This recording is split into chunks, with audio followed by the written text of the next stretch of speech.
Yes! Hello, my beautiful friends. It is an amazing election day. We are here at long last. I'm very grateful to be spending the day with you as we wait for the results to come in. Got a bunch of stuff queued up. We're going to be poking around the major news sites, seeing what their latest updates are. We're going to see what the Secretaries of State have to say. We've got updates from Maricopa County, from Georgia. We'll see what's happening with the DOJ and the FBI. There are a bunch of bomb threats and bomb scares all over the place. We got a ton of stuff to get to. I'm very grateful that you're here. We're making sure the tubes connect themselves before we jump into the business on the day. But locals is kicking over, and my friends, I hope you voted. And if you're in line, if you're hanging on, if you've been there for a bit or are just joining the line, stay in line, baby. President Trump has come out and has said that there is no reason to get out of line, saying stay in line. The most recent post from the president, one of the most recent posts, is the following: protect the vote. Stay in line. This thing has to be too big to rig. Posted from the president.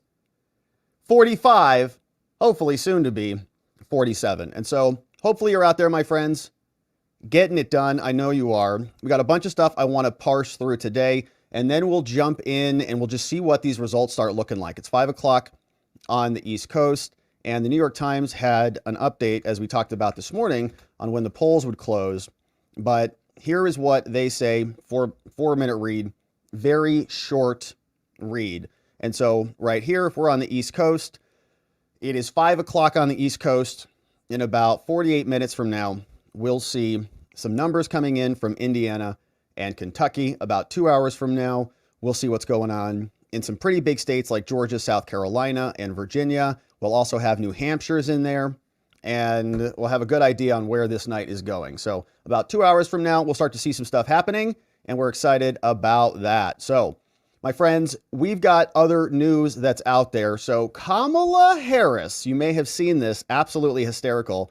C-SPAN posted this. Everybody has captured a bunch of people's attention out there on the Xverse because, well, we'll play this, and you can just see if you see what Kamala screwed up on here.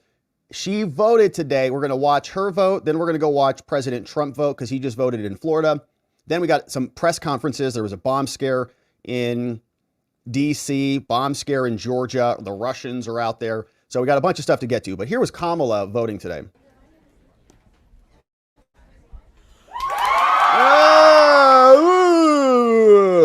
All right, so what, she brought some chips for them?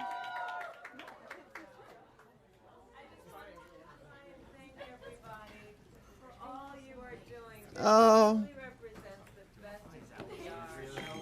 Okay, wait for it. Letting them know that we're all in it together, reminding them of the power of their clothes, through their voice. This is just the best. And I just thank you all so very much. And I am just like, interrupt easy. Okay. Oh, she takes a phone call. Wow.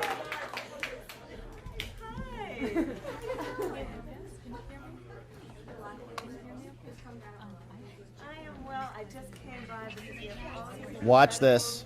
People from every background who are all here volunteering to make calls to reach out to our fellow Americans to remind you how important you vote. How you doing? Have you voted already? You did? Thank you. Watch.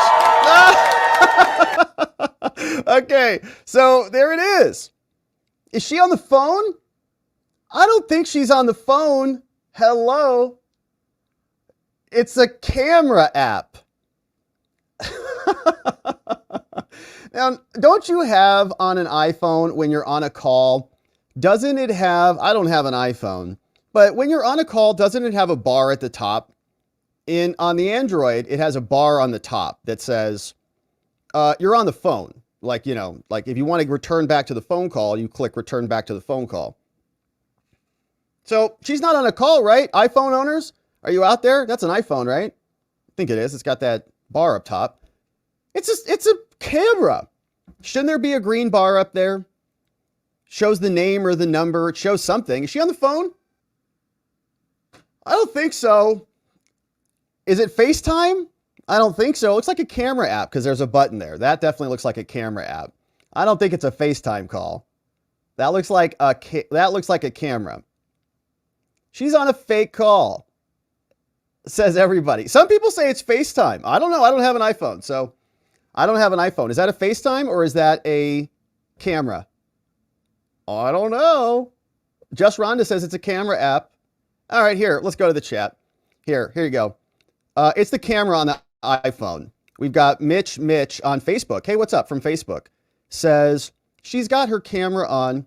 Hey, Barbara's over on Facebook. What's up, Barbara? We got here, definitely camera, says Bree.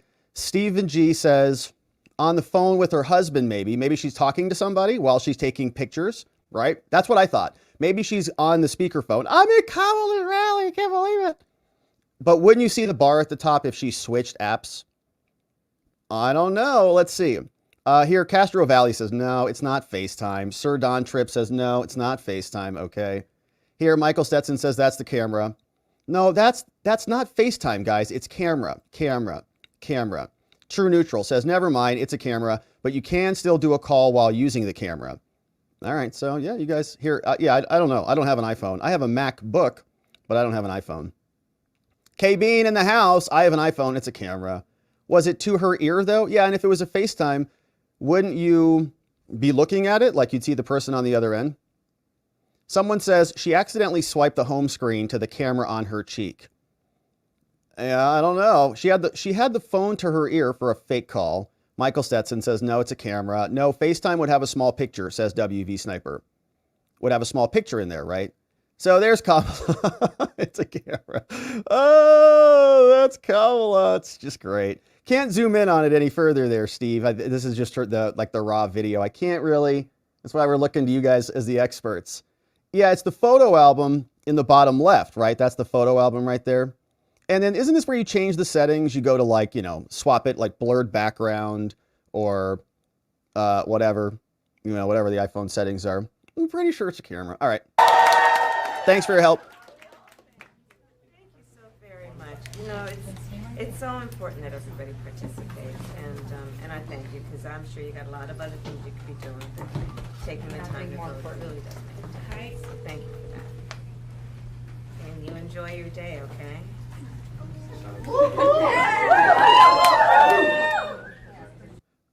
Okay, so probably fake phone call from the consensus that we have here. It got busted. You got to figure, you got to wrap it up. When you're caught in the middle of a lie, you're like, oops, it's a camera. You got to really close it out. So that was Kamala today. Now, simultaneously, there was something weird happening on the Googles. You may have seen this poking out, but Google is now admitting that there was a search discrepancy today, and they say, don't worry about it. They're going to fix it tomorrow after the election's over. We'll get it fixed tomorrow. The election's today, Google. You knew that. Hello. And people were noticing this. Google has an explanation for it, as they always do. But here you can see, if you type in, where can I vote for Harris? Many people are typing that in right now as we speak. And if you're doing that, we love you. No, we don't like you. We like this other category over here. You're going to have a more difficult time figuring it out, this one. Where can I vote for Trump? Type that in there. You won't find out anything from Google. Don't type in the first one because you'll wreck America if you do that. But where can I vote for Harris? They show you exactly where to go. Out in Times Square, right? They pull up this image from Times Square. You type, where can I vote for Trump? They show you some news articles. And I'm surprised those news articles aren't about why he's such a racist or something. But here's the point. Google now admitted it, and they came out. The New York Post had a story on this morning. It says Google claims it fixed discrepancy showing poll locations for Harris searches, but not for Trump. And so you can see Ryan King wrote this article. It says Google claimed on Tuesday that it had fixed an issue there where user search queries, where can I vote for Harris? It generated an interactive map. You just pull it up. No, type your address. We'll show you where to go. We'll send you a ride. But if you type in the opposite for Trump, you don't get anything. And so Google posted this. They said the Where to Vote panel, this is from their X account online, The quote, where to vote panel is triggering for some specific searches because Harris is the name of a county in Texas. Oh, that's why it's happening. It's the name of a county in Texas. Oh, Elon is hosting an X right now. Oh, maybe we'll jump in on that. Tucker Carlson is also, what is he doing? Tucker Carlson streaming. Whoa, maybe we'll see what he's doing. All right, so we got a bunch of stuff we'll be checking in on, but Google is saying, okay, where to vote? It's triggering for some searches because Harris is also the name of a county in Texas. Happens for Vance too, because it's also the name of a county. The fix is coming. Note, very few people actually search for voting places this way. So it doesn't impact anybody. They'll fix it tomorrow after the election is over. So you can see that's their explanation. If you type in where to vote Vance, yeah, but that's showing, where is this? What location is this? Dwight Garden State Parkway. Where is that? Is that in New Jersey? Or is that where Vance is? Where is Vance? I have no idea. So Vance, but as we saw before, that's not what we were seeing here. Where can I vote for Harris? This was showing up an address in Times Square, New York. New York, not Harris County, Texas, as you can see right there, the Queensboro Bridge. So, okay, yeah, Google's got their explanation. We're sure that it makes a lot of sense. It's in Jersey? All right. Yeah, so thanks, Google. They'll make the correction for us. They'll fix it once the election is over and everybody has voted for their preferred candidates. Thank you for that, election riggers. Now, here was President Trump. So Trump was in Florida today. This was earlier today. He went and voted. Let's take a look at what's happening here. Mr. President looking good. At the finish line. And Melania by his side. B.H. Williams says Garden State Parkway is in New Jersey. Amazing. This will clear up in a minute. The stream was a little bad on their end. Is this okay for you? It's great for us, Mr. President. How are you? Okay. This will clear up here in a second. Well, I hear, I don't know, the people you mean? Numbers of people? A lot of people. They'll be at the convention center at Mar-a-Lago. We have a lot of people. I've just been very honored to find out that the lines are long and the conservative lines, the Republican lines are very long. That's right. Stay in line, my friends. Pretty late last night, and it was an honor. It was a great honor. We had 4 incredible rallies and left Michigan late at night. Many of you were with us, and I hear we're doing very well. I hear we're doing very well.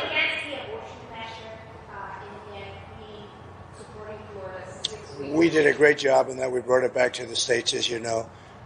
I believe in exceptions, as Ronald Reagan did. And we did a great job. We did something that they've wanted to do for 52 years. Yes, please. Mr. President, you talked about if you win, there are tens of millions of Harris supporters who will be upset. What would your plan be to reach out to those people, bring them in? What would your message be? Well, That might have been Bill Malugin from Vox. I think he was asking if Harris wins, there'll be millions of people screaming at the sky again. What's your plan to reach out to them? it'll be just that. We want to bring everybody in. We want to be very inclusive, and we will be very inclusive. We have a great country, but we have a country that's in trouble. It's in big trouble in many ways, and we have to straighten it out. We have crime is through the roof. We have people pouring through our borders that are not exactly perfect. They come out of prisons. 13,000 people convicted of murder. We don't need this in our country. No, we have don't. enough difficulty. We don't need that. So I think people saw that, and it just seems that the conservatives are voting very powerfully. Just finish it up. Go ahead. Thank you, KB. No, I feel very confident. I have felt. You know, we went in with a very big lead today, and it looks like Republicans have shown up in force. So we'll see how it turns out. But it seems that they have really shown up in force. I just got a call from Laying it all Dan out. Patrick in Texas, he said they've never seen anything like it.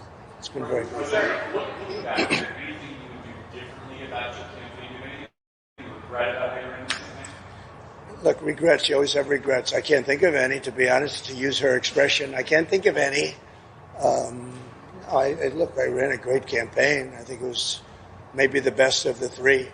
We did great in the first one. We did much better in the second one, but something happened. And this was the best. I would say this was the best campaign we ran. President Trump, do you accept the possibility that you and Vice President Harris both might not get to 270 electoral votes by the end of tonight? It should never happen. A thing like that should never happen. This election should be over. They spend all this money on machines. And frankly, if they'd use paper ballots, it would be over by 10 o'clock. And by the way, the paper ballots would cost 8%. Would be 8% of the cost. If they would use paper ballots, voter ID, proof of citizenship, and one-day voting, it would all be over by 10 o'clock in the evening. It's crazy. They use these very expensive computers, and I'm hearing in Pennsylvania they won't have an answer till 2 or 3 days from now. I think it's an absolute outrage if that's the case. Now, maybe it'll be later, but it's paper ballots in France. They went paper ballots because the mail-in was not working. It was corrupt. And in France, they went paper ballots. And at 10 o'clock in the evening, they had 37 million votes counted and done. They had a winner, they had a loser.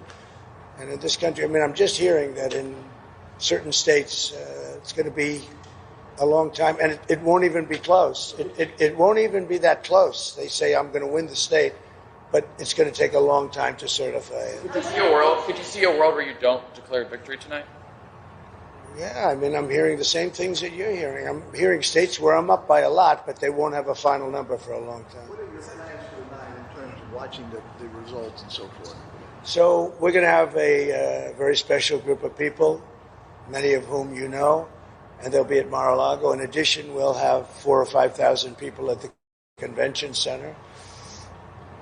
On the assumption I win, I mean, I don't know if something else happens. I don't know what's going to happen in terms of declaring victory, but We do, Mr. President. In normal times, I would go over to the convention center, let's say at 10 o'clock or 11 o'clock or something, but I just don't know.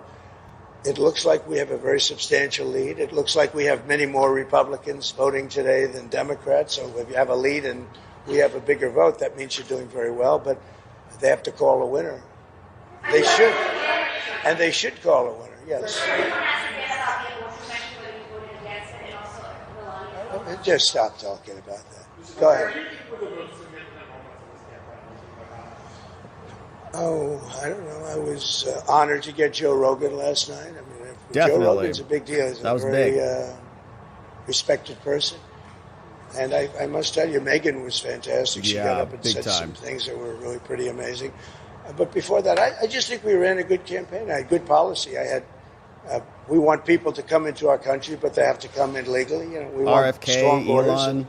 We want people to come in. We want to be totally inclusive, but they have to come in. I think that was a big issue. To me, that was the biggest issue. I may be wrong. You know, a lot of people said inflation. Inflation's a disaster, but I think it's a second issue. I think the first is the border. We can't allow criminals to be put back into our country or to be put into our country. So you have 13,000 plus murderers allowed to roam in our country. Not going to be allowed. They have to go. You have drug dealers. You have terrorists. You have a tremendous amount of people that should not be in our country. That's and right, millions. We need strong borders in this country, and I think people are voting in. I think it's the number one issue. We'll see how it pans out, but I think it's the number one issue.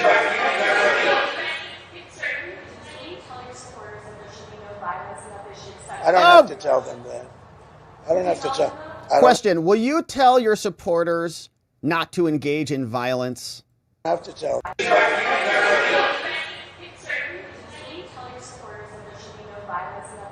I don't have to tell them that. Rude question. I don't have to tell them that there'll be no violence. Of course there'll be no violence. My supporters are not violent people. Tell that to Antifa. Why don't you ask Kamala Harris to do the same thing? I don't have to tell them that. And I certainly don't want any violence, but I certainly don't have to tell. These are great people. These are people that believe in no violence. unlike your question, you believe in violence. Yeah. Go ahead. Yeah. Tonight, where will you be looking early to see if you're having a good night or not? What's your goal? Well, I think I'll be at Mar-a-Lago for the most part. We have a lot of political professionals. I'm going over now with Melania, who I'm very proud of. She's got the #1 bestseller. Can you believe Heck that? yeah. You can believe it. We love Melania. But, so we're very proud Buy of the her job book. she's done with that. Her book is #1. But we're going to go over to the office in West Palm, and we're going to say hello to the workers. They've worked very hard. Will Georgia kind of be your first indication of whether it's going to be a good I think so. I mean, I hear we're doing very well there in Georgia. I hear we're doing very well. I hear we're doing very well everywhere. Now, I may regret that statement. No. But, I'm hearing that we're doing very well. Would you go louder?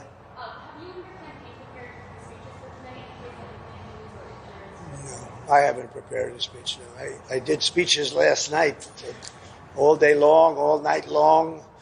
At 2:00 in the morning, we left, and we did a lot of speeches. You can probably tell. No, I don't have to do that. You know, I'm not a Democrat.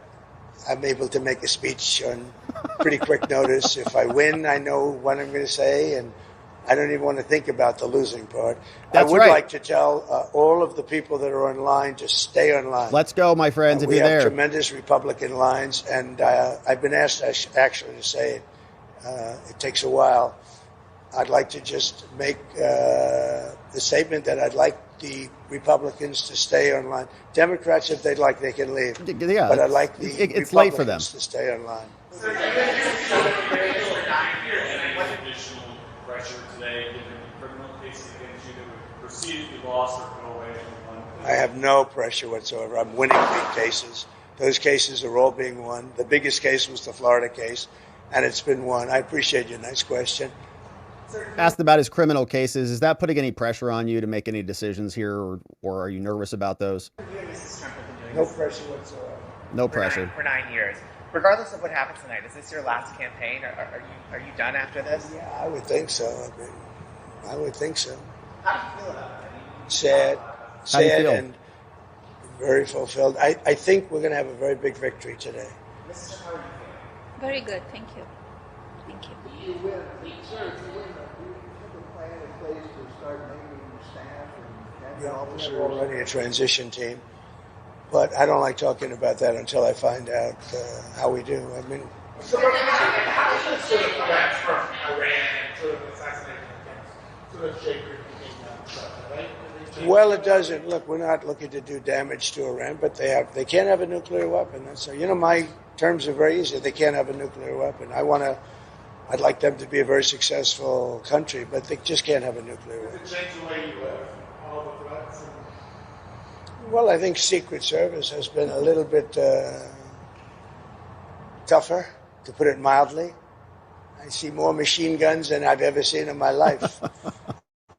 We're surrounded by. I feel Well, very they were confident with Secret Service. Two I think they've assassination stepped up. attempts, so. Look, for a long time, they didn't give us the help. They didn't give us the assets, as they say, the manpower, woman power. They didn't give it to us.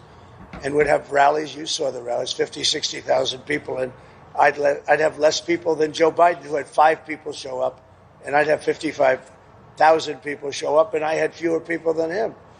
So they should have done a much better job. And frankly, the president should make a very strong statement to the outside world, because How are you feeling about your team heading to the last day? I think my team is incredible. Look, they say it's the best run campaign they've seen. Some people said it's the best run campaign they've ever seen. But in order to make that stick, you have to win. Of all time, yeah. Your past campaigns, are you more confident now than you were about your team than you were in the last 2 races? My team, I'm very confident in. Many of them are the same players. As you know, Susie, a lot of the people are the same players. They've been very good. Mr. President, Oprah said at Harris's rally last night, quote, if we don't show up tomorrow, it is entirely possible we won't be able to count the ballot again. Well, I think it's ridiculous. Oprah, I was on her last show, or one of her last shows, and they picked the biggest people and all of that, and made a big deal. And I'm disappointed. I think Oprah's become a major divider in our country. Big time. And I think, frankly, she should be ashamed of herself. And you know who else should be ashamed? Fox. Because I've seen Oprah on Fox about 50 times making the same statement. And I think it's a disgrace what Fox does, because everyone thinks Fox is so pro-Trump. They're not pro-Trump at all. They've put Oprah on all morning long. That's all I see is Oprah.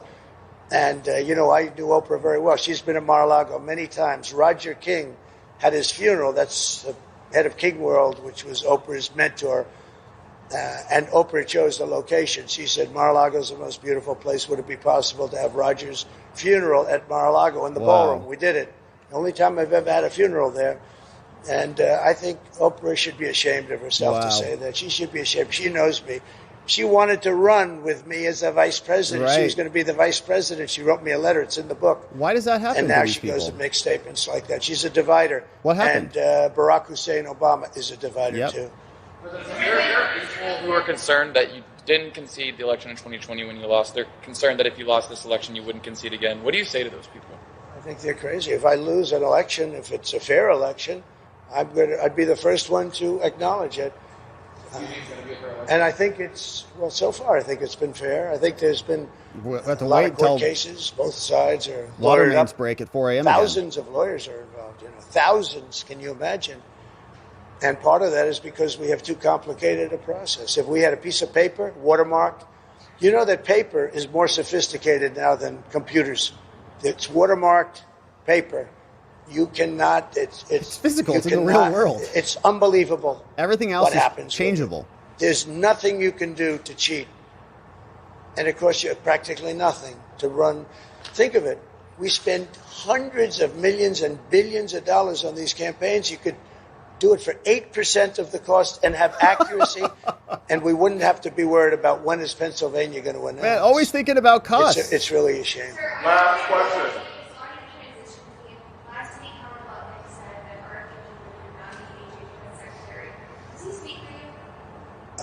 Well, he knows exactly what, but that's only based on what RFK told us. I don't think RFK wanted that. You're talking about Health and Human Services.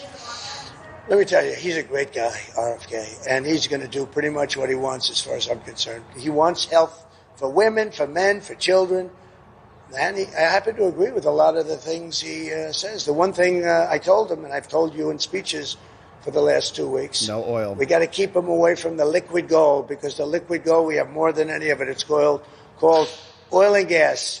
That one I'm going to handle.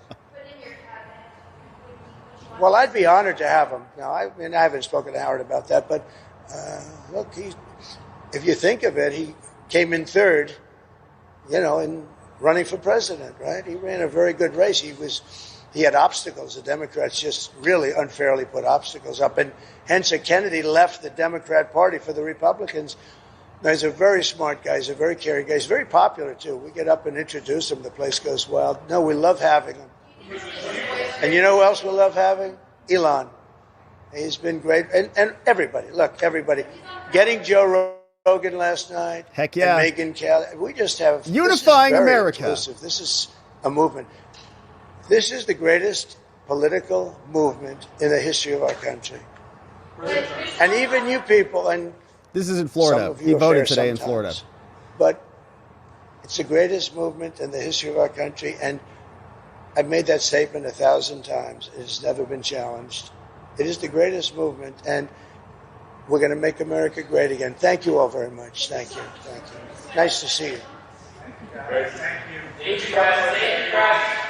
Okay, so a nice press conference, impromptu. Trump just voted in Florida. That was today, just a few hours ago. And he seems a little spent, baby. That's what we want to see. Man, when you come up off the field, that's how you better look. That means you left it all out there, nothing left in the tank. So hopefully he is going to take a couple hours to process the results, have a couple Diet Cokes, and then be ready to come out and declare victory when that is upon us. And so let's take a look at some updates. I've got a bunch of other stuff. There were more press conferences today. We're going to zoom in on those, but we're also going to stay up to speed with what's happening out there. And so we'll jump in. This time we'll check what the New York Times has to say, because there are election live updates.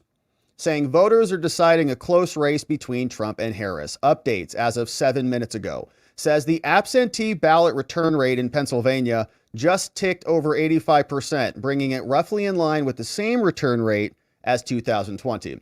Though less ballot totals, as less mail ballots were requested this election than during the pandemic. Now, this year, however, a larger percentage of those return ballots are from the Republicans, and those voters seem to have embraced mail voting in Pennsylvania in greater numbers than 2020. So Republicans are showing up in the mail-in vote. I got my ballot in the mail and then I hand dropped it off, so I don't know how that would count. But they're talking to some other people about this.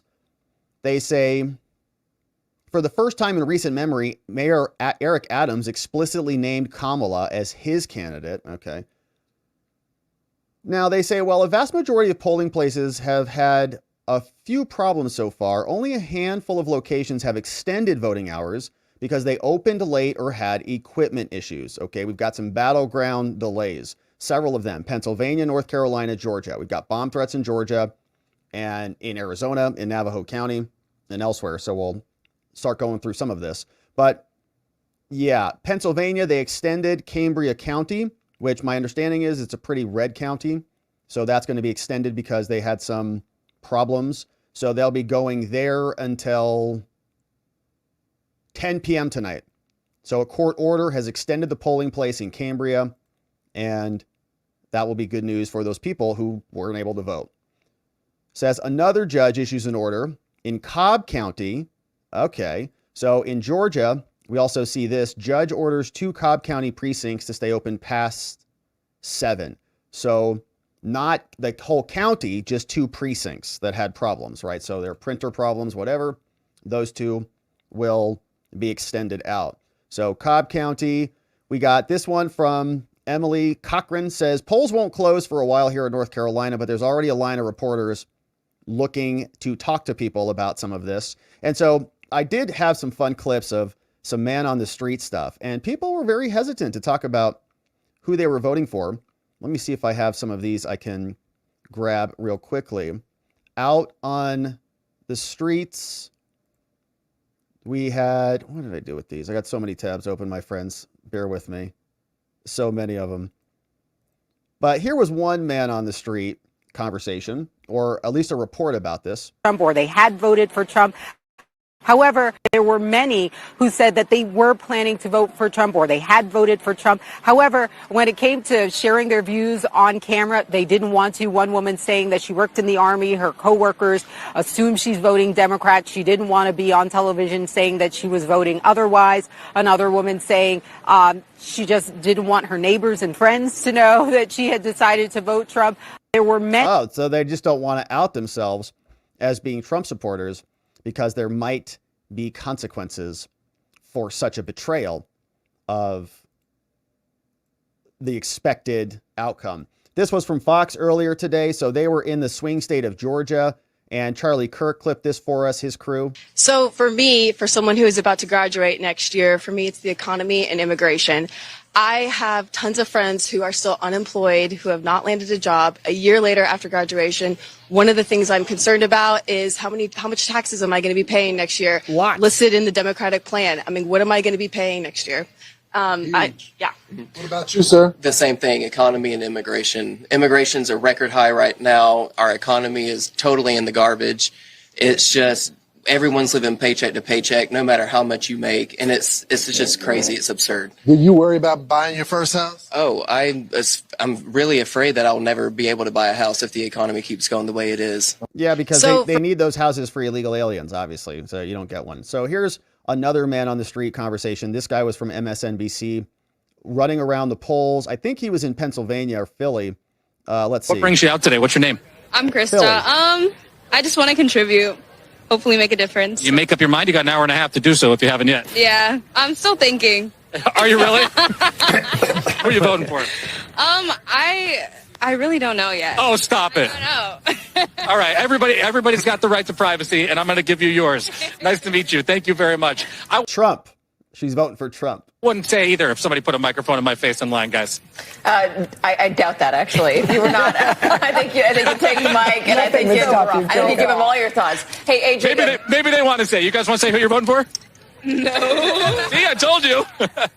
Trump. They're all voting for Trump. That's why they don't want to say it. It's just a random guy thing. What brings you? Yeah, and see, you know how you know they're voting for Trump? Because they're all happy and smiley. Look how happy these people are. They're having a great time. They love America. They're coming out to participate. That's how you know they're voting for Trump. They're happy. Okay, that's how you can tell. Look at her. She's happy as hell. Is having a lot of fun. They're definitely voting for Trump. That's why they didn't want to answer it, because MSNBC might murder them. So you can feel it. Feels good out there. You can feel the vibe. Now, I'm sorry to do this to you, but one person who's kind of killing the vibe out there, Jocelyn Benson, from Michigan. She's been posting a lot of strange things on her X today.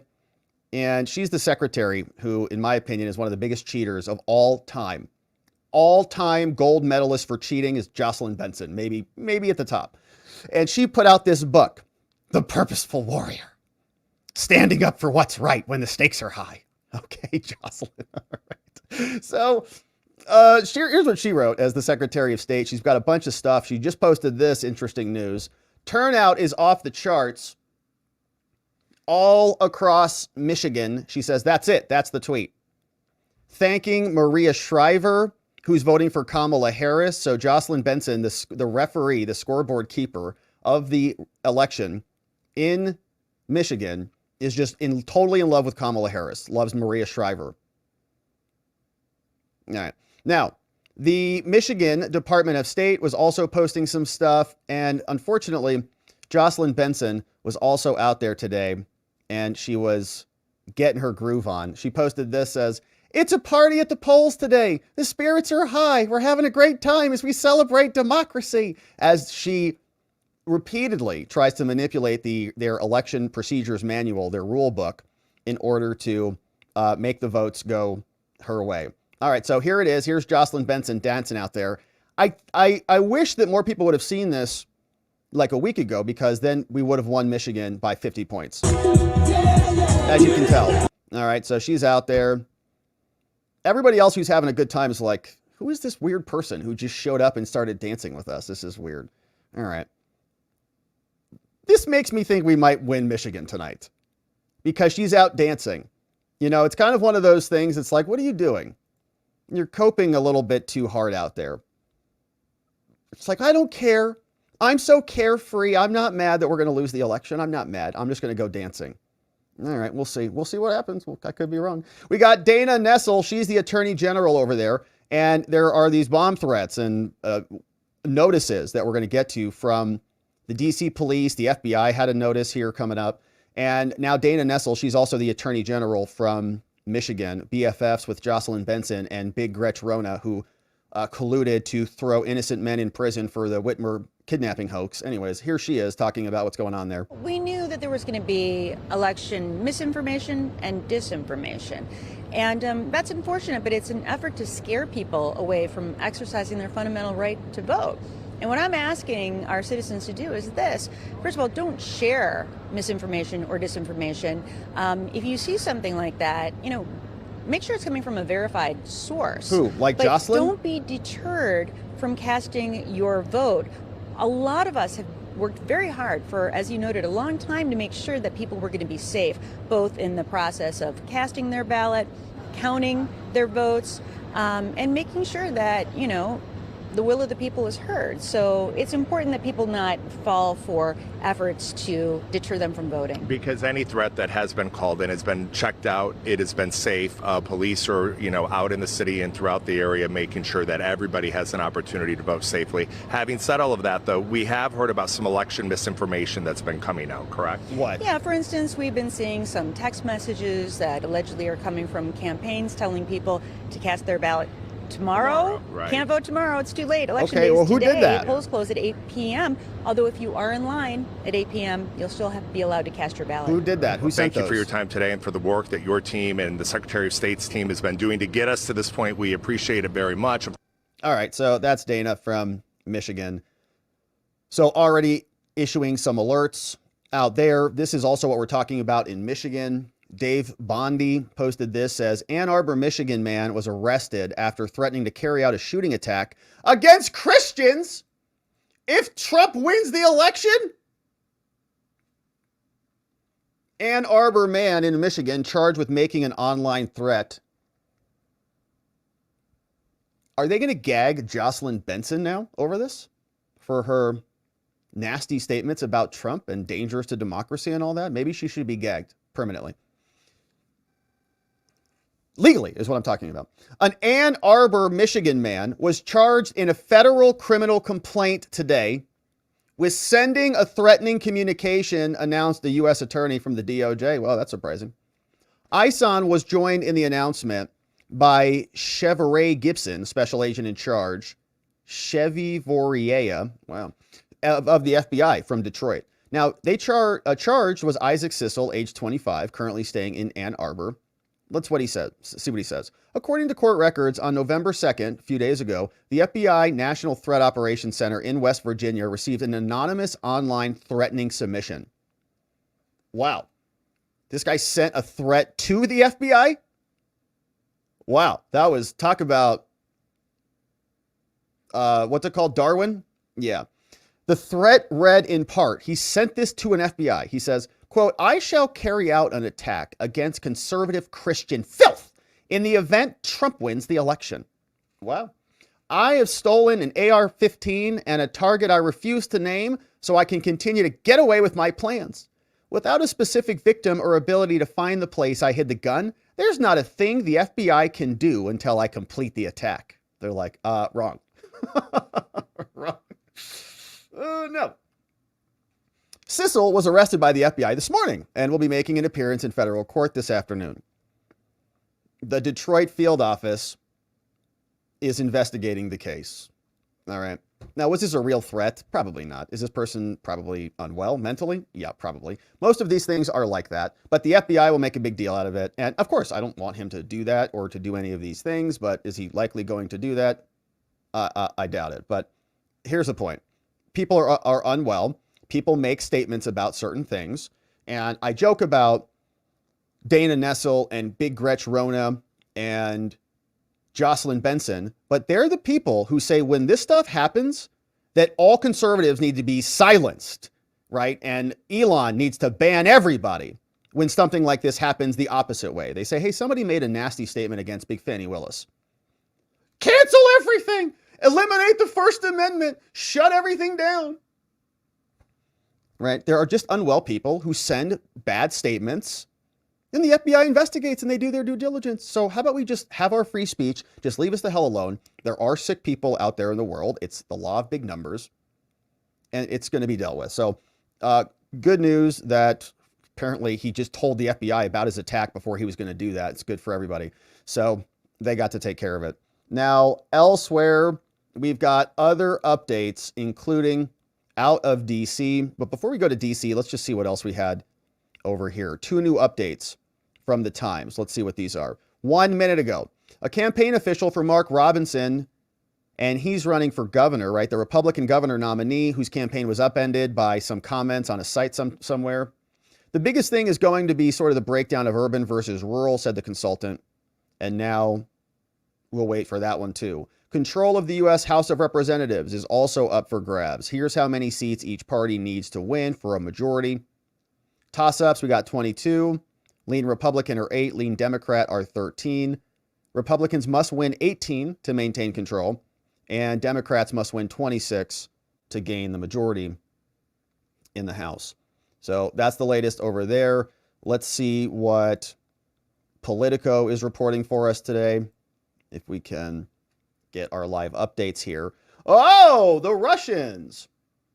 Interesting. So Russian email addresses are linked to bomb threats in multiple states. The Russians are back for season 3. The Russian-linked campaign follows a pattern of threats the FBI is already crying about. As we have mentioned, email addresses based in Russia were linked to bomb threats made against polling sites in multiple states, though all those threats were found to be non-credible, said the FBI. The Russian-linked campaign follows a pattern of threats that the FBI and officials have flagged for the election and beyond.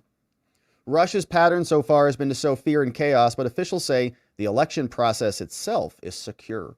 The bomb threats, which impacted polling sites in Georgia, among other states, are the latest incidents in a drumbeat of Russian disinfo efforts. Yes, we know. The FBI said in a statement earlier this week that the agency is aware of bomb threats at polling locations, but none of the threats have been deemed credible.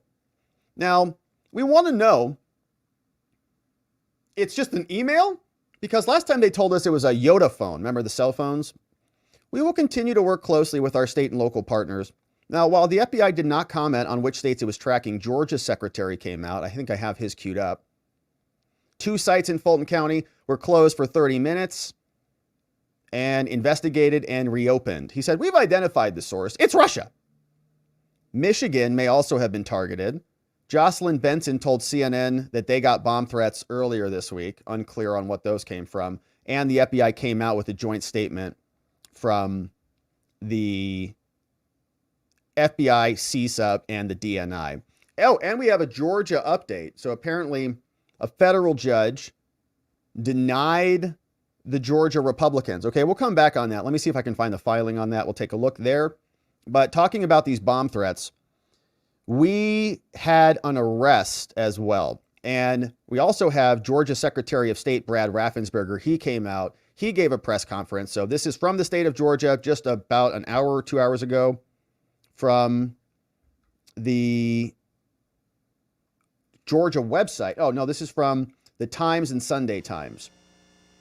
All right, so here it is, courtesy of Times and Sunday Times. This is Raffensperger not too long ago. If this will come out. Good lunch. All right, good afternoon, everyone. Good afternoon. Hope you all had a good lunch. So calm you all down. So things good, and things are really good. You should be excited if you live in Georgia. I know we have some of you out-of-state press, but it's just exciting.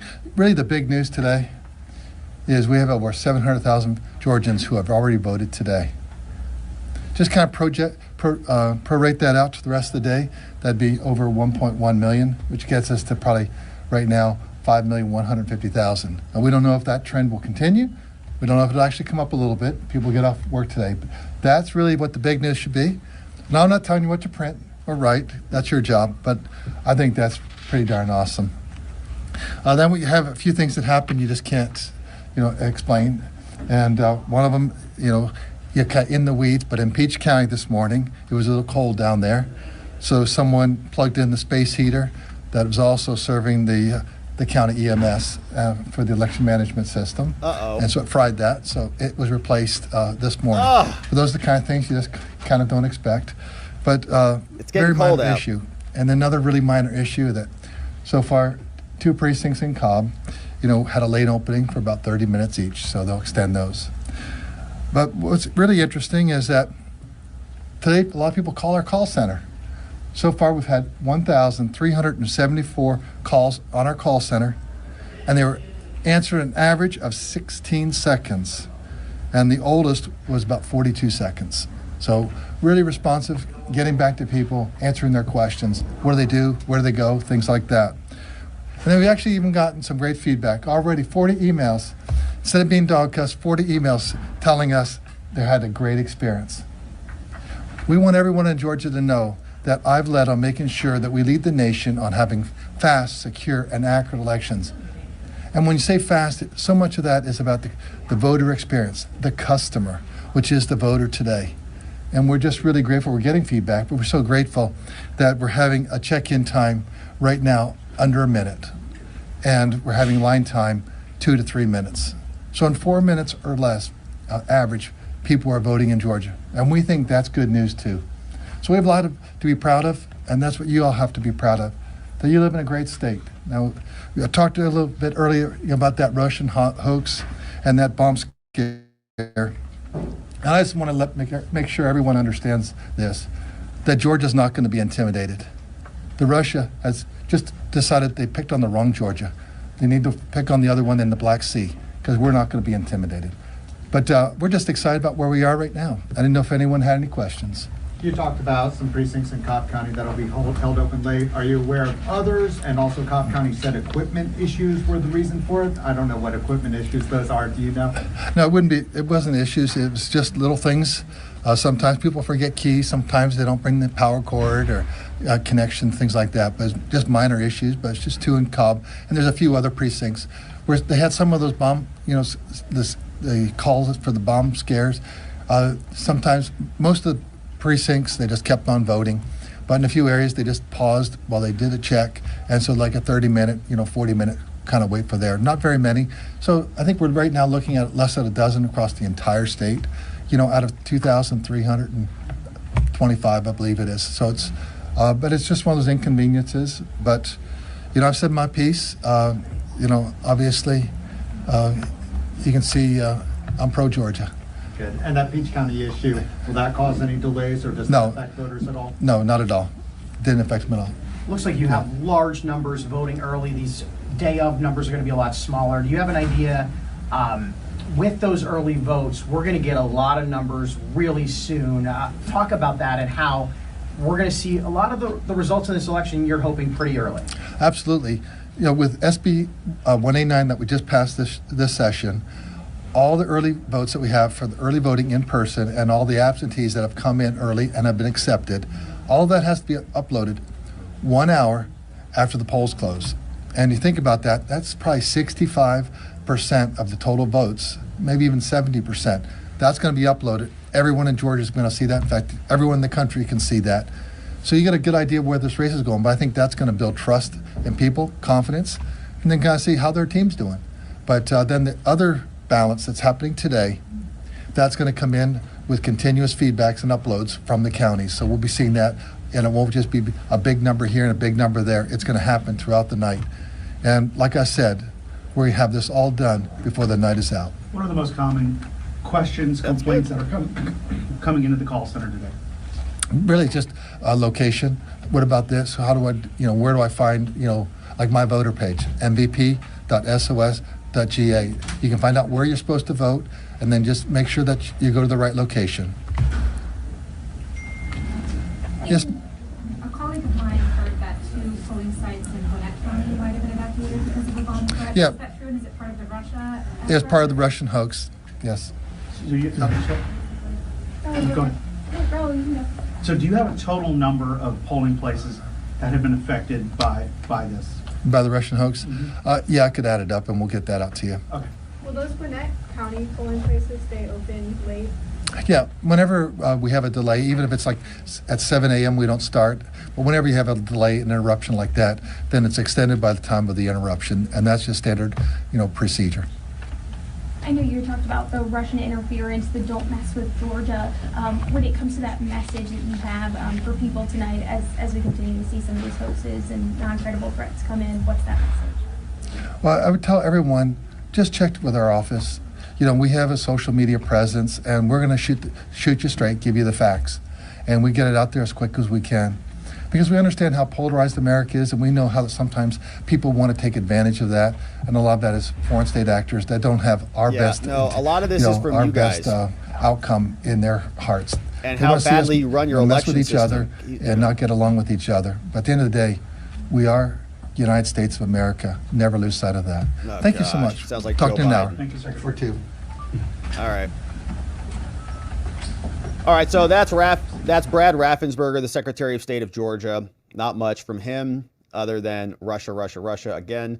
And apparently there was something, according to the FBI, which nobody believes, said the following, the FBI has been made aware of bomb threats to polling locations in several states, many of which appear to originate from Russian email domains. Gosh. Wonder how hard it is to get an email address on a Russian web server. Wonder how hard that is. Even Adam Schiff could figure that out. None of the threats had determined thus far to be credible. Here's what they posted today, Election Day. The FBI is aware of bomb threats to polling locations in several states, many of which appear to originate from Russia and their emails. None of the threats have been determined to be credible thus far. Election integrity is one of the FBI's highest priorities, which means election victory for Democrats. We will continue to work closely with our state and local enforcement partners. As always, if you know of Russians who are dangerous to your health, call the FBI. 1-800-CALL-THE-FBI, 1-800-REPORT-RUSSIA.com. Yeah, is it hard to get mail.ru email addresses? I guess not. Just go sign up for one. Probably not that complicated. So, all right, that's what the FBI is saying about that. Raffensperger also had his statement. Now, the DOJ came out today, and they arrested a poll worker. Now, this guy was apparently also making bomb threats to election workers. Did we read this one? Here is what it says. Georgia poll worker, November 4th. This is different than the other crazy guy who was threatening the Christians. Says a Georgia poll worker was arrested today. Was it a Russian? Is this like Georgia, the region over there? Or is this like somebody who lives in the state of Georgia? I thought the Russians did this. A Georgia poll worker was arrested today for mailing a letter to the Jones County election superintendent threatening poll workers. According to the criminal complaint, this guy's name is Nicholas Wimbish, 25, was serving as a poll worker when he had a verbal altercation with a voter. Later that evening, he then conducted online research to determine what information about himself would be publicly available. Then Wimbish mailed a letter addressed to the Jones County election superintendent, purportedly from a, quote, Jones County voter. So he sends a letter to his boss from a voter. The letter was allegedly drafted to make it appear as though it came from the voter, such as by stating that Wimbish has given me hell, and that Wimbish was, quote, conspiring votes and distracting voters from concentrating. So in other words, he's writing it like, so he gets into an argument with some voter, some altercation. I don't know if it was a Trumper or Harriser, but then writes a letter from that person's perspective to his boss. The letter threatened that Wimbish and others should look over their shoulders, and I know where they go. And I know where they all live because I found home voting addresses for all of them. And that the young man will get beat down if they fight me. And will get treason punishment by elimination if they fight back. Further, the letter threatened to rage attack the ladies, wow, and warn them to watch every move they make and look over their shoulder. The letter concluded with a handwritten note. It says, P.S. Boom toy in early vote place. Cigar burning, be safe. Sheesh, man, this guy's also off one. Wimbish is charged with making a bomb threat, conveying false information about a bomb threat, mailing a threatening letter, and making false statements to the FBI. Convicted, 25 years. I wonder what the story is. There's probably more to the story. Was it a Trump voter who he was trying to fake?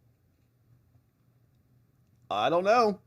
So, interesting, another Georgia poll worker. I didn't see anything about Putin in here, though, who was making those bomb threats. Unless this guy had a Russian email address. Maybe he did. Who knows?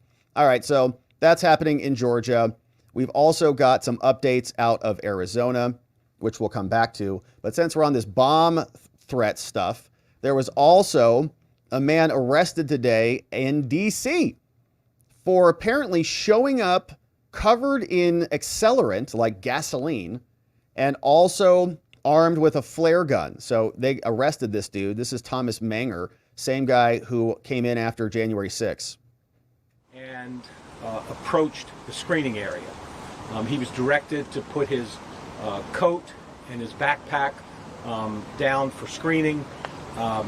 He stood there for a few seconds, then put his stuff on the conveyor belt. As soon as his backpack and his jacket went into the screening area, U.S. Capitol police officers staffing that screening area saw what appeared to be something in the shape of a firearm. They also saw 2 bottles in the backpack. As the man was standing there,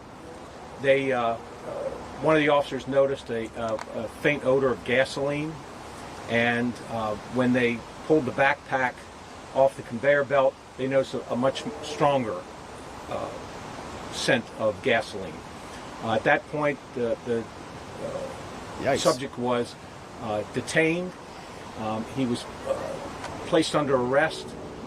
We found a flare gun, a lighter, and a torch lighter in his jacket. There was also other articles in his backpack, and he is now in custody. And again, very active investigation. We located his vehicle. That was several blocks away. We now have the vehicle as well.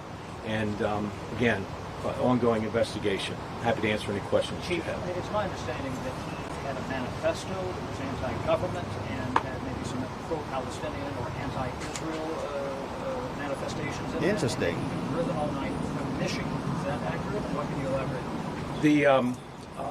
He had papers with him that he said his intent was to deliver them to Congress.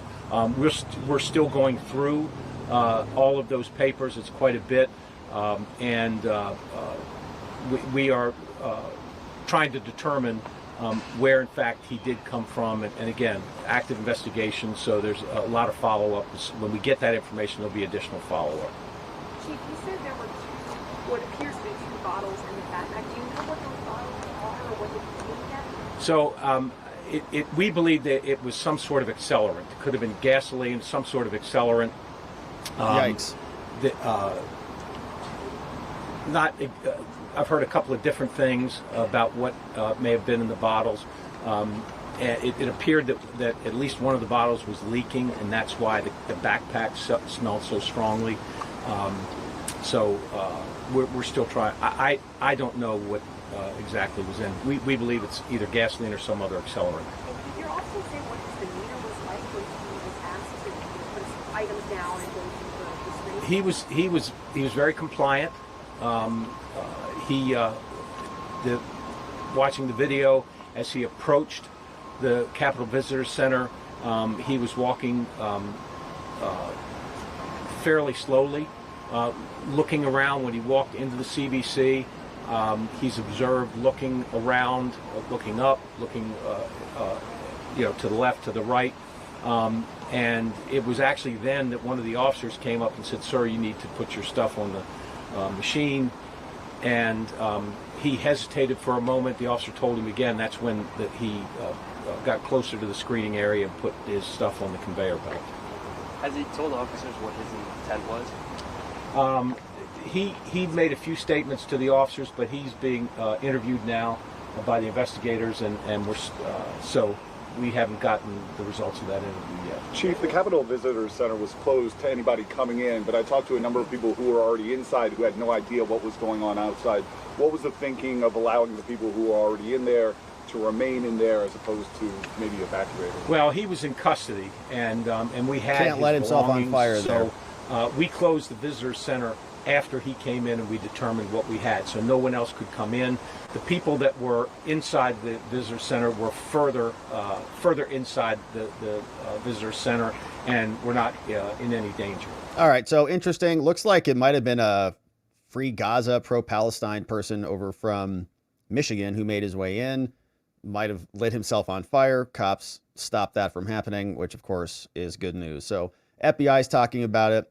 And that was not at a polling center, polling location, was just in Congress, and they stopped that from happening. So we'll see if that is anything interesting. Otherwise, that is the update there in DC. And so we've also got, let's do a quick check-in on the cables and see what is happening over at the cables. There were 2 assassination attempts. Because we've got, now it looks like Brett Bayer's here. Congress, there are 51 Democrats, incling 4 independents. We got all the cables here. And 49 Republicans. The so GOP we got needs a net gain of 2 seats to take the outright majority. If former President Trump wins his race, Republicans would need just 1 pickup to flip the U.S. Senate because the vice president can cast the tie-breaking vote. Keeping an eye on that. And on Kerry Lake, obviously, that is a big race here in Arizona. Polls are getting closer and closer by the day. So they're going through some of those numbers. We also have CNN in the top right. Next poll's closing there in 55 minutes from now, which is going to be fun. And then MSNBC, looks like they're showing us some webcams of people voting in various locations. And then we got the BBC there in the bottom right. Looks like Piers Morgan is on over there. You can see what he's talking about. So we'll keep our eye on the cables as the show continues. I saw some very generous donos that have come in. And so I want to say what's up. Let's say hello to some donos in the house at the moment and just pause for a quick minute and say thank you to our friends. We've got Dynamic. What's up, Dynamic? Says, hey, Rob, which brand was that hoodie that you had on earlier? Interested in buying a similar one for my son. It's a good question. It might have been a Lululemon hoodie, to be honest with you. Don't judge me on that. But I think it was a Lululemon hoodie, if I'm not mistaken. They make good stuff. They make good stuff. I like their stuff. Thank you, Dynamic. Hey, here's one from Voice of the People. Says, okay, just showing some support, gotta run. We will be live all night as well, Voice of the People. So they'll be live. It's going to be amazing. A lot of people covering this stuff. Really appreciate you joining us, poking around. If you stay for a little bit, poke around, come on back. Awesome. Have a great stream, Voice. Ray K, Membo, 33 months. Thank you, Ray K. Says, get ready for the steal. Get ready for it. Love from Australia. Gosh, we're hoping that does not happen this time. We're going to pay close attention. But remember, my friends, let's not forget, 4 years ago, we were here doing an election live stream all night long. We went to bed with Trump winning, woke up the next morning, 4 a.m. delays, all the ballots got dropped. So we need it to be way too big to rig. Thank you from that, Ray K. Hey, Steadley's here. Says, Robert, are you going to be with us all night streaming the results? Please say yes. Consider this payment as incentive. That's the plan, Steadley. That's the plan. I got nowhere else to be, baby. And I'm going to be looking at results and returns all night anyway. So I might as well do it with my incredible friends being here with you. Actually, there's nowhere else I'd rather be, honestly. Thank you, Steadley, for that. Jack Mack. What a nice dono, Jack.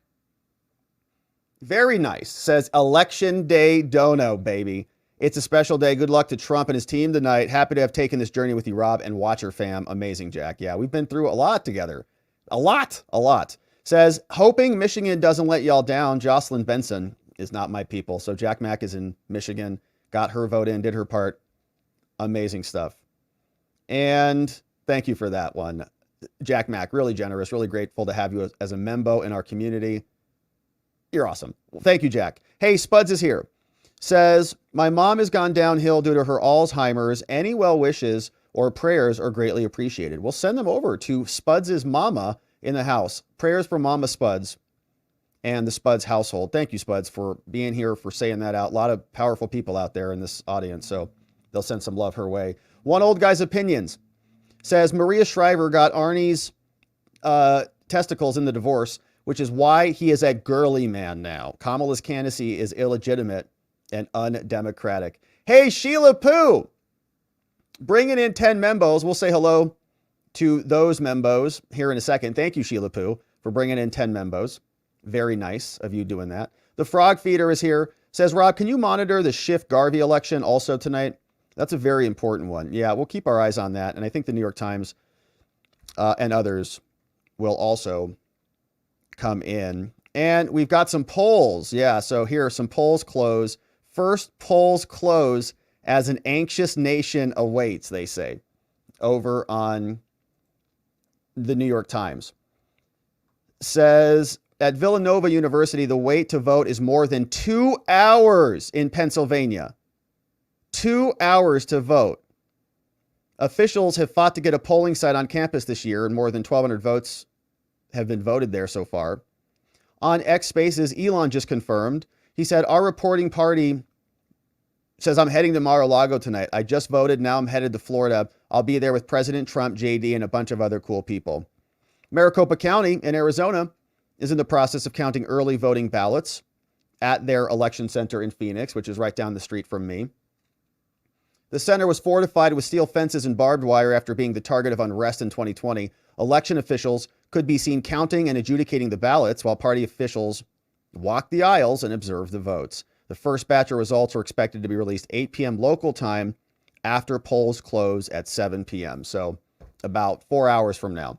So we'll see what those results are. And we should have a lot more details from the other states that close early. So the New York Times is continuing to, I guess, campaign for Kamala, saying the vote also will extend beyond election night. The vote counting will. And it could even determine the race, not tonight.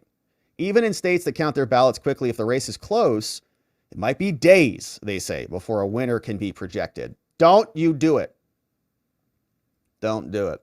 All right, so that's happening there. We've also got some other comments. Thank you, Sheila Poo, for that. Hey, Sharpening Man in Texas says, please God help us. Amen. Amen to that. One old guy's opinion says, from CIA-owned and run email domains in Russia that anybody can get. Hey, Goose Toots is here. Says, I will miss Trump texting me 30 times a day. Yeah, I know, I get those too. 6 months as a membo. Thank you for that, Goose Toots. It's worth it as long as we save America. Hey, Vanessa Stuller says, too big to rig, baby. Too big to rig membo for 18 months. Billy Bright is in the house, says bomb threats equal federal agents receiving access to every room in a polling facility. Access to every room in a polling facility so they can go in and manipulate the machines. Maybe take those passwords that Jenna gave them and then fix things. Hey, Anastasia. What's up, Anastasia? Thank you for the dono. Thanks for supporting us tonight. Janky Grandpa, 6 months as a membo, 2/3 of the way to a baby, Janky. Says Trump 2024, baby. Let's go. Let's go, Janky Grandpa. Donna Oldham is here, bringing in one new membo. Thank you, Donna, for doing that. Goofy for Jesus says, please don't stress, y'all. Pull my finger. I eat flowers. Rob, your stream rocks and the chat is awesome. That is a true statement, no doubt. Thank you, Goofy for Jesus. And Robert the Great is here. Says, this garbage went out and voted for Trump. Amazing. Good smile on there. Trump smile there. All right. So thank you, my friends, for those donos. We got some locals donos as well. We'll say thank you to those. And Carrie B, thank you for clipping. Donut, thank you for clipping for us today. And you guys are rocking the house. Okay. So let's check in. Let's see what they're giving us. They got some numbers on the screen over on Fox. So we've got, that's not the one, this one. In places like Indiana that are in the Eastern time zone, not a ton. You see the counties start to fill in. Should not be much of a question here. Trump won easily there in Indiana. So too in Kentucky, a little bit coming in right now. This is Kenton County, by the way. Kenton County is right across the river from Cincinnati. You got about 36% of the vote coming in now. And what we'll be able to do throughout the night is find out how Trump did this year versus how he did in 2020 and how he did back in 2016. So we're going to have a lot of data points throughout the night to see how that goes. But really, it is all about this down here. You see that? We're going to be tracking this throughout the evening because this is the magic number. Let's go ahead and look at the path to 270.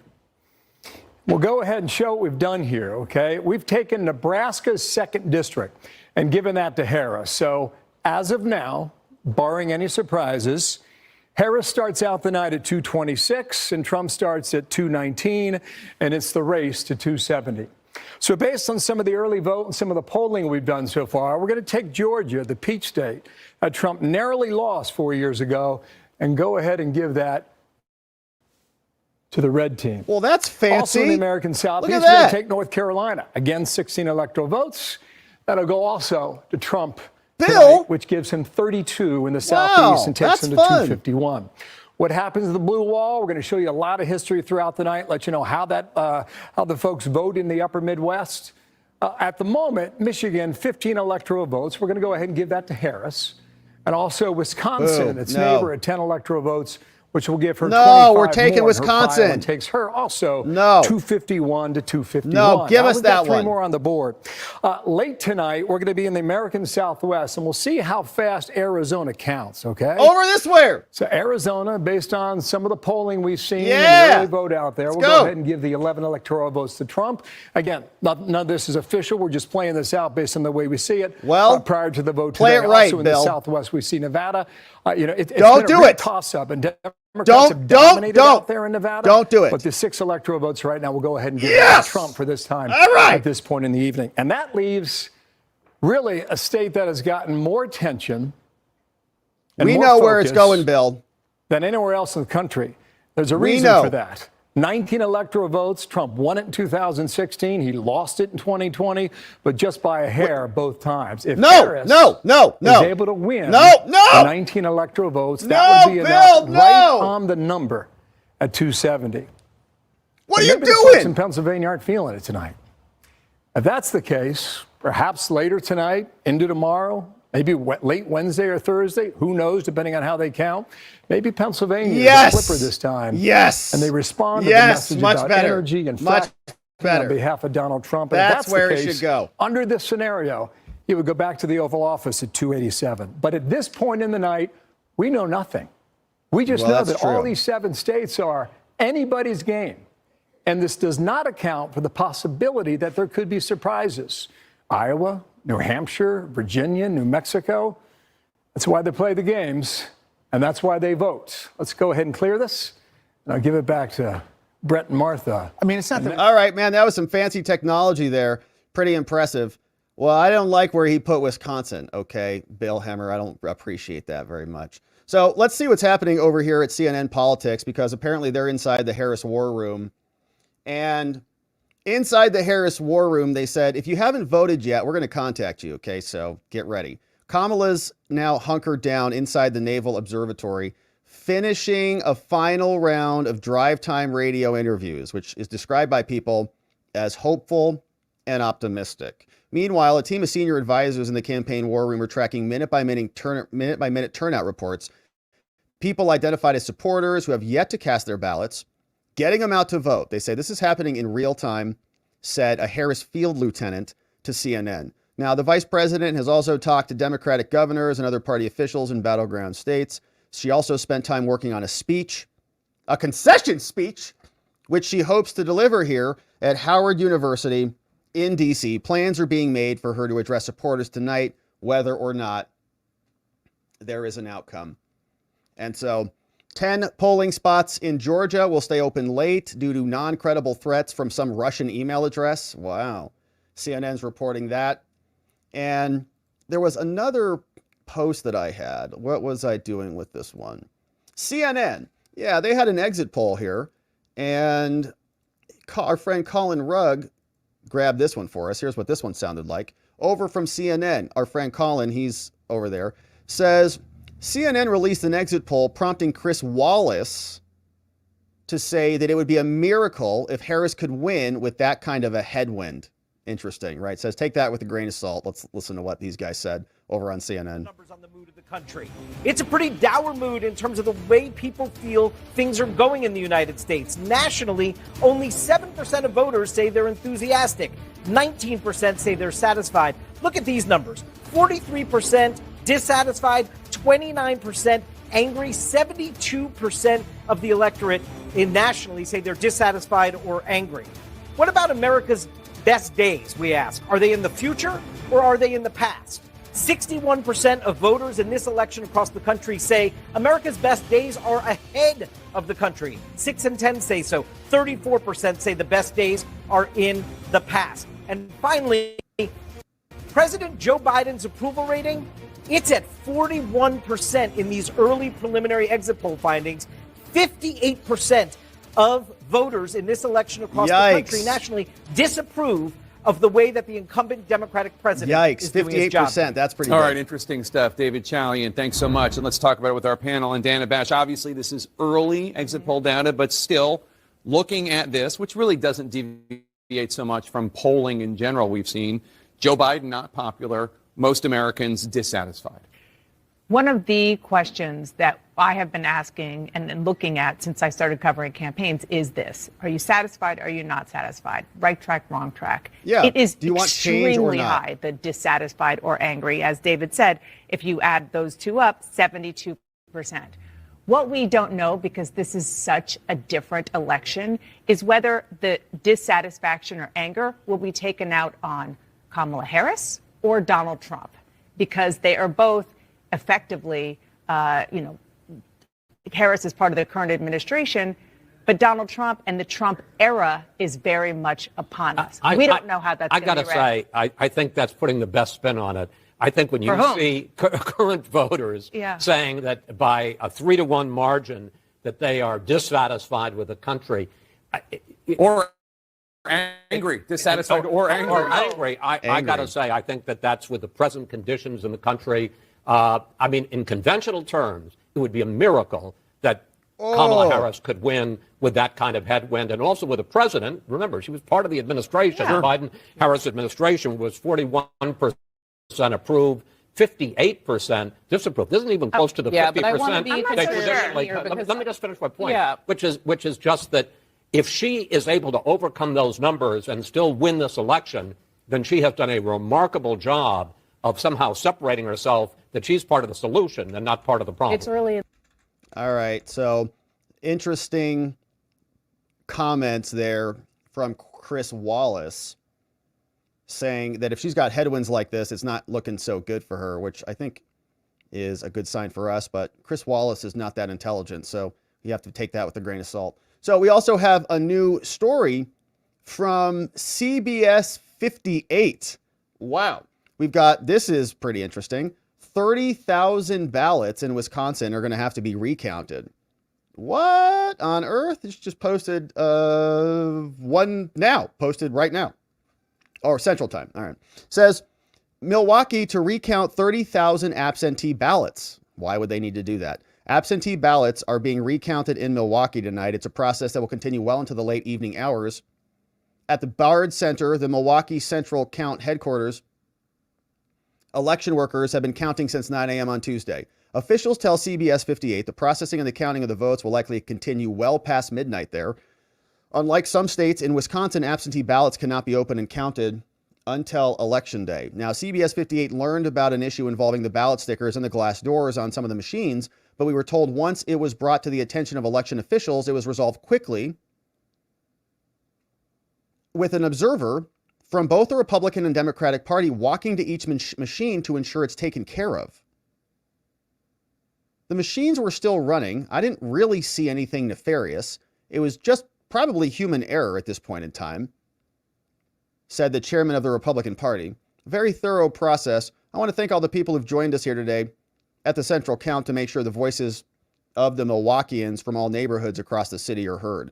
No other major issues have been reported at this time. As of 4:30, we know more than 106,000 absentee ballots have been returned. At last check, more than 4,000 were returned as well.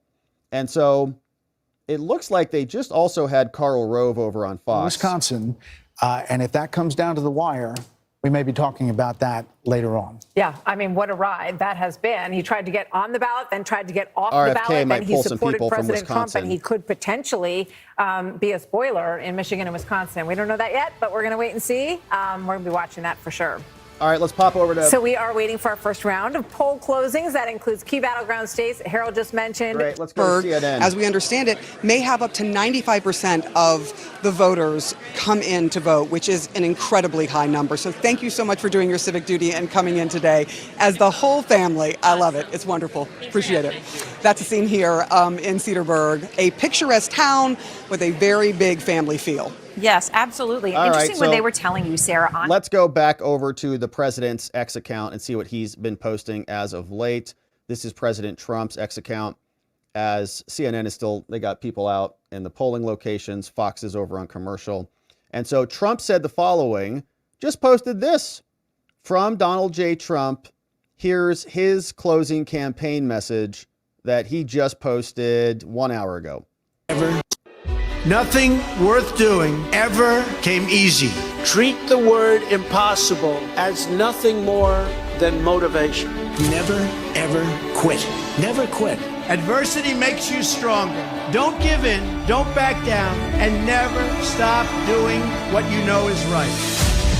They want to take away my freedom because I will never let them take away your freedoms. They're not coming after me, they're coming after you, and I just happen to be standing in their way.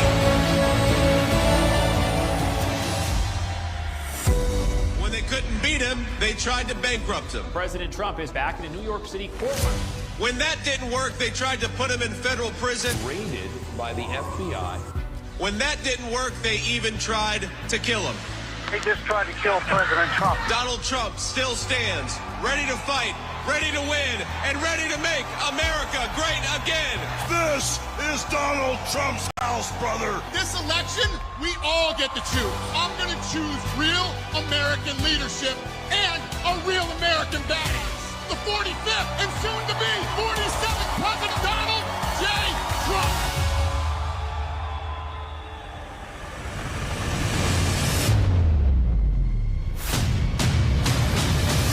Starting on day one, we will defeat inflation quickly and we will make America affordable again. I will cut your energy costs in half. It's time for the working man and woman to finally catch a break. We are going to bring back the American dream bigger, better, and stronger than ever before. When I'm back in the White House, we will restore world peace, and it will be again peace through strength. I will launch the largest deportation program in American history. And we'll put these vicious and bloodthirsty criminals in jail or kick them the hell out of our country. November 5th, 2024 will be Liberation Day in America. We all salute the same great American flag. Our best days are yet to come. Together, we will make America great again. Yes! Let's go, baby! We're saving America. So if you're in line, my friends, stay in line. If you know anybody who's in line, stay in line. We're running up the scoreboard through the end of the evening. So another banger from the president. Absolutely amazing. Now, here are some more from him, right? He's telling us, stay in line, too big to rig. If you haven't already gotten your vote in, and you know somebody who's in line, make sure they stay there until it's counted. New updates from CNN. They say early exit polls from Manu Raju. They say, whoa, just 1/4 of voters say they're personally better off than they were in 2020. Oh, man, that's rough. That's worse than roughly 4 in 10 when they felt that way when Trump lost. 1/4. Brutal. The question is whether voters blame Harris or whether they see her as an agent of change. What do you think the outcome is on that? Brutal for them. It's true. Things are dramatically worse. And 4 in 10, we were in the middle of COVID. Okay. Everybody was doing bad in COVID, except the government and their big corporate friends all kept their businesses open while they were showing up at small businesses and demanding that they close. So yeah, everybody's worse off. Glad people are reporting that. Kevin Liptak says, after months and months of internal debate among Democrats about how much to emphasize democracy in their messaging and democracy, I've got this great video. Every time they say democracy, just rephrase it with the word bureaucracy. It's great. I'll play that next. Tonight's exit polls show voters did actually care about the issue, though. More than 1/3 called democracy their top issue, according to the early exit polls. Well, when I think of democracy, what they want you to think of is like an insurrection, I guess, or the peaceful transfer of power or whatever. Trump left the White House. That wasn't even a question. What about free speech that their party wants to censor endlessly? What about prosecuting political opponents like their party did 4 times in the criminal courts, many more in the civil courts? Those are important things. So maybe voters are mentioning democracy because they're tired of having their candidates prosecuted. They say that amounts to validation for Harris, which put an emphasis on the closing weeks. We'll see. I'm worried about democracy, but not because of Trump, not because of a 4-hour riot on January 6th, not because he had problems with a rigged election, which was rigged by the CIA and the FBI. We've got Adi Cornish says CNN's early exit poll is showing that 61% of Americans thinks the country's best days are in the future versus 31% in the past. I don't even know what that question is meant to show because we're going into the future, I guess. Is it a play on Make America Great Again? So if you're referencing the past, it's like again, so like you want to go backwards? Or is it like comma, like, we're not going back, we're going forward? All right. So they also say, which according to the early exit polls, in some ways that amounts to validation for Harris. We already read that one. They are still thinking of a positive future given the national mood on other issues. She says that ain't nothing. So, all right. At least 182,000 registered voters in Philadelphia cast early ballots, said an election official. That's apart from the remaining ballots that the city has yet to pick up from the college drop-off locations. The first release of early ballots will take place right after polls close. A target of 75,000 to 100,000 ballots, and says registered voters have until 8 p.m. to pick up their ballots after the polls close. Interesting. Okay. So, here CNN's reporting Trump's going to plan on any mishaps as the ballots are being counted. Another exit poll says most Trump and Harris supporters already made their choices before September. 8 in 10 voters says they decided a long time ago. No late breakers. Fewer than 1 in 10 say they decided this past week. That stinks for them because they really needed that Puerto Rican comment to shake off 2 or 3. Similar majorities of those backing Kamala and those supporting Trump, about 80% on both sides, say they decided before the election. And CNN is continuing with their updates. So let's see if we've got some numbers at all. I think we had one set of polls closed right here in Indiana and Kentucky. And so the race for the president, you can see, is right here. Do we have any numbers being reported yet? Nothing yet. All right, so we're not expecting anything quite yet. So, all right, let's see what else is happening out there. We've got other things happening over on the cables. And so where do we want to go right now? Looks like, let's see what CNN has to say about this. We expect Donald Trump, of course, to win the state of Kentucky. It's been a red state for quite some time. But there are blue pockets. And so you try to see in an urban area that has key suburbs around it. This is Lexington, Fayette County. How is the vice president performing compared to Joe Biden 4 years ago or Hillary Clinton 4 years before that? It's way too early. You see 373 votes to 199 votes. So I'm not even going to do the comparison. But this is one of the things you look at and you say, okay, and so where is there a community like this in a battleground state, right? Because we tend to have nationalized elections. Too soon for that. In 2016, if you were with us back in 2016, one of the very first clues of the Trump phenomenon came right here. In the early results out of Kentucky, we saw in these small rural counties, not only was Donald Trump running it up, but running it up in excess of Mitt Romney, running it up in excess of George W. Bush, getting new people to come out and vote Republican. That's what made Donald Trump the force he was in 2016. And so we're going to look along these lines just to see, again, we expect him to win Kentucky. So some people might say, why do we care? Why do we want to look at that? Well, as you see, that's Ohio. Right? And then there are Wisconsin and Michigan. There are communities like that in some of the other battleground states as well. So you're trying to see what's happening. So we'll just take a peek here to see. There are 25% here in Greenup County, Donald Trump at 72%, right? So you just go back and look. Is the rural Trump base coming out like they did in 2016 out of the woodwork? Let's go to Chris Coons so there's here 2024. He's at 72%. In 2020, he's at 72%, so he's about matching 2020. You just go back to 2016 and look, there he was at 71%. So essentially consistent turnout for Donald Trump in the small rural counties that are critical to him. Now, we're not done here, obviously. That was only about 25%, I think, when we did it. We also got but Senator you want to look Warnock, at that. who's on MSNBC. People of color, we turn out students, we turn out those independents. So this is Senator Warnock. He's a Georgia senator. Deeply disaffected by what they are witnessing in their own party. That's how we win. I have to tell you, I'm glad to be a part of a party that feels like our outcomes are likely better. Our future is with an expanding electorate.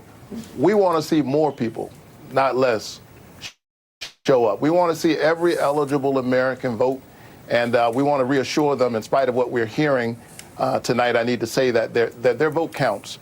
And the way to respond to these threats and the things that we're hearing, the games that are being played even by some of our foreign adversaries, the way to respond to that is to show up. It's safe to vote, and we've got more time, so Georgia, show up, and let's do for the country what we did in 2020, 2021, and 2022. Senator Raphael Warnock of the great state and the all-important swing state of Georgia. Sir, thank you. I can see the energy, you're exuding this energy that everybody in the country is feeling right now. But to have you for this hour, it means a lot to us. Thank you, sir. Rachel. Thank you. Keep the faith. Right. Much appreciated. I will say what he referenced there in terms of... All right, let's go back to Fox. Hi, Hi, good to be with you. We're here in Bucks County, and that is really the premier county to watch here in Pennsylvania. It is densely populated, 650,000 people. President Biden won it by 4 points in 2020. But now this year, for the first time in 15 years, registered Republicans outnumber Democrats. Now, looking statewide, the Commonwealth of Pennsylvania, former President Trump, he won the state narrowly in 2016, then lost it narrowly in 2020. So for Vice President Harris, her success here in the state potentially will depend on the collar counties, the suburbs of Philadelphia, Montgomery, Chester, Delaware counties, and here in Bucks County that pushed President Biden over the edge in 2020. So it's make or break. Now, polls close at 8 p.m., but that is not necessarily the case everywhere. In Luzerne County, there's one polling location in Laughlin that's getting extended till 9:30 p.m. after some issues this morning. Some issues this morning are also why Cambria County, that is extended to 10 p.m. tonight. Those ballots cast by after 8 p.m. will be provisional. Again, 2020, the count here was slow. It took 4 days, but there were 2.6 million mail-in ballots to count in 2020. So far, 1.9 million have been accepted here this year. Guys, I'll send it back to you. All right. Alexandra, thanks. Grady Trimble is in Michigan, just outside Detroit. Good evening, Grady. Good evening, Brett. Michigan's top elections official says turnout here on Election Day has been off the charts. Some of the top issues driving voters to the polls in Michigan include the big ones like the economy, the border, and abortion. But there are also two niche issues more specific to Michigan. Those are the electric vehicle mandate and the Middle East. The Trump campaign has been trying to win over auto workers who disagree with their union's endorsement of Vice President Harris. The campaign has also been courting Arab Americans, many of them unhappy with the Biden-Harris administration's handling of the wars in Gaza and Lebanon. Former President Trump became the first major party candidate to visit Dearborn, Michigan last week. That city is home to the largest Arab American population in the country. And we talked to voters, Arab American voters, who say that resonated with them. So as we look for results to come in tonight here in the Wolverine state, those two issues could be critical, not only in the race for the White House, but also as Republicans try to flip the Senate seat vacated by Senator Debbie Stabenow. All right, so good stuff there. He was reporting from the scene. They just had Axelrod was also over on with CNN. He was Obama's former campaign guru. And this is also Alyssa Farah from The View, the anti-Trump person who got Cassidy Hutchinson to come over. They're nervous. I think that his behavior in the final stretch of it, I think they recognize their closing message was nowhere where it needed to be. And some of the early projections we're seeing show a momentum that I think a lot of Americans are feeling, that this Trump era may be coming to an end. Look, I mean, he should be scared in Pennsylvania because there is an energy, there is a surge. Look, you talked to me a week ago, 2 weeks ago, I'm chewing my fingernails down to my elbows. I'm just worried. The Puerto Rican vote by itself has been lit on fire. Now, people will tell you, different things about it, but what I'm hearing, I talked to a young woman named Camille Rivera. She's with La Brega y Fuerza. It's the only Puerto Rican PAC. They were begging for money. Nobody cared about them, but they had built the only voter file for Puerto Ricans. When this insult comment attacked Puerto Rico, she says it was like wildfire. It was a joke from a comedian. Remember, Puerto Ricans culturally they vote a lot. They vote a lot on the island, and so there is a big tidal wave of Puerto Rican vote coming in Pennsylvania. Could turn out to be the most expensive joke in history. On the issue of Pennsylvania, I talked to the Trump campaign just a couple of minutes ago. They actually have Trump sitting in a room right now calling into radio stations in Pennsylvania and Wisconsin, encouraging last-minute turnout. I asked my source there, how you feeling? And he said, would rather be us than them, but it's tight. All right, we are nearing the first major round of results in the presidential race. After 7 p.m. Eastern, it is a jam-packed hour ahead as voting ends in the battleground state of Georgia. We're also waiting votes from all the swing states that will decide the presidential election. We'll be right back. All right, so CNN has a nice panel going. We've got a bunch of other stuff happening. In fact, I think Elon is chatting right now over on X. Let's see what they're saying over in Elon land. From Elon himself, let me cue this up. I thought that I had this open. Evidently, oh, there it is. Yes, here this is. Oh, it's just ended 6 minutes ago. All right, so never mind that. I thought that was live at the moment, but it just ended. Okay, well, here's a good clip, it looks like, from Elon. Notice that Washington Post actually had another story come out today, and I was wondering if it was true or not. Elon, it said that you're going to be celebrating or watching the election results over at Mar-a-Lago tonight. Is that true? That is true. I actually just voted in South Texas because I'm registered to vote in Cameron County, which is where Starbase is, from my little house on William Street, which is now called Meme Street. So I just voted, and now I'm headed to Florida, I'll just be there with President Trump and JD and a bunch of other cool people. They actually got a story right. It's very surprising. I'm shocked, actually. All right, so it's going to be an election party, and it should be a lot of fun over there in Mar-a-Lago. And so we're still waiting for some polls to close. We've got one update from the New York Times, and I think we might have some returns in on these two states. So 7 minutes ago, they say as most of Georgia's polling places near the regularly scheduled 7 p.m. close, we got 5 voting locations that can stay open later. After a spate of unsubstantiated threats, they're going to be open anywhere from 15 minutes to 45 minutes longer. And so let's take a look here. Do we have any results coming in from the New York Times? Doesn't look like anything. Well, here, some in Kentucky, some in Indiana. So Kentucky presidential results. 4% are in. Yeah, baby. And Trump's in the lead. Let's go. Amazing. So 65 to 33%.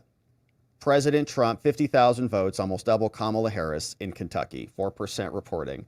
Oh, it's going to be fun to say that all night long. How many are reporting? Indiana, Trump's up 57 to 41. 9% has been reported. Saying in 2022, most ballots were counted by noon Eastern time tomorrow here. First results are expected after the polls close, 6 p.m. Eastern time. So they're reporting numbers there, and we'll keep our eye on it. So votes coming in, very fun stuff. And here's what Philadelphia is saying over in the voting land of Pennsylvania. We have the state prisons. So if you're going to try to turn an election into some form of coercion, if you're going to try to bully people, bully votes or voters, you're going to try. Nobody's bullying anybody. Oh, what happened here? We're not playing. I'm amazed that he said F throughout and didn't let that go. Chris, I mean, all right. So, okay, sorry about that. We'll get Rachel off. Thomas Massey just won his race. Heck yeah. The AP is called The Race for Me. Kentucky's 4th congressional district. Thomas Massey, victorious. Congratulations, Representative Massey. We appreciate you in Congress. Congratulations on your victory.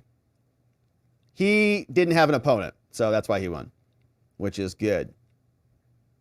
Very easy victory. So good news there. I had some other fun posts.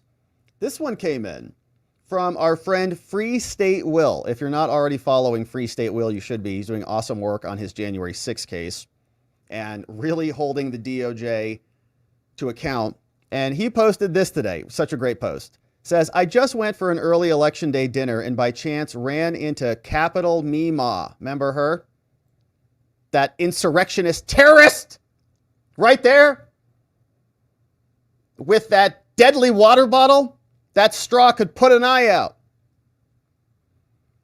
Who went viral on January 6th. She wasn't in Washington. She was in Kansas at the state capitol. She was just being as peaceful as I was. This is a sign we've come full circle. Trump will win. Okay, so that wasn't actually from the J6 event, but still a super cute photo. And glad that they got to connect. So amazing stuff from Free State Will. Super fun there. And we also saw more. So here's some follow-up on the Wisconsin story. So I don't know if this is a real photo or what, but look at this. Is this what we're seeing here? Peter Berniger, independent journalist, president of Election Watch, so it sounds like this is his wheelhouse, says, wow, stickers on all 13 tabulators at the Milwaukee Central count are broken. They're going to start all over, counting from the beginning. This is it, citizens. This is their Georgia water tape break, their 2.5 dinner break from November 3rd, 2020 in Milwaukee. Announcement by election officials says we're going to be counting from 2 to 3 a.m. Look at these photos. What does that even mean? Why is that seal broken? Call the National Guard, he says. See the tweet quoted here for the gory details. Saying, new election clerk is slow walking the election now. We need you to contact her office. Paid workers are milling around. Announcement was just made. There's lots of skinny ballots. Ballots are coming in from the wrong wards. Many ballots have to be remade. So people are paying attention to it this time, and we're excited to see some eyeballs are on it. We'll see what the results look like and how that continues, but we did see they're recounting a bunch of ballots. How could that be? Very strange how that happened.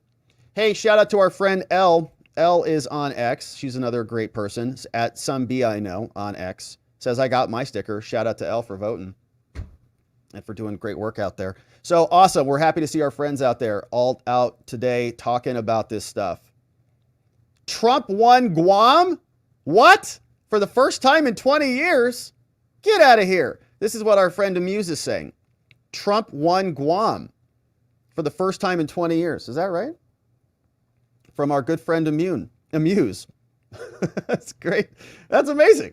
So Guam. All right. That's pretty good news there. So all good stuff. Here is what it looks like on the Ohio race over from the cables. See what Fox is saying for us here today. President Trump in the Buckeye State. Now, Fox is told that Mr. Trump must carry Ohio by about 10 points in order for Moreno to win. And Brown has only won in Democratic years, 2006, 2012, and 2018. The wild card is this year. Martha? Chad, thanks. One of the races that could swing control of the U.S. Senate playing out in Montana. Correspondent Dan Springer is in Bozeman tonight. Good evening, Dan. Let's see what's going on in Good evening, Montana. Brett, and I don't want to go on the record as saying I'm jealous of all my colleagues and their nice, warm watch parties already. We're in Bozeman. Florida. It was snowing sideways. I don't think it's going to have a lot of impact on voter turnout today because most people in Montana voted prior to today. The polls close at 8 o'clock, and that's when we can go inside to the GOP watch party in the hotel behind me. It's expected to be a good night for Republicans here. President Trump is expected to win by a landslide. The big question, of course, is what happens in the Tim Sheehy, John Tester race. John Tester has been said to be the most vulnerable Democratic senator in the country this year. As he has in past years, he always seems to manage to slip away and win his elections. And he could do it again this time, but Republicans are confident that Tim Sheehy, a newcomer to politics, will end up winning this seat and taking the Senate for the Republicans. Brett? Dan Springer. All right, I don't know what was going on with that Guam post, but I see that Guam picks Harris over Trump in a non-binding presidential straw poll. So I don't know what that's about. I don't know much about Guam's part role in our elections, if I can be perfectly honest with you on that. So don't have a lot of details. Who is that? Is that Kev? Is that Kev McCarthy? Hold it, and can we extend it? It is Kev. A lot happens to do with the presidential race. A lot of our candidates are underperforming Trump. The next two states you're going to watch is Ohio and North Carolina. And that'll be a big play, not only just for the House, for the Senate. Moreno has been closing stronger. We have 2 congressional seats there that could be a pickup. And if we pick up 4 to 5 seats from Democrats, we will keep the House. And you look at North Carolina 1, book out, it will tell you 2 different things. If we win that seat, the Republicans are going to have a big night. But it also tells you the percentage of the black vote, which could give a problem to the Democrats. If it stays where it is right now at 36%, that could be good for President Trump and also good for Republicans. So as you look at the map, there are these canaries in the coal mine in different races.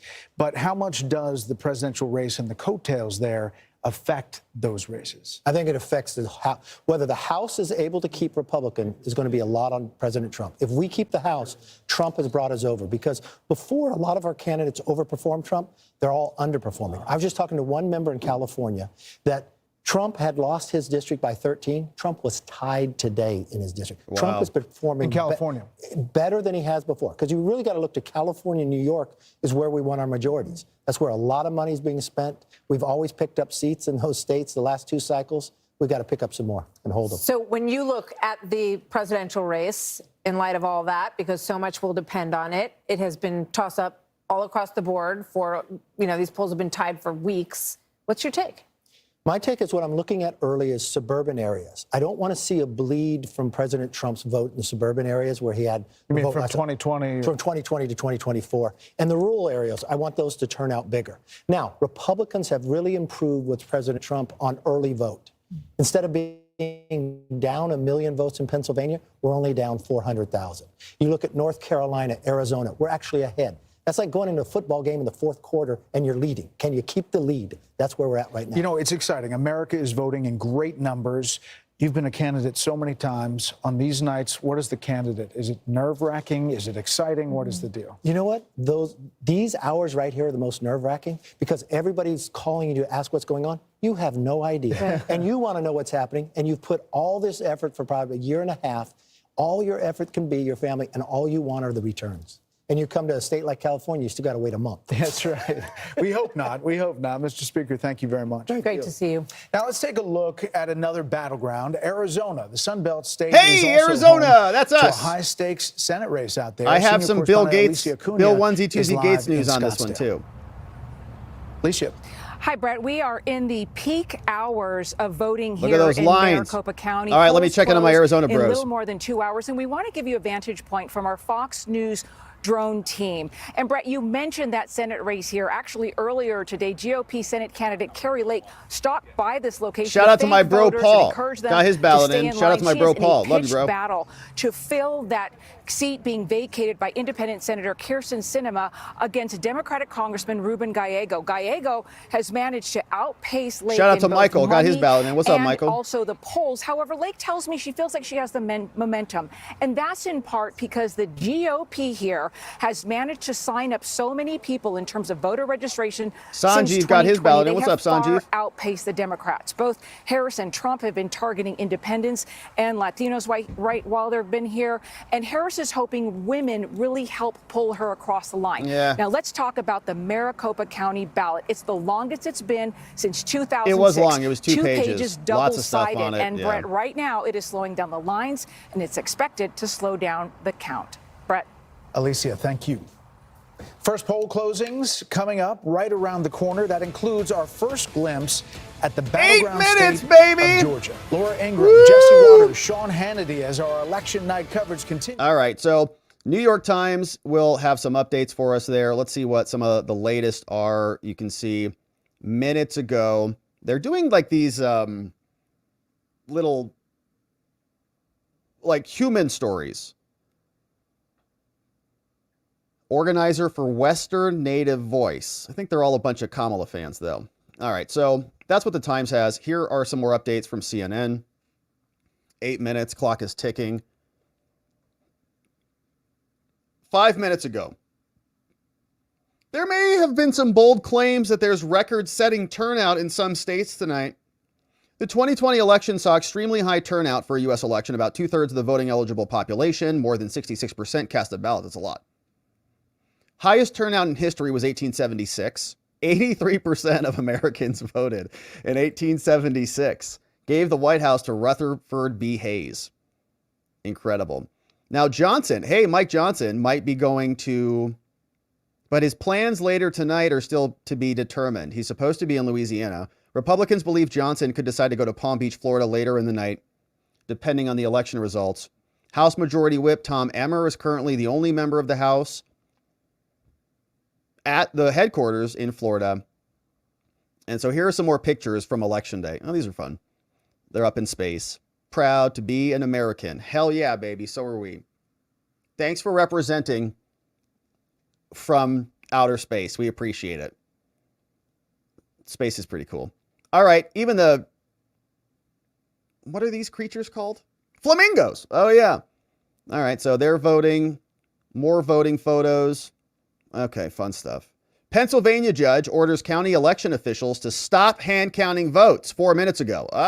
A judge in Pennsylvania has ordered a poll official in Washington Township to allow votes to be sent to the county election bureau for tabulation when the voting ends without a hand count or manual tabulation of the votes. Earlier on Tuesday, the Fayette County Election Bureau in southwestern Pennsylvania filed an emergency petition asking the judge to order an election official to not hand count votes. Don't hand count them.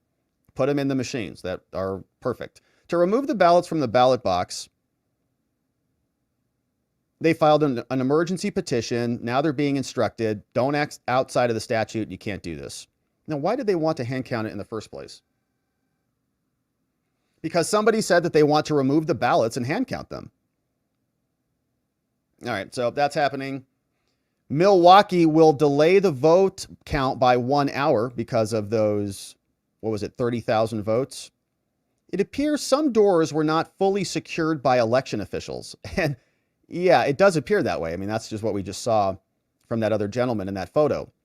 But we have no doubt regarding the integrity of the election. All those doors were opened. However, in order to eliminate any doubt, we're going to start the tabulation process over.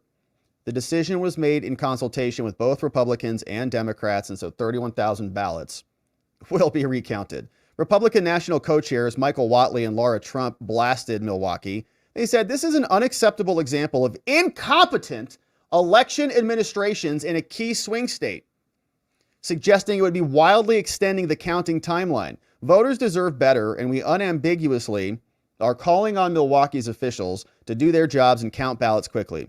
Anything less undermines voter confidence. But Jacob says that Milwaukee officials were making the right move to instill confidence. Bomb threats, 5 locations in Georgia, and more updates. Oh, Harris is making the final election day push. She's on Sirius XM radio. Like, please vote for me. Harris urged voters to turn the page on Trump. She hopped on with a Sirius XM host, Zerlina Maxwell. They're trying to get everybody out, my friend. So if there's still time in your state, get out to vote and text your friends. Get them out there. Democrats are freaking out trying to get people to the polls. We still have time to get to the polls in some of these states. So make sure we're doing that. All right. Says she called in Harris team and their allies. They're concerned about the bomb threats. So maybe they want to do the election over again. Georgia has been plagued by non-credible bomb threats. One senior Democrat in the state tells CNN they're tracking threats in Atlanta right now, but they hope that no voters who are apprehensive, they hope that they'll come back. Some has been extended. Some length of voting time has been extended. And so we'll see what else is happening. We're back. We got 3 minutes and counting with the Fox crew. And let's see what they're saying. Peter Doocy has more live at the White House. It's Peter. Good evening, Brett and Martha. What's up, Peter? Democratic party of the decade is here in Washington, D.C. tonight, and President Biden will not be there at Howard headquarters, and rather at Howard for Harris headquarters. And if you're keeping score at home, President Biden is the one who got Harris elected the first time and raised millions of dollars for the re-election effort. And tonight, White House officials are telling us he's going to be watching the returns on TV in the residence with longtime aides. He'll be getting regular updates. We did see them wheeling some Biden big got screens uninvited into from the party. First floor a little while ago. Harris for president would still be Biden for president if he did not decide late summer that he thought it was time for new voices, fresh voices, yes, younger voices, and for that he is going to have a quiet night in this house that very rude of them to do that. $1 billion to try to move into. Very rude. Right? What a sequence of events this has been, Peter, between that really disastrous They threw him over and then out the dropping window out in the middle of July for this president. Give me a sense of what the security is like around there. There are a lot more local police, but it's not like something where they have called in the National Guard. And there is extra fencing up tonight, but there has been for the last couple weeks.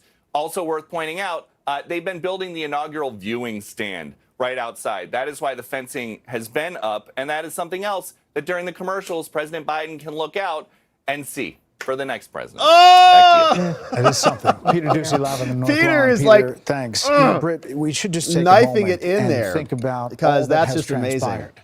transpired from that debate from 2 assassination So they got attempts Brit Hume, on too. one of the candidates, All right, we'll the stick with former Fox president, for now. From a new candidate campaigning in about 100 days, and here we are, essentially tied. And it gives us an idea of the acceleration of the news cycle, that all of that, which was really so very recent and so extraordinary, has sort of passed and disappeared.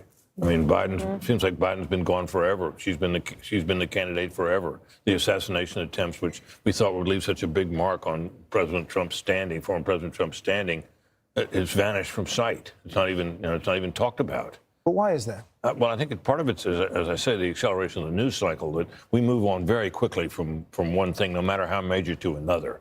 And the only things that kind of stay in the news are things like the wars in Ukraine and in the Middle East.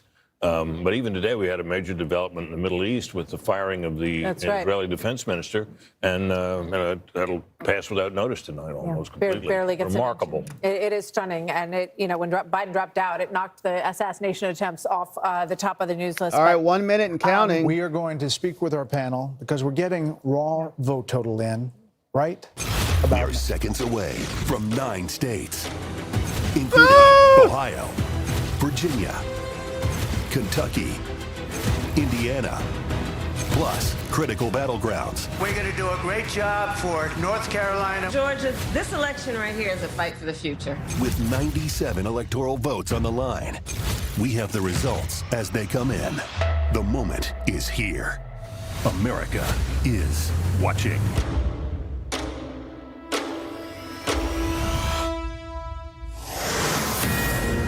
All right, and baby. It is 7 o'clock on the East Coast, and polls have just closed in half a dozen states. The Fox News Decision Desk is making its first calls. The most closely watched state at this hour is Georgia, one of 7 battleground states that could decide the presidency. That one obviously is too early to call. We'll dig into those numbers soon. It's also too early to call Virginia, though Vice President Harris has a lead in our Fox News voter analysis, waiting for the raw vote total to dump there. Fox News can project that former President Trump will win the state of Indiana. Yeah, baby! Carry nearby Kentucky Let's for go! a third time, and it is too early to call the state of South Carolina. But former President Trump has the lead there, according to our Fox News voter analysis. Meanwhile, Vice President Harris will sail to victory in liberal Vermont. And as we look at the race for 270 electoral votes, that's what it takes to win. Throughout the night, we will be adding up as each state is called. Right now, you see 19 electoral votes for the former president, 3 for the vice president. And we are going to be following all of this throughout the night. And also on the bottom of the screen, you can see these races as we get the raw vote total in. Yeah, Vermont. That's going to start happening very soon. But let's turn to the Senate for a moment, because this is another big story. Control of the United States Senate. Democrats have All right, let's see what almost CBS no says. room. CNN So says. we've projected Kentucky and Vermont. Those are the ones you expect. But so what are you going to get here? You see some first votes in Florida. Look at that. Let's just take it out. Okay, it's just south here. It's in Osceola County, just south of Orlando. We like to look at votes when they come in, right? Florida tends to be a reliably red state. Again, though, it'll be a test of whether Harris can improve their standing in the suburbs, or put it this way, whether Trump can improve his standings in the suburbs, whether Trump's collapse in the suburbs continues. First votes in Florida, always interesting to take a look. But what we're waiting for is the battleground just north of Florida, which will be essential in this race. Georgia. Again, Vice President's easiest path is those blue wall states. But Georgia, as a competitive state, what are we looking for? All right, number one, we're looking for the Democratic Foundation, which is Fulton County. Sarah Murray noted Fannyland, in the suburbs big Fannie here. Willis. Some polling places will stay open, but we should get votes pretty quickly. And when you're looking at Fulton County, Atlanta is here.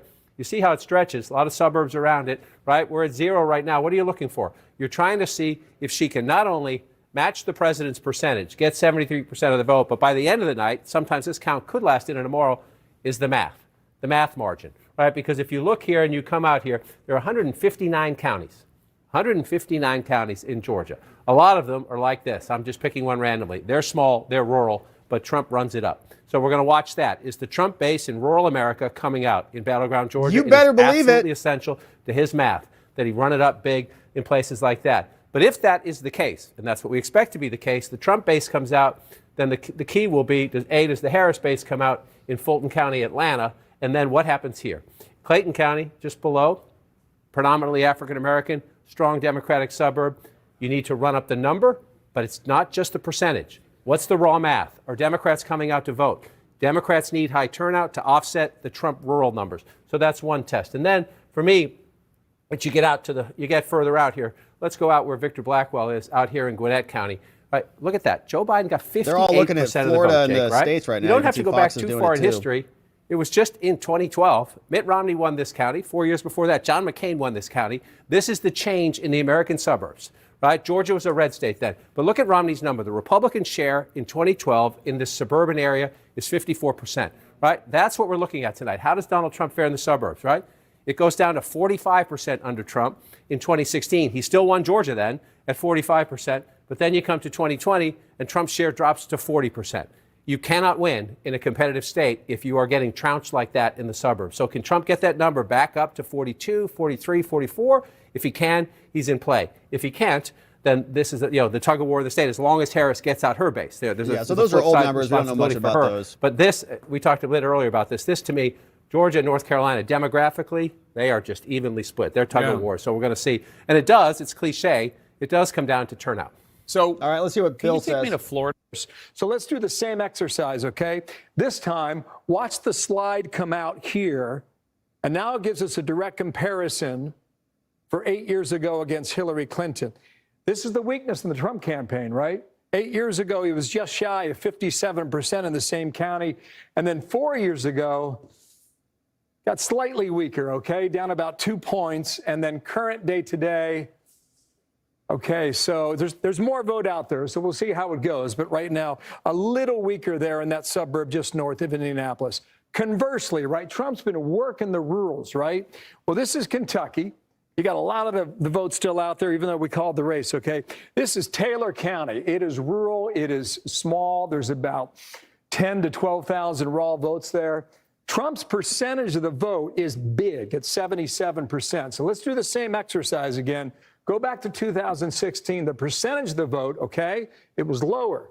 4 years ago in 2020, same county now, right around 75%. And as of tonight, okay, by the way, raw vote, 93.76. Hold on to that number, okay?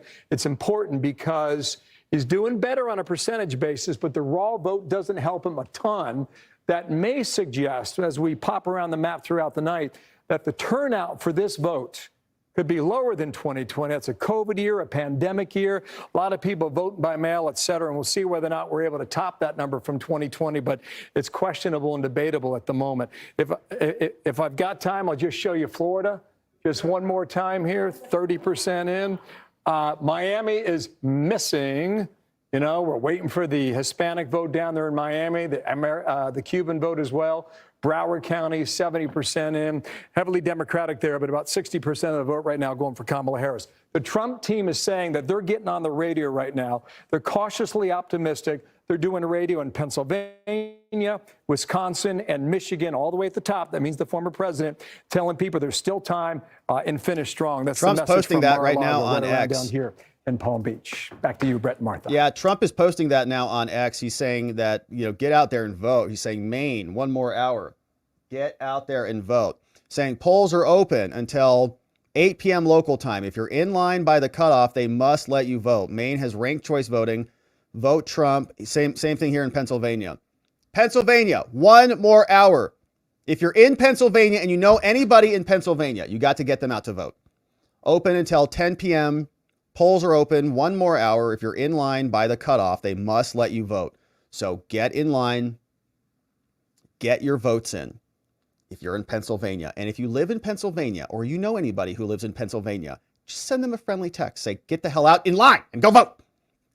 But be friendly about it because it's very important stuff. So obviously, Trump is wanting people to rally the vote. Here, he just posted this 20 minutes ago. Here's 9 seconds. Republicans, we're doing really well.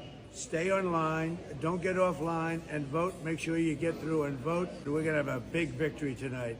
Let's go, Mr. President. Get out and vote. All right, so good stuff happening there. Let's check in on some updates from CNN and the New York Times. Here's one. Live expert. They say, well, that is such a question. I'm wondering what the Harris coalition will look like. Who cares? Here's one. Other updates. Motion filed to keep polls open later in Arizona's Apache County. Yeah. So apparently there was a bomb threat here too. The Navajo Nation Human Rights Commission has filed a complaint in Apache County. It's a very small county, generally speaking, up in the northeast part of our state. Not, I mean, small. It's not as small geographically. It's small in terms of population. Gorman told CNN that his commission, which is part of Navajo Nation government, received reports of malfunctioning printers and voting equipment around 10 polling places of around 30 total. Wow. Talk about a failure. 1/3 of your machines don't work in Arizona. An Arizona state official told CNN they heard issues with Apache County voting equipment were resolved, adding the county is working with the Navajo Nation to avoid litigation. CNN has reached out to Arizona's Secretary of State for comment. But Gorman told CNN he's heard reports from Navajo voters of issues persisting in some other locations. Says, my personal experience has been worse than the past, says Gorman. Oh, oops. They're located in the northeast corner of Arizona, home to the Navajo Nation. Yeah. Now, Kentucky judge denies a request to extend voting hours. So Kentucky's now done. We've got a call on that. And they're saying that Kamala is winning that. I'm sorry, that Trump won that one. And they've already given him the electoral votes in some of those locations.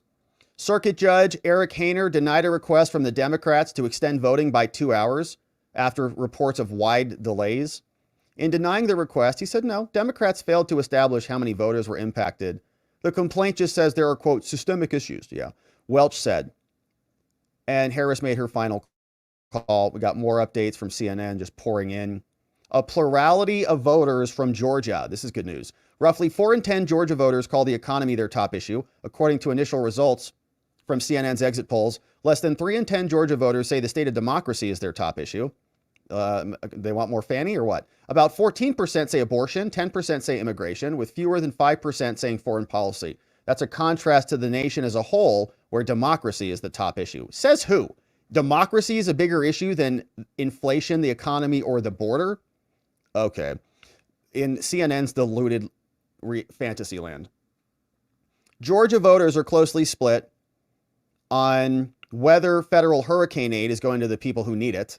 Voters in Georgia are also split on whether they trust Kamala or Trump to handle a crisis. And so Fox is talking about some Georgia stuff right now. College degree in Georgia. Donald Trump, a strong showing there. He's at 77, getting 77% of their support. So we have a lot more data coming in, and we will continue to bring that to you. Brett, Martha? Those are really interesting Thank numbers. you. They Absolutely. tell a story. They start to.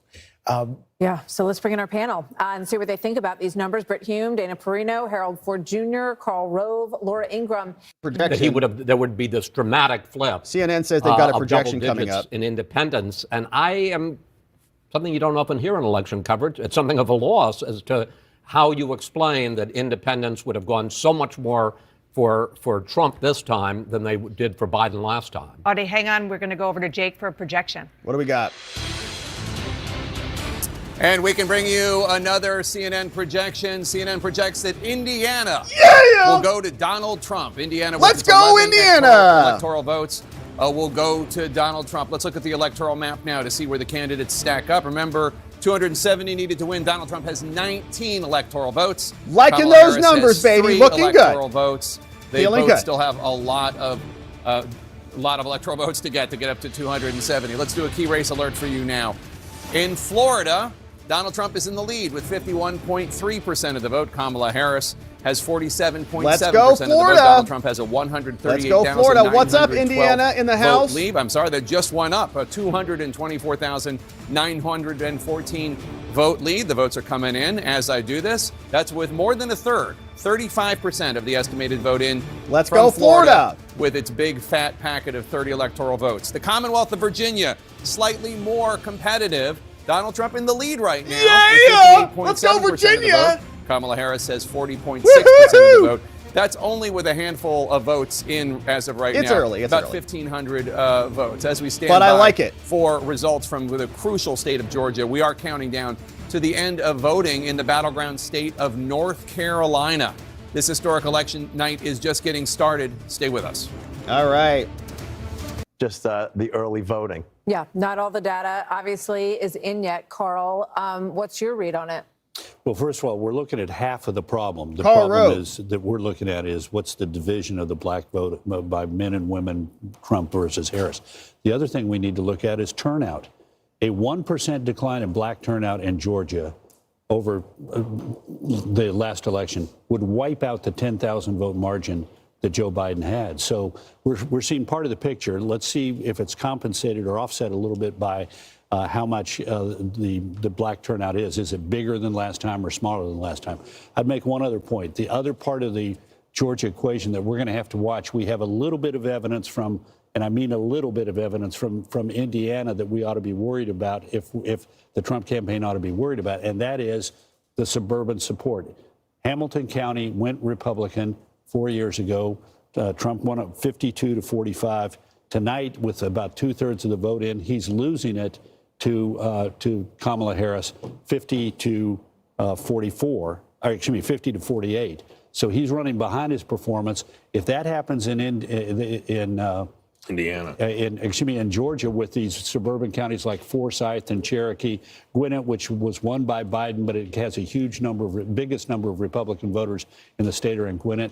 You remember, Hamilton County, 34% of the Republican primary voters in May voted for Nikki Haley when she had no chance of winning. We're seeing that effect tonight with the county being blue, at least at this point. Harold, it's just worth pointing out that the Fox News voter analysis is this rolling poll over several days, 120,000 voters asked a series of questions. When we look at that data that Sandra talked about, with the raw vote total coming in, we have a sense of how accurate or not accurate it is. So far, it's lining up. Your thoughts where you are?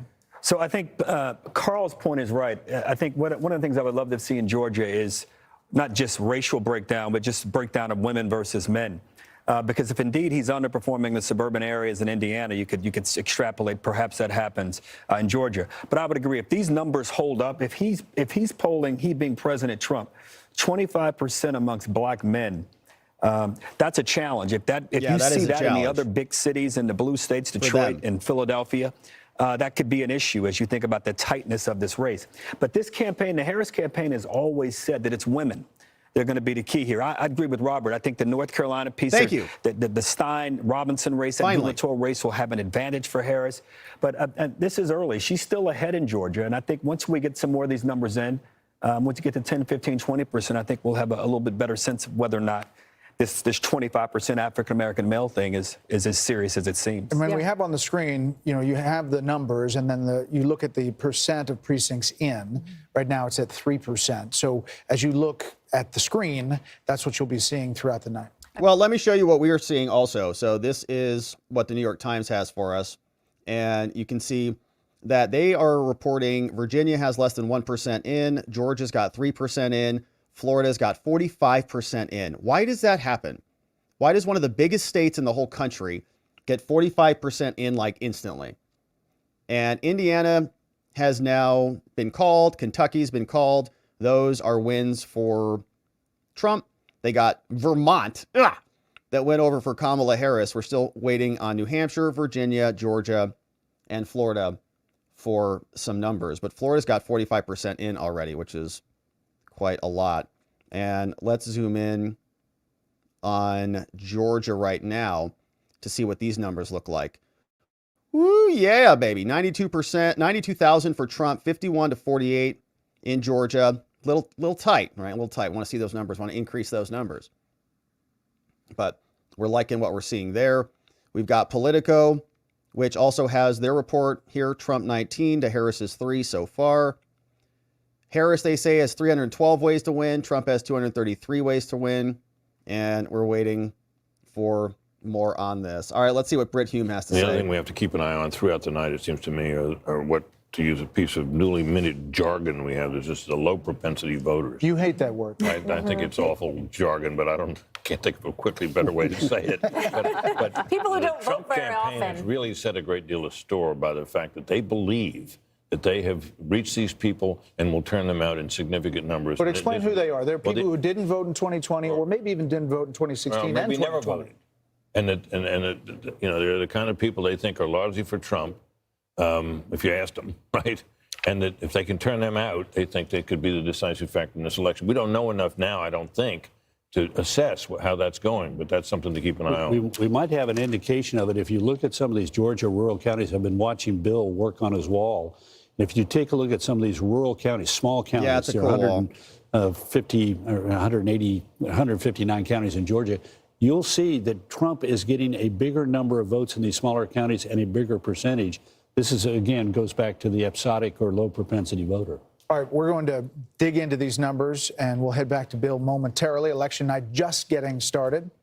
Some of the first polls are about to close in hotly contested state of North Carolina. Coming so we're up going to have some data there to show you. in Coming 11 up right minutes. after this break as our special coverage continues. All right, 11 minutes, and then you can see we'll have North Carolina's closing, which is right here. So 7:30.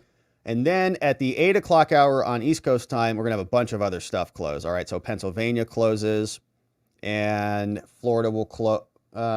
Wait a minute, are we on? Okay, Eastern time.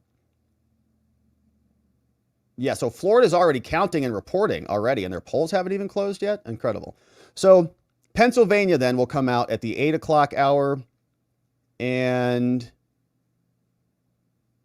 then Michigan will also start reporting, which is good news. Okay, cool. So we're moving right along, my friends. Things are working their way through.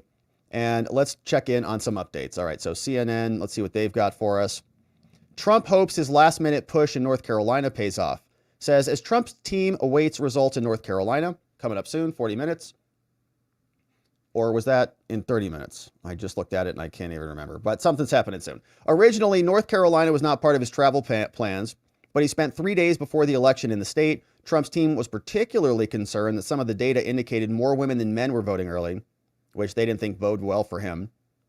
2 Pennsylvania college students waited in line for 6 hours to vote. Oh my goodness. When CNN reached out to them to understand why the lines were so long, they said voter turnout's high.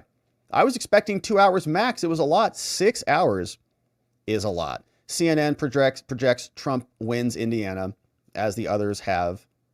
And we have plurality stuff cited by by Georgia, rather. So good stuff happening there.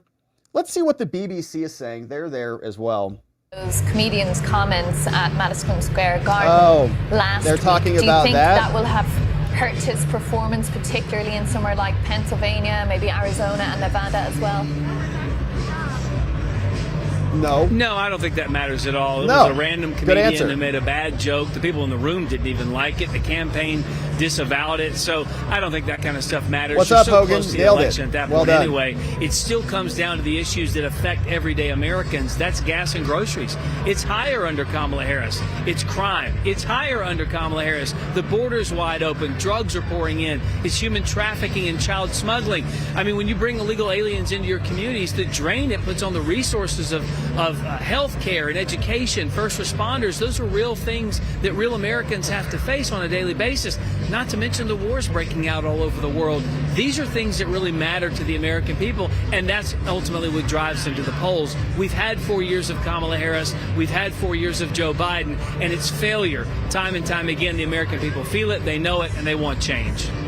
Great point. So as you can see here, Trump now 7,000 votes up in Georgia as the numbers keep ticking in, still 3%, reported by the AP, 51 to 48 there. And Fox is reporting back from the scene in this Senate race, and a few people still coming in here to vote just minutes before the polls close at 7:30. And voter turnout has been strong. More than 2.5 million Ohioans voted early. This morning at 5 a.m., there was a line stretching around this entire building with people ready to vote, and it really reflects what's at stake. 17 electoral votes. Former President Donald Trump is expected to carry the state for a third time. But as you mentioned, the race that everybody is watching is between the incumbent Democratic Senator Sherrod Brown and GOP challenger Bernie Moreno. Now, Senator Brown has campaigned seeking a fourth term, trying to make this about reproductive rights, which are enshrined in Ohio's Constitution. And for that reason, Moreno told us last night it should be a non-issue in this race.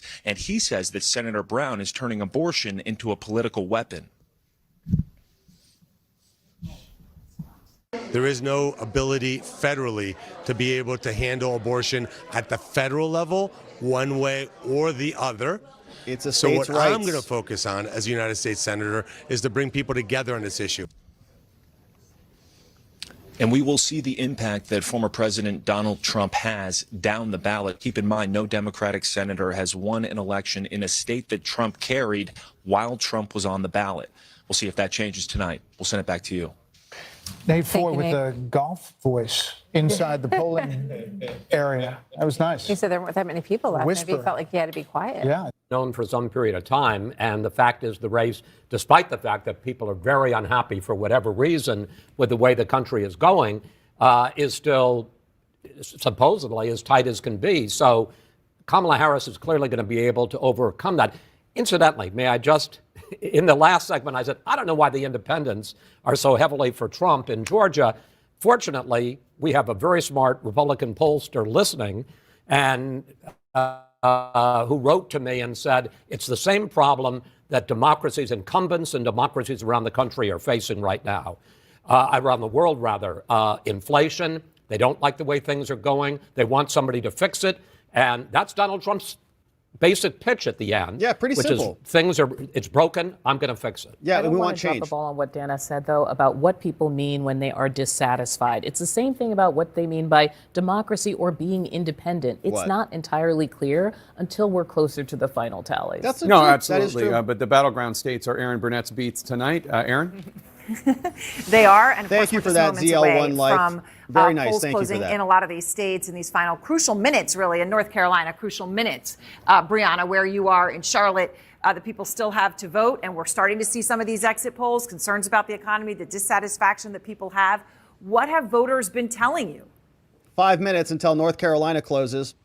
They've been telling us, Aaron, that everything matters. We're here in Mecklenburg County, which is going to be closely watched. It voted 66% for Joe Biden in 2020, and this is going to be very important to see the result here, to see how Harris performs compared to how Joe Biden did in 2020. I'm joined now by a voter, Brian Flores. You just voted. I did. And who did you vote for? For Harris. And tell me about how you came to this decision.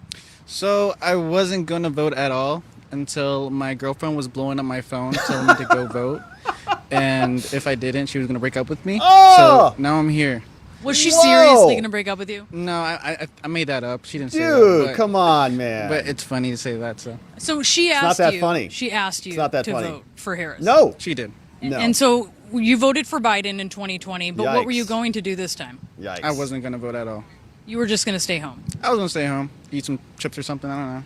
Yeah. And so you came just before polls closed. But here's the thing: how long did it? do that? Most people have been saying it's taken them 5 or 10 minutes. Tell us how long it took you to vote. So I got off of work at 4:30. Drove here about 30 minutes. I think I walked in like at 5:05ish, and I was waiting for about 2 hours. I just walked out. Brian, 2 hours to fix your address, right? 2 hours. Brian Flores, thank you so much. Aaron, back to you. Well, that's devotion. That's devotion. 2 hours that to fix the address. relationship's not and going to go stay there anywhere. to vote. Indeed. I mean, all right, John, but those are the stories the Harris campaign wants. Yeah, that's what they stories want. like that. That's a vote today that was not going to be there yesterday or the day before. That is right. Which in a competitive race, it starts with one, and that's how you build, right? So what do we have so far as we look at the map? Let's come out to the big picture first and show you. Sorry, I was just peeking in there. It's early. That's the big headline here. Look at a lot of that gray as we go from east to west. We have a lot. All right, so let's check back in on the Trump numbers in Georgia.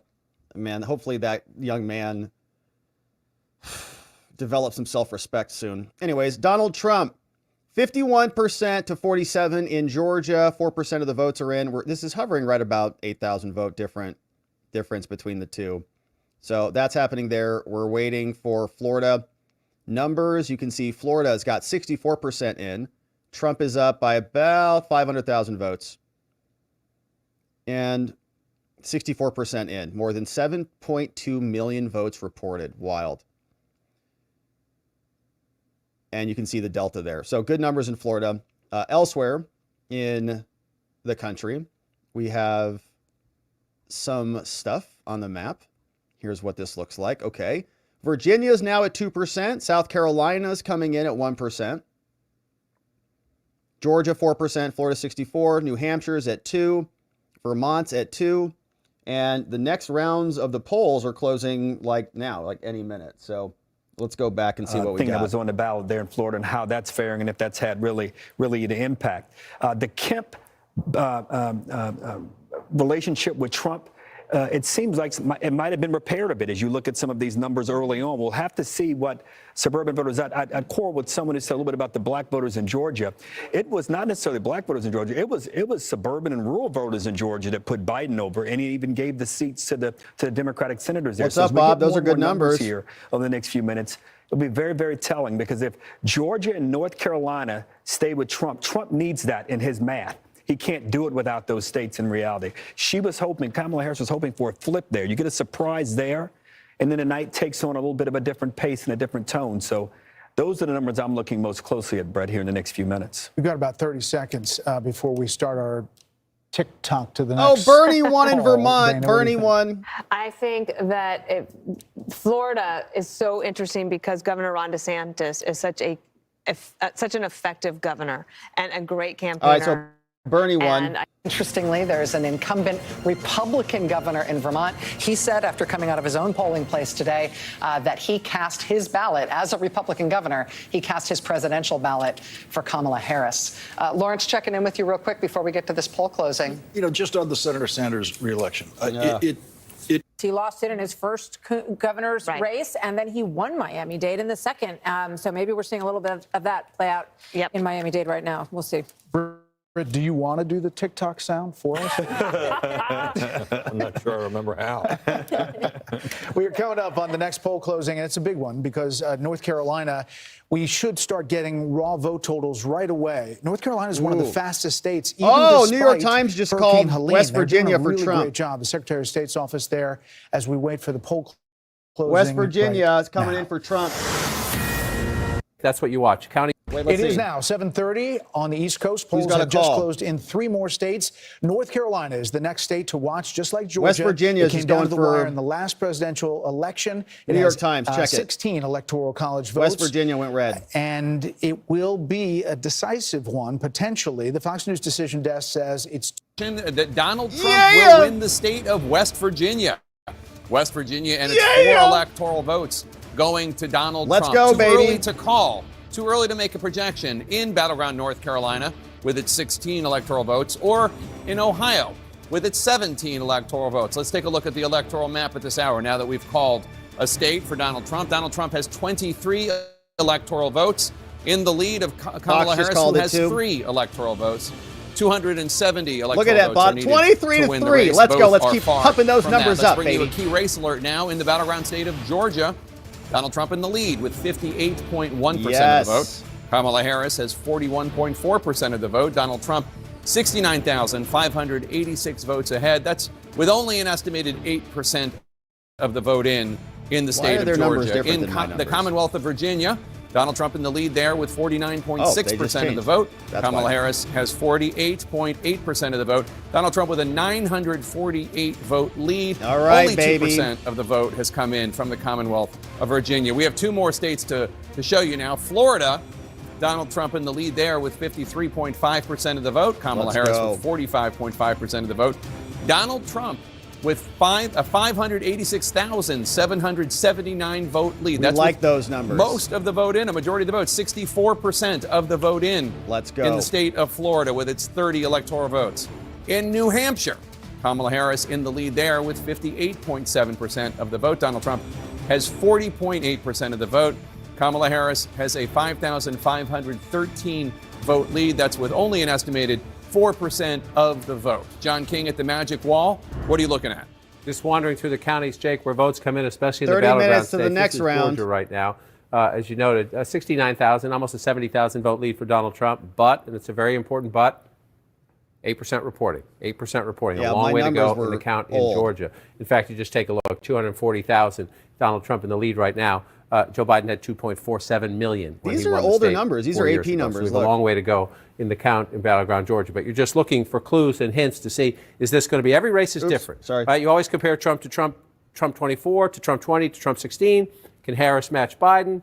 Will black turnout rival Obama? These are the questions you have coming into the election. And then you actually get results. And it'll be the Harris coalition versus this year's Trump coalition. And we watch it play out. So one thing you look at, you see Cobb County is red. Well, if that's the case at midnight and 2 a.m., a.m. and 3 a.m., that would be a big deal. Let's not after they 277, have more water main breaks. So you've got fewer than 500 votes. As you can see, we have a long way to go in Cobb County. So sometimes you get an early precinct or early batch of votes, and it draws your eye. If that stays that way, that would be a big deal. But if you go back to 2020 and look, this is the key to Democratic victory in Georgia, right here, Atlanta and the suburbs. So you come off that and come back to 2024 and see where we are. Not much of it in yet, right? So let's just take a peek around it and look. Fayette County, you're more to the south there. 60% for Harris, about 37% of the vote in. So they're getting some votes in there pretty quick. A ways to go, but let's just match it up. Harris gets 60%. Let's see how President Biden did there when he had a narrow victory, right? President Biden lost that county at 46%. So that would be, if it stays that way, a net plus for Harris. You're trying to flip counties. Anytime you flip counties, you're helping your math. So let's come back to 2024. Again, let's watch and see if that holds. Let's come back in and come over here, and you come down here to Rockdale County. Again, here's Atlanta, right? So you're moving out, suburbs into exurban areas. Here you're out here, 76%. They're counting fast there. They say they're at 74%. Sometimes that changes a little bit, but that's what their estimated reporting is. She's at 76% if you round up. You come back, Joe Biden was at 70%. So if you look at those counties, and you're in the Harris headquarters, that's what you're matching up. Are we meeting our targets, or are we exceeding the Biden coalition? Still some votes to be counted there, but that's an encouraging number for the vice president when you compare it Bill to has his 2020. magical wall So let's out. come back out. Been for a long time. You think about George Bush's second term, right? He won that state by 16.5 points. It wasn't even on the map in terms of consideration, but slowly Georgia changed. And a lot of it changed for the metro area, the 26 counties that make up Atlanta. Here was Trump in 2016. I give it to him, right? 5 points 8 years ago. But things seem to change in 2020 and change in a significant way. Water when Joe main Biden went in breaks. there and took the state by 0.2 percentage points, a raw Dang vote of it. 11,779. All right. Now, so this is where we are now. Now, just, with a lot of that vote out there, Trump's got a lead of 22 points, and that's going to change throughout the night, but we just want to let you know what's happening there. Let's look at the vote difference for North Carolina. Similar story, maybe less of an advantage for the Republicans, but this is all, this is all red. Wow, Look at good what numbers for Trump Bush and and Georgia Kerry did last in update. 2004. That was easy. That wasn't. Look at those that wasn't numbers, a battleground 9%, at all. 60 to 38. This is where Barack Obama performed so well, took the Tar Heel state just by so much they're okay in North Carolina, but was able to pull it off. Let's come back to 2020 right now, and I can show you what I'm seeing there. Let's go ahead and clear this, all right? Yeah. So as you can see, like these states, they change. And it's a real part of this national conversation about where people move, where people choose to live, where people choose to work, go to school, et cetera. So we'll like tag onto that throughout the night. We'll show that to North you. Carolina, you look at the counties you are following, Wake County, Raleigh. Yes. There's just such a population shift. More than 1 million people have shifted down there, and it's a different crowd. So that's why maybe you have a different electorate in North Carolina that Democrats are looking to. Yeah, I look at Wake County. We can show you on the board in a second here. I look at Guilford, too. That's Greensboro. A lot of folks campaigning there. Kamala Harris was there. Donald Trump was there.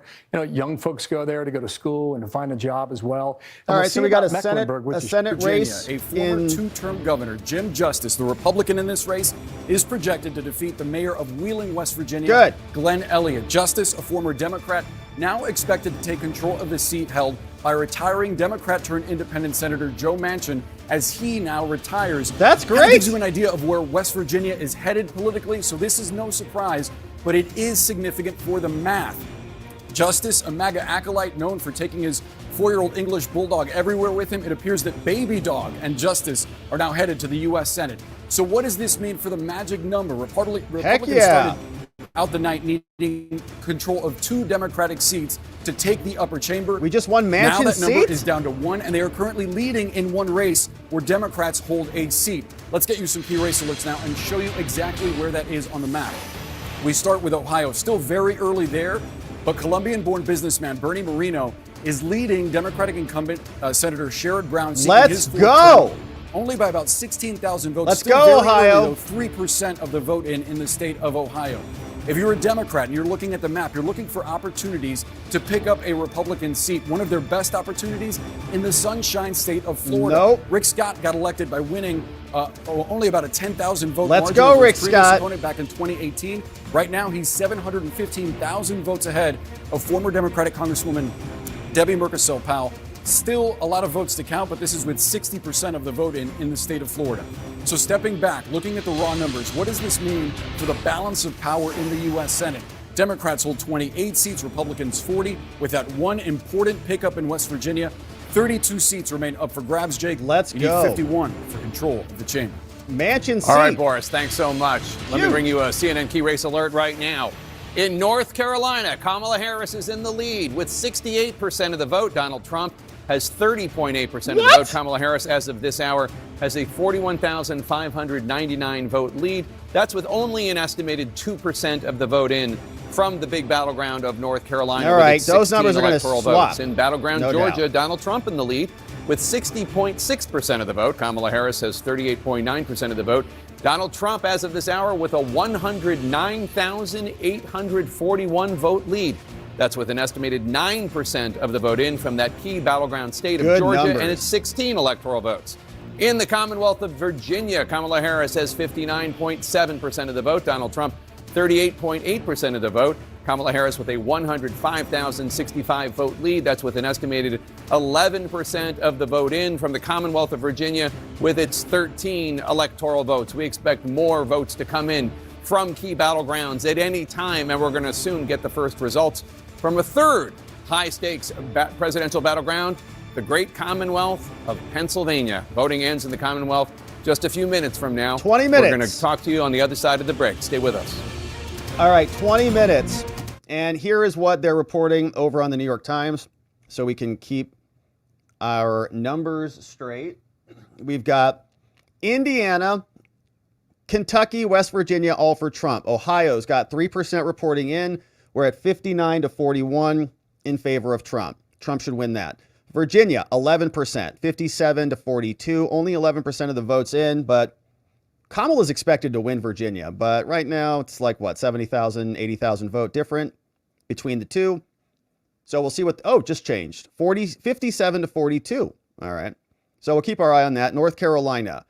Kamala up big, only 2% of the votes in, 76 to 34%. Trump should win North Carolina, but it is going to be a nail biter there. Georgia's got 9% of the vote in, and honestly, this looks better than I think people are probably even expecting, because that's 100,000 vote difference right there already.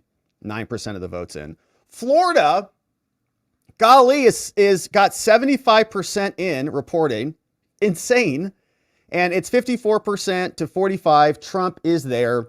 They're going to project Florida for Trump pretty soon. He's got over just under 1 million vote difference between the two. So, yeah, about 800,000 vote difference between the two. So big numbers. Pennsylvania's coming in about 18 minutes from now. We'll see what those look like. And New Hampshire is still reporting in. There was some conversation about flipping New Hampshire. 7% in. Kamala's up by 55 to 44. And so final voting is happening. I don't know where this guy is. Let's see. Is this guy in Arizona? Recruiter helps us hire qualified candidates who can keep up. Campaign people going around giving stickers, and it seems like back in the day you'd go to a poll site and you wouldn't necessarily see or know who somebody was voting for before they went into the polls. We were at another polling site in Mesa, Arizona. Those hats are so prevalent here in Arizona. So we've been seeing a lot more of this kind of tribalism at the polls, heading into the polls. Whether it's any indication as to how things go in Arizona, it is too soon to tell. And Arizona, again, it could be a very, very tight race here. And if it is a tight race, it's possibly going to be days before we have a final decision.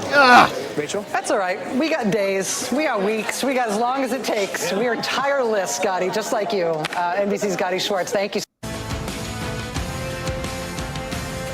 Today, most people don't know where their meat is sourced. All right, so good stuff. So let's see what else we've got for some updates over from the major sites. Let's see what CNN has for us. The latest update says Detroit officials say they're unaware of any additional law enforcement activity after Trump's post. What? Let's see. What did Trump post? Do you have anything new for us from the president himself? What did I do? There it is. Let's see what Trump has. Says that was one video. That was another one. Okay, so what are they talking about? Let's see. They said he posted online about law enforcement. He says, we're unaware of any police presence in the city for elections beyond what was outlined in a press conference last Thursday and widely reported nationally. A spokesman for Detroit mayor's office also said they don't know what Trump was referring to. He said Philadelphia and Detroit. Oh, is untruth. Heavy law enforcement is there. This came after a previous post where he falsely claimed that there was massive cheating, which maybe there is. Daniel Baxter, the chief operating officer of the city of Detroit's elections, told CNN, nothing has changed. We've been consistent, absolutely no issues. Harris campaign is deploying celebrities to keep students in line. What? The Harris campaign is mobilizing celebrities to try to keep college students in line to vote as they wait for hours to cast their ballots. The campaign dispatched actor Paul Rudd to visit students waiting in line in Philadelphia. Others beamed in on FaceTime. Jennifer Gardner, Josh Gad, Mark Cuban. Oh, was he calling to lecture women? Demi Lovato. The campaign said they're seeing long lines all over the place. We've got CNN has a key race alert. Let's see what this is. Election they deserve. Donald Trump has 40.3% of the vote. Kamala Harris with a 121,029 vote lead. It's still very early, only 15% of the estimated vote in from the Commonwealth of Virginia. In Florida, Donald Trump in the lead, 54.3% of the vote. Kamala Harris has 44.7%. Donald Trump with a healthy 822,987 vote lead. That's with an estimated 71% of the estimated vote in from Florida. In Ohio, Donald Trump with 56.7% of the vote. Kamala Harris with 42.5% of the vote. Donald Trump has a 31,716 vote lead. It's still very early in Ohio, only 4% of the estimated vote in. In New Hampshire, Kamala Harris in the lead, 58.7% of the vote. Donald Trump has 40.8% of the vote. Kamala Harris has a 10,020 vote lead. Still very early in New Hampshire, only 7% of the estimated vote in the Granite State. We're only minutes away from the biggest wave of poll closings in this entire presidential race.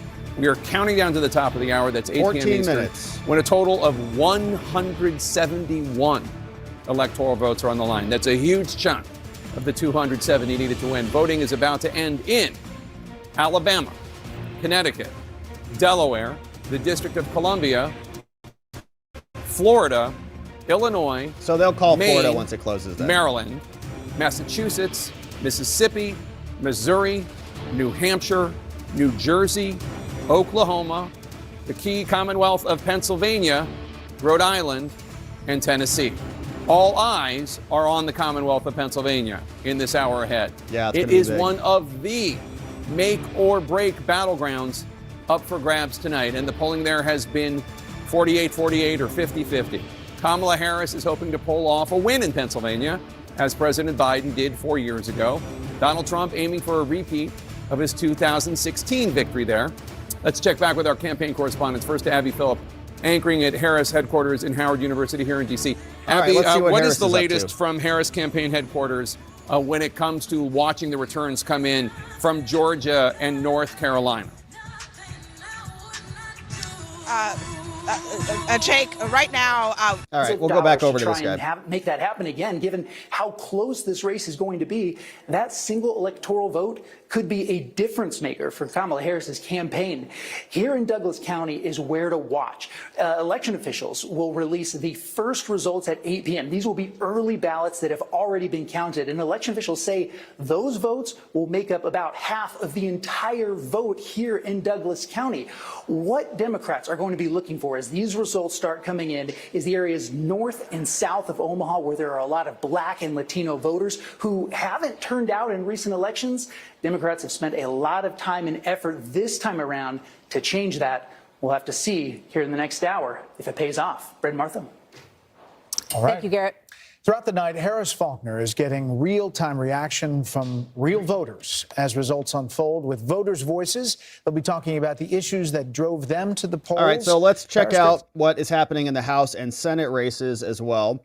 U.S. House election results right now. The race for the House is expected to be close as well. Currently, Republicans are up 19 to the Democrats 7.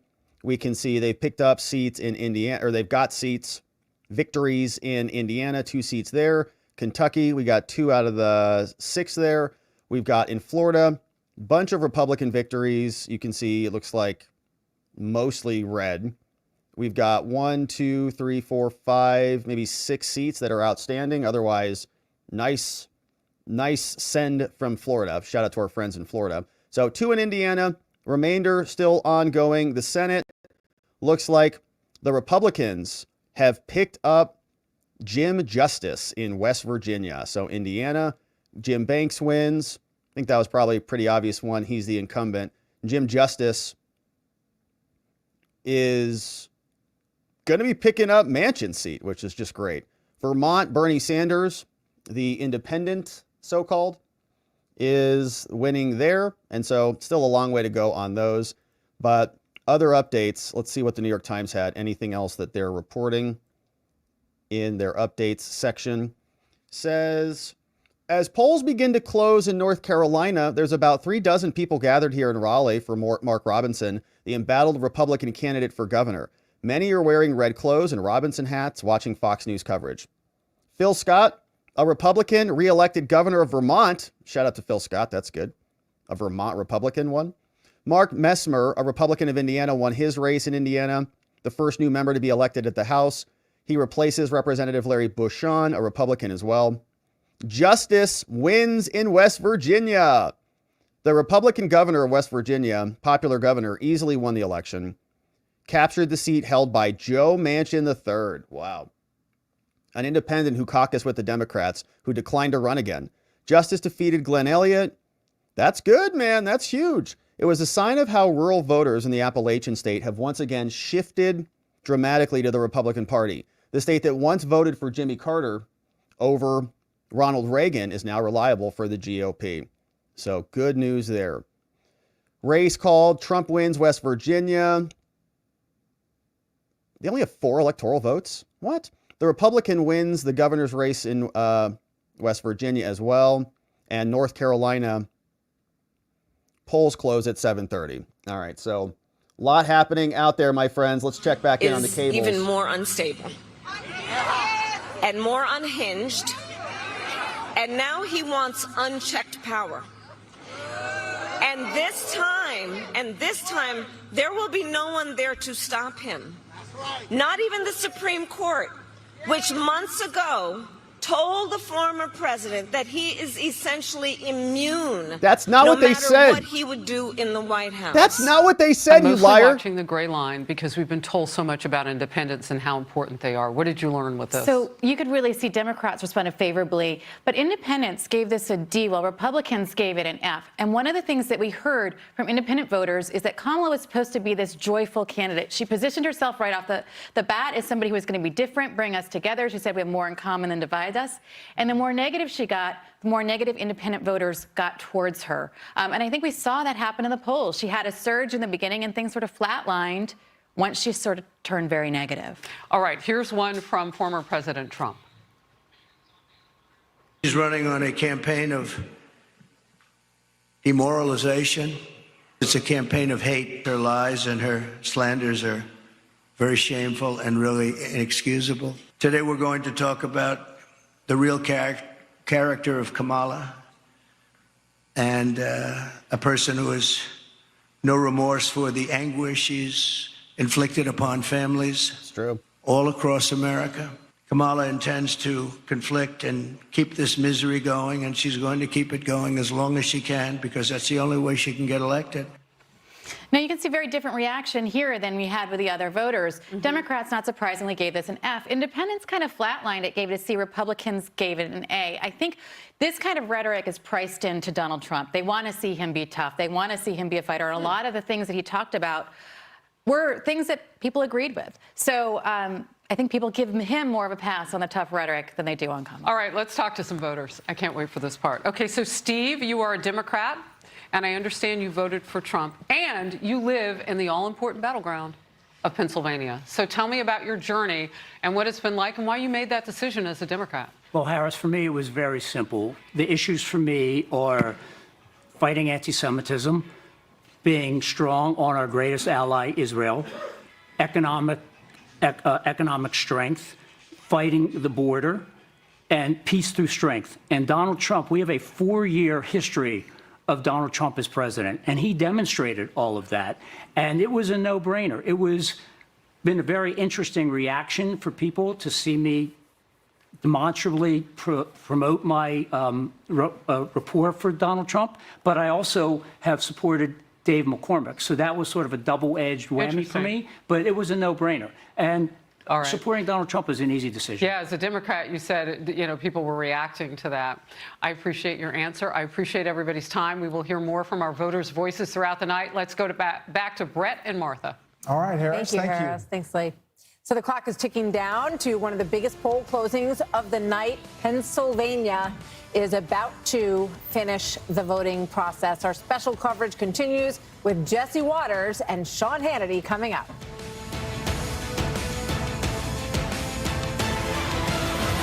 At Simply Safe.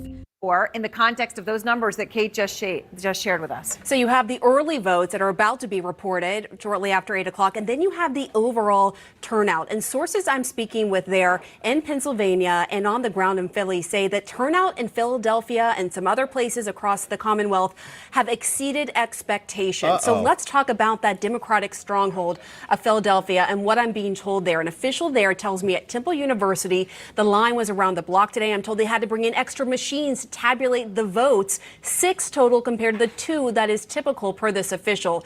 The Philly official also tells me while they don't have an exact number for voter turnout today, they just don't have that data right now, that turnout has certainly exceeded expectations. 2 sources at the state and local level in Philly tell me ballots had to be replenished today in several polling places there in this Democratic stronghold.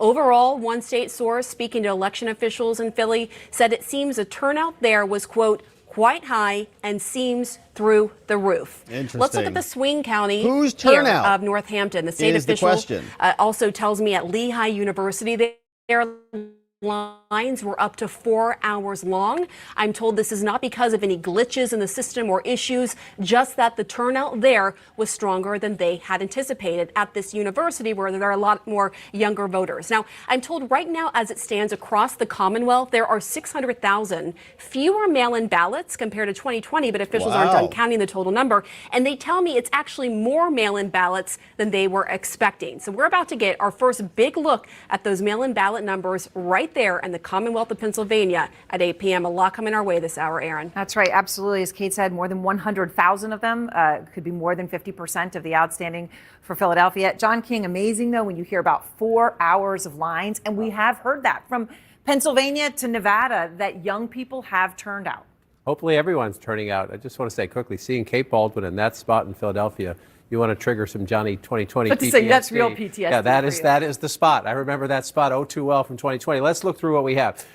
Blank in Commonwealth, Pennsylvania right now. Again, this is the biggest of the Battleground prizes. 19 electoral votes. Whoever wins this state has more options to get to 270. Pennsylvania's because big. It's 19. The next biggest one need is to win 16. But so what are we looking for here, right? Kate was just right here in Philadelphia. It's the biggest basket of votes. If you're the Democrat, you need to run it up in Philadelphia. So she just said we'll get about 100,000 votes, right? So let's just go back in 2020, just as a reminder. Joe Biden wins Philadelphia with 81% of the vote and just over 600,000 in the count. So those first 100,000 will give us a clue, but it's a building block. We're going to have to wait to see what keeps coming after that, especially if those are early ballots. And we'll see, are the early ballots this year as disproportionately Democratic as they were in 2020? That's one of the things we'll see. But this is the building block for any Democratic victory in Pennsylvania. It has to be not only a high percentage, but you want a high turnout. You want to do some raw math there to run up your margin. Then we get into the suburbs around Philadelphia, the Collier counties, Bucks and Montgomery and Delaware, and then you start moving out to the excerpt to see how it's going. Pam just noted 2 places that I'll keep an eye on tonight. Again, I said this at the beginning of the program. Maybe you weren't with us. There are 25 counties in America, only 25 counties in America that voted twice for Barack Obama, then for Donald Trump, and then switched back to Joe Biden, right? So those are your bellwether counties. Two of them are in the Commonwealth of Pennsylvania. One is in its northwest corner. Little Boston came out there. There's Erie. Look how close it was in 2020. But the winner goes on to win the White House, right? And then you come over here. Pam just mentioned Northampton County, which is right along the Jersey border right here. Been there a few times in this campaign, part of our All Over the Map project, a great group of voters there. And again, look how close it was in Northampton County. She mentioned long voting lines there. I talked to one of our voters earlier today by text who said she was confident that Harris could pull it out, but that's a bellwether there. That's Pennsylvania. Now let's come back to 2024 and see what we have on the map. At the moment, we told you this early on, the vice president is leading in Battleground, Ohio. Not much of a battleground anymore. This is a reliably red state. So just take this. It's 20% estimated reporting. You'd rather be ahead than behind. But remember, we told you, some states you're going to see a lot of early votes first, and then you get election day voting. Yeah, what buckets are counted always first. Good to be ahead, but it's only 20%. And the expectation by the end of the night is Ohio turns back to red, but we want to look at the votes. To be fair to the former president, earlier tonight, I talked about Hamilton County, Indiana, a suburban county just north of Indianapolis, where the vice president was leading when we were in the 50%. We're above 62% now. Still very competitive. Still could be a sign that she's competitive in Republican-leading suburbs, but Donald Trump has taken the lead in Hamilton County, Indiana, which, of course, is a red state already in his electoral math column. Let's just check in on the Commonwealth of Virginia, and then we'll move south. Again, if you're Harris, Joe Biden had a 10-point win here, right? If you want to recreate the 2020 map, you want the states to come out roughly like they did then, only at 22%. But right now, she's in the ballpark for a 10-point win. We'll keep an eye on that. If you get that 10-point win there, the question is, can you carry it over? This has always been Democrats' frustration. How do we get Virginia, but we can't get North Carolina? Demographically, they're very similar. You could even say there are some more advantages for Democrats in the research triangle. Younger voters, more black voters. Right now, the vice president has the lead. But again, we are very early on in the state of North Carolina, 59%. Just want to go back and look for comparison. 126,000 votes. She has the lead. Why do we know we're going to be at this a while? It's going to take about 2.7, 2.8 million to win the state. So we have a long way to go here. Let's just take one more look at Battleground, Georgia, before we get to the top of the hour. And we're going to start to see votes coming in. It's time to do some serious math at the top of the hour. Donald Trump leading at the moment, 182,000 votes ahead, but only about a third of the votes let's counted. check out Fox. Their countdown just And it went. is now 8 o'clock in New York. Polls have just closed in over a dozen states. All eyes, of course, are on Pennsylvania, which could be the deciding state in this race. 19 electoral votes at stake. Fox News Decision Desk says that this is obviously too early to call in Pennsylvania, as we will be watching that one really until the bitter end. So Fox News is projecting that former President Trump will win the state of Florida, putting him 30 electoral votes closer to the White House. In the House. Too early to call a winner in New Hampshire, where Vice President Harris has an edge. In Maine, Scoreboard, the Fox News mark Decision it up Desk there. says that it's too early to call the statewide race. Maine gives 2 electoral votes to the winner of the state and 1 vote to the presidential winner in each of their congressional districts. Harris will win the 1st district, the rural 2nd district. Too early to call in the state of Maine. In the Southeast, Fox News can project that Trump will win Tennessee, a longtime Republican stronghold. Tennessee! Not a real surprise there. Let's go! Further south, the former president will Shout out to our friends in again Tennessee. win Alabama. Big numbers there. And the former president will win neighboring Mississippi. Yeah, Trump will cruise to victory in Mississippi! Oklahoma as well, where Democrats haven't won a single county since 2000. And Missouri will also deliver a win for the former president. Vice President Harris What's will going also on in take some Missouri? big victories this hour. The Fox News In the Decision House. Desk can project that Mark the it. Vice President will win Illinois, adding 19 electoral votes to her tally. She will also win New Jersey, another reliably Democratic state. Some people had thought New Jersey might be a little bit tight, but we're already ready to call New Jersey in my home state. Exactly. Voters in Massachusetts will deliver a clear victory to Harris as well, so no mystery in those states. Staying in the Northeast, Fox News can project that the Vice President will win Connecticut. She will also win Maryland, a state worth 10 electoral votes. There's an interesting Maryland Senate and race there. Connecticut. Harris will also take Rhode Island, another And Democratic Rhode Island? stronghold. Ah. And she has a lead in Delaware, President Biden's home state, of course, but it is too early to call in Delaware at this point. The Vice President will win the District of Columbia, Of course she will. We don't want them anyways.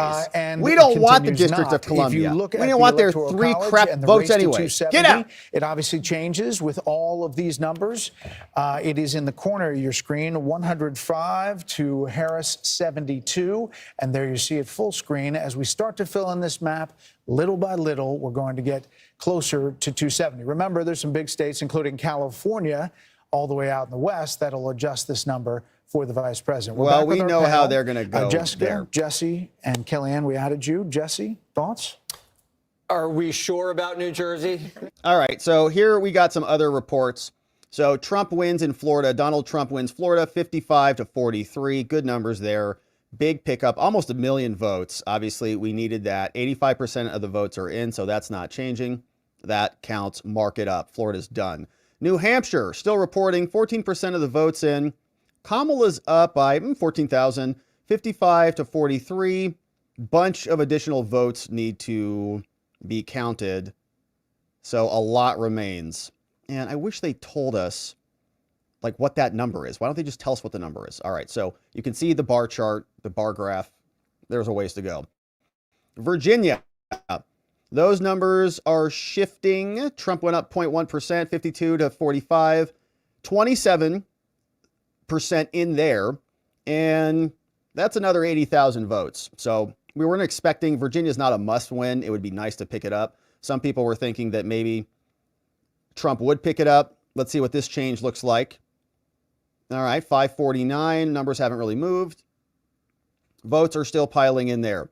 North Carolina, it's tight. 6% of the votes are in. Kamala's up 51 to 47. North Carolina is a must win, right? And this is very early on this. 6% in, 344,000 of the total.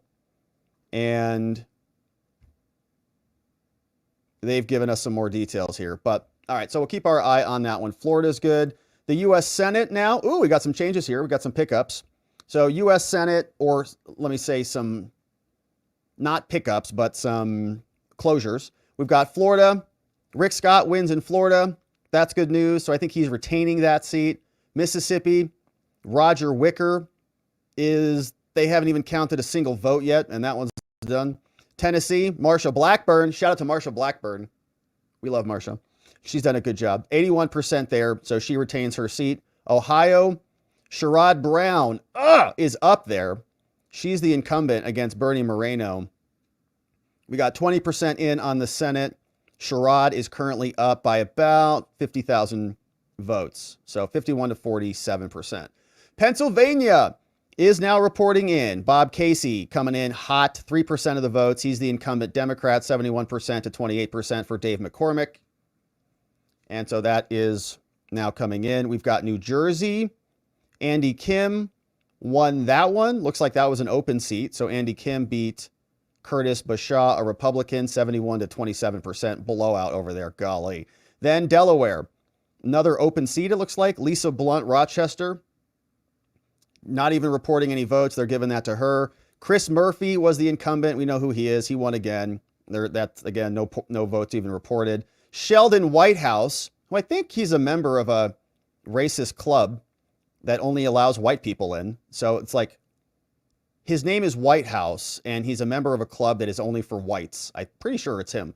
We've also got Massachusetts. Oh, Pocahontas is going back to the Senate. That's great. She can continue her war on crypto from there. Bernie Sanders, as we know, wins. Texas is reporting. Wow. Okay, so Texas is reporting. Ted Cruz is down currently. 11% of the votes are in the Texas Senate race. And Colin Allred is up 52% to 46. So that's early. 11% of the votes in. Definitely need Ted Cruz to turn that out. So 51 to 47, the numbers just changed a little bit. 16% is now in. We'll see what that's looking like. Ohio and the rest of them. Let's jump over to the House. Here at the House, bunch of additional results have come in. Massachusetts is staying pretty blue. Texas looks like nothing has really changed all that much in these races, right? Because I think that they would color it a flip. So nothing has flipped yet at the moment. Everybody who is an incumbent or a Republican is already winning their race.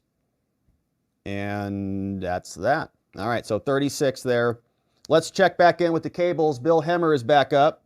And what did I just do there? Let me cue this back up because I done goofed it. Here is this.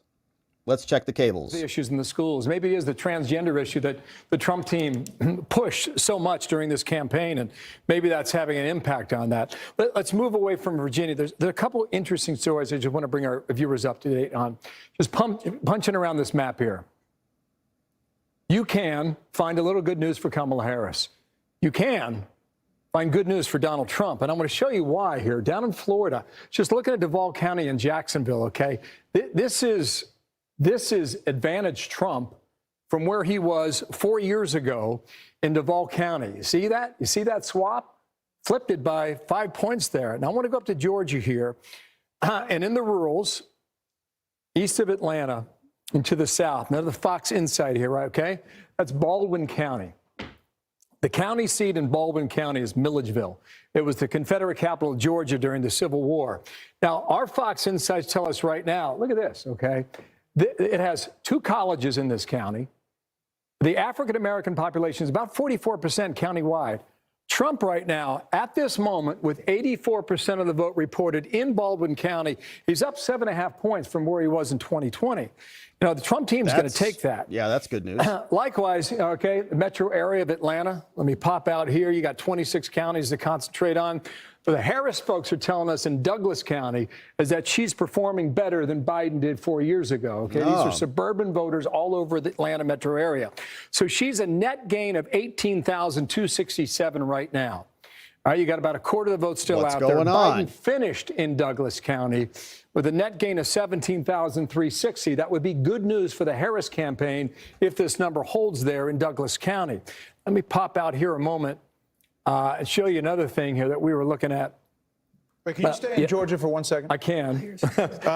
Just before we leave there, Yes. the Fox News voter analysis and the network's exit polls, we're being told, show the former president doubling his percentage of black men in Georgia. He was at 11% in 2020 and now at 25%, according to these 2 surveys today. So that may sync up with what... It's starting to match the raw vote. That may sync up with what we're seeing now in Fulton County. Now, you got almost half the votes still out there, okay? Yep. 52% is the estimated number of votes that are in at the moment, okay? So roughly 48% out there. This is Fulton County. This is Kamala Harris. She's going to win the county, okay? But look at the raw vote total here. Wow, my friends. Wait till I show you the betting markets right now. But look what Joe Biden did in the same county, okay? 242,000. As soon as we get a break, we're going to Poly Market in Calshi. You have to go into the precincts to know where the rest of the remaining vote comes from, and maybe we take a look at that in a moment here. But that would be, you know, you're one of 159 in terms of population. So maybe what you're saying, Brett, about the African-American male vote there is true in places like Fulton County, Georgia.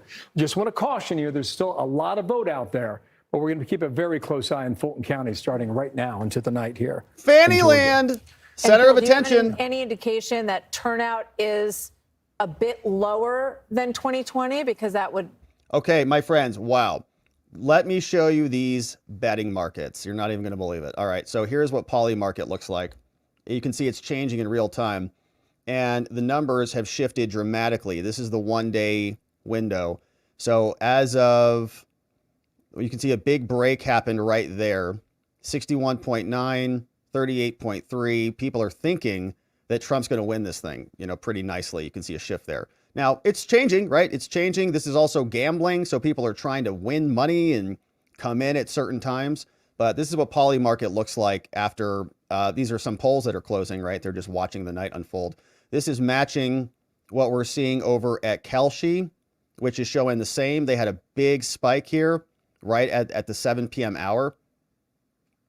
So that's good, right? So my point is people are seeing the things, people are, oh, it's looking pretty good, and people are betting some money on it, and we'll keep our eye on those numbers. So let's go back to the cables. Trump gets some of those voters, but 60% of them are more going for Harris. I think that issue, democracy, is about one thing, about Trump and fear of Trump. I know it's stressful, my friends, it's the same I know. Fact we keep coming back to time and again is We're in this together. In this race is, is he able to overcome the resistance to him, which has been so dominant in three previous cycles? And that's what that vote is about. Because if you were just running on the issues that include the most important, economy, immigration, right. You wouldn't see.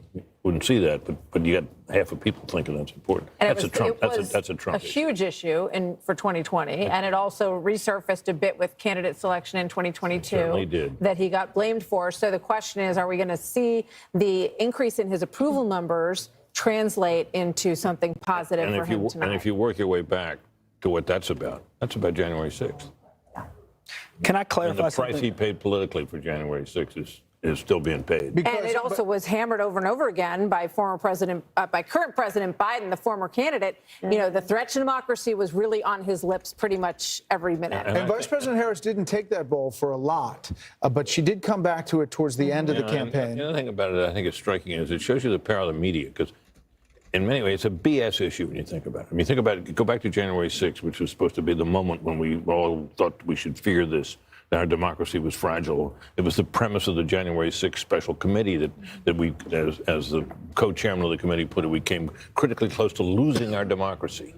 It's ridiculous. I mean, our democracy is pretty sturdy. Our checks and balances work. because a 4-hour protest or riot happened. And yet here we are. It's still a factor. Because lectern guy almost took the podium. With a Get out of political here. rise from January 7th, 2021 to a candidate who is at least tied and in a good position and has a path to 270 to win the White House. Stand by, panel, if you would. Speaking of that, let's go check in with Aisha Hasni at the Trump campaign headquarters. All right, she let's is see in what they West got. Palm Beach, Florida tonight. What's the mood over there? Long way to go tonight, but how are things looking, Aisha?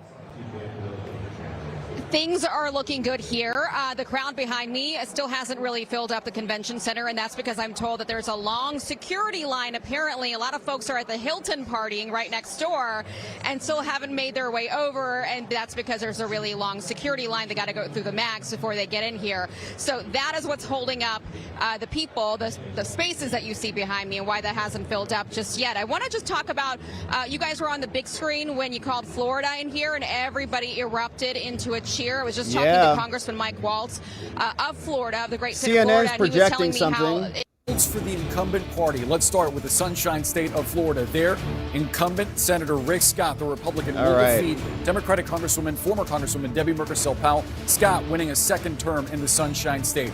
Meantime, in Tennessee, the first all-female Senate race in the volunteer state's history, incumbent Republican Marsha Blackburn will win her second term, defeating Gloria Johnson, a state lawmaker.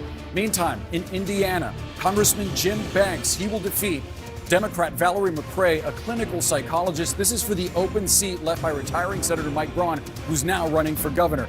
Let's show you some Democratic holds beginning in the Northeast with the state of Massachusetts. There you have incumbent Democratic Senator Elizabeth Warren seeking her third term in office. The former presidential candidate is expected to defeat John Deaton, a best-selling author and cryptocurrency advocate. Staying in the Northeast, another projection to bring you for Democrats in the state of Connecticut. There, incumbent Democratic Senator Chris Murphy will win his third full term in office as he defeats Matthew Corey, a bar owner / teamster who's run for statewide office now 5 times. The 5th time, not the charm for him. Murphy wins re-election in Connecticut. Meantime, a projection to bring you from Rhode Island. There, incumbent Democratic Senator Sheldon Whitehouse seeking his 4th term in office. He's projected to defeat Patricia Morgan, a Democratic member, or rather a Republican member of the state House. And now, in Vermont, the longest serving independent in congressional history, Senator Bernie Sanders, an independent who caucuses with Democrats, is expected to win his 4th term as he defeats Gerald Malloy, a business executive. So what do all those projections mean for the magic number, the number that Republicans need to pick up in order to take control of the upper chamber? What happened? Pennsylvania, home to a razor-thin Senate race between incumbent Democrat Bob Casey and Republican businessman Dave McCormick. The Fox News decision desk says this is too early to make a call in Pennsylvania on that race. This Ted Cruz is tight. A big cheer. Fox News can project that Rick Scott, the Republican senator from Florida, will win we knew that his second term. We'll pause for applause down there with Aisha.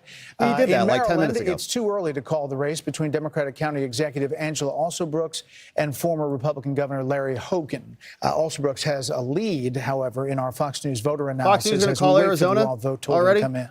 And too early to call Missouri's Senate race between Republican Senator Josh Hawley and Democratic Attorney Lucas Kunce. Republican Senator Marsha Blackburn, though, we can tell you, will win once again in the state of Tennessee, another reliably conservative state.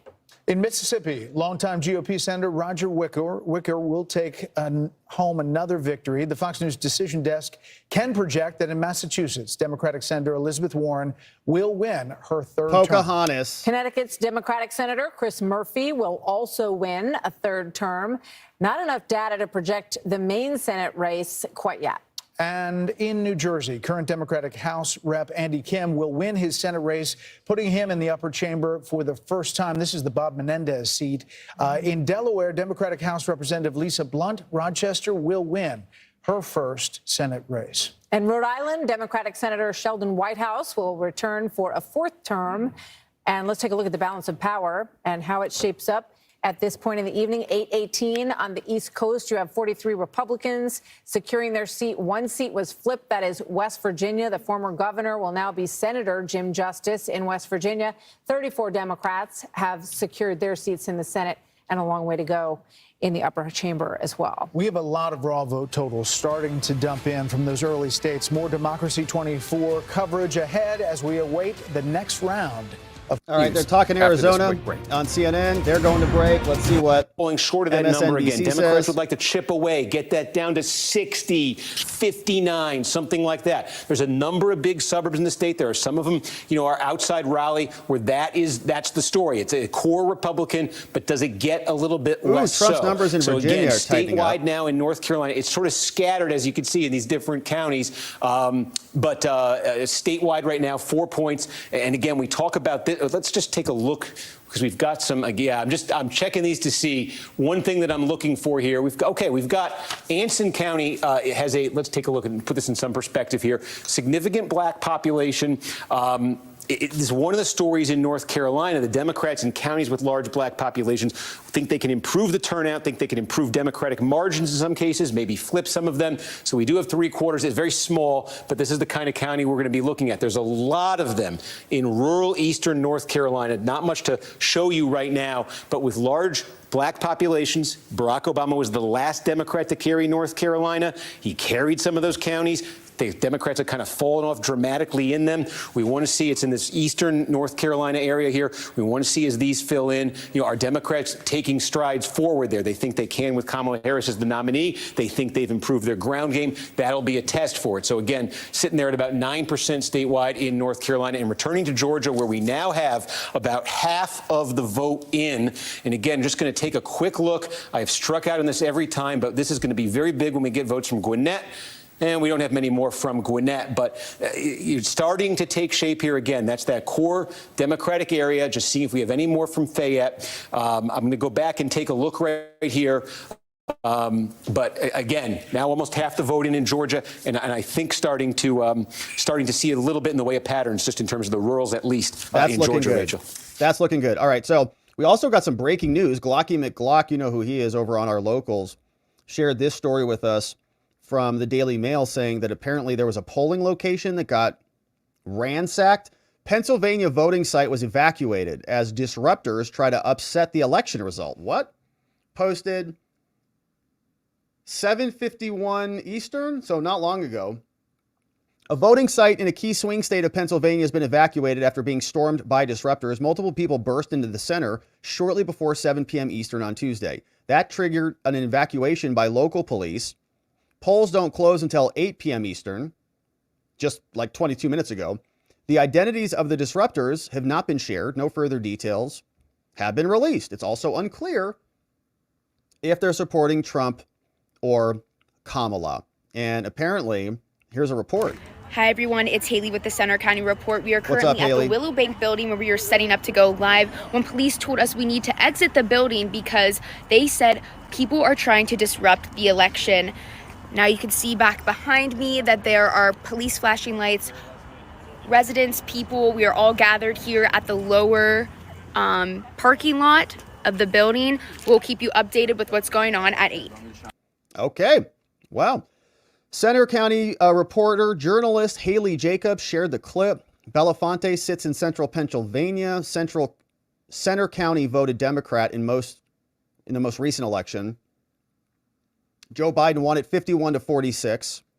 Local officials have yet to say what steps they'll take to ensure anyone who got booted can come back and vote. Recent polls have also shown the race is too close to call. So I was explaining earlier that, look, these Virginia numbers are tightening up a bit.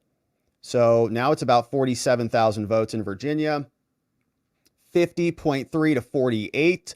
35% of the vote is there in the state. So, okay, New York Times has their little charts up again. These were fun. I remember these from 2020. So right now it's leaning Harris. Estimated margin by 5. We'll see if those numbers change over there in Virginia. We've also got North Carolina. Hey, those spreadsheets are up. All right. Estimated margin currently looking like Trump is on the way up. In North Carolina, 10% of the votes are in there, 316 to 280, 52% to 46%. It's a toss-up, no clear leader there. Let's see. New Hampshire, we've got 18% in. Looks like Kamala's probably going to win that one. 55 to 43. Pretty big lead there, although it's a small amount of votes. It's not many. You can see about 17,000 votes, 18% in. They're pulling that from the New York, that's the New York Times number. Georgia, almost 50% of the votes in, and Trump's up 55 to 44. So Georgia looks pretty good. Current estimate is that the race leans towards Trump there in Georgia. That's an important victory. So we'll keep our eye on that. The Senate looks like it's shaping up as well. A lot more red than we see blue. We've got Vermont, Connecticut, Massachusetts has been settled, but no other flips, right? Nothing else has flipped yet. Texas is still, this is the presidential race. So that is the presidential race. My apologies. Let's look at the Senate. So the Senate has flipped, obviously won. Texas, that's getting tighter. 49.3 to 48.8. Colin Allred is currently up. 38% of those votes are in.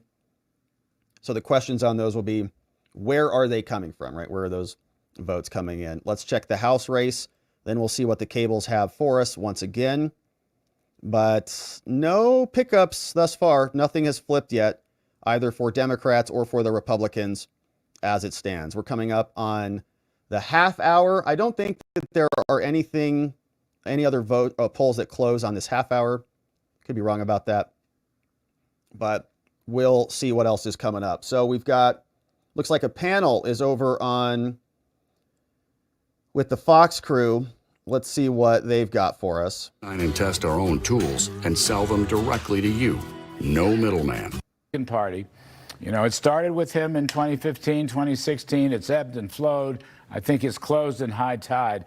The question is, with that kind of coalition, working folks, whites, blacks, Hispanics, young people, others, will it work? Will it hold? Was there enough of an expansion in Mr. Trump's base to put him over and win? I mean, a lot of people think he is. He's going to get much better numbers with Hispanics than he ever had before. He's going to peel off a lot of black votes for young people's vote. That was his strategy. I think it's a good strategy. It's not your father's Republican Party anymore. It's not that they hate business, but the business roundtable CEOs are not the center of the new party. The question is, could he expand that working class coalition enough to win this election? And give me another hour or two, and I'll try to answer that question. We'll try to get you some more data there, Larry. Charles, you know, the Republican Party has changed, but the issue of the economy, the vice president has closed that according to the latest polls. I mean, he was up big when you asked that question early, but as she closed, it got to within 2, 4, it was 6 points for us in the closing days. Yeah, Vice President Harris benefited from a couple of things, I think. First, the media. Every time economic data comes out, it's great. All right, phenomenal. let's go to CNN. They got something. That South Carolina will go to Donald Trump. South Yay, Carolina, South as Carolina! expected, to the Republican with 9 electoral votes. Let's What's take a look going at how that on? affects the South electoral Carolina in the House. map. Donald Trump in the lead with 99 electoral votes. Kamala Harris has 27 electoral votes. There are 270 electoral votes needed to win. Neither of them are particularly close, though obviously Donald Trump in the lead. John? And Jake, as you come back, you just mentioned the Electoral Council. Let me just wander over here. It's very early in the night. I just want to wander over for a minute. These are the ones, the states we have projected and called. And you see, as Jake just noted, 99 for Trump, 27 for the vice president. We're very early. It takes 270 to win. The thing you look at when you look at this map is, are there any surprises? And the answer as of now is no. That the states that are red are states that Trump has won consistently, and the Republican states, and the states that are blue are Democratic states. So we have no surprises on the map at the moment, because those states, none of those states are considered battleground states. But you always watch on election night. Every now and then you get a surprise. At the moment, the map is filling in as expected as we await for the states that tend to be the swing states and the battleground states. Just one point I want to note as we look big picture. Last time we were here, just a few minutes ago, Ohio was blue. Ohio has turned red now. Donald Trump with a very narrow lead, but it's the trend as the election day votes start to come in. States that are reliably one color or the other, one party or the other, tend to go back to their DNA. Trump now narrowly ahead in Ohio. We'll keep an eye on that as we do it. So let's look at the battleground states that will matter most. If that map fills in over there, who can get to 270? Georgia is one of the big pieces of the puzzle.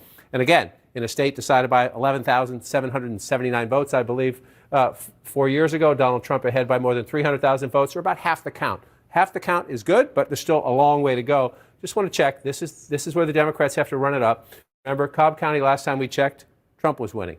Harris is now winning with 57% of the vote, 57% of the count in. She's got 57% of the vote. You move over. That's around where Biden was 4 years ago, a little tiny bit above. That's what she wants to do. You come over to DeKalb County. Biden was at 83. The vice president is at 75. Very early in the count there. Keep an eye on that. She'd have to make that would be a big, if she's underperforming Biden there, that would be a big deal. And again, just want to show you the Trump base. I'm going to just pick one randomly. Wilcox County, I did that one before, so let's pick another one. Pulaski County, right above it, 95% of the vote in, 70%. It's Mr. Wonderful. Not a lot of votes. I would have liked to talk more about that. The idea of taxing unrealized capital gains is beyond insane. Nobody ever discussed that in the last 2 weeks. I look at that. I have to invest tomorrow morning no matter what happens. And the idea of price controls, that's a bad idea too.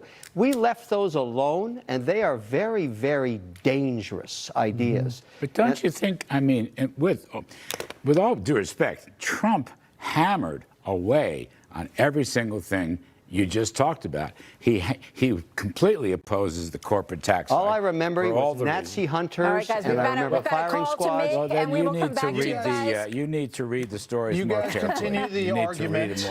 Carefully. Larry, Maria, Charles, Mr. Wonderful, continue Thank that you talk. all. We're going to make some calls. That's because the hour is upon us, 8:30 p.m. on the East Coast, and the Fox Decision Desk can now project that former President Trump will win Arkansas. Let's go, the state Arkansas! hasn't voted for a Democratic presidential candidate since Bill Clinton. And as you look at the race to 270, as it ticks up, 111 for former President Trump, 72 for Vice President Harris. That'll be on your screen all night in the ticker there on the bottom. And then we'll scroll through the races by state. We'll look at Senate races, some House races, and governor's races as well. We're back with our panel here in studio. I think, Britt, they're still talking about the economy in that other studio. I think they're pretty much. I kind of wish we missed it. Sorry, we missed it. Dip in. Well, they're all right. Let's check out these numbers. Harris has 71.2% of the vote. Donald Trump has 27.8% of the vote. Harris with a 238,000 plus vote lead, but it's early. Only 8% of the estimated vote has been in from Pennsylvania. In Battleground, Michigan, Kamala Harris has 57.6% of the vote. Donald Trump has 40.5% of the vote. Harris with a 50,000 plus vote lead. That's with 6% of the estimated vote in from Michigan. Still a lot of votes to be counted in Michigan. In Battleground, North Carolina, Harris in the lead there. 49.8% of the vote, but Donald Trump bringing up the rear, 48.9% of the vote. Harris has right now a approximately 7,200 vote lead. That's with 14% of the estimated vote in North Carolina counted. In Battleground, Georgia, Donald Trump in the lead with 55.4% of the vote.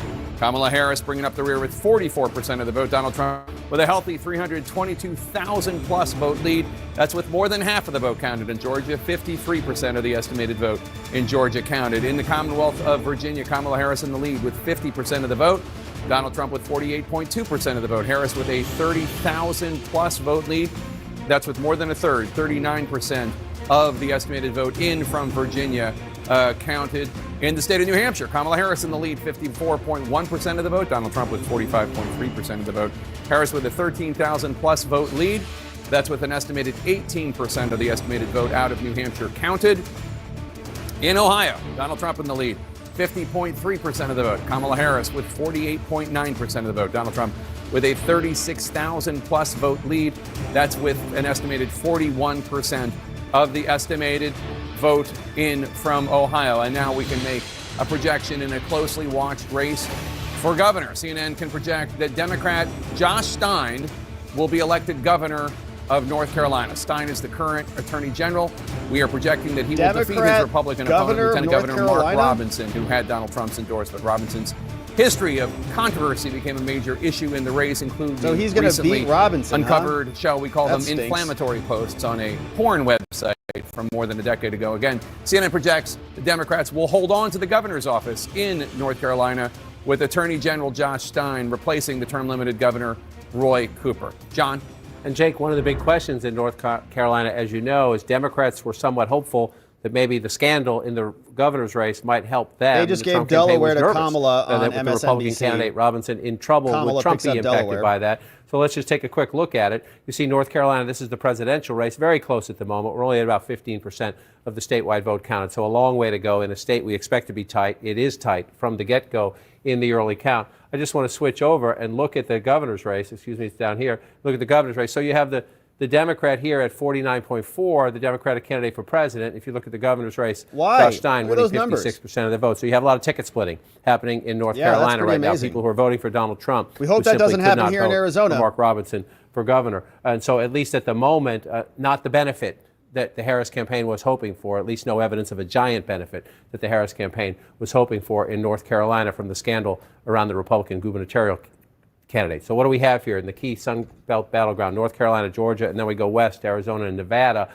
648 votes ahead. That's why we call them battleground states. But we're only at 14% of the count. And so you come out here, let's just go west to east, 73% for the vice president, 26% reporting. You just go back and check. Joe Biden came close here but lost, so she's overperforming him at the moment there. And then you want to come over to the biggest population center is Charlotte in the suburbs. That's Mecklenburg County. The president got 67% when you round up 4 years ago. You come back here, she's getting 70%. So in the early count, it's neck and neck. This is one of the great tug-of-war states in the United States right here, and we'll continue to count, still at 14%. Let's pop down to Georgia.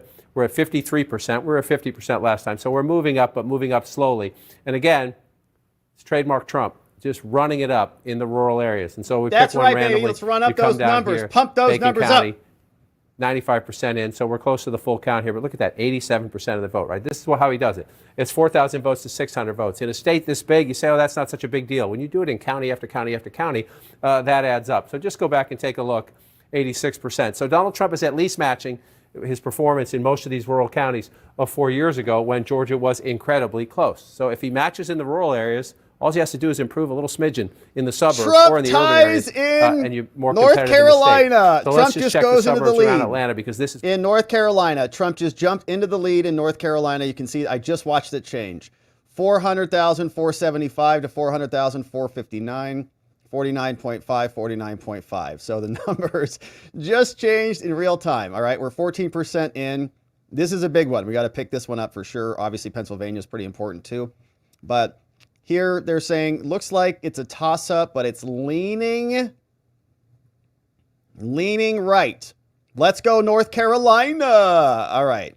So we're still waiting for other results to come in. So where are the results coming in from? Raleigh, North Carolina, Charlotte, the big cities are reporting, Bucombe County, and they're coming in. So it looks like the blue counties are reporting. So we're waiting for those rural counties to come in. Estimate of the final margin over time, the chance of winning this over time is looking good there. in North Carolina. Let's also see what Pennsylvania has for us. So 9% in Pennsylvania now. Currently, they have that as a toss-up. But you can see the big numbers are coming in from the cities, like the big cities, right? You've got Philadelphia here. You see these big bubbles or when the numbers are coming in. So like Philadelphia County, 16% of the votes are in there. Delaware County, is when they have the votes are coming in from the blue areas. Pittsburgh, 32% is in from Pittsburgh. So the rural counties are going to come in from all of these other counties. And where was Butler at, right? There's Butler County. How much are they reporting? 0. It's where Trump got shot in the head, right there. Not even reporting yet. So good stuff there. The estimate to win this one, don't have those reported yet out in Pennsylvania, but some numbers coming in now. Trump takes the lead in Virginia, baby. Yeah, let's go. All right, it's 43% of the votes are in. Trump just emerged ahead by 18,000 votes. Let's go, baby. 43% of the votes in, 49.34 to 48. They're still saying this is leaning towards Harris, a chance of winning for Harris still, but he just jumped above and came out. That would be a huge pickup.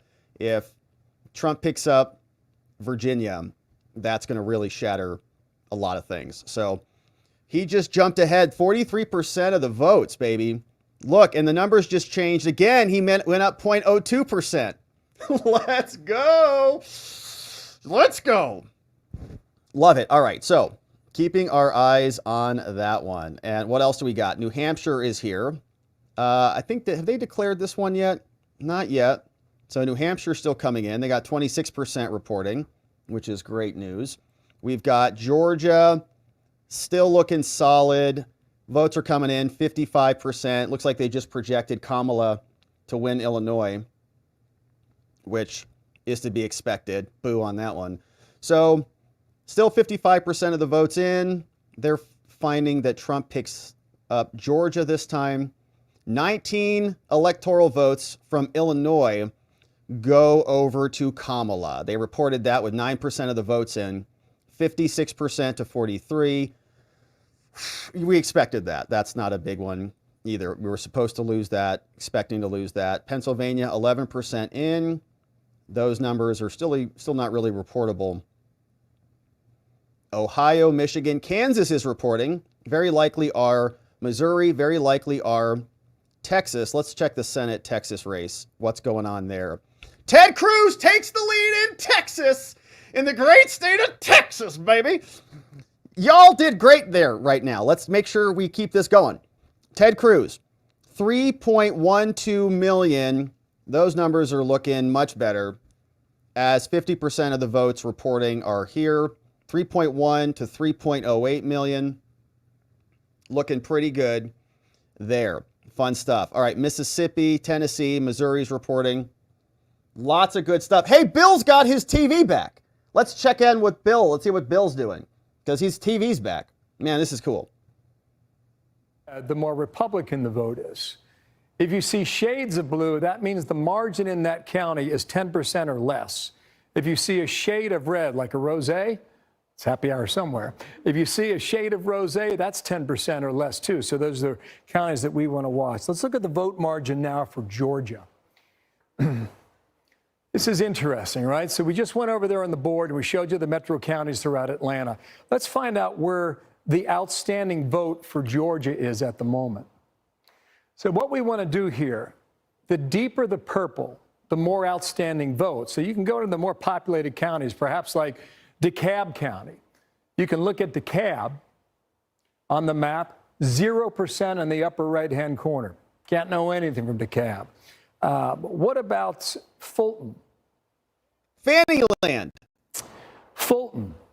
Fannyland. You see, Fulton, 70% of that vote is now in. So that's certainly one to watch. What about Gwinnett? All right, still at 16%. Kevin, go ahead and arm up and look at Cobb County, just to the northwest of Atlanta there. This is Newt Gingrich's old district, heavily Republican for decades, and Around 2016, it flipped toward the Democrats, and right now, a little more than 50% of the vote in. So, Kevin, come on back down here a moment. One county I haven't checked in on, when you look at the African-American turnout, look at Chatham. Chatham is where Savannah is, down there along the coast. You only have 5% of the vote reporting. Chatham was one of these counties in 2020 that took forever to get the vote in. I don't know if that's going to be the same way again this year, but we're waiting to see about African-American turnout, as we suggested a moment ago, about African-American men supporting Donald Trump. Let's go ahead and look at the vote margin, rather, for Georgia. The vote margin for Georgia right now, let's go statewide. So we move away from Chatham. We go statewide in Georgia. More polls closing, So Chatham's 17 minutes and 50 seconds. And for statewide, Michigan's going to be on that list, 44%. as is So Wisconsin. A lot of vote out there. We're excited for Go ahead those and two. clear this, and we'll get back to this in a moment in Georgia and elsewhere. So, Brett, Martha, I think back to you on that. that's really interesting about what's coming in. All right, I talking think that these Arizona on states- CNN. Yes. With polling places about to close in 3 states that could decide the race. Let's go to Abby Phillip at Harris Campaign Headquarters in Washington. Look at the Ann Seltzer poll from Des Moines and say, is this indicative of the Midwest? But we're not seeing that in our Fox News voter analysis match. Yeah, go ahead. Okay, so come on over here. I haven't checked Ohio yet. It's a good state here to examine because Trump won it twice by 8 points. Let's measure his strength right now in 2020, or about halfway in, okay? Kamala Harris doing better on the margins here, okay? 3.5 points statewide, so some vote out there. But Trump has proven to be pretty strong here in Ohio the last 2 times around. We'll see whether or not he can hold. Big Senate race in Ohio as well. Bernie Moreno against Sherrod Brown. We'll track that throughout the night as well. Basically in Ohio, you've got Cincinnati and Hamilton County. You got Columbus Look at Trump and Franklin up in County. You got Virginia, Cleveland man. and That is Cuyahoga. awesome. Those are your 3 main population 41 in. centers. Trump is up. They have been blue for some time. I would not expect them to be even a shade of rosé, okay? But let's go into my hometown. That's Hamilton County. Strong performance here. About 2/3 of the vote going to Kamala Harris. This is one of these, that's the cities where the progressives and the Democratic movement has gotten to be pretty strong, especially in local government as well in that city. This is Franklin County. You got Ohio State University there, so you got a strong student vote as well. Greater than 2/3 going to Kamala Harris right now.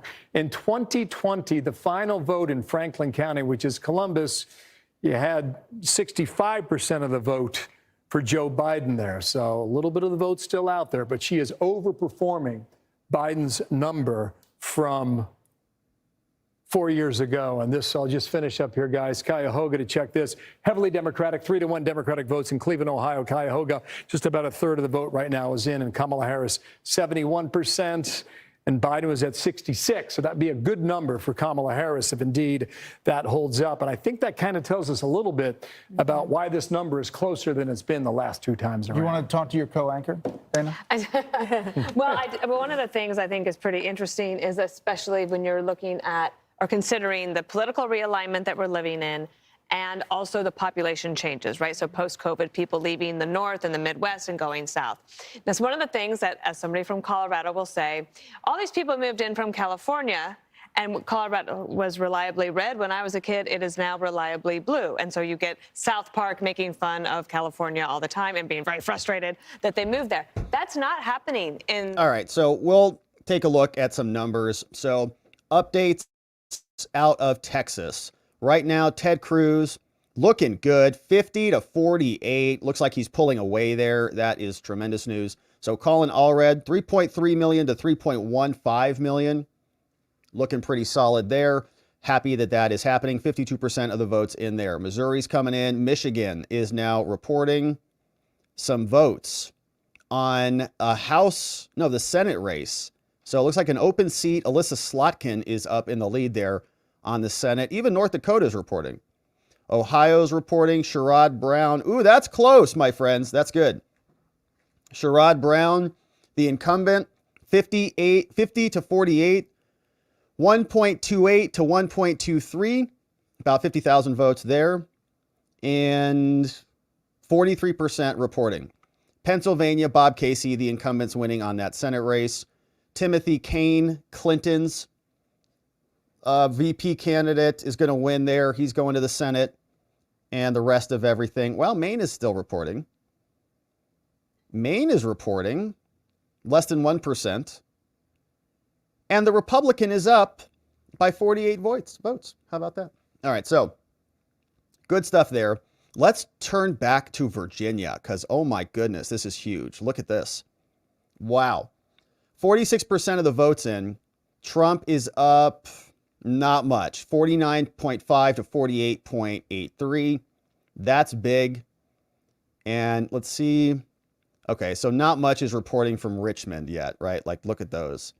So that's going to be, once those numbers come in from these big city centers, those are going to be big numbers for Kamala, no doubt. Norfolk, Virginia Beach, I'm guessing that's probably another stronghold. So it looks like some of these red counties are reporting, and maybe we're expecting some big blue drops pretty soon. So you can see some changes might be coming down the pike there. Presidential election. Now we're back in Pennsylvania. So 13% of the votes are still in there, currently a toss-up. Again, still, look, these are all Philadelphia numbers that are coming in from these areas. Kamala Harris is up. So we're waiting for those rural counties to report. They're not reporting at all, some of them. And they still have this as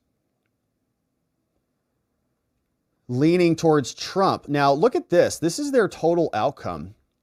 Trump 281 to 257. This is their Electoral College estimate. New York Times is saying this right now. Live forecast of the outcome. This is our current best estimate for who's going to win. Right now, chance of winning, it's a toss-up, but the Electoral College estimate is Trump 281 to Harris 257 as it stands right now. It's pretty insane. It's amazing. It's great news. So this is another great item that we'll keep our eye on. And we'll see what's happening. Here's the panel. We're going to get that. Yeah. Coming in up. minutes. CNN panel. To 270. Yeah. It depends on states that are This still is not called. This is pretty. It's a good point. This is pretty much where everybody expected the There are no race to surprises. be at this point. We still More have polls not, closing in 11 minutes. projected New York. We still have not projected California. I mean, there are plenty of places with Right. a lot of delegates that would not delegates, I will electoral tell votes you that Democrats one are place that expected is to a get. little bit of a surprise. It's a surprisingly close race in Virginia, Yes. which has gone blue since 2008 and Yeah, it's Obama, the close. last 4 cycles.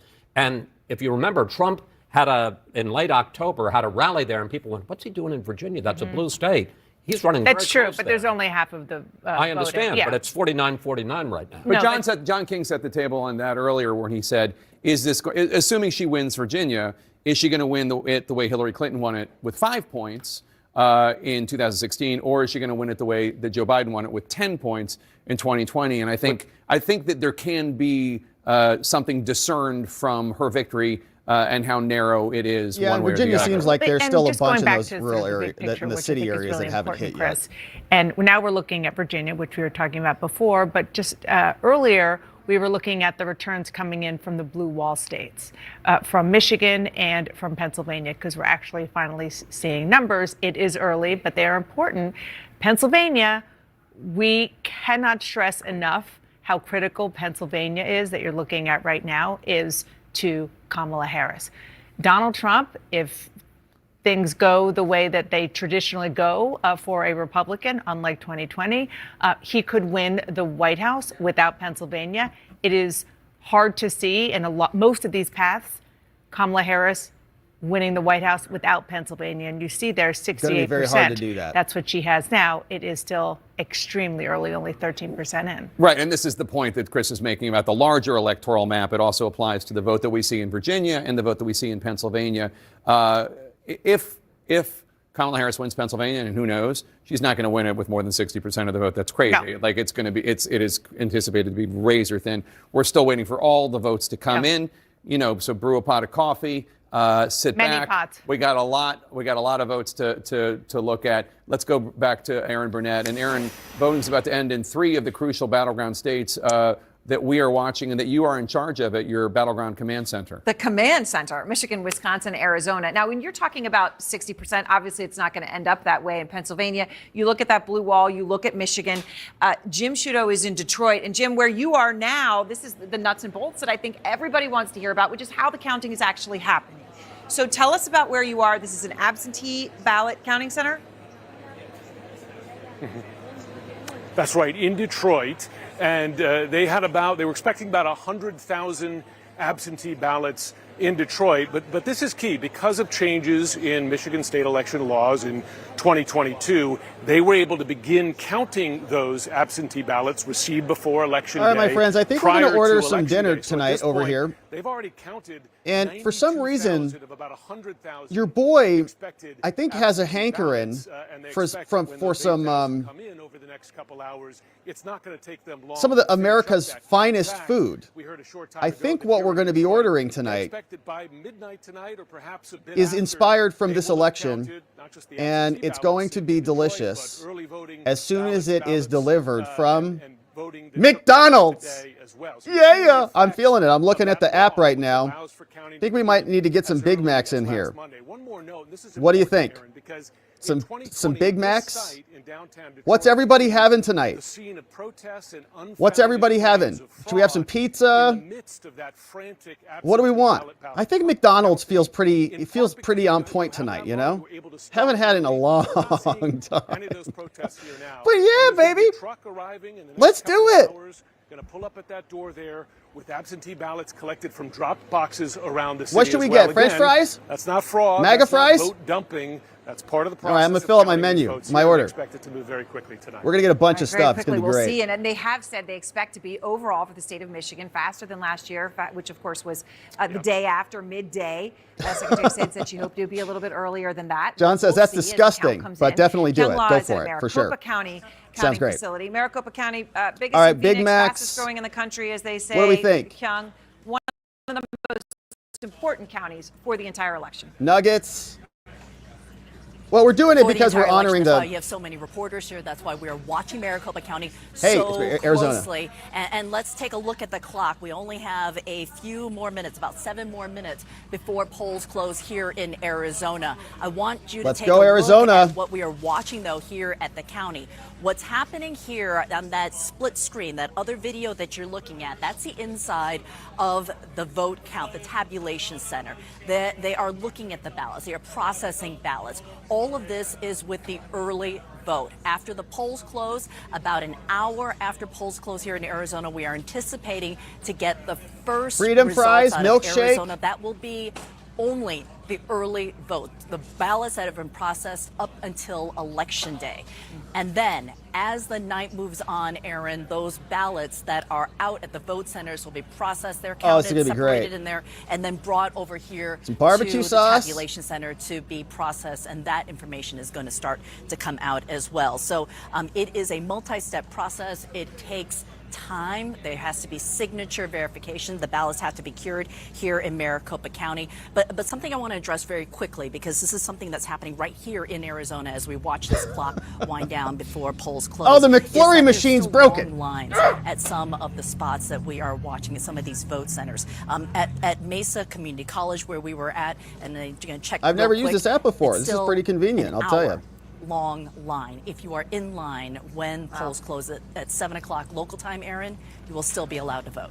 All right, so if you're in Arizona, it's amazing that people are doing that and get waiting. your votes. That is something, as you said, that everyone should be in. happy about. 5 minutes They left. Sit there late at night, say, I'm going to sit and wait another hour or two to vote, as both campaigns hope they will. All right, Kyung, thank you very much. And let's go back to the voting desk. As these counts are coming in and people have questions about how it's happening, what's happening where, Pam, Macomb County in Michigan, what are you seeing there? Well, Aaron, I just got off the phone with this key swing county in Michigan from the county clerk, Anthony Forlini, and he tells me he's actually hopping in his car now with a police escort to get tabulator memory sticks because they're delayed with the results coming in. Why?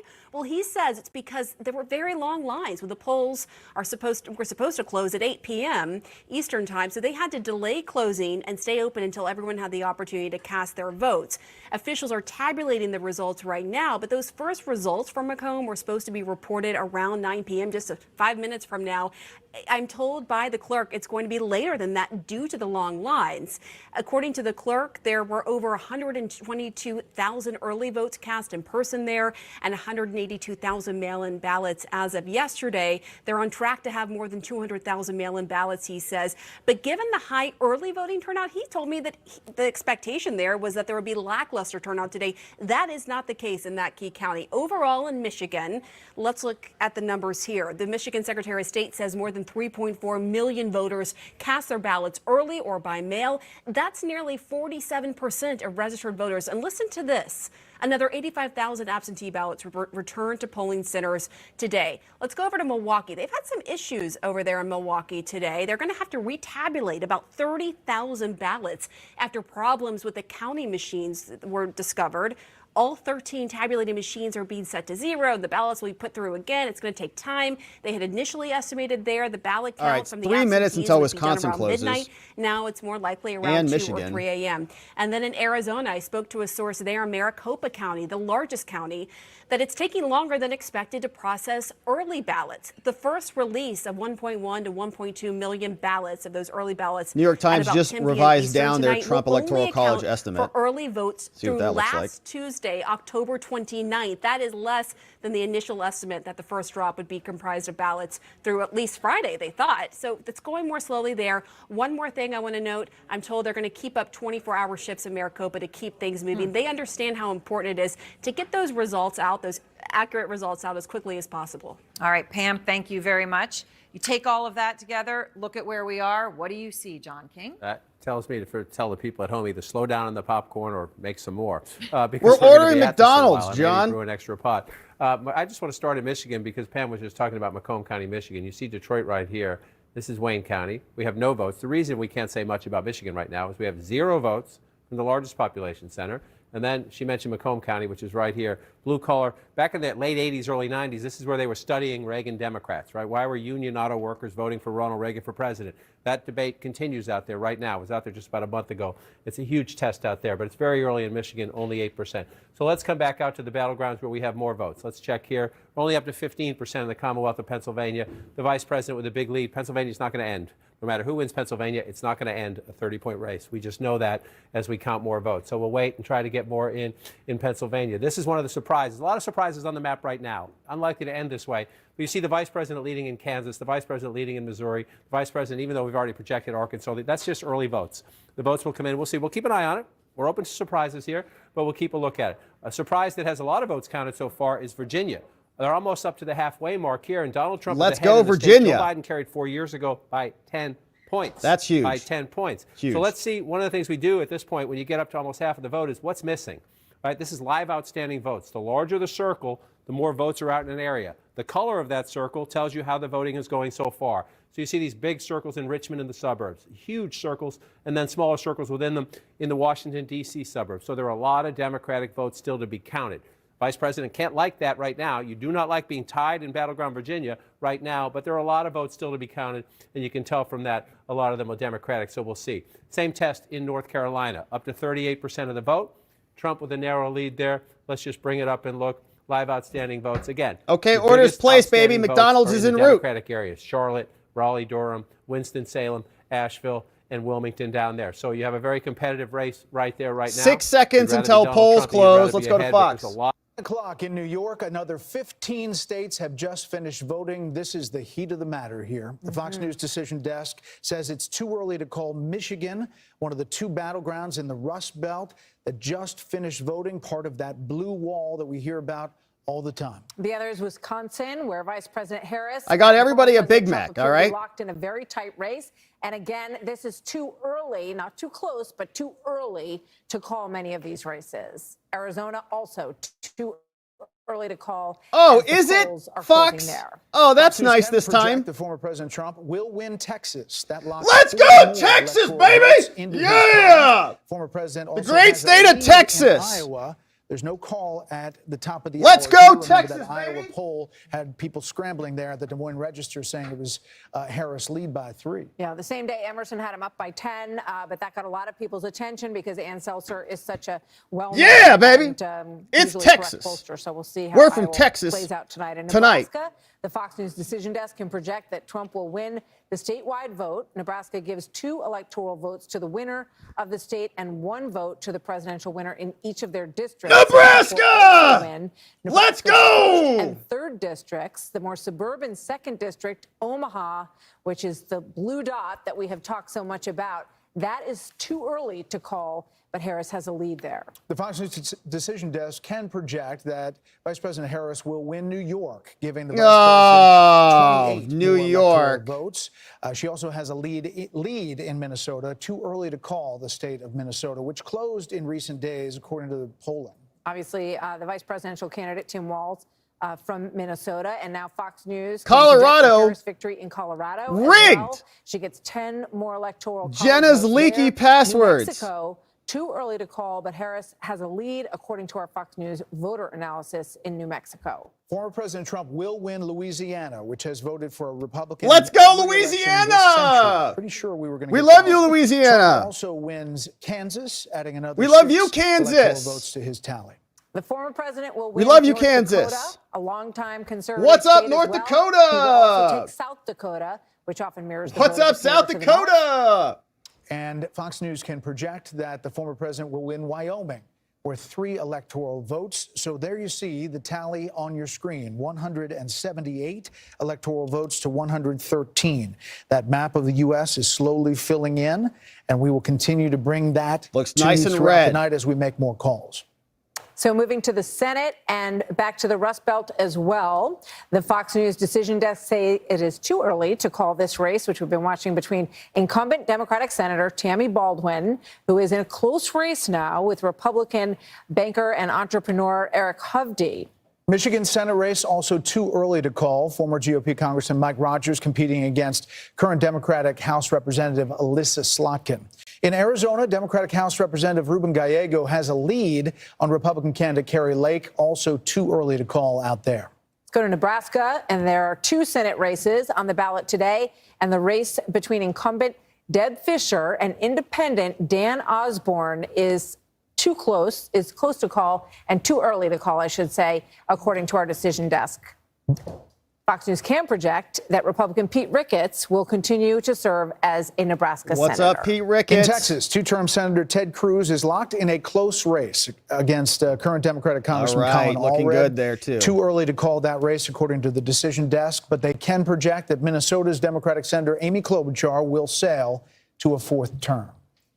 New York Democratic Senator Kristen Gillibrand will win another term in the Empire State, and Democrats will hold their seat in New Mexico, where Senator Martin Heinrich defeats Republican Nella Domenici. Daughter of the late Senator Domenici. Yes. North Dakota's GOP Senator Kevin Cramer will easily win a 2nd term. And in Wyoming, Senator John Barrasso will also win re-election as he serves as the chair of the Senate Republican Conference. So let's take a look at how the Senate is stacking up at this hour, 9:04 on the East Coast, and we have 46 Republicans, the one flip. All right, so as I mentioned, what they're doing here at the New York Times website is they just revised this down a little bit, right? That was up over 280, so they just dropped that down a little bit. Their Electoral College estimate still has Trump coming out ahead at the current moment. Let's check the markets, see what has happened in the markets. So you can see there was a big jump up as soon as a couple polls closed right around the 6 o'clock hour my time. 5 o'clock hour my time. Things started to jump up right from there. Then now they're still far and away apart from each other. That's what Polymarket shows us. Kalshi saying the same thing over the last week, over the last days. 8 p.m. still 66.5 to 34. So a lot of people are seeing, I think what the New York Times is seeing, that looks like Kamala is not performing as she needs to perform. So turning back to the polls, Trump wins Wyoming. How do you like me now, Liz Cheney? Trump just won Wyoming. Amazing. Shout out to our friends in Wyoming. Incredible news. Liz Cheney blown out. All right, so Trump, North Carolina. We got 40% of the vote in, 51.9 to 47.1, 1.2 million to 1.1 million votes. And that looks good for Trump, right? North Carolina's looking solid. Still 40% of the votes. Don't know what is happening, but they're having that lean towards Trump as the votes continue to come in. And again, okay, so there's some of the city centers. Maybe we're still waiting for Charlotte to come in a bit more. Only 6% of the votes are in there in Charlotte. So still a ways to go there in North Carolina. Let's check in on Pennsylvania. Here, we're at 17% of the vote. Still looks like it's heavy Kamala, and it's being reported from heavy blue districts as well. So Pittsburgh, Philadelphia, those are all reporting in right now. We've got Virginia, which, as you've heard, is surprising a lot of people. Still leaning towards Kamala, but they're over 52% of the vote in. 1.156 to 1.123, 49.9% to 48.4%. Still likely Kamala victory for them. And again, it's probably because Richmond is still not reporting. Richmond still has 10% of the votes in. So we'll see what that looks like.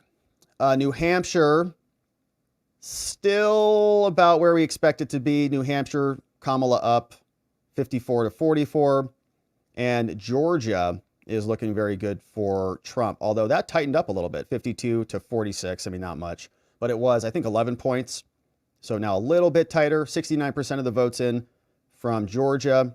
And the rest of the state, the rest of the country is now looking like this. So we've got Wyoming, Liz Cheney lost that one. Nebraska, South Dakota, North Dakota. We've got Oklahoma, Arkansas, Louisiana, a bunch of red here got called. Iowa's less than 1% in. Missouri, 7% in, going red. Colorado, it went for Kamala with leaky Jenna Griswold's password problem. No one cares. Texas for Trump. We've got that. And all right, we're making our way across the country, my friends. And other polls have just closed, so let's check back in on the cable cut tubes. From the Des Moines Register. We've mentioned her like 5 times this evening. I don't think maybe like that was something, the idea. A little something for the mention. Yeah, just because I popped it up, guys. I looked at it the first time here. Yeah, you're right about that, right? A little something on the side, a little backsheesh, right, Brett? Okay, so this is Michigan. It's the first time I've looked at it, all right? You got 10% in, all right? Look at this. Yeah. Robert Kennedy going to make a difference in Michigan? He is on the ballot. They tried to get him off the ballot. The court said no, he's got to be on the ballot. Jocelyn's he's a cheater. drawing 2,455 raw votes. Okay, now, if Michigan is that close, it's just something that we're going to have to watch throughout the night to see whether or not this is some sort of spoiler for the red team and whether or not it helps out Team Blue in Michigan so far. So Harold, Trump wins Ohio. Let's interact with the panel here. Yes. Trey Gowdy's here. You know, what about that point about third party RFK Jr. just called by Times? First of all, the Democrats try to prevent him from getting on the ballot. And then the Democrats try to prevent him from getting off the ballot. Now, he's on the ballot in Michigan and Wisconsin, also Minnesota. But they try Michigan, to keep Wisconsin, him on. obviously, if it comes down to really tight, that could make a difference. Why would anyone vote for someone who doesn't want to be the president and has asked you not to? That's what I'm trying to figure out. Who are these 0.4% that are voting for someone who has begged you not to vote for him? If you want to see him in Washington, don't vote for him. But it reminds me of Jill Stein. I mean, I think Jill Stein cost Hillary Clinton a state. I know that Ross Perot cost Bush a presidential election. I was in the green room, Brett, doing what I did in high school, which is finding the two smartest kids in the class and sitting in between them and looking on their papers. That's McCarthy and Rove. There may be a 269 tie. I know nobody wants to hear that. Come on, Trey. There is a scenario under which there will be a topic tie. for discussion tonight. Sean, you want to move on? Yeah, I think we can move on from that. I don't think anyone really wants that. But actually, I would accept that because that would end up in the House of Representatives, and I'd say our Republican gosh. at that point would be A wonder state. Let's take a look at the electoral vote count. Donald Trump has 154 electoral votes. Kamala Harris has 30 electoral votes. 270 electoral votes are needed to win. Let's bring you a key race alert now. In the Commonwealth of Pennsylvania, Kamala Harris has 60.4% of the vote. Donald Trump, 38.7% of the vote. Kamala Harris with a 284,000 plus vote lead, 284,000 plus vote lead, with only an estimated 19% of the vote in, not even a fifth of the vote. Still a lot of votes to count in Pennsylvania. In Battleground, Michigan, Kamala Harris with 53.1% of the vote. Donald Trump has 44.9% of the vote. Kamala Harris with a 46,000 plus vote lead. Only a tenth of the vote has been counted in Michigan, 10%, still very early there. In North Carolina, Donald Trump in the lead with 51.9% of the vote. Kamala Harris with 46.9% of the vote. Donald Trump with a 119,000 plus vote lead. That's with 41% of the estimated vote counted in North Carolina. In Battleground, Georgia, Donald Trump in the lead there, 52.7% of the vote. Kamala Harris with 46.6% of the vote. Donald Trump with a 225,000 plus vote lead. That's with 69% of the estimated vote in Georgia. They're really counting the ballots in Georgia there. 69% of the estimated vote has been counted. In the Commonwealth of Virginia, Donald Trump still has his 49.5% lead, and now it's 49.4%. Kamala Harris is 48.6%. Donald Trump is 18,000 plus votes ahead of Kamala Harris right now, with more than half, 52% of the estimated vote counted in the Commonwealth of Virginia. In New Hampshire, Kamala Harris in the lead with 53.3% of the vote. Donald Trump has 46% of the vote. Kamala Harris with a 17,000 plus vote lead. That's with more than a quarter, 28% of the estimated vote in the granted state of New Hampshire counted. In Ohio, Donald Trump still in the lead there, 53.9% of the vote. Kamala Harris has 45.2% of the vote. Donald Trump with a 275,000 plus vote lead. That's with more than half, 52% of the estimated vote counted in Ohio. John King. Let's look at the map, Jake, and one of the wonders as we get into the 9 o'clock hour. All right, got to redo something real quick. Hour, 11 o'clock hour. All right, so got to redo something real quick. Sorry about that. Let's go back. Voting, but it's still, as you just see as the polls close and we go from east to west, you now see many more states reporting votes. Let's just take a peek. We've already projected this one to be for Donald Trump. I just want to show you North Dakota. Right. These states feel they don't get respect because they're not huge electoral battlegrounds. I like to wander through and look at the votes and just show people out here. You see South Dakota starting to fill in slowly, very early on, 1% of the vote. This is a surprise at the moment. Nebraska, the vice president so far carrying the state statewide, but we're only at 27%. And again, most of this gray you see from about here west, rural Republican farm country, where Trump tends to run it up. Just go back and give you the 2020 example of what I'm talking about. That's what tends to happen. And so we're not there yet. So when that happens, if that happens, that number will change. Again, for the vice president, what you want to do is you want to be here. I'm just showing you Douglas County. It's the big piece of Nebraska's 2nd congressional district. This is where you want to win. The blue dot, they call it. If she wins the blue wall, Michigan, Wisconsin, Pennsylvania, I went backwards. But if she wins those three and she wins Nebraska's 2nd congressional district, she can get to 270 electoral votes. So we'll keep an eye on that as it plays out. First votes in Wisconsin, you see it's red at the moment, 796 to 479. All right, Guess what? We have coming a long way to go in Battleground, Wisconsin. Just for context, when Joe Biden won it 4 years ago, 1.6 million votes. So we are in the infancy stages of counting the votes in Battleground, Wisconsin, and you watch as it plays out. One of the places we'll watch here, I'll just show you now, 0 votes in yet, the Green Bay area, Brown County. This is one of the key tests. Can the vice president hold on to the president's share of white working class voters? I just want to show you as we go back in 2020. Joe Biden did not win Brown County, but he got 46% of the vote. The margins within the margins sometimes make the difference in a battleground state. Wisconsin settled by 20,000 votes, right? You look at that 46% for Joe Biden, and then you move back in time, and you see 42% for Hillary Clinton. That makes the difference. She lost the state. He won the state. So one of the things we will watch as the 2024 results come in is not just can she turn out the African-American vote in Milwaukee, not just can she compete in the suburbs, Waukesha, just to the west of Milwaukee, but can she hold her own? Just be as competitive as Biden was in some of these blue-collar counties. A long way to go there. Let's pop over to Michigan. As Jake just told you, we're only at 10% there, so not a lot to look at. You just move it up so you can see it a little bit better at home. The vice president has pulled ahead in Kent County. That's Grand Rapids, but it's early. And again, you're looking down here. I told you earlier, one of the warning signs was Washtenaw County. This is where the University of Michigan is, Ann Arbor. If you move east here, Dearborn is over here near Detroit. Her question marks in Michigan are young voters and Arab American voters, right? You find the young voters here, University of Michigan campus. And again, you say, wow, that's a 30-point lead. What are we worried about that for? Well, you're worried about it because the President of the United States had that 4 years ago. It's a county where if you want to win Michigan, Joe Biden won by 154,000 votes. So you could say she has some to spare, if you will. She can lose a little bit in the coalition, but you don't want to lose a lot. And I was at the Michigan campus just last week, and they have a very aggressive young voter turnout operation there. We'll see. And also in grocery stores. What is it Arizona, that you've been seeing with those voters? Blanket. Because the Trump campaign feels like they've terrible. done a Jeff good Flake. job speaking to Jeff voters Flake, on those terrible. issues. From Arizona. Well, if you look back in 2020, I think it was a little bit of an easier lift at that time for Republicans. But Joe Biden came in. He was perceived as perhaps more of a moderate than Kamala Harris is among a lot of Republicans. But that was before January 6th as well. Fox calls Ohio. Obviously, there's 54% of the vote in, but as you look at the Electoral College, 195 to 113. Again, Ohio used to be the swingiest of swing states, no longer. Very Republican, anymore. much like Florida. Let's go, And, Ohio! now it ticks on. Obviously, we're looking at these 54 to battleground states. 45%. One of them, Sean Hannity, it seems, is Virginia.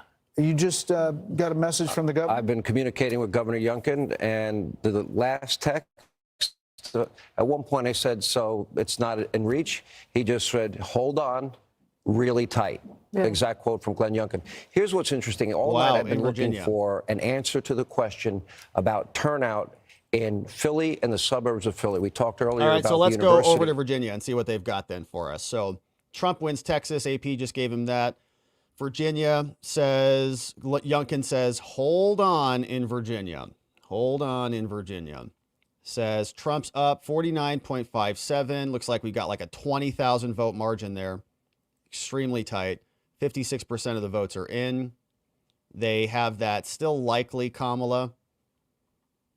And we're still waiting on that. So, all right, that's that. Let's see what else we got. Some updates over on CNN. Let's see if they've got anything new for us here. 29 new updates. Says Harris is watching returns as she braces for a tough fight for the blue wall states. Kamala's watching the returns at the Naval Observatory in D.C., having a family dinner, aides said. Even as she works the phones and is in constant contacts with her campaign's war room in Wilmington. So she's not like with her campaign people. Harris remains upbeat and optimistic, particularly in the turnout reports across the blue wall, but the campaign is also bracing for a long night ahead. Says one advisor said the tight race unfolding tonight was always expected and the campaign is not seeing anything unexpected. That, however, does not mean they like everything they're seeing, as they increasingly believe the blue wall states offer the best path to the White House. We'll see. All right. Now, it's after 9 p.m. Eastern time. Here's where things stand, 154 to 30. Trump's got most of the popular vote. Remember, we're going to have California and all of the left coast. We're going to have Oregon and Washington, and all those are going to come in. Each candidate needs 270 electoral votes to win. Harris got Delaware, as we know. We have Virginia updates. Let's check in on Pennsylvania. They still got 21% of the vote in, although it's tighter now, 58 to 41. So lot to go there. This one is the live presidential forecast. Chance of winning from the New York Times, Trump leaning 66% chance of victory on the night. Leaning Trump. Baby. We got Trump 284. This is back up, remember? So that dropped under 280. So they've got that back up now. They say Harris is currently up 0.5. Which states will decide the election? 7 states are here. They've got Arizona, North Carolina, and Georgia going for Trump now. So Nevada will be closing soon. Pennsylvania, they say, is currently the biggest tipping point. Michigan's coming in as we speak. So let's pull up some of those other numbers because we should have, now we can add Michigan and Wisconsin to the queue. All right, so here we go with Michigan and Wisconsin numbers. All right, here in Michigan, we've got 54 for Kamala, 44, 11% of the votes are in, just getting started there. But these are big, look, these are the big cities. Detroit, Grand Rapids, Ann Arbor. They're all coming in hot, and all of the rural counties are not in yet. Same things happening, well, different things happening in Wisconsin, almost the inverse of that. We got some votes from Waukesha County, Milwaukee County. Trump's up. 3% of the votes are in right now, 68,000 to 750. I'm sorry, 68,750 to 43,000. So fresh, early, very early, but good numbers are being reported. And so we'll keep our eye on that. We've got Fox News Looks like they're in Milwaukee. Wisconsin officials are here to try to get some questions answered. In Wisconsin. Right, Martha? It's a long night in Milwaukee. Thank you, Mike. So the Fox News decision desk can now project that Vice President Harris will win Delaware, the home state of President Biden. And Delaware. there is the look at the race to Remember that scene from 270. Wayne's That World? makes it Trump 195, Hello. Harris 113 at I'm this in hour. And we Delaware. have another call to make as well. In a key governor's race, Fox News can now project that Republican Kelly Ayotte will become the next governor of New Hampshire. She defeats Democrat Joyce Gregg. And that was a close race for a Republican while. Kelly governor Ayotte wins in will New Hampshire. win All there. right, Here are a all couple right. of other results we're getting as our Democracy 24 coverage continues. It'll be on the screen all night long. Vote. Our estimate right now is that what you're looking at in Virginia, 39% of the vote that's in is pre-election vote. That, we think, at the end of the day, is going to go up to 52%. So there's still quite a bit of pre-election vote to come in here. And Kamala Harris is winning the pre-election vote by about 17 points. So as more of that early vote gets funneled into the count in Virginia, you can imagine there's real room here for Harris to grow. Zulu, 50 members. All right, David, and we have some projections right now for you at home.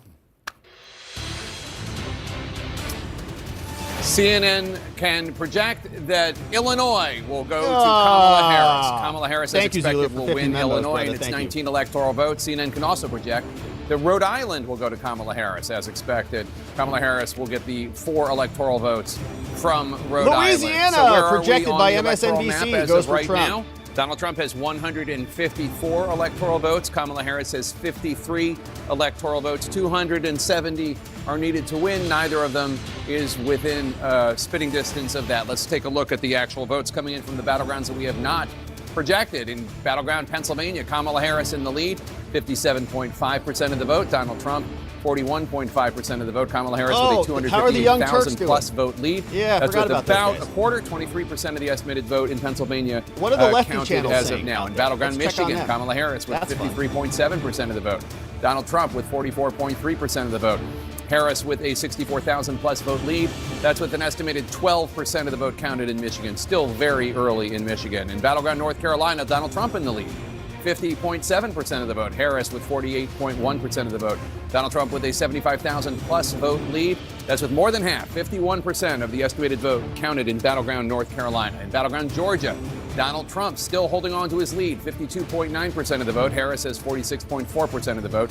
Donald Trump right now with a 249,000 plus vote lead. Now it's a 255,000 vote lead. That's with an estimated 71% of the vote counted in Battleground, Georgia. In Virginia, Donald Trump in the lead as of now. Let's go. 49.3% of the vote. Kamala Harris has 48.7% of the vote. Donald Trump is ahead by more than 15,000 votes. That's with more than half, 56% of the estimated vote, but still a lot of vote to come in the Commonwealth of Virginia. In New Hampshire, Harris with 53.4% of the vote. Donald Trump with 45.9% of the vote. Harris with an 18,000 plus vote lead. That's with under a third of the vote counted in New Hampshire. 30% of the estimated vote counted in New Hampshire. In Ohio, Donald Trump in the lead, 54.3% of the vote. Harris with 44.8% of the vote. Donald Trump with a 332,000 plus vote lead. That's with almost 60%, 58% of the estimated vote counted in the Buckeye state. Now let's go to John King at the Magic Wall. John. And so, Jake, you lay out the results, and there are some surprises there, right? At least where we are right now. So we just want to go back and follow up where we were. With David Chellian was talking about some of the outstanding vote we know in Virginia is early vote, and that percentage is going to jump, and we know that the vice president is doing quite well in that vote. So I just want to show you what he means by how this can change. Again, Donald Trump's lead has been shrinking. It was 16,000 not that long ago. It's 12,395 now. Look at the Northern Virginia suburbs here. I just want to show you these circles help us understand where are there live outstanding votes, meaning votes that we know are out there that have not been counted yet. Right? You see the big circles, the biggest circles around the Northern Virginia suburbs, also Richmond and the suburbs around that, and some big Republican circles down here, Virginia Beach area, and some here in the suburbs more to the south, the exurbs south of Richmond. But I want to focus up here, and just to show you why you can say early on, you say, whoa, what's happening here? But then things can change pretty quickly when large population centers report their votes. So let's take Fairfax County. It's the largest of the suburban counties. It's the number one county population-wise in Virginia. The vice president's getting 66% of the vote, 63% of the vote in. Look at the number where she is, though, 250,000. We know turnout is robust, right? So we should be somewhere around 2020 when we end 2024. Maybe a little higher, maybe a little lower, but somewhere around it. 250,000 votes right now. If you go back in time, you see 419,000 votes. So if she's winning 60+%, the president was winning 70% 4 years ago. You have Vice President Harris winning 66, a little below. Virginia looks like it's going to be a little bit more competitive this year. But you can see just right there in that one county, there's a lot of votes still out, and she's winning disproportionately in the math right now. That can change, but it. All right, so my apologies again. My picture-in-picture stopped working, and I think it is still stopped working. All right, so my picture-in-picture stopped working, but areas is the better way to put it for that to happen. So let's check in on the other battlegrounds as we go through. This one, again, go back in time. This was the closest Donald Trump victory. Probably in the have to reboot the thing. Of the battlegrounds he won, 74,000 votes, 483, 74,483. 4 years ago, he's 110 ahead right now, but we're only at 54% of the vote, right? So you see these gray areas. What are those? That's where you have no votes in yet. So we're still waiting. Some of these smaller counties. This one, this is the 10th of the 100 counties population-wise, so it's not tiny. Gaston County along the border right there. But the big population centers are Charlotte. Let's just see how much we have. Only 10% of the vote in Mecklenburg County. So if you're looking at this number, you're saying, okay, Donald Trump's got a 4-point lead, 3.5, 4-point lead in North Carolina. But then you come here, it's the largest Democratic area, only 10% of the vote. And again, look where we are, 36,000 votes for the vice president right now. You go back 4 years, 378,000 votes. So we just need to slow down with where we go in here in North Carolina and count more votes, because there are more than enough votes out there. Again, if you come out statewide and just apply the entire graph to the whole thing. Charlotte in the suburbs, Raleigh-Durham in the suburbs, Winston-Salem in the. Where are the biggest circles? Right? Where are the biggest circles? Charlotte in the suburbs, Raleigh-Durham in the suburbs, Winston-Salem in the suburbs, Wilmington in the suburbs, Asheville in the suburbs. Doesn't mean the vice president's going to win North Carolina. By no means means the vice president's going to win North Carolina. It just means there are a lot more votes to be counted in areas that right now are blue, and some of them blue by a pretty lopsided margin. Now, just to be fair, you see all these little tiny dots? There's a lot of little tiny red dots, right? Right? They're not going to match the vote count here and here, but there's a lot more of them, right? So when you come out and you just take a look, again, I'm a broken record sometimes, but this is the wonder of Donald Trump. This is how he runs up the math. 72% there, only 25% reporting there, but 72% in Rutherford County, right down here along the border here. Let's just go back in time and take a peek. 72%. Donald Trump is consistent. He is the constant in this race. In most places you look, he's getting what he got in 2020, and he's getting what he got in 2016. He's pretty constant and pretty consistent. But 24,000 votes there with 72% 4 years ago. And so then you come forward there, we're only at 25%. So again, if it comes in around the turnout of 4 years ago and it stays at that percentage, there's a chunk of votes there and in many of these other small rural counties still for Donald Trump, which is why we count late into the night and sometime into the morning. He gets small margins, but you add them all up, 20, 15, 20, 30 rural counties, you match them up against the one urban county, that's how you get a battleground state. Let's pop down to Georgia. We come down over here. This one here, again, in a state decided by 11,000 votes 4 years ago with 75% of the vote in, Donald Trump's ahead by 241,000. You start to think, oh, we're about 75% of the vote. Are we at the point of no return? Well, let's take a look. Number one, how many votes does it take to win Georgia? Donald Trump's leading right now with 2.1 million. Joe Biden won it in 2020 with 2.4 million and change, and we hear turnout. You only have a quarter of the good down there, so it could be somewhere around that, could be a little higher than that, number one. So you start there, and then number two, Jake, you just apply, what are we waiting for, right? And look at the size of the blue circles. Again? All right, so I'm going to make a quick swap. So we're going to keep our coverage going, but let me just, I got to reboot something relatively quickly here. And so let me just reboot this puppy. So hang tight, my friends. I will be right back. I'm going to do a reboot and then we'll come right back. So let me show this little banner here. Give me about 30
Okay, my friends, we are going to reboot the computer.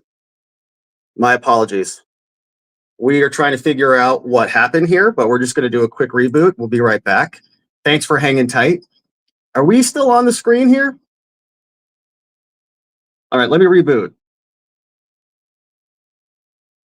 We're rebooting the computer, and we'll come on back in just a quick second. So hopefully that's pulling us out now. We're back. So let me give you a quick tour of the studio while we're waiting for this thing to come on. I'm rebooting the computer. As you can see right now, this is what it's looking like. So we're rebooting everything.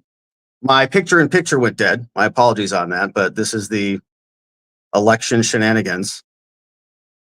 I appreciate you guys hanging tight. We're going to get this thing back fired up in any second now. You can see the computer. Going to see if the BIOS uploads itself appropriately. Yeah, we're here. Polymarket's 80% Trump. Sorry, guys. All right, so it's booting back up. Backseat driver, what's up? RP Game says, I like your studio. Yeah, this is it. I got my American flag back here. This is what it looks like from the other end. So this is what I'm normally looking at. But hopefully the computer is firing back up. Feds are in the tubes? Man, I don't know what's going on. Really strange. Like everything just crashed. Maybe it's because we haven't done this for that long. Haven't been on this long that before. All right, we're rebooting. Everything is totally stalled out. So weird. Okay, we're going to do a hard reset now and see if it fires up. Meanwhile,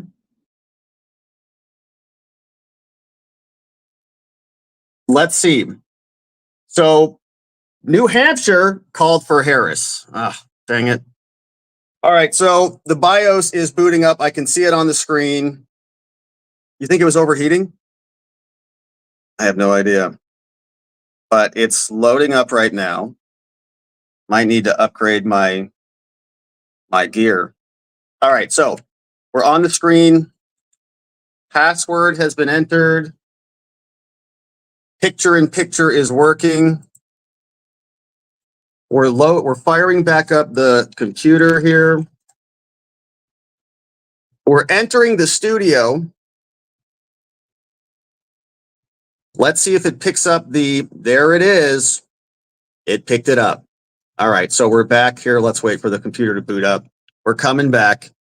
It's water main break, man. The video RAM failed. Do you think that's what happened? 30 seconds. I know that didn't really work out that well for me.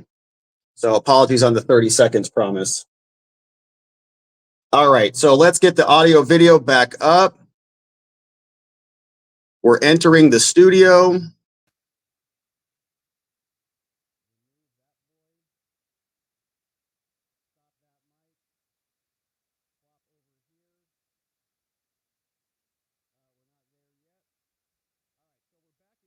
We're back in some sort of business. All right, so hopefully everybody can hear me now. Golly, major tech problems. What a pain. Sorry about that, guys. Very embarrassing. I'm not happy about that. All right, so let's get this plugged back in. Let's see where we're at with the results. Only 30% of the state. You see all this gray. Those are small, rural farm country. Beautiful, beautiful parts of Nebraska that tend to vote for Donald Trump in overwhelming numbers. So let's wait to see that one play out. But then you move east. And remember, what was the surprise poll of the last week of the campaign? It was the Iowa poll that showed the vice president of the United States actually no clear leader, but 47 to 43, I think, if I have it right, a little bit ahead of Donald Trump in what has been, since Barack Obama left the scene, a reliably red state. Well, at the moment, only 19% of the vote in. But at the moment, Democrats in Iowa, and I suspect elsewhere, are saying, we told you so. But we have a long way to go in the count. Right? So Polk County is Des Moines. 83% of the vote, and this is almost the downside for the Democrats, if you will. She's getting 56% of the vote, but you're at 83% already. So you got some more coming in, but this is your biggest basket, biggest Democratic stronghold, the capital of Des Moines. If you haven't been in Des Moines in 10 years, it's a very different city than you might remember. A lot of young professionals, insurance industry and the like, the Democratic stronghold there. Joe Biden got 56% in Des Moines in 4 years ago. So if you think, oh, wow, look at that, just let's be careful and be cautious. But we are waiting. Ames, college town, right up here, Story County. Ames, we have nothing right now. That's a place where President Biden got 57% of the vote. When we get numbers here, we'll look at that, but let's see that. If the Democrats are going to surprise us, even by making Iowa much closer than it was 4 years ago, you'll see some math in these blue counties, more people, enthusiasm. Enthusiasm matters in a competitive environment. So we'll see what happens with Iowa. Again, it has been a red state for quite some time. And just to put the exclamation point on the it's early, the state of Missouri has the vice president of the United States ahead right now. Missouri hasn't voted blue for president in a very long time. Again, let's be open to surprises, and we'll count votes. Now let's come in to the battlegrounds where we are waiting. Wisconsin is blue. It was red last time. Still very, very early. 18% of the vote counted. This is critical. For Vice President Harris, if, emphasis on if, you can win Pennsylvania, Michigan, Wisconsin, hold that Nebraska congressional district I just showed you, then you're the President of the United States. Right? That's her easiest. No path is easy, but her easiest path is keep the blue wall. Pennsylvania, Michigan, Wisconsin. So let's move up Wisconsin so you can get a better look at home. She's ahead right now at the moment, but we're only 18% of the vote. And again, John's a broken record tonight, but I want you to look up at all of those gray areas. And I just want to remind you, in most of them, not all of them, but in most of them, you're in rural Trump country. So as you come back to the 2024 map and you say the vice president's ahead, that's where you want to be. You want to be ahead, but you've got a long way to go. So what are we looking for? I'm going to do this in reverse order. Because of the questions about young voters turning out, whether unhappiness with the White House over Israel-Gaza, Israel-Hamas policy would impact youth turnout. 38% in Dane County. That's the University of Wisconsin. Absolutely essential for any Democratic win in Wisconsin to run it up here, not just in the percentage, but with the raw math. So let's look. 38% of the vote. So a long way to go. Long way to go. Let's just compare it to the president. President Biden had 76%. Keep an eye on it. Don't panic yet if you're a Democrat, but keep an eye on that because the vice president needs to be as close to that as she can be. And at the moment, she's running a little bit behind that. That's Dane County. That's Madison. This is the biggest population center. Spent a lot of time here in the last year. The big question here is, do black voters turn out? And the subset question of that is, does Donald Trump make inroads, especially among black men? We did see some evidence of that in our several trips out to Milwaukee. At the moment, I was texting with somebody in Milwaukee earlier, by the way, who said they thought turnout was actually going pretty good for the Democrats. We'll see if that turns out. At the moment, 25% of the vote in, 66% if you round up, 32% for Donald Trump. So let's just go back in time knowing we have a long way to go. And Milwaukee sometimes reports late. But if you go back in time, Joe Biden again, 69%, Trump at 29%. So the 69% is what jumps out. Trump is a little above. Thank you, Phoenix Rising. Right now, Trump's a little above where he was 4 years ago. She's a little behind where the president was 4 years ago. It's only 25% of the vote. We're not pouring cement on any of this, but that's where you say, oh, we got to keep an eye on that as we go forward. Then you move over here, you go into the WOW counties, Waukesha, the biggest among them. This is a Republican suburb. Long has been a Republican suburb. The challenge for Democrats, I've been saying this about Trump in the battleground states that tend to lead in blue. Where's Trump's number in the suburbs? Can he compete? He's not going to win, but can he compete? That's the challenge for the vice president here. Waukesha County tends to be a Republican suburb. So there she is at 40%, Trump at 59%. Again, you go back in time, 59% to 39% 4 years ago. Welcome to another 20,000 vote race probably in the end in Wisconsin based on that. It's a 66% of the vote in there. It's essentially matching where we were in 2020. And again, just so you remember our history here in the blue wall, Harris is leading right now. We got a lot of vote to count right here, but I'm laughing a little bit just at the 22,000 number because if you look at that right there, Joe Biden won this state in 2020 by 20,000 votes. 4 years before that, when he cracked the blue wall and became president, Donald Trump won Wisconsin by 22,000 votes. Welcome to Wisconsin. It's a state that tends to hang around the margins of 20,000 votes, which is why that is somewhat amusing to me. Earlier, she just put it up to 34,000 to shut me up. And there we go as we go through the count in Wisconsin, very early there. Let's come over to Battleground, Michigan. All right, let's see what Jen Psaki's saying. For Trump, Gallego, and the abortion ballot initiative. It's similar to Florida. So this is a very interesting trend. And one of the things that Nicole keeps reminding us of this, where you can't entirely capture it in polling, right? Because we know where the public stands on abortion rights. And that makes us assume that they would all vote against Trump. And we just don't know that at this point in time. That's exactly right. Lawrence, looking at that split ticket voting, looking at... All right, so here are some numbers over from the New York Times. They're still showing us this number. 286 for Trump is what their estimate says. Electoral College estimate says Trump is now a narrow but clear favorite to win Georgia and North Carolina. If he does, Harris would probably need to sweep the 3 northern states, a real possibility, but a tall order. So leaning Trump, 69% chance of victory. I think earlier it was 67%. So in Wisconsin, 24% of the votes are in. Very tight race, 49.8 to 48.7. Madison's reporting. Milwaukee's reporting. Kenosha, where Kyle Rittenhouse was. Green Bay starting to report. Got some red numbers in there. All good stuff. And let's see what else we have. So we're zooming in over on Michigan as well. Michigan currently stands at 13% of the votes are in. 53% for Kamala. 45% for Trump. New Mexico's reporting. 51% for Kamala, 12% of those votes in. And the rest of the numbers largely look the same. Still have not called Georgia. 77% of those votes are in there. North Carolina, we've got in North Carolina, 51 to 48. Trump is still ahead there. They haven't called that one. And Virginia. Trump is still up in Virginia. Check that out. 63% is reporting there in Virginia. Trump is up 50 to 48. Wow. That's amazing. Very good news. So keeping our eye on all of these items. The one thing I wanted to check out before the stream went bananas was our friends over at the Young Turks and Tucker. Tucker's also talking out. Let's see what Tucker, oh, he's got Mike Lee on. Let's see what Tucker's saying and means something, which makes a lot of sense. So that's happening there. Let's also see what the Young Turks are saying. They're a lefty-ish channel, right? I think Anna, she's still there. She may have left. I don't know what's going on. But here's what they're saying over there on cable. We struggle to find disagreement. You know, we load the politicians. I give credit to the right wing for realizing that Mitch McConnell's full of crap before the Democrats or enough of the Democratic voters realize that Nancy Pelosi and Joe Biden are full of crap. So, you know, you guys are definitely headed in the right direction. You know, what you said about politicians, I couldn't agree with more. So let's dive deep to try to find disagreement. Okay. So look, I'm not an enormous fan of Kamala Harris or Joe Biden, or certainly the establishment Democrats, but I can't. Do you have the White House on fire back there?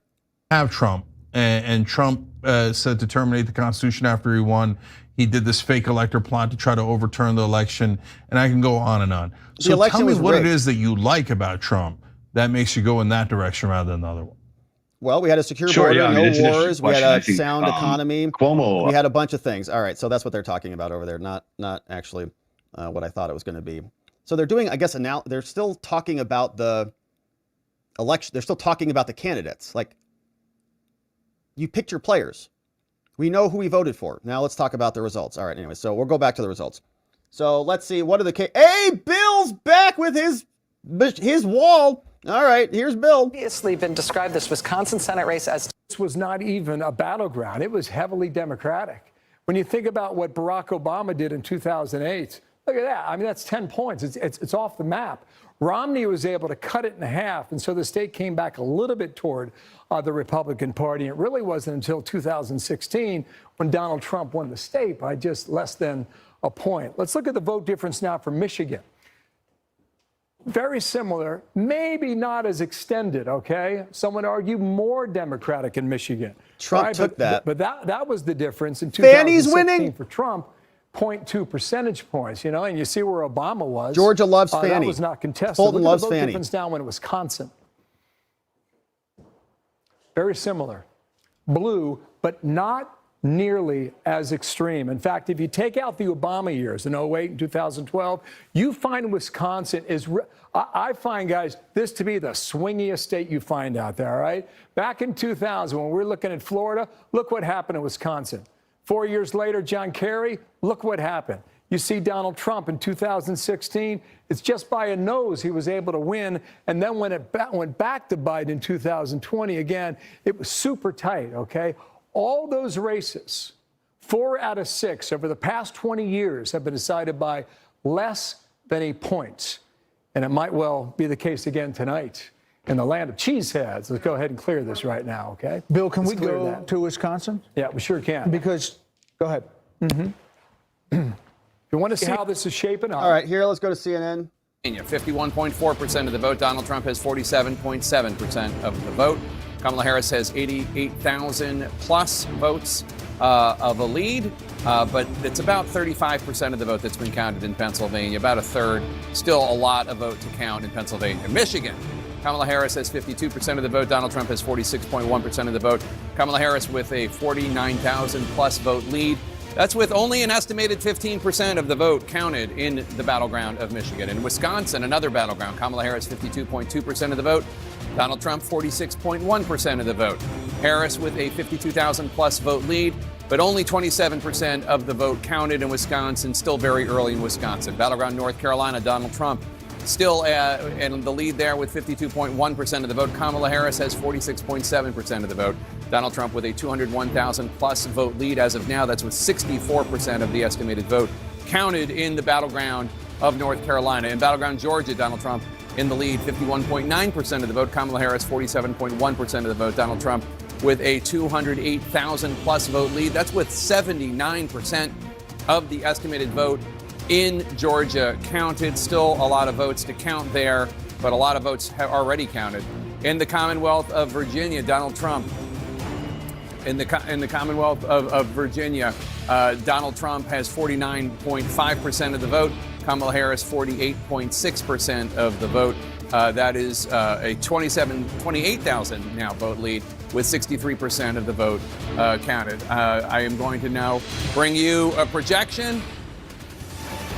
And CNN can project Louisiana will go to Donald Trump. Louisiana with its 8 electoral votes as expected to Donald Trump. Let's see what that impact is on the electoral vote count. Donald Trump has 162 votes, electoral votes. Kamala Harris has 81 electoral votes. She has exactly half. 270 votes are needed to win. We're getting deeper into the night and another round of results. We're counting down to the top of the hour, 10 p.m. Eastern, when 16 electoral votes are on the line.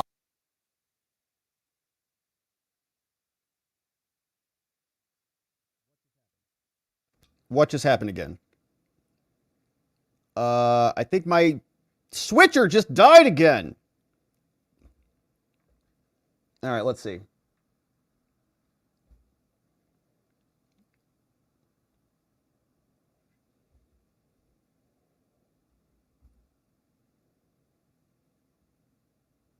All right, hang on.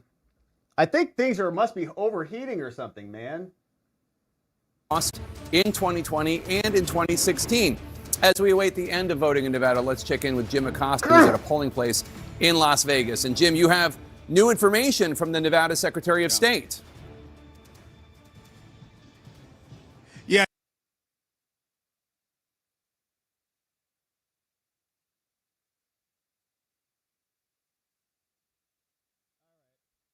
So let me try something else because I don't know what that is doing. Something feels like it is not working. Who have signature issues. Your signatures need to match those that are on file with the state. And an interesting anecdote here, one of the problems that they're running into is that a lot of young voters don't know how to sign their names. And so when they've signed their names onto some of these ballots, they are not jiving with what state officials have on file. And so what they're doing at this point is sort of frantically reaching out to a lot of young voters across the state of Nevada to say, hey, wait a minute. Hopefully they're looking at their texts and saying, hey, wait a minute, there's a problem with your ballot. You need to check in with the state and make sure that your signature is verified so your ballot can be counted. So that is one thing that they're looking at this point. There are about 14,000 of these ballot issues that they're trying to rectify. They do have several days to work that out. And as you mentioned, Jake, the polls are about to close here in Nevada. If you're still in line, you can stay in line. We heard out in Nye County, which is about an hour outside of Vegas, they've got a line about 2.5 hours long. And so that process is going to go well into tonight out there in that county as well as here in Las Vegas. Jake. All right, Jim Acosta in Las Vegas. Thanks so much. Nevada. This is our special coverage kicks into high gear, and the electoral count continues to load in. 195 for Trump, 117 for Vice President Harris. Same day seems to be favoring Trump. How much is it going to favor Trump? Is it going to bring it down back to this level completely? Is it going to stabilize? But that's the most complete county we have in Pennsylvania right now. And I think we said at the start of the night, it's a very key one because this region where Scranton is, where Lackawanna County is. Maricopa County will give us a strong indication after that first drop, but it takes a long time to count all of the ballots. The first drop that we're going to see, the first results, will be the early vote that is counted before Election Day. And it's not all of them, but it is the majority of the early vote that is counted before Election Day. That is what we are going to know in just minutes. We are watching to see what is happening. And the sense that we are getting, Jake, from all of the election officials we've spoken to here in Maricopa County is that they are overwhelmingly pleased that there hasn't been major problems here in this county. Things have gone relatively smoothly. Yes, there have been some small issues here and there, but overwhelmingly, they say this has gone fairly well, and they are really looking forward to, continuing to keep that going as they go throughout the night. After that first report, Jake, we are expecting to hear further reports as that in-person vote from today starts to come in. Jake. All right, Kyung La in Phoenix, Arizona, big battleground out west. David Chalian has exit polling from Nevada. David, what are you learning about Nevada voters and the issues that they're focused on? Well, the democracy and the economy are battling for that top democracy. spot. What does that even mean? 30% of Nevada voters in this election, Jake, say democracy is the most important issue to their vote. 32%, basically the same, say the economy is most important. Then that is followed by immigration at 15%, abortion at 11%, and foreign policy down in single digits. Your family's financial situation. Is it better or worse than 4 years ago? Worse. A plurality, nearly half of Joe. Nevada voters say, 48% say it was worse than 4 years ago. It is worse today than it was 4 years ago. Only 22% say it's better than 4 years ago. 29% say it's about the same. Undocumented immigrants in the U.S. should be offered a chance at legal status or should be deported. 54%, a majority in Nevada, side with the Harris position on this, offered a chance at legal status. 42% in Nevada side with the Trump position that they should be deported. Abortion, should it be mostly legal or illegal? 68% of Nevada voters, nearly 7 in 10, say abortion should be mostly legal. 28% say Trump it is should be up illegal. in Wisconsin. And Biden's job approval rating.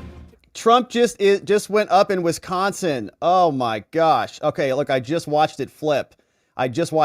Trump up in Wisconsin, 49.3 to 49.1, 34% of the votes in, 565 to 562. Trump just takes the lead in Wisconsin. Yeah, baby, let's go. All right, so that's looking good. So that's clearly in toss-up category here. Trump estimated margin right now looking good. Oh, all right, Madison's reporting, Milwaukee's reporting. That is great news. All right, it's still early. All right, still early. Don't get too excited, Rob. Calm down. Sir, calm down. All right, 34% of the votes are in, and that's good, right? That just flipped, so that's a lot of fun. We've got Nevada. Nothing's being reported there. Pennsylvania. Whoa! Look at those numbers, baby.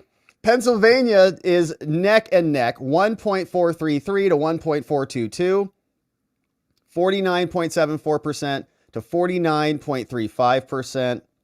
Absolutely Outstanding. So those numbers are closing up nice and tight like we like to see them. 42% of those votes are in. Super close.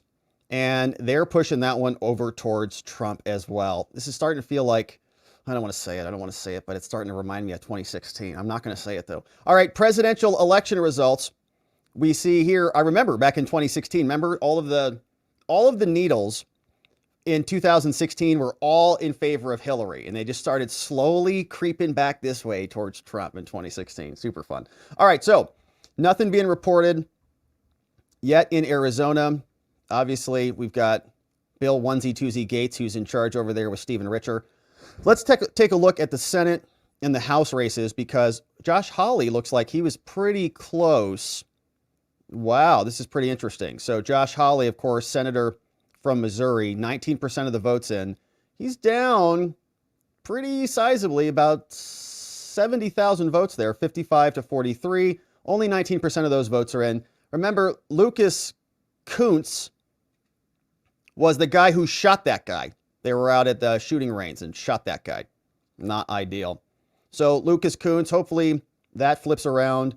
Texas, Ted Cruz, I believe some people called it for him. He's up by 500,000 votes. Look at that. Looking nice, pulling away there, 52 to 46. Looking very good. We've got, I think, some numbers there. I just saw a Fox News alert, so let me... States, including the key Hispanic and working class voters obviously could be key to the victory there. Both of these candidates have spent a lot of time in Nevada.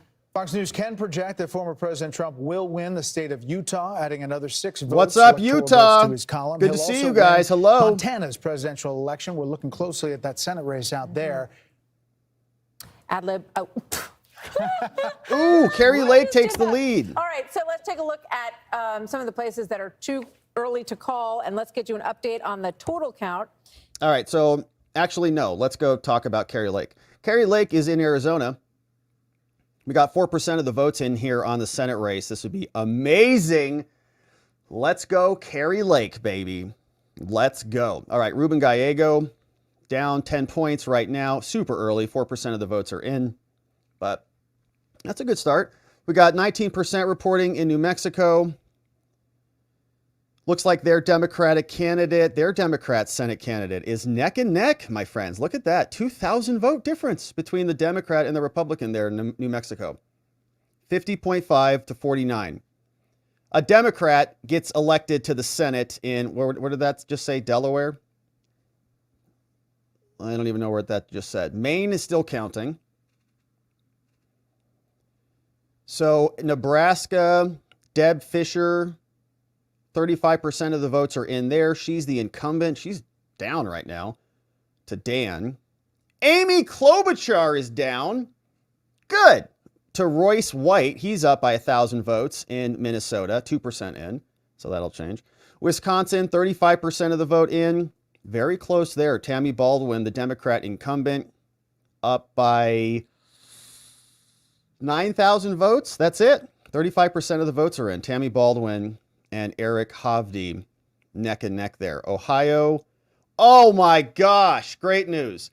Bernie Moreno, 69% of the votes are in. This is huge, my friends. Look at that.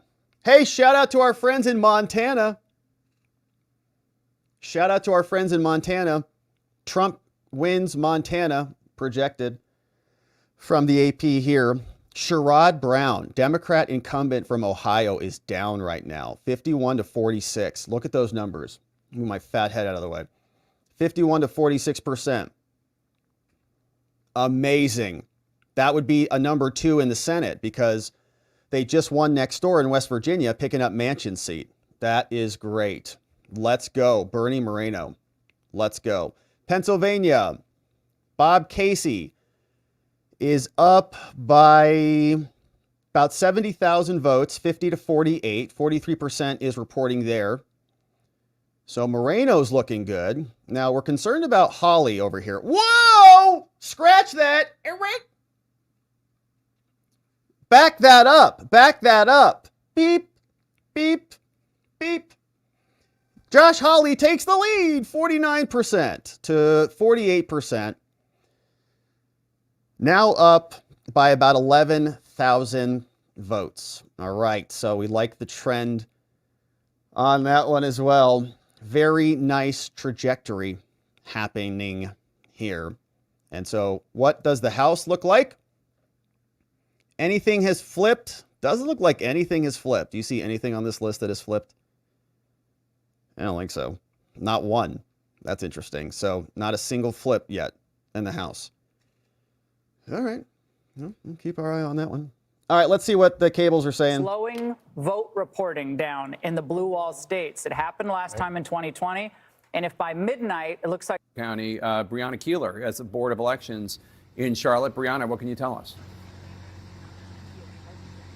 Yeah, that's right. So at this point, Jake, about 100,000 ballots are in out of several hundreds of thousands of ballots. And that really could change any moment because we are expecting about 420 to 430,000 votes, which would have been early in-person votes to have been closed out and posted here to the State Board of Elections. So we could be seeing that literally any moment. But what we see right now is a picture of a fraction of this key county. It's about 34,000 absentee ballots that were received before 5 p.m. yesterday. And it's also an upload of about 70,000 election day ballots from today. And you see right behind me, you see that red satchel right there. That is really the key here. These are being delivered by car. We're almost in sort of what is a drive-through situation here outside of the building of the Board of Elections here in the county. And these are delivered, these flash drives, they go inside through a very strenuous process, ultimately are uploaded to a computer that has never ever touched the internet. And then that is compiled and ultimately posted to the State Board of Elections, Jake. All right, Breonna Keeler in Charlotte. Let's get more on North Carolina from Pamela Brown, who's at the voting desk. Pamela, what can you tell us? Yeah, I'm just getting off the phone with an official in North Carolina there. This official says, look, first and foremost, it's going to take some more time to get results from across North Carolina's 100 counties. He said that this is going to be close. It's going to take some time. There are counties that haven't reported yet that are red, and there are counties that haven't reported yet that are blue. So let's dive a little bit more. I got Pennsylvania coming up. County. This is the most populous county in North Carolina. It's right here. I am told so far more than 510,000 votes have been reported. That's according to the state's dashboard. So for context on that, there's 830,099 registered voters. So that's the most. It's likely going to be a lower number in the end. So they're actually making some headway there. But over here, in Mecklenburg, the home to Charlotte, they're having a logjam uploading the numbers to their site, I'm told, so far. And things are moving quickly, so this could change. But just a second ago, before I came on air, there were more than 84,000 votes reported so far. And for perspective, there's 857,354 registered voters in Mecklenburg. So that's a very small fraction at last check that we're seeing bear out in the results there. And again, because they're having issues uploading on their site, which is bound to happen. And again, that state official there in the Tar Heel state telling me that, again, be patient. It's going to take some time. All right, Pamela, thanks so much. John King. All right, so check this out. These numbers are from Pennsylvania, and things are looking pretty good. Trump takes it! You just watched it change together in real time. 50 to 48, baby. 48% of the votes are in. We're trending in the right direction, my friend. You can see this bar chart right here. We got a whole slew of votes remaining, but we're trending in the right direction. It's looking pretty good here. So that's nice. Now, I also just saw this from Nate Cohn. He said 8 minutes ago, he said it's still very early in Pennsylvania. But in the first few counties where voting is complete, along with hundreds of completed precincts across the state, Trump is running ever so slightly better than he needs to win. Oh! That's great. It's good news. Sounds fun. All right, so where are the votes coming in from? Philadelphia County, 40% of the votes are in there, right? So there's a lot left there. Those are going to be very, very blue. Very blue. Says Philadelphia County, the largest county, also its bluest. There you go. Plus 59. Yeah, so they're watching that one. Kamala wins Colorado. Stolen, leaky passwords. Jenna. So this is looking good here, but the vote is there's still a lot left on this game. But the New York Times is telling us that things are good. They're still a toss-up, no clear leader yet, but Nate Cohn says Trump is doing what he needs to do. So great stuff. Let's check back in on Wisconsin. Trump up again, 0.09. It continues to rise. 41% of the votes are in, 688 to 658. Great numbers there. And I think the margin in, what was it? The margin in 2020 and 2016. Let's see what's going on here. It continues to increase.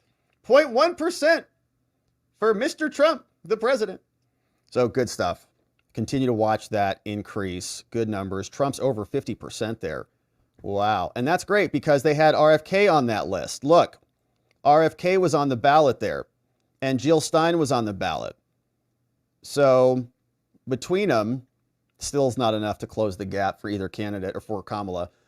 694 to 662, almost, 28,000, 30,000 votes difference between them. I think 10,000, 11,000 was the margin in 16 and 20. So good stuff out of Wisconsin. Michigan, where we at? Oh, it's super close. Look at those numbers. Plus 2.7 for Trump. 18% of the vote is in. 514 to 487. And 18% of the vote has been counted there. And look, man, it's leaning towards Trump. Nate says, without a big upset, no candidate can win without at least one of the three northern battleground states, Pennsylvania, Michigan, and Wisconsin. None will deliver a quick verdict. So numbers are still coming in. Wayne County is still left. Here is their live forecast, thinking it's going towards Trump. He says, for Michigan, we don't have detailed information like results by precincts, so our forecast could be slower and more uncertain than in other states. But this is where we're at. Man, we are seeing some really good numbers tonight. It's looking good. All right, let's see. Is Nevada reporting anything? No, they're not. Arizona is reporting. This should be pretty strong for Trump. Okay, 36% of the votes are in. I don't think people are even doubting this. 621, Arizona should be a gimme, but we'll keep our eye on that. And I voted extra hard, just so you guys know, in Arizona. I really made it count this time. Extra hard. All right, so the U.S. House, anything flipped? Nope. Nothing has flipped over there. Let's check in on this. Oh, look, Trump's up to 295, baby. Let's go. Oh, watch that scoreboard count over more towards the right. Trump is up now. Trump 295 is their Electoral College estimate. I love it. Hey, don't gloat, Rob. Don't gloat. Hey, Wisconsin, Nevada, Michigan, Pennsylvania, because they'll steal this thing. Remember, let's not forget, we felt this way in 2020. We were watching this happen in 2020. They stole it right out from under us at 2 in the morning when we all went to bed. We woke up the next morning. It was stolen. All right, I'm going to calm down. I'm sorry. I got to calm down here. I'm excited, baby. I like victory. Let's go. All right, Poly Market, 86% in favor of Trump. So those numbers are looking good. And Kamala Harris down at 13%. Wow, just outstanding. Here, Kelshi, another betting market, is just up and to the right if you bet for Trump. Up and to the right. So just good stuff. Good numbers here. Let's see what they're saying on the cables about the blue wall. He used to overperform, especially in Mecklenburg County. That's good math for him. But we Fox News started to 160 probably million tonight, somewhere in that neighborhood. And by the way, all of them watched Brett's interview with Kamala. I don't think absolutely nobody missed that. So what is, how much has voting changed, I guess, is what I'm getting at here, Sean, because we have this enormous early vote of 83 million. It's so interesting you asked that question because everything's kind of flipped. Republicans went in today with a lead that had never happened before. And it put the Democrats in a position mathematically where they had to accomplish something they'd never accomplished before, and that is to get same-day voters at numbers that they've never gotten before. And this is where we now find it. If I am correct in my belief, and my sources are right, and North Carolina, I'm almost 100% certain will be Donald Trump's. And Georgia, I believe, Harold and I have been going back and forth on this, will go to Donald Trump. Now, Arizona has been trending very strong towards Donald Trump. I don't know how long it'll take them to count the votes out there. That is frustrating, to Laura's point. Well, to that point, Maricopa said because of the length of the ballot that they were going to, it may take days. Referendums. Okay. There were 2 pages in Florida, and they called it within an hour and a half. So and that was that she can. It means that there's still math out there to do it, and we've lived through this before. 2024 will not be identical to 2020.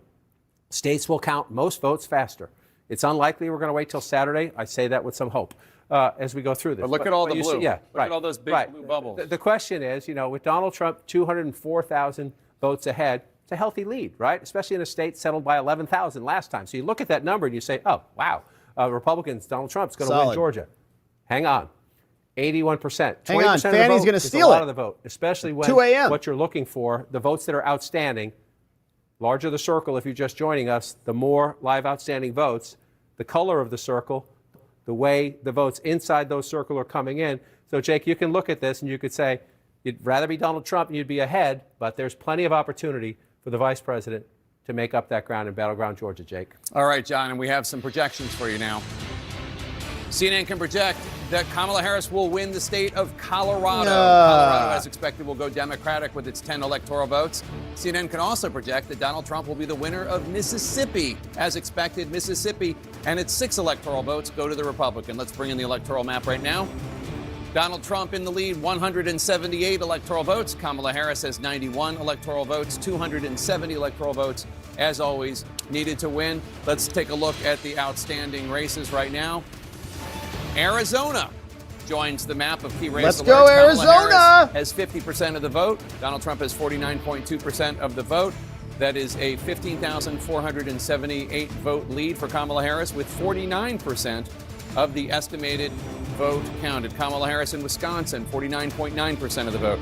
Donald Trump bringing up the rear, 48.5% of the vote. Kamala Harris with a 19,910 vote lead. That's with 43% of the estimated vote counted in Wisconsin. Pennsylvania, Donald Trump in the lead there now, 50.3% of the vote in Pennsylvania. Kamala Harris has 48.7% of the vote. Donald Trump with a 58,648 lead right now with an estimated 51% of the vote in Pennsylvania. In Georgia, Donald Trump in the lead there, 51.8% of the vote. Kamala Harris, 47.2% of the vote. Donald Trump with a 204,640 vote lead.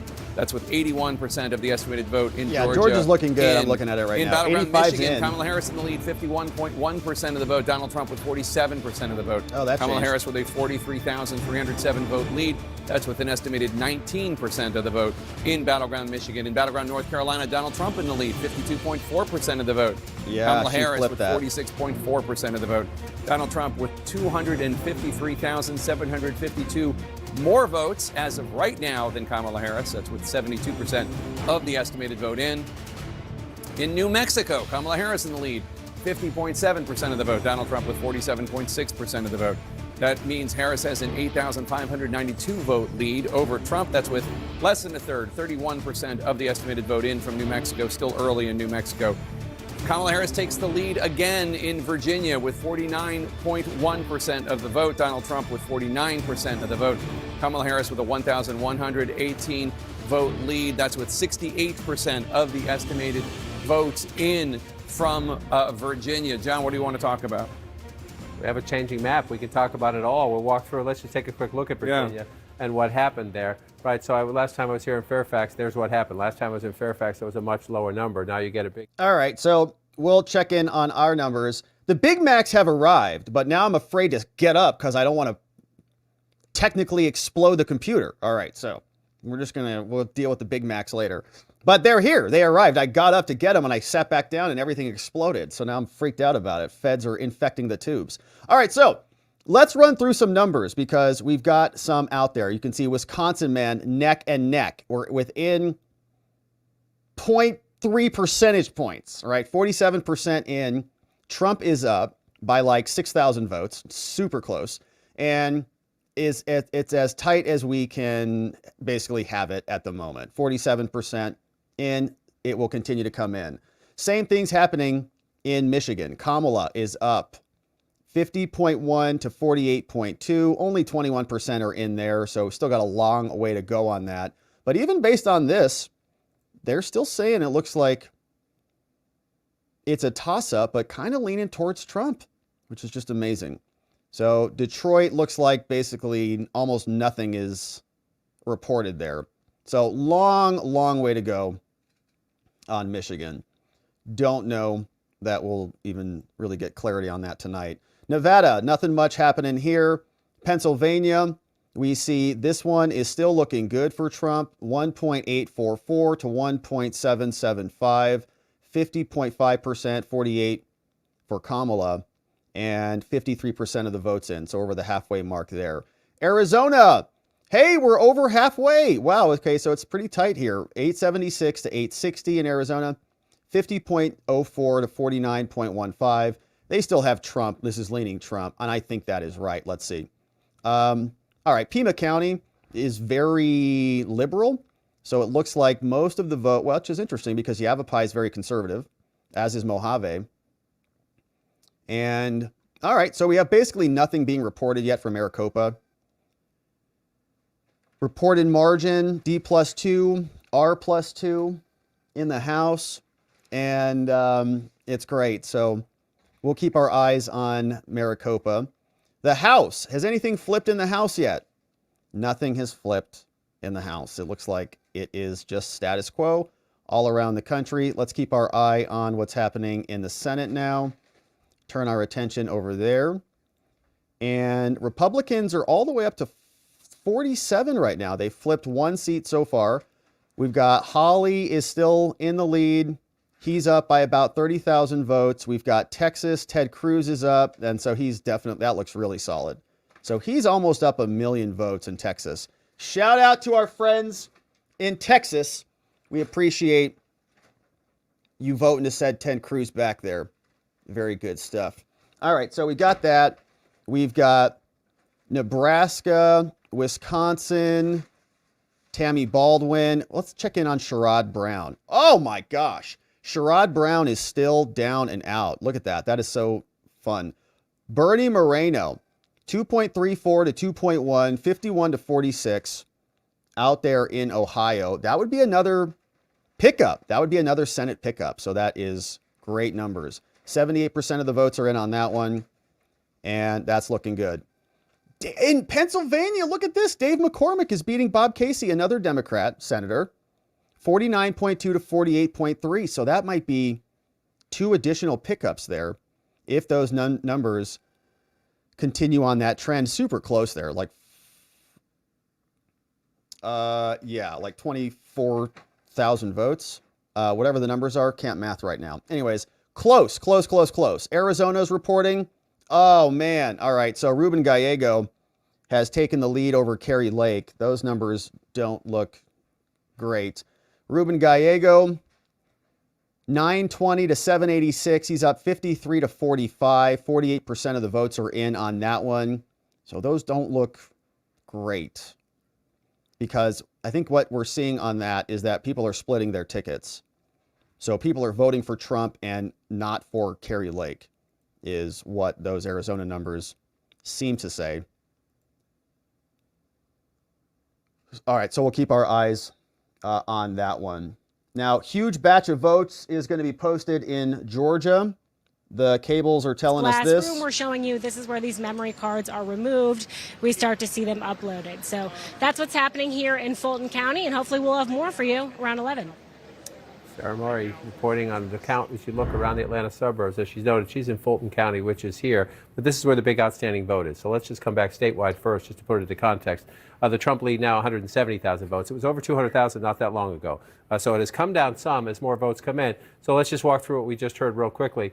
Fulton County, you're at 84%, but this is the #1 population center, the largest population center of the state, also a hugely Democratic area of the state. That's where we're waiting for votes. Also Gwinnett, county #2 in terms of the population, plus the other counties right around Atlanta. Any path to a Democratic victory, Jake, has to come there. So when we get more of those votes, we'll be able to at least get closer to being able to answer the question, is that lead that Donald Trump has safe, or are there enough votes out there for the vice president not only to catch up, but to pass? All right, John, thanks so much. We have another projection. CNN can project that Donald Trump will win the state of Ohio. Ohio, as expected, will go to Donald Trump. Ohio with its 17 electoral votes. What does that mean for the electoral count map? We knew that one. Donald Trump has 195 electoral votes. Let's go to Bill. 8 points in 2020. 80% of the estimated vote is in. He's up more than 12 points in the Buckeye State. Dana, even if we're not there yet. We're not calling these states. We're going to wait and see how this raw vote total goes. But you'd rather be him. The path is getting clearer for him right now. To Sean's point, even that he's here at this moment, from January 7th, 2021, until now, fake rigged insurrection by our useless FBI government. Phoenix from the ashes that we have ever seen in the history of politics. In the days after January 6th, I remember sitting, I think, with you, Brett, and I said, "This guy, Trump, he's radioactive. Republicans have turned against him. They want rid of him. They want him. He's an obstacle. He's a problem." And I thought, no, I didn't think a political comeback by him was possible. I would say. And yet here we are. He's the toughest you're wrong there, I've Brett. ever seen. Yeah, that's ever. Right. I mean, all he's had thrown at him. I mean, I'd be in an insane asylum. See, I think there's an interesting rhetorical trick you can always play with these things. When Sean says, "Think of all the things that they have done to him," and in spite of that, he's killing it. Probably the with a very narrow lead in Wisconsin, which welcome. Again, 2 elections in a row. It's been 20,000 votes and change, 22,000 votes, 20,000 votes. This certainly shapes up to look like we're going to have another one of those, a photo finish in Wisconsin. A lot of outstanding votes. 49.2 to 49.1. Projections or analysis, except to say Wisconsin, once again, is incredibly close. So let's come back out and move over to Battleground, Michigan. This one here, for those of you familiar, if you watch a lot of cable television, you've seen Debbie Dingell, the Democratic Congresswoman from west of Detroit. Washtenaw County, Ann Arbor is her district. Over the weekend, she got a lot of attention for saying she was nauseously optimistic about Michigan.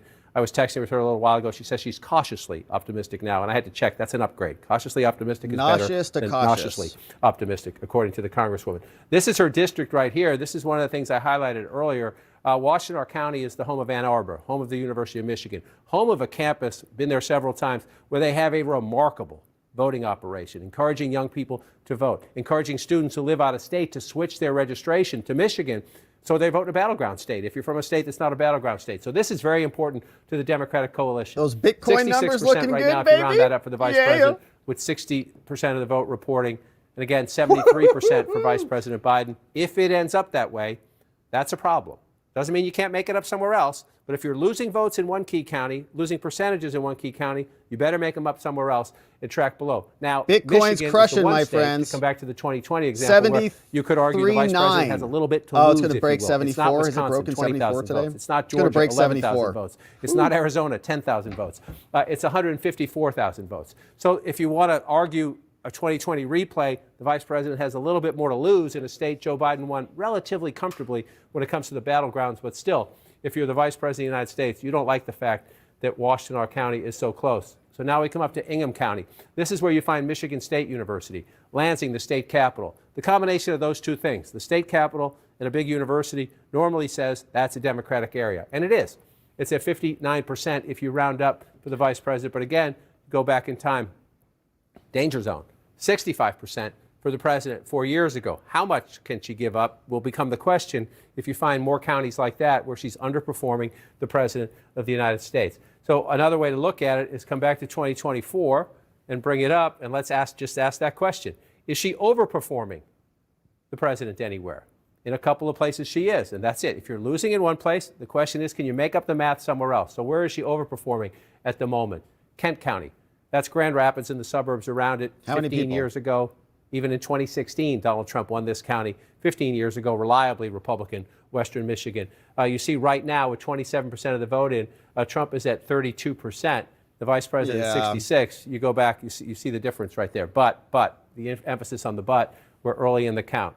So let's blank this out and come back out. But there are places, again, if you're losing in one key constituency, looks like at the moment she's losing with young voters in counties where those voters are important. Can you make it up somewhere else? Another place I would look, because of the size of the population, the second largest county in Michigan is Oakland County. These are the Detroit, just north of, here's the Detroit right here. If you follow M&M, think about 8 Mile Road, 12 Mile Road, here's where we are. You come up into Oakland County, you come up into Macomb County. Oakland County, she's at 54% with 6 in 10 votes counted, 62%. So you go back in time and you look, 56%. Again, underperforming the President of the United States in a county that is absolutely critical. For 4 years ago, Joe Biden at 56. Right now, she's at 54. I said she had some to lose. When you go county by county by county and she's a little behind, you start to worry about the math. And then you see this, though. It's only 12%. If this one stays blue, the vice president's going to win Michigan. This is Macomb County, birthplace of the Reagan Democrat, if you will. It's the auto industry. It's General Dynamics. It's blue-collar people. It's a lot of union workers. The tug-of-war for the union leaders to try to convince their members to vote Democratic instead of voting for Trump, this is Exhibit A of the laboratory of that. Trump tends to get 50%, somewhere in that ballpark, of the union vote. We'll watch how that plays out. At the moment, again, only 12%, but the vice president is ahead at the moment. If you go back to 2020, that's why I point this out. If she's losing a little bit in Washtenaw, losing a little bit in Ingham, be nice to make it up in Macomb. Joe Biden got 45% right there. The challenge, the vice president's campaign would have been happy, I think, with a 45 there, actually, if they're doing everything else somewhere. We'll watch as that one plays out, if she can keep her lead in Macomb County. Again, here's an aberration. Donald Trump is not going to win Wayne County. We only have, 6,000 votes there, a little more than 6,000 votes when you add it up. This is Detroit, but I will say, Holly wins. And Dearborn are here. Wow, okay, they just called it. That's where hundreds of thousands of Arab Americans voted for Joe Biden in 2020. He won that vote overwhelmingly, and they are mad at the White House because of Israel, Holly wins, Gaza, he's safe. and Hamas. And so let's see what happens. 51 to 47, 44% in. Wayne County will be blue at the end of the AP night. calls but the margin in Wayne County will matter, and will matter huge in deciding who wins the state. Again, the President of the United States, that's good news. Joe Biden, getting 68%. They still haven't called it for Ted in Texas. Donald Trump I don't know just why. 30%. When we come to the end of the night, these numbers are meaningless. When we come to the end of the night, where's Harris and where's Trump? Where's Trump? Is he getting more black voters? Is he getting any of that Arab American vote? But last time I was out there, Trump's prospects weren't great. There are a lot of people saying they might vote for Jill Stein or just skip the presidential line because of their anger at the White House over that. Commonwealth of Pennsylvania at the moment, shaded anger red over what? still. Okay, so he's looking good in Georgia. Here are the numbers from our end on Georgia. 91% is in. Trump is up 2.433 to 2.282, 51.2 to 48.1. They say 95% chance of winning there from the New York Times. Very likely, right? With more than 75% of the vote in, Trump's a clear favorite. A lot of votes remain to be counted in the Atlanta area. Who is keeping eyes on Fani Willis? What is she? Anyone have eyes on her? A lot of votes remain to be counted in the Atlanta area, where Harris has shown some strength. She will need to outperform our expectations there to close the gap. So we'll see if that happens. Of course, they might have a water main break at 2 in the morning again. And then we wake up with a stolen election. That's not going to happen again. So these are nice numbers. You can see harder to steal 11, they can steal 11, 12, 15,000 votes or close the gap on that. But when you're in the hundreds of thousands, it makes it a little bit more difficult. So Georgia's looking good. Arizona, what's happening here? We've got 53% of the votes in. Trump is up 898 to 894. Still expecting Trump to win, leaning Trump victory. Not getting any reporting out of Maricopa County yet, which is our big county.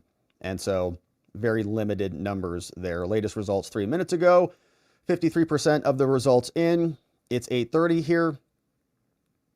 So we still got some time left on the clock there. Pennsylvania, 50.9 for Trump. He's up 2 million to 1.9 million, so almost 100,000 votes in, saying this one is leaning towards President Trump, up 1.9. Estimate, 57% of the votes are in, and we're counting votes rapidly. Still kind of a toss-up there, but almost into the lean Trump category. That's a big one. Here's the New York Times estimate.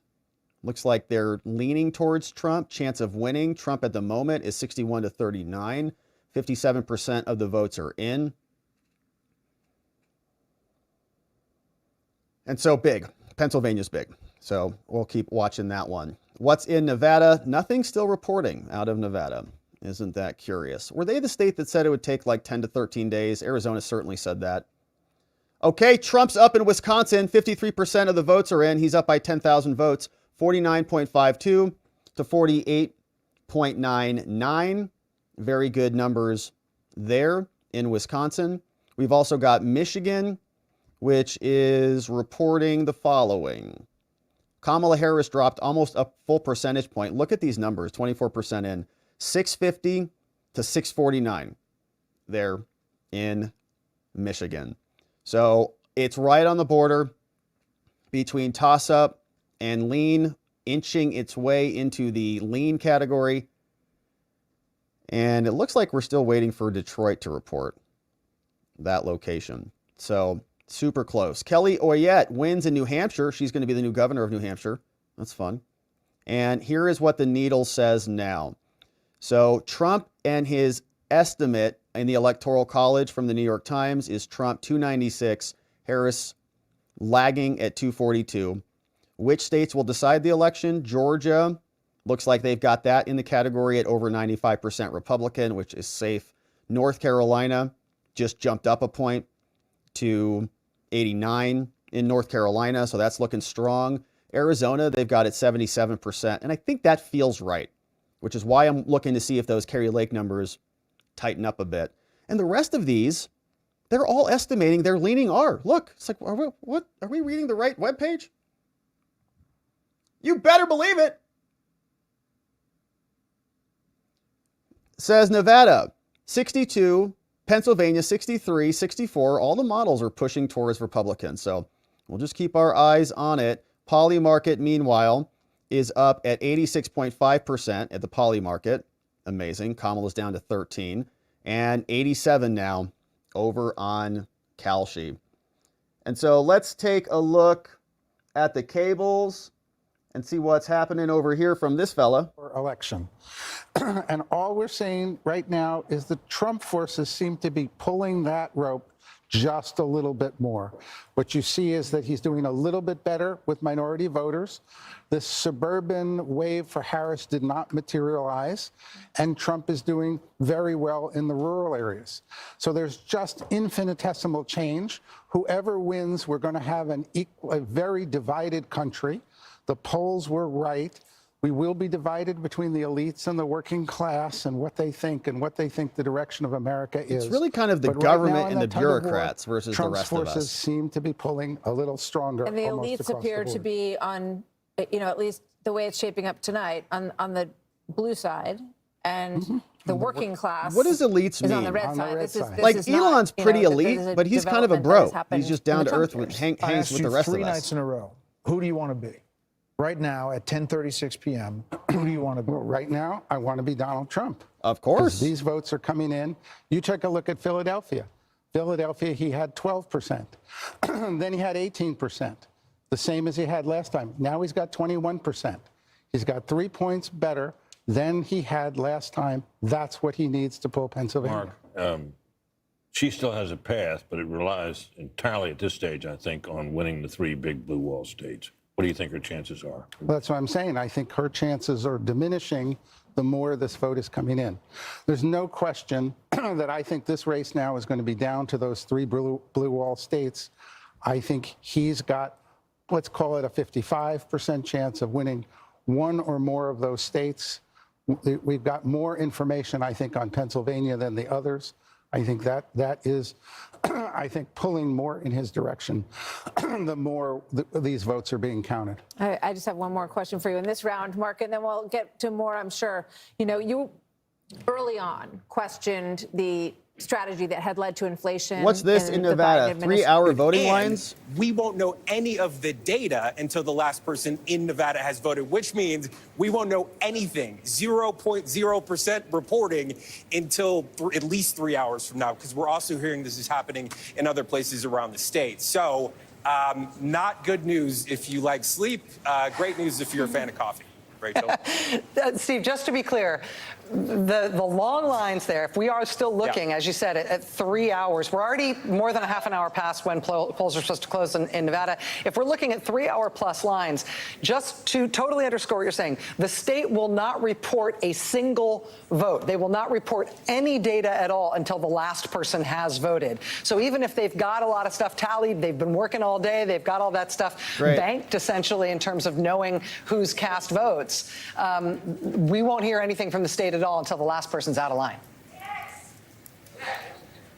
You hit it exactly, Rachel, which is, it's good news because this does not indicate that there is a voter problem, does not indicate that there's necessarily So we may not have Nevada tonight. Hopefully we don't need it. It just means that there are simply incredibly long lines. We don't know if that is an indication of something that is a problem. The bad news is, of course, that does mean we won't know anything until the last person in Nevada has voted. We don't know where that person is, but I imagine that that person is in one of these ridiculously long lines as we speak. Wow. Rachel. Steve Patterson, thank you. And if you are within the sound of our voice. Bit of a jolt when it came across. I think all of us when we saw that, Ann Seltzer, because she has, the reason is she has an excellent reputation. Yeah, because it's not real, that poll. Well, some of our people can jump at me if they have that information. But Lehigh County, the 10th largest of the 67 counties in Pennsylvania. It's important. It's a blue-collar county. So 53 to 45 right now, only 43% of the vote. So let's watch and see when we get higher up if this percentage changes. But just come out of this and look at 2020,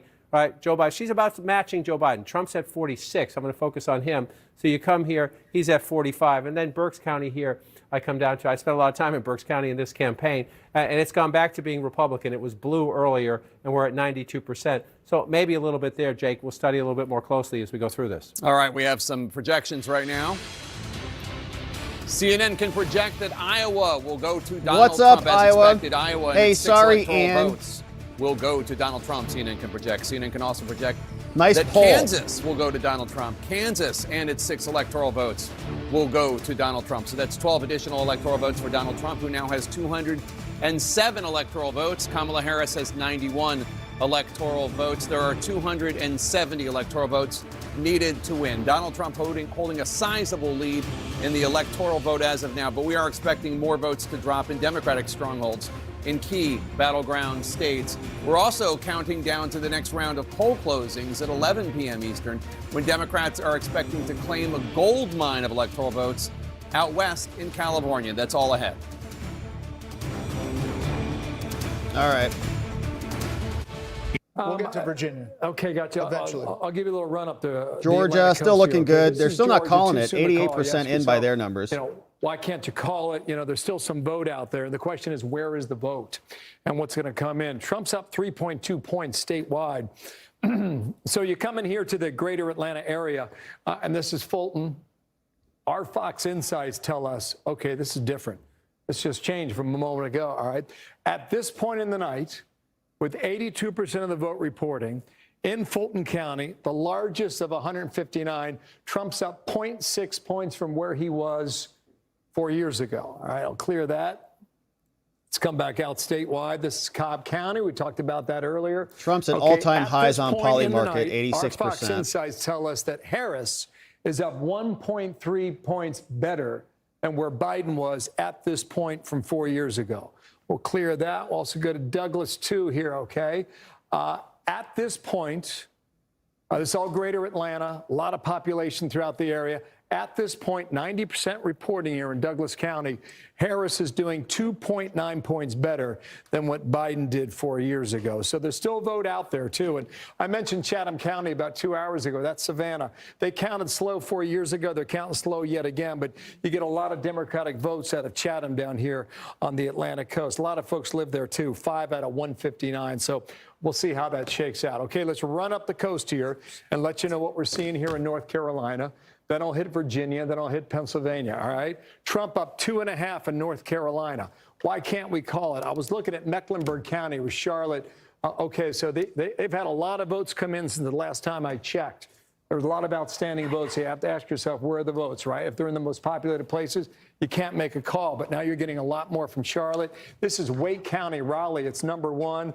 Still about 20% of the vote out there, okay? Comfortable lead for Harris. We expected that, but let me just check 2020 and go ahead and use the slide again. Okay, so she's performing 0.5 point better than Joe Biden finished from 4 years ago. So we're keeping track of that.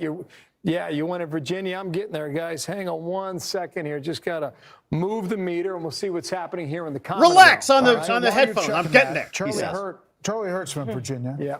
Tight squeeze. So what are you looking at, Charlie? Tight squeeze, Virginia. What are you looking at? So it's kind of interesting, actually, that this is so close, especially if you looked at the early numbers across the state. Virginia, it was let's fairly go. Extraordinary with the early vote, both early mail-in vote and then early in-person vote.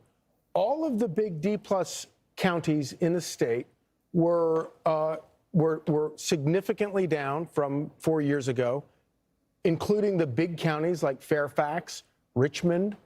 And then all of the R-plus counties were significantly higher this time than they were 4 years ago.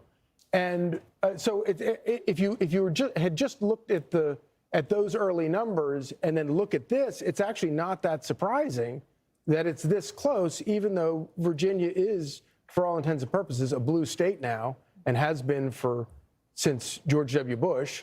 Yeah, it's still pretty tight. Obama, anyway. 78% in, 1.689 to 1.657. I think that Governor Youngkin, who said, watch out, it's going to be tight here, is probably looking at those same numbers and realizes that this thing might votes. actually be the surprise of the night. Yeah, a lot of people drifted to Northern Virginia, suburbanites. There's not a great Trump vote in that near D.C., counties, Kellyanne, and that's what we're looking at here is where that vote is outstanding and whether it changes the dynamic. No question. And Glenn Youngkin has been a great partner to Donald Trump this whole time on the campaign trail. He told me personally when I asked him, do you think it's really competitive a couple months ago? He said, I think you're going to force Biden-Harris, now Harris, to spend some time and money there. And that's happened. But it was ground zero for the parents' rights movement, the school stuff in 2021. I wanted to say something. Kamala Harris's team was smart and strategic to go for the 3 states in the blue wall. Since they've gone Democrat from 1992 to 2020, 28 straight years with the exception of 2016, they went for Trump. They've always voted as a bloc, but they also ran out of choices. I would have thought she'd do better in those more racially diverse Sunbelt states like Georgia, Arizona, Nevada, and even North Carolina. She's in the very white states trying to become president of the United States. Here's the problem I see for the Harris and the Democrats right now. Demography is not destiny. That's what I think of this electorate. We think we're only going to get women by talking about abortion. We're going to get Hispanics if we talk about immigration. That's how Trump is getting them. How many emails do you have from the Trump campaign? Whose big today? idea was it to let's count. prosecute Donald Trump? Oh, you got so many. I think a lot of black men in this country. 705, 707, 1039. Me. I think that's unfair. 208, to say nothing of the fact that 236, 602, 602, 628. School choice voters. They think that people coming over the border are taking their job. No, it's over now. Vote, still about a third of the vote left to count in New Mexico. And Boris Sanchez has a new projection for us in the fight for control of the U.S. Senate. Boris? What do we got? Yeah, Jake, a handful of important projections to bring you, beginning with history being made in the state of Maryland. There, the executive of Prince George's County, Democrat Angela Alsobrooks, will defeat former two-term Republican Governor Larry Hogan. She becomes the first African-American person ever elected to the Senate from the state of Maryland. Another projection to bring you, this one from the state of Delaware. Congresswoman Lisa Blunt Rochester defeats Eric Hansen, a former Walmart executive, the Democrat here becoming the first woman and the first African-American person ever elected to the Senate. All the Delaware. important qualifications. A projection to bring you in the Northeast, this time in New York. There, incumbent Democratic Senator Kirsten Gillibrand, a former presidential candidate, she will win her third full term in office as she defeats... All right, so let's check the Senate numbers and see what we've got. We've got here some updates in the U.S. Senate. Nothing else has flipped Kamala Harris wins Maine's 1st district. Okay, that's great. They gave us Maine's 1st district there. We've also got Missouri was called for Josh. They still have not called Texas for Ted Cruz, but he's up almost a million votes there, 54 to 44. Still 72% of the votes are in there. So looking good. Not really expecting much else except, what was Ohio? Oh yes, Ohio. We're keeping an eye on this one. Bernie Moreno. Let's go, Bernie.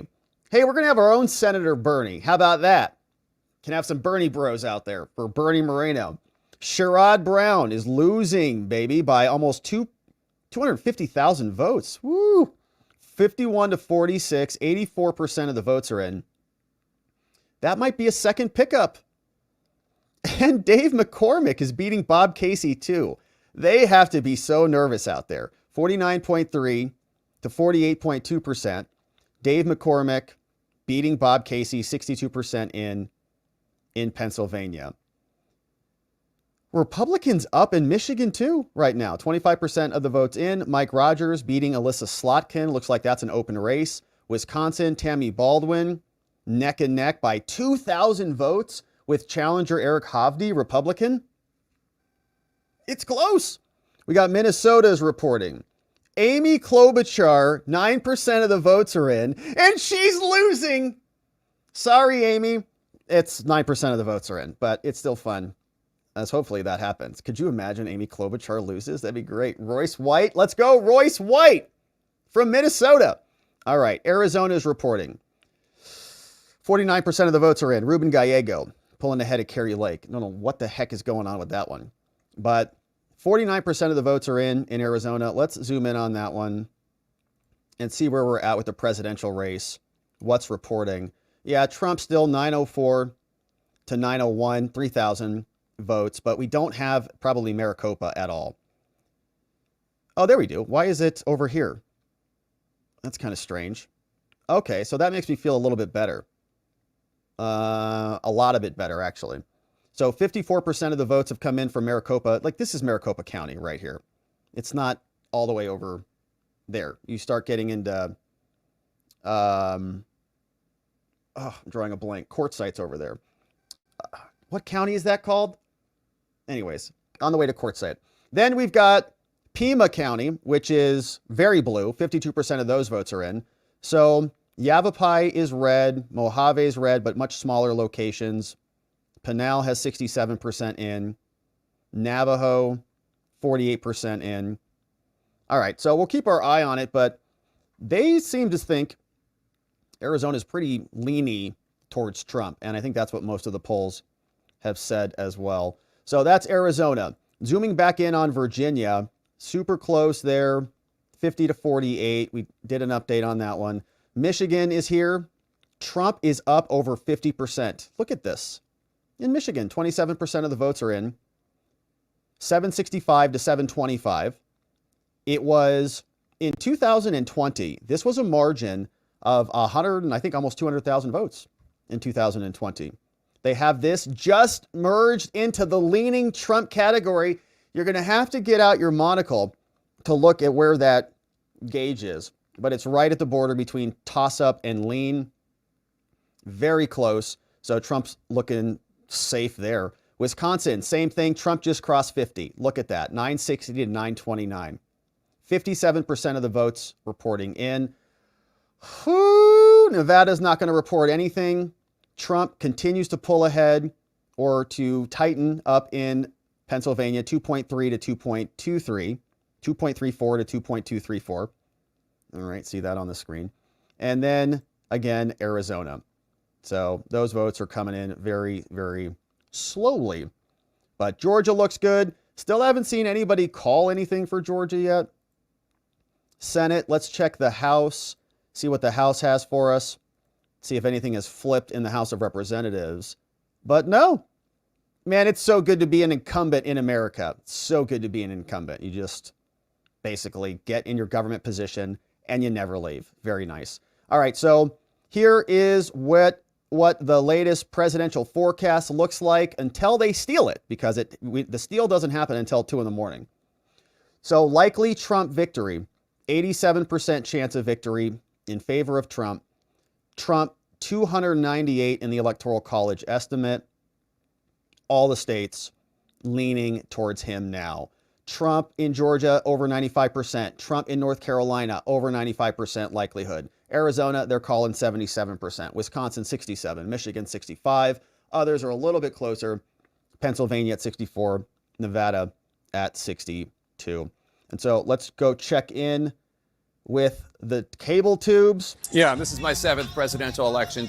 I would observe that when campaigns go silent, that's generally not a positive sign. Caitlin Collins, you're in West Palm Beach with the Trump team. Kamala's getting quiet. What are they saying?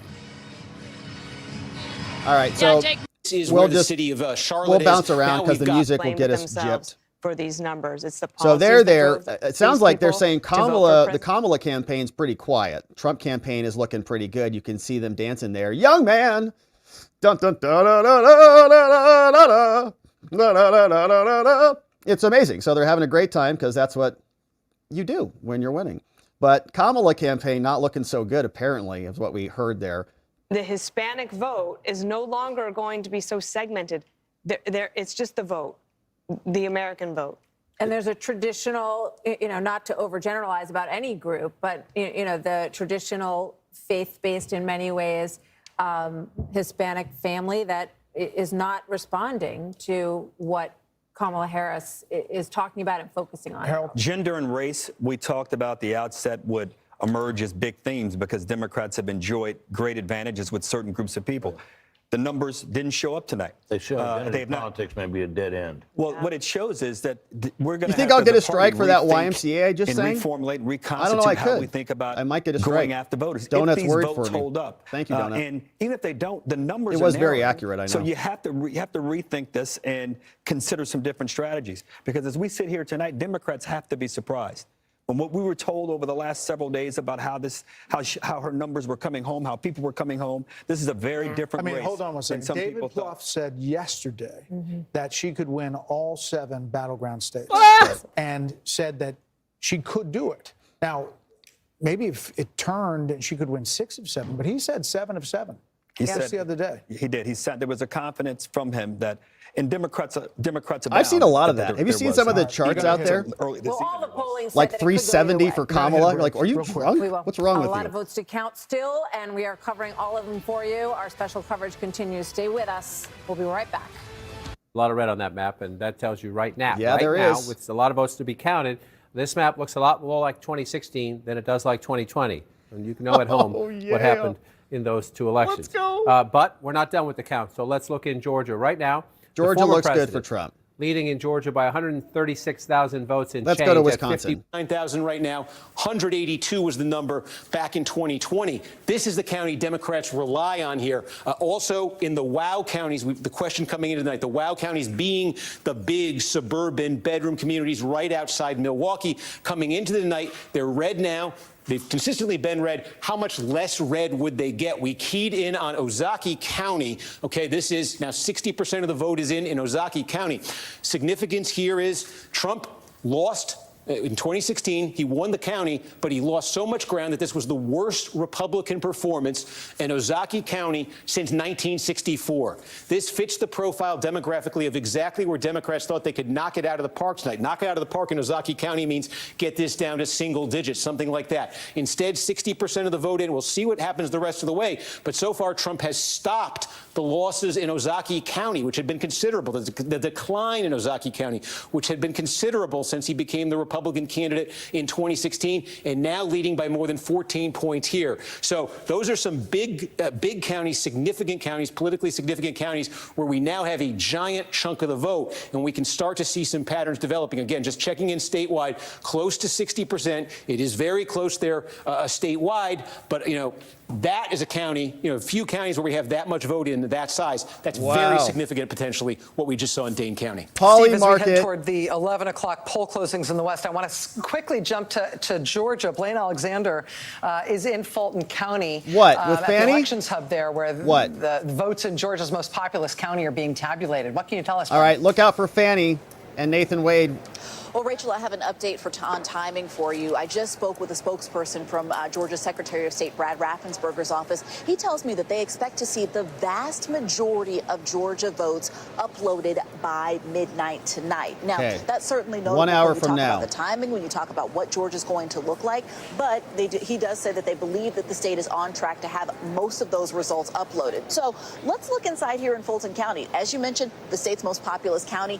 This is where the Calshi's tabulations at are happening. 89% I want to walk for you through this Trump. process. It's been fascinating to watch throughout the night. Poly so markets, right back there, 86.5% for Trump. representatives from each of the counties. Fox News has an alert. News Decision Desk can project that in Maine, Vice President Harris will win the statewide vote. Trump will win an electoral vote in the rural 2nd district in the state of Maine. Fox News can also project that Maine Senator Angus King will win his race. He's an independent who caucuses with the Democrats. Oh, so as we great. Why do all the now, independents caucus with the Democrats all the time? Why don't they come caucus with the Republicans, okay? Just call yourself Democrat, So all let's check right? in with Aisha Hasni at Just the Trump identify. campaign Stop headquarters changing your labels. in West Palm Beach, Florida, where I would imagine the mood is fairly good. Pretty good. It is very good, Martha. You know, earlier this evening, a lot of folks were coming up to me and saying they're not sure if they're going to get a decision tonight. They thought it was going to take a few days, and that has completely flipped, and people are expecting there to be an answer tonight and it to be favorable for the former president. I just talked to a campaign official who tells me that over in Mar-a-Lago, where former President Trump is right now, watching the results come in, the mood there is positive. And I'm working to confirm right now if the former president made some remarks to a crowd there and what exactly he said, but everyone there appears to be feeling very, very good. And just found out as well that Speaker Mike Johnson, the House Speaker, who's in Shreveport, Louisiana right now at his district, appears to be making plans to come here to be with former President Trump. Back to you. Aisha, thank you very much. We'll keep a close eye on Trump headquarters as we continue to give you some more updates on what's going on right now. You know, we don't have a call for any new states at this point. We're waiting for Montana, waiting to get a look at the Sheehy race in Montana as well. And we have some new guests who have joined us on the panel that we want to get to. So let's welcome them in. And as we get ready for the top of the hour, we'll make some new calls at 11 first, and then we'll o'clock. get right to you guys. Wow, time is going so fast. Yes, it is. Okay, so next polls are closing right now. 1 second. 0.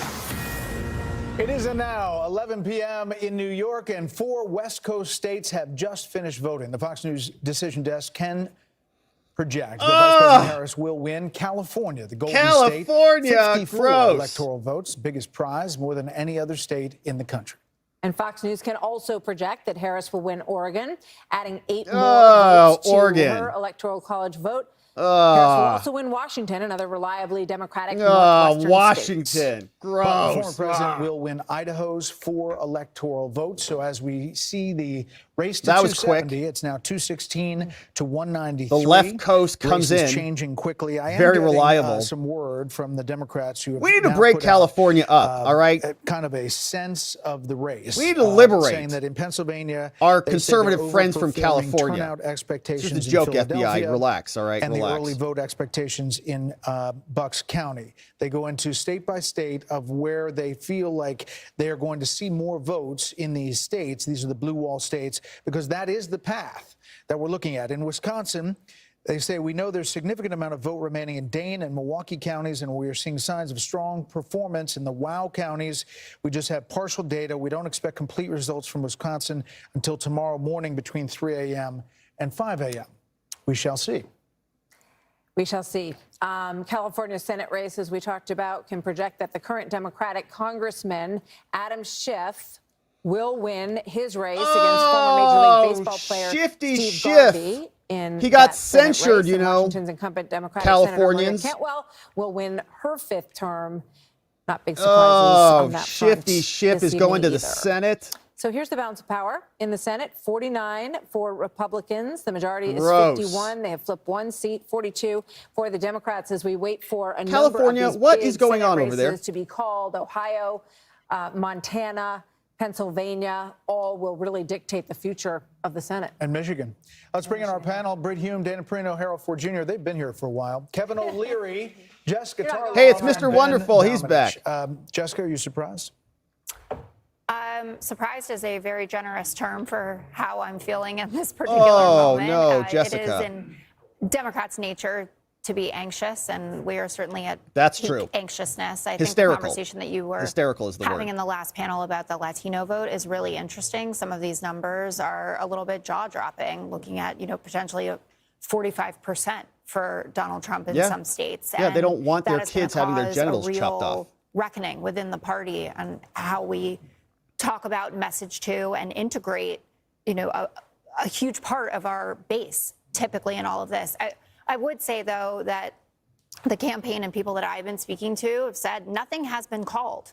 Our paths we'll steal to it later. 270 have not been blocked off. And as we continue to get more vote in, and I should add to the numbers that they messaged to you, Detroit is coming in. And Detroit had a very good day with in-person voting today. And the suburbs of Atlanta outperforming where Biden was there. One point of concern is that she's not doing as well in the rural areas as Biden did. And that's something that they're paying attention to. But I'm hearing more and more from people that I'm speaking to, blue wall. And this morning, we were talking about, well, if you pick up North Carolina and Georgia, again, they're not off the map. But it is feeling like more of that laser focus on the easiest route. Ben, welcome, first of all. Good to see you tonight.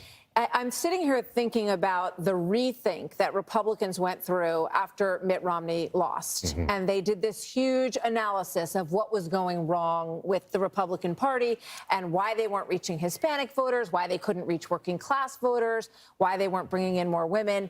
And it really is stunning when you think about that. That was Mitt Romney's loss. And it appears that the person who has changed that calculus dramatically is Donald Trump. Well, they called it an autopsy at the time, and I think it's turned out to be an autopsy for a party that was dead. And I think that Donald Trump has done something incredible in resurrecting it with a new coalition that, a lot of people never thought Republicans were going to be able to reach, that they weren't going to be able to cut through a lot of these different fundamental problems that people thought were there in order to reach these different sets of the electorate.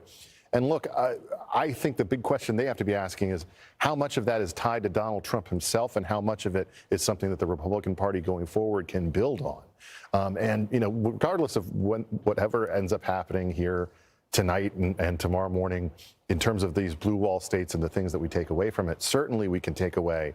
This is the most incredible political comeback that we've seen since 1968. You better believe it, man. This is American history. Remaking of the Republican coalition that we've seen in a way that was really unexpected by all but a handful of people. And how they build on that, how they choose to prioritize policies going forward, could make a big difference in whether they're able to hold on to it in the future or whether it's something that goes away if Donald Trump isn't at the top of the ticket. Kevin O'Leary, Mr. Wonderful. Mr. Wonderful in the house. The markets now have it at 92.5%. Let's go. For Donald Trump winning this election to Kamala Harris at 7.0%. You're a market guy. How do you 90. I'm going to stay on this theme for a moment and call this perhaps the greatest night the Democratic Party can ever have if they lose. And let me explain that. I was They're not very going to wake up just over 100 days ago when they circumvented the democratic process and anointed somebody. There's not going to be an ounce of Super self-reflection. Bowl.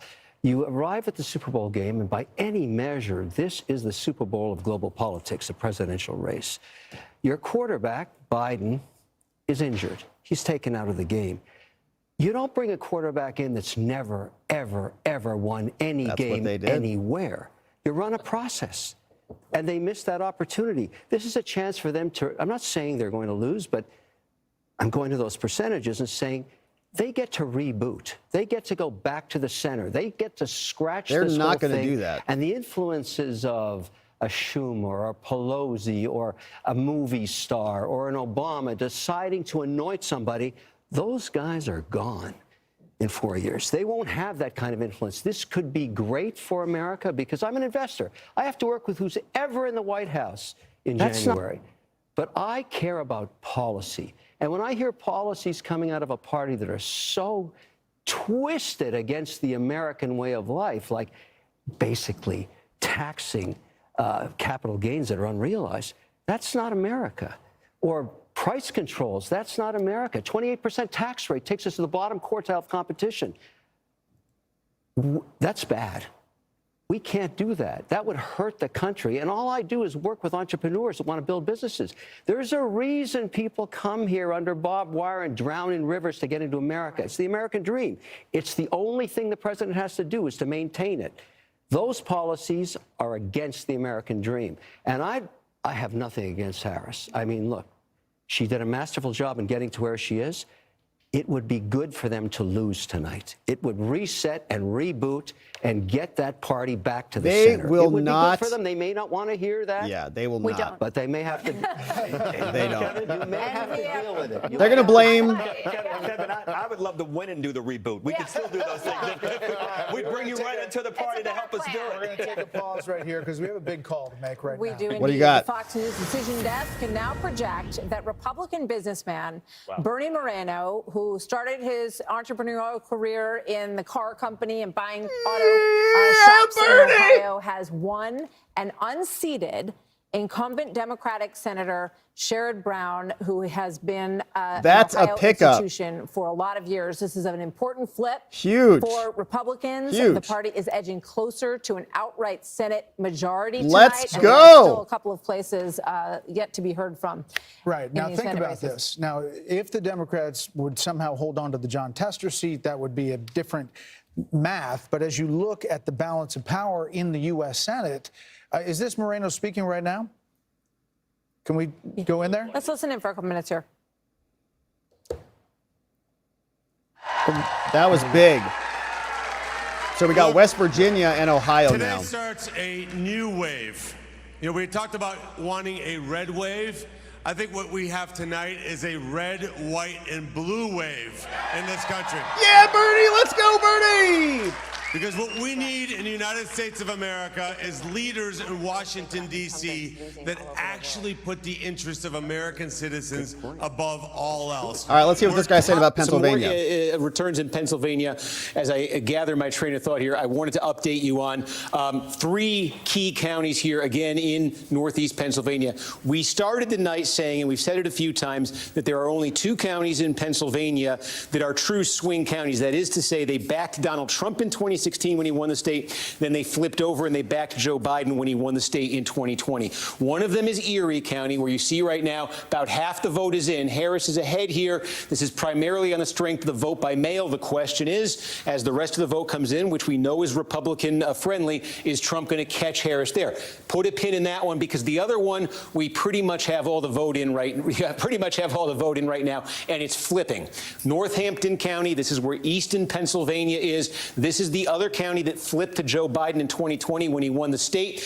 This fits a pattern we started talking about a little bit ago. There's a substantial Hispanic population in this county, and Donald Trump has made meaningful gains here. Joe Biden won this by a fraction of a point. It's now more than 5 points in Trump's favor, with just about all the vote counted up. We also just got a lot of the vote, almost all of it now, in Lehigh County. And again, Joe Biden won here by 8 points in 2020. It's a little under 5 right now. What's in Lehigh County? The city of Allentown is in Lehigh County. It is a majority Hispanic county. Both candidates paid a lot of attention to this. The Trump folks have bet on making gains with Hispanic voters, particularly in cities like Allentown Trump's and Pennsylvania. looking good in Pennsylvania. We don't have all the returns in from the city of Allentown yet, but what we do have shows Trump making significant further gains in that city. We also have from Monroe County just about all the vote in. This is the city of Stroudsburg. East Stroudsburg is here. Again, substantial growing Latino population. And look at this. In 2020, Joe Biden won here by 6.5 points. Kamala Harris now ahead by 0.7 of a point with just about all the vote in. Something else we've been seeing tonight, this is really, I keep pointing it out because I keep seeing it, and I think it's important to know. There's a lot of counties like this in Pennsylvania and Michigan and Wisconsin where Donald Trump either won or came very close in 2016, and he lost meaningful ground in 2020 when he lost all 3 of those states. And we keep seeing this tonight. Where he's landing tonight is back where he landed in 2016. These were winning numbers for Trump. These were losing numbers from Trump. This is another county where you're seeing winning, the 2016 winning numbers for Trump. And just to put Lehigh in perspective here, too, Lehigh County, again, I think we showed you 8 for Biden, less than 5 tonight. So you're also seeing it there. We continue to see it. He's overperforming everywhere. Philadelphia, monitoring this as well. Now, More than 80% of the vote is counted here. Again, compare this to 2020. Biden won here, 81-18. We're going to take it a step further back because I want you to see the longer-term trend here. In fact, I can take it all the way back to 2012. That's good detail. It's an interesting that story. nice. In 2012, Barack Obama won this county by 71 points. Okay, the county, it's Philadelphia. It's the city of Philadelphia. Donald Trump in 2016, he brought it down to 67 points.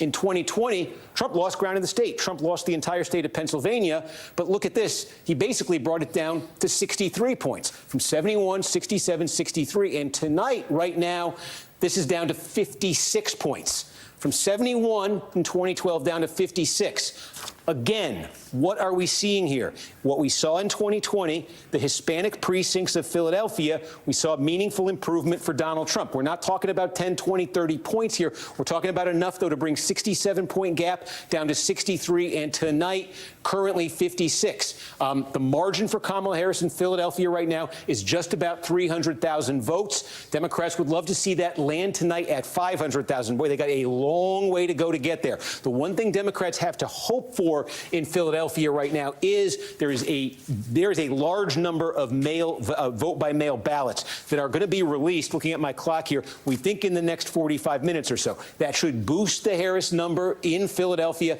That should boost the margin there. But she needs to get that back at least to where Joe Biden was 4 years ago. She needs to get that margin way up. I'm just going to take a quick look through the collar counties here because I think we're starting to get some meaningful vote. Again, these collar counties, especially Delaware, Chester, and Montgomery County, have become big, core Democratic vote-producing counties. Delaware County is the most Democratic of these three, and you can see it was 63-36 here in 2020. The name of the game in all these counties, Democrats want to be landing north of the Joe Biden number from 2020. They're on the Joe Biden number in Delaware County right now. Take a look out in Chester County. Again, this is where Democrats, I said at the start of the night, they want to land over 60% in Chester County. 59-8 for Harris right now, but the wild card is waiting on a lot of same-day vote. Is that going to affect? That number for Harris right now? And move up to Montgomery County. You know, you got cities here on the towns on the main line here, old school. 26 points for Joe Biden. It's 30 right now. Again, 30 would be where Democrats want this to land. The danger for them, though, is there's still a significant amount of same-day vote there. But Democrats need Philadelphia to come through on the mail. They need massive margins to hold in these counties, and they're also going to need that. We'll just check quickly in Allegheny County. We're getting close, by the way. Pittsburgh suburbs, we're getting close to 90% of the vote here. And again, that Harris number here right now is under, small, but it is slightly under the Biden number. The Trump number, 0.4 of a point better than 4 years ago. If this is basically a push with 2020, the Trump folks, if you offered them that at the start of the night, I think they would have taken it. We'll see what that remaining vote does. Steve, thank you. We've got a few calls that we have to make in Senate races. NBC News can project that there is a winner in the Senate race in Ohio. Oh, let's see what they say. This is a Republican pickup. This is incumbent Democratic Senator Sherrod Brown losing his seat to Republican challenger Bernie Moreno in Ohio. Let's go, NBC Bernie. News can also project an interesting Senate result in California. Now, this the is worst. All right, so let's poke around. I'm told. Let's check out our numbers and let's see what we've got cooking over here because we've got some good stuff now. Likely Trump victory, 89% chance of victory, says the New York Times. Liking those numbers. Saying the estimate is now Trump wins 299 Electoral College votes, which is what he needs to win. Puts him over the top there. Arizona leans Trump. Georgia, very likely Trump. Michigan, leaning Trump. North Carolina, very likely Trump. Pennsylvania, still a toss-up. Wisconsin, leaning Trump. And that is looking good right now. So let's poke around, zoom in with some more detail. Virginia, unfortunately, 82% of the vote is in Harris, over 50,000 margin there. So we'll see if that tightens up a little bit or not, but it was always expected to go blue, but it would have been a nice pickup, but very close. Over in Michigan, Trump is still ahead. 33% of those votes are in, 946 to 845, 100,000 vote margin there, and 51 to 46 there with 33% in. Now they have that lean Trump right now. It is not in the toss-up category, but we don't know what is still outstanding. Is that Detroit that came in? I don't know. What is Detroit County in? I don't know. But stuff still coming out. In Michigan here, we have Wisconsin, which is reporting. Those numbers are looking good. Trump, 112,000 to 1049. That's closer to conclusion. We're 2/3 of the vote done there. They say our current best estimate here, race leans towards Trump. Trump leads in the reported vote, appears to be on track to maintain that lead after the remaining votes are counted. And so that's huge. That's big. Live Wisconsin forecast, they have lean Trump. They said here we don't have more detailed results, but the numbers are trending in the right direction on that one. Good stuff. We've also got Nevada, still nothing reporting, but we basically should just get rid of that because they said nothing is going to be reported until the last vote is counted. Here in Pennsylvania, 76% is in. It is 2.712 to 2.542. Trump up 51% to 47. 76% of the vote is in.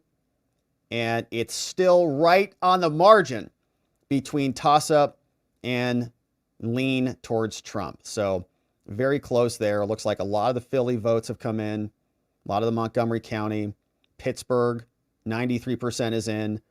Philly is still 76% in, so there's still more out there. Obviously, it's a very blue location. Allentown, 84% in. A lot of these smaller counties are over 95%, so most of these are closed out. 79% out here. That's a big county, so Trump will have some pickups there. Super close in Pennsylvania. We're like to really get some idea on some closure on that one, but we're not there yet. Now, Arizona, it's still close. They have it 49 to 49.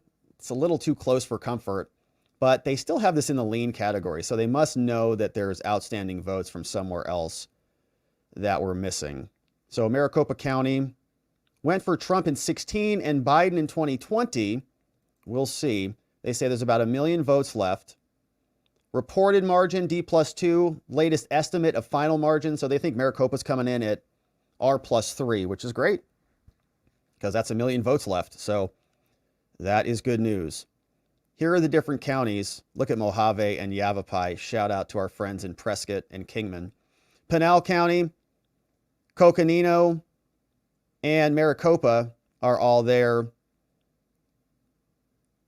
La Paz County was the one I was thinking of. La Paz. Oh, gosh, it was the tip of my tongue. All right, so Arizona, leaning towards Trump. Hard to make estimates for Arizona, but they say it's likely that he's going to win. You can see chance of winning over time up to 80% here in this state. And Georgia, which they still have not called, is at 94% of the votes in. 2.536 to 2.4. It's a lot. It's 130,000 votes. 94% in, but it's Fanny land. You know, you never know what's going to happen over there in Fanny land. 95%, greater than 95% chance of winning. Georgia appears headed for a Trump victory at this point, while the outer ring suburbs of Atlanta shifted to the left compared with 2020. Large shifts to the right in the rest of the state help solidify Trump's gains. So good stuff over there in the Senate. It is now 49 to 39. We had a very nice pickup in Ohio, although the AP still hasn't called that yet. Fox has called it. Even MSNBC called it. Bernie Moreno is going to be the new senator from Ohio. So good stuff there. And I saw that Byron Donalds won his race. There he is. Byron Donalds' victory in the making right there. 66% to 34%. Byron Donalds wins his House seat. Good to see that. Has a single House seat flipped? A single one? I don't think so. Pretty interesting. Oh, hey, Ron Johnson's on. We like Ron. You don't see it right now. Some votes still to be counted. Maybe she makes it up. Sloppy. And as the chairman of our party said, they've got one job to do. And they didn't do it very well. Now, here at Central Count, there are some 108,325 ballots. These are the mail-in ballots, drop-box ballots, and in-person absentee ballots. Some 80,000 of these ballots have now been counted, but the whole process has been delayed because 31,000 had to go through a second time. Guys, back to you. Mike Tobin, thanks. Just an update from our own Chad Pergram talking to Democrats and Republicans about the House races as we are looking at the Senate, and they're poised to take control if they hold the rest. The House is looking like it very well could flip to the Democrats. A couple of races, Vindman in Virginia. We're not calling that, but they're looking really good. There's a few races in New York here. The Brandon Williams race in the House that have to flipped. John Mannion. So Dems essentially, we won't know until California, where a number of those seats are up. They're doing what they need to do to hit the marks to flip the House. So that could be a bright spot for Democrats tonight. So let's go To flip the House? They're to going to look flip at the some, House? let's go. We're going to Trace Gallagher and talk to him and his panel out on the West Coast, because we are waiting for a lot of California races, as Brett was just saying. Brett, Trace, tell us a little bit about what you're seeing out there on the West Coast tonight. And we're going to pick up the last 3 hours of this coverage tonight, Martha, so we're kind of gearing up for that. It's interesting. The big news out here, of course, California, no surprise, went to Kamala Harris. Interesting, though, because Proposition 36, which is the big story here in California, that would revise Proposition 47, which lowered the thresholds. Trump wins Pennsylvania, the map gets near impossible. Not impossible, but near impossible. There have been stories written a week or two ago about Democrats in Philadelphia sounding the alarm and basically using the press to send the message to the Harris campaign that they didn't think that the Harris campaign was listening to Philadelphia Democrats enough about the need to improve the margins. And just, Donald Trump lost Pennsylvania in 2020, but he improved his vote count in Philly from 2016 to 2020. And it looks like he's doing that again tonight, even while improving his margins in the collar counties, as opposed to what happened 4 years ago. Well, we don't have the raw on numbers yet, obviously, Kalshi. because we're at 70%, but he's at 22 if you round that up, 117,000 votes. Let's just go back and look. He's certainly on track to. Poly market's at 94.7. If he keeps the percentage he's at now, wow. Right? He's at 18% there, and he had 132,000 votes. He's at 117. Here's Poly market before we just go back to that. Poly market, as you can see, 94.7%. They don't officially call it, right? So the presidential market resolves when the AP, Fox, or NBC all call the election for the same candidate. Now, we need them to call the race. We need them to call states, because if they don't call them, they leave them all open and undecided. We go to bed, they wake up and they're stolen. So we want them to call the states. In the unlikely event that that doesn't happen, the market's going to be open until someone gets inaugurated.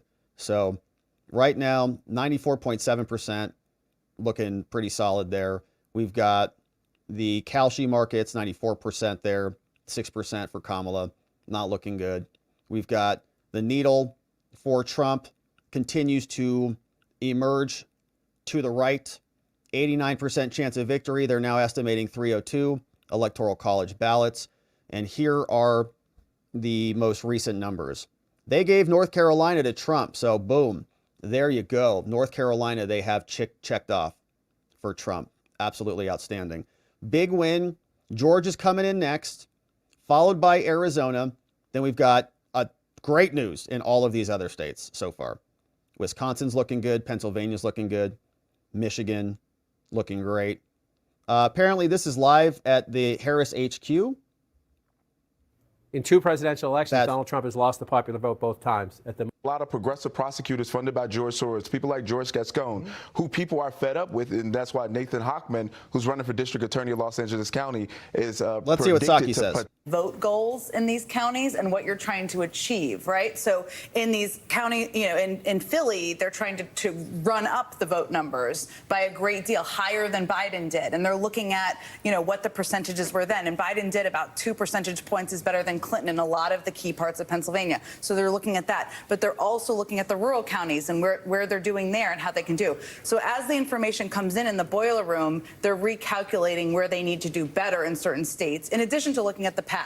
So to me, it's interesting. Obviously, there hasn't been a call from here in some of the states that she doesn't mention in this email, but it is quite telling that she really focuses on the blue wall states here, which again, as Nicole said earlier, has long been probably a baseline of the path and is a core to the path, and they see it that way. The last thing I'll just say, the thing that becomes hard on campaigns is as the path narrows, right? Yeah. Because part of the objective of this email is to say to the people on the team, hang in there, guys. Like, it's not over. We're still getting votes in. We still need to keep talking to people, keep people in lines, tell your grandma it's going to be okay.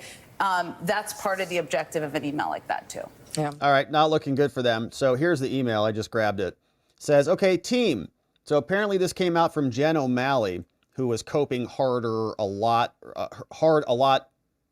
It's getting late. Coping hard earlier this week. All right. Email from Jen O'Malley, sent out just now to all hands on the Harris campaign. Says, get some sleep, everybody, and get ready to close out strong tomorrow. We're not going to bed. What are you, nuts? We're not going to sleep. Democrats. Oh, what a joke. Go to sleep, everybody. Get some nap time. What are you talking about? We have a country to save, baby. We're not going anywhere. No thanks, Jen. She wrote this. Dear team,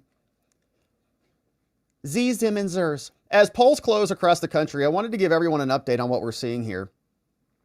As we have all known all along, this is a razor-thin race, she says. Thanks to an amazing team, we have seen incredible turnout across the battleground states, and the closeness of the race is exactly what we prepared for. While we continue to see data trickle in from the Sun Belt states, like Arizona, we have known all along that our clearest path to 270 electoral votes lies through the blue wall states, which all look pretty bad.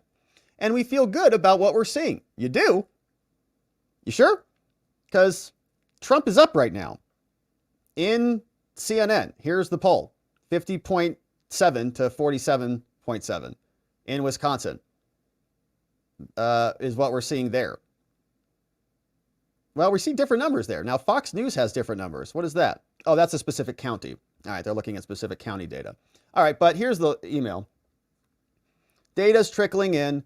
Says here, in Pennsylvania, this is from Kamala's campaign. Says, in Pennsylvania, we overperformed turnout expectations in Philadelphia and overperformed in our early vote expectations in Bucks. We don't have election day results from Philadelphia, but we do know that we overperformed turnout expectations there and have seen especially high turnout in places with large non-white and student populations. We expect to see higher turnout in Philadelphia than in 2020. Outside of Philly, we have limited data on turnout and support right now, but what we do have is tracking with our expectations. We are awaiting more results like everyone else and hope to get a closer read in the coming hours. Trump is up there. In Michigan, we're awaiting a significant amount of votes to come in. The city of Detroit, as we saw, won't be reported out until roughly midnight, about 30 minutes from now. But we have seen strong turnout through the early vote and election day there. Other results in Michigan are harder to parse since election results are coming in more piecemeal than elsewhere. Okay, good. So in 30 minutes, we'll see what Detroit has because it should come out, I would guess, midnight. What time? Maybe like an hour and a half. In Wisconsin, we know there is a significant amount of vote remaining in Dane and Milwaukee counties, and we're seeing signs of strong performance in the WOW counties where we have partial data. We don't expect complete results from Wisconsin until tomorrow morning in Wisconsin between 3 a.m. and 5 a.m. tomorrow. So this is what I'm talking about, okay? We would like to see the states call it. They need to call these things. I mean, the networks call the states. We don't want to go to bed and have the results come in at 3 to 5 in the morning. Jen, we did that last time. Polls just closed in Nevada and Arizona, and so as expected, it will be a while before we have information from them.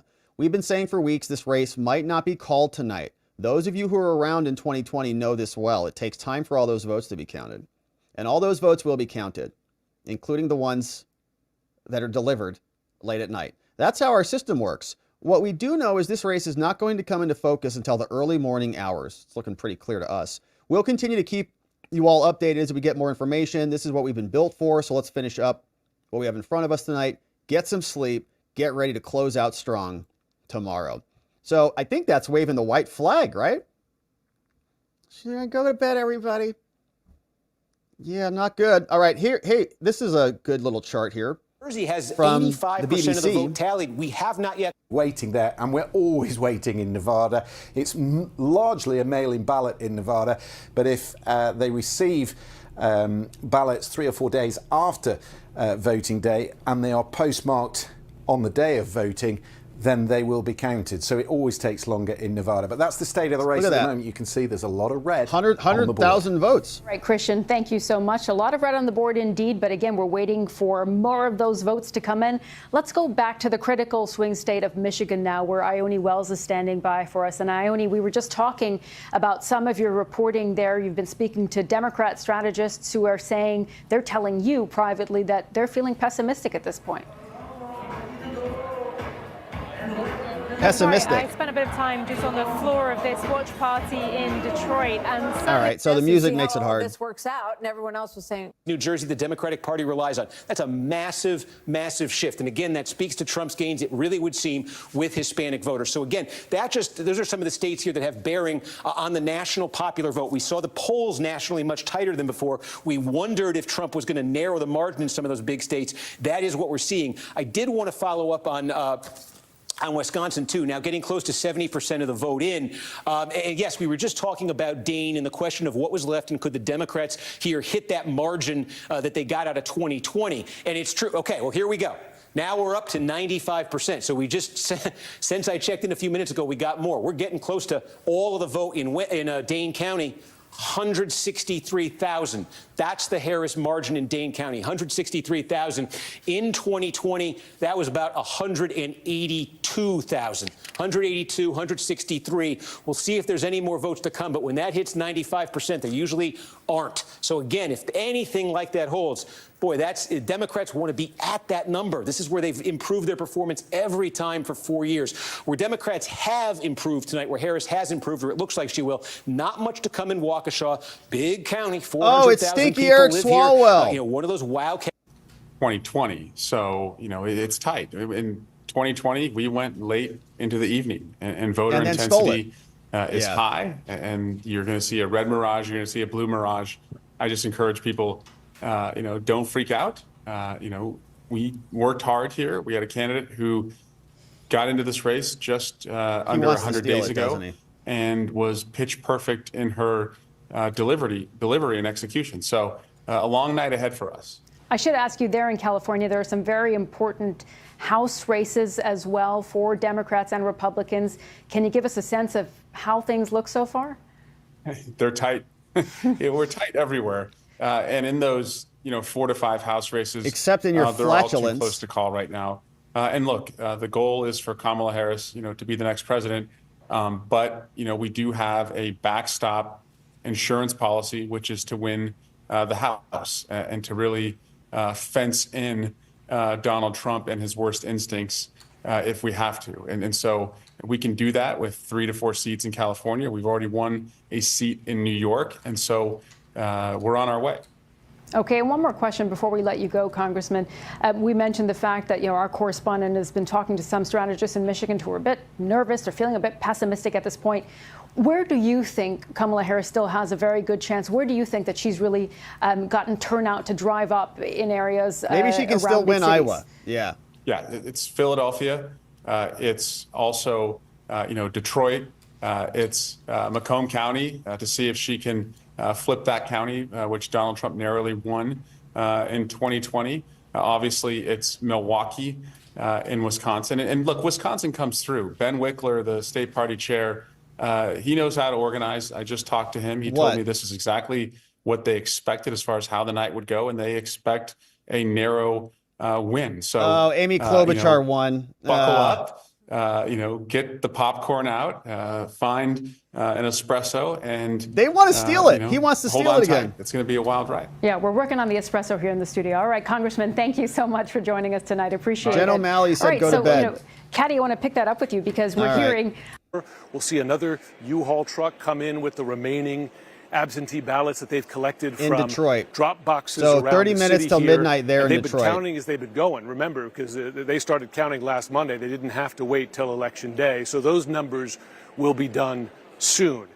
I will say the Secretary of State told me earlier this evening that she's moving up her expectation that by midday tomorrow, they could report final unofficial results saying she believes they might be able to do that tonight, perhaps after midnight in the next couple of hours. But of course, they'll have to get those Wayne County numbers done first. And I should note, the Secretary of State just walked in here to monitor the counting of those absentee ballots, as she's been doing at precincts around the state.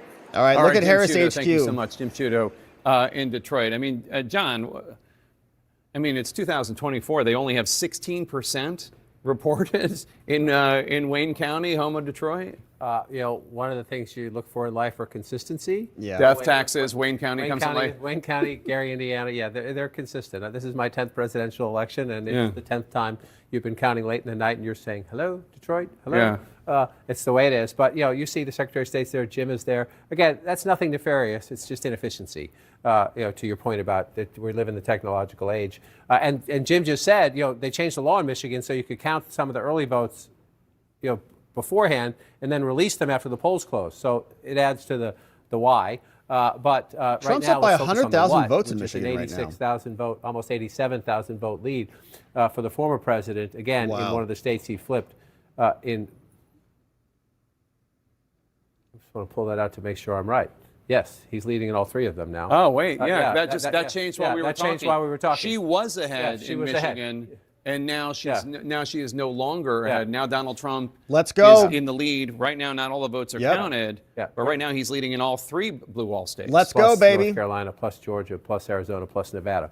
Let's We're not go. done with the count. We're not done with the count. But this is right now the map of 2016. That is the map of 2016, and that is the 5-alarm fire inside the Harris campaign to get on the phone. Again, we're not done, and we lived through 2020. And I want to say it again, slowly and clearly. 2020, this time of night, there were states that changed, and they were largely, you know, Pennsylvania changed. Trump was ahead in Georgia. Things have changed. There's not as many mail ballots out there as in 2020, so I would not expect as dramatic a swing. The question then becomes, go state by state, county by county, is the math there? And, you know, I'm trying to be fair and trying to be, it's possible, it's possible. When you're leading in all of them and you're Trump, I mean, that's what you're sitting in the headquarters. So maybe they're not going to win them all, right? Maybe they're not going to win them all, but they're leading in all of them right now. And so let's just look at what happened here and come on in. Number one, it's the smaller rural counties. When they fill in, again, they're looking good. You know, you say, that's not a lot of votes. Well, all right, so let's go through the numbers because I got them queued up here.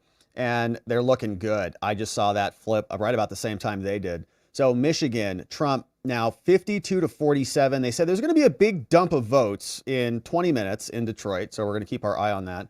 But Michigan, here it is, zooming in on it. 40% of the votes are in. Ted Cruz wins. All right, AP just called Ted Cruz winner of the Senate race there in Texas. Good news there. Finally called him there. 54, won by 10 points. Not even close. Shout out to our friends in Texas, baby. Y'all did great out there tonight. We appreciate you. All right, so, and I say that with love. I know you guys probably hate that, but I love you guys. So what's up, Texas? Ted Cruz wins. Colin Allred in the house. We love our friends from Texas, baby. Amazing. So great news. Ted Cruz wins that. Going back. We've got Bernie Moreno going to the Senate. We got Jim Justice going to the Senate. Good stuff. Senate control looking like it's possible. And when we zoom back in, sorry, Ted Cruz distracted me. When we zoom back in on Michigan, it's looking good. 40% of the votes are in. Trump up 115,000 votes, man. Yeah, it's crazy. 51 to 46. 40% of the vote has been captured. Throws this into a lean Trump category. Estimated margin, Trump might close the race here by 2 points. 2.3, 67% chance of winning this thing if things hold the same. And we've got 20 minutes, 18 and change, until we get some final numbers from Detroit, man. This is crazy. That's just wild. All right, Virginia, where are they at? It is still close, 86%. I don't think Trump's going to close that. 1.929 to 1.8. That's not going to close. All right, so Virginia, that's going to go blue. I think we'll leave that one alone. We'll keep it open. Wisconsin here, Trump again. He's up by about 75,000 votes, man. 50.9%, 47.6 to Kamala. 70% of the votes are in Wisconsin. And again, they stole everything at night, man. They stole everything at night when we went to bed. I almost don't want to go to bed tonight. You know? I'm not joking. We went to bed. We did this 4 years ago. Like, great job, everybody. Have a great night. We went to bed.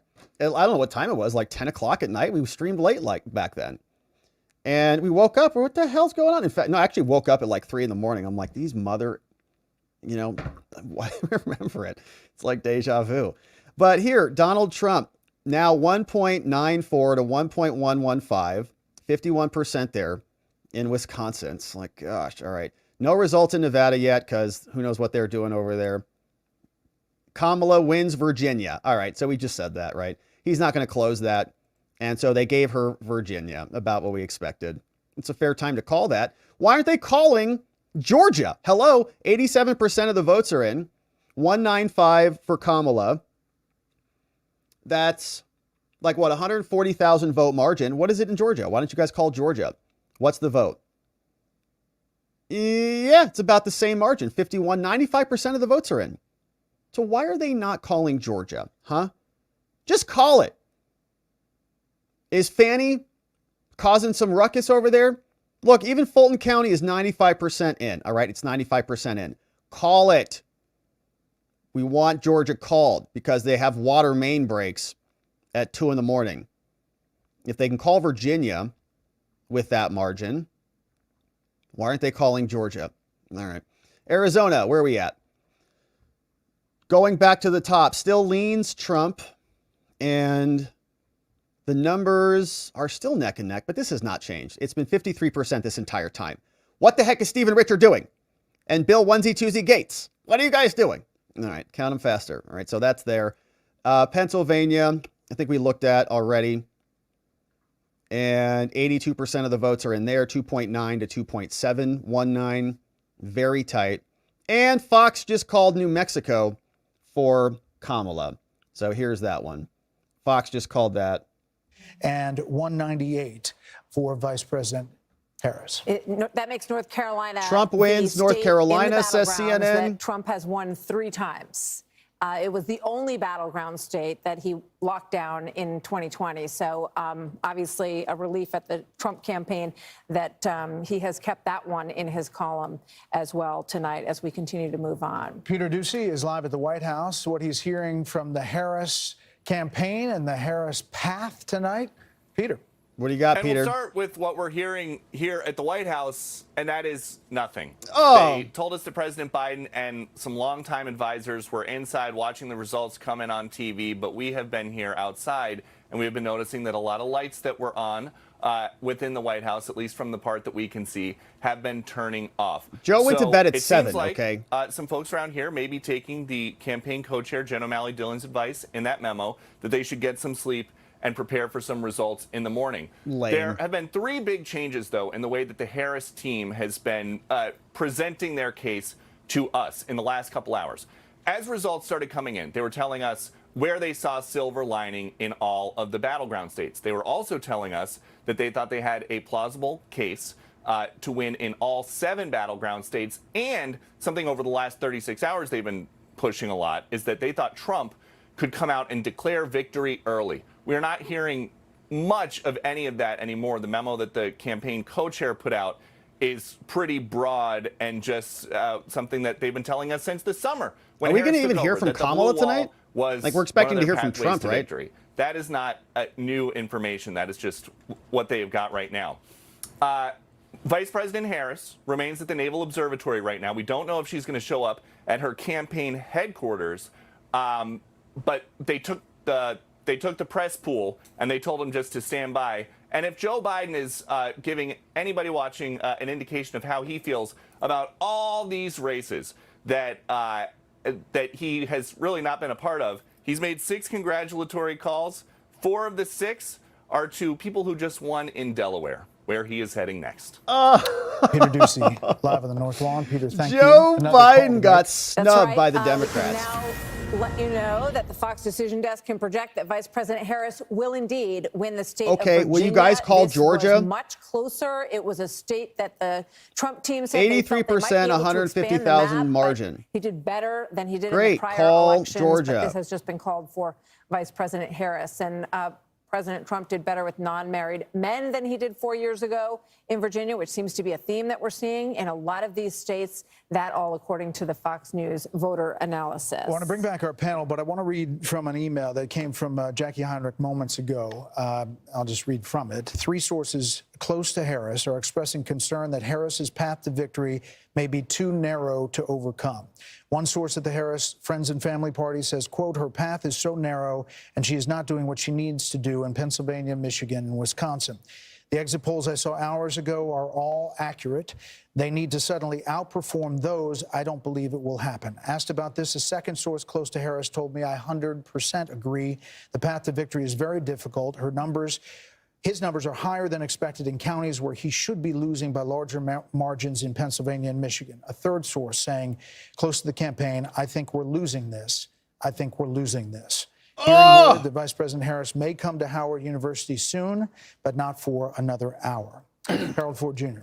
So consistent with those numbers, Brett. Okay, so Kamala might come speak in an Senate hour. Race in Pennsylvania between Bob Casey and Dave McCormick. It looks like McCormick with 81%. All right, let's see what they say about Arizona. 49.8% to Harris's 49.3%. Donald Trump with a 7,588 vote lead over Kamala Harris. That's with more than half, 52% of the estimated vote in. In Nevada, Donald Trump in the lead, 73%. Kamala Harris with 26.2%. Donald Trump with a 10,985 vote lead over Harris. That's with only 2% of the vote in from from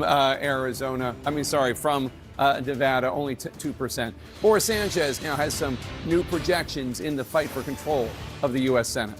Jake, a major moment for Huge Republicans. win. They Huge have win. just flipped.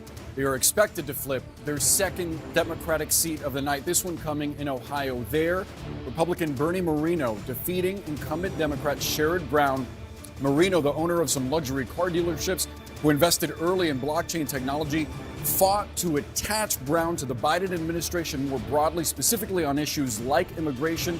Sherrod Brown, a populist who had survived some difficult tests in his state before, cannot overcome the political headwinds he is facing. Donald Trump has now won Ohio 3 elections in a row, and it's simply too much for the incumbent Democrat to overcome. So we are projecting that Bernie Moreno is your new junior senator from the Buckeye State.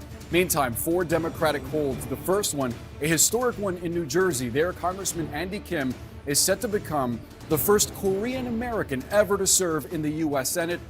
He defeats real estate tycoon Curtis Bashaw. Tim Meantime, Kaine in Virginia, goes back to there, the incumbent Senate. Democratic Senator Tim Kaine, a former vice presidential candidate, he's projected to defeat Hung Kao, VP a former who looks Navy like Tim captain. Walz. Another Democratic hold to tell you about this one, Martin Heinrich, the incumbent senator there, seeking his 3rd term. He defeats Nella Dominici, whose father was the last Republican senator elected in New Mexico some 20 years ago.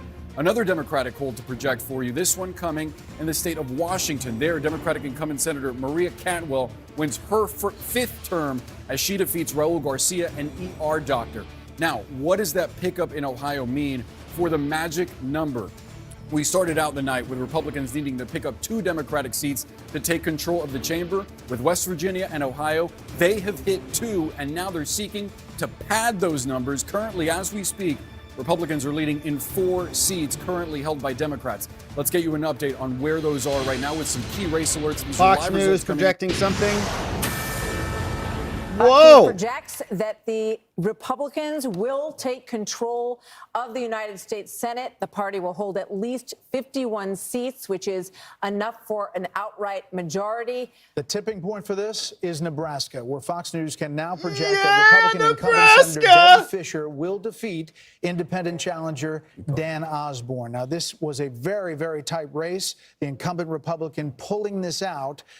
And that means because of Bernie Moreno and West Virginia. Wow, that is close. That's a close call. 7,000 votes. But we don't know the final number yet. That's an We're interesting still waiting call. for the Tim Sheehy race against John Tester in Montana, which is one that I think Let's a lot go, of Republicans Sheehy. felt was something they were In relying Montana. on. Wow. So we'll see if that turns out to be the case. And it's not clear yet who would serve as the next Senate Majority Leader. Republican leader Sheehy's Mitch looking McConnell, good right who is now. the longest-serving Senate leader in history, announced earlier So this is year Dave that he would step McCormick in down. Pennsylvania. So there's a lot of speculation about who might take that role. And of course, that'll be the next conversation to have. All right, let's talk Senate and the House, get caught up on what's cooking here.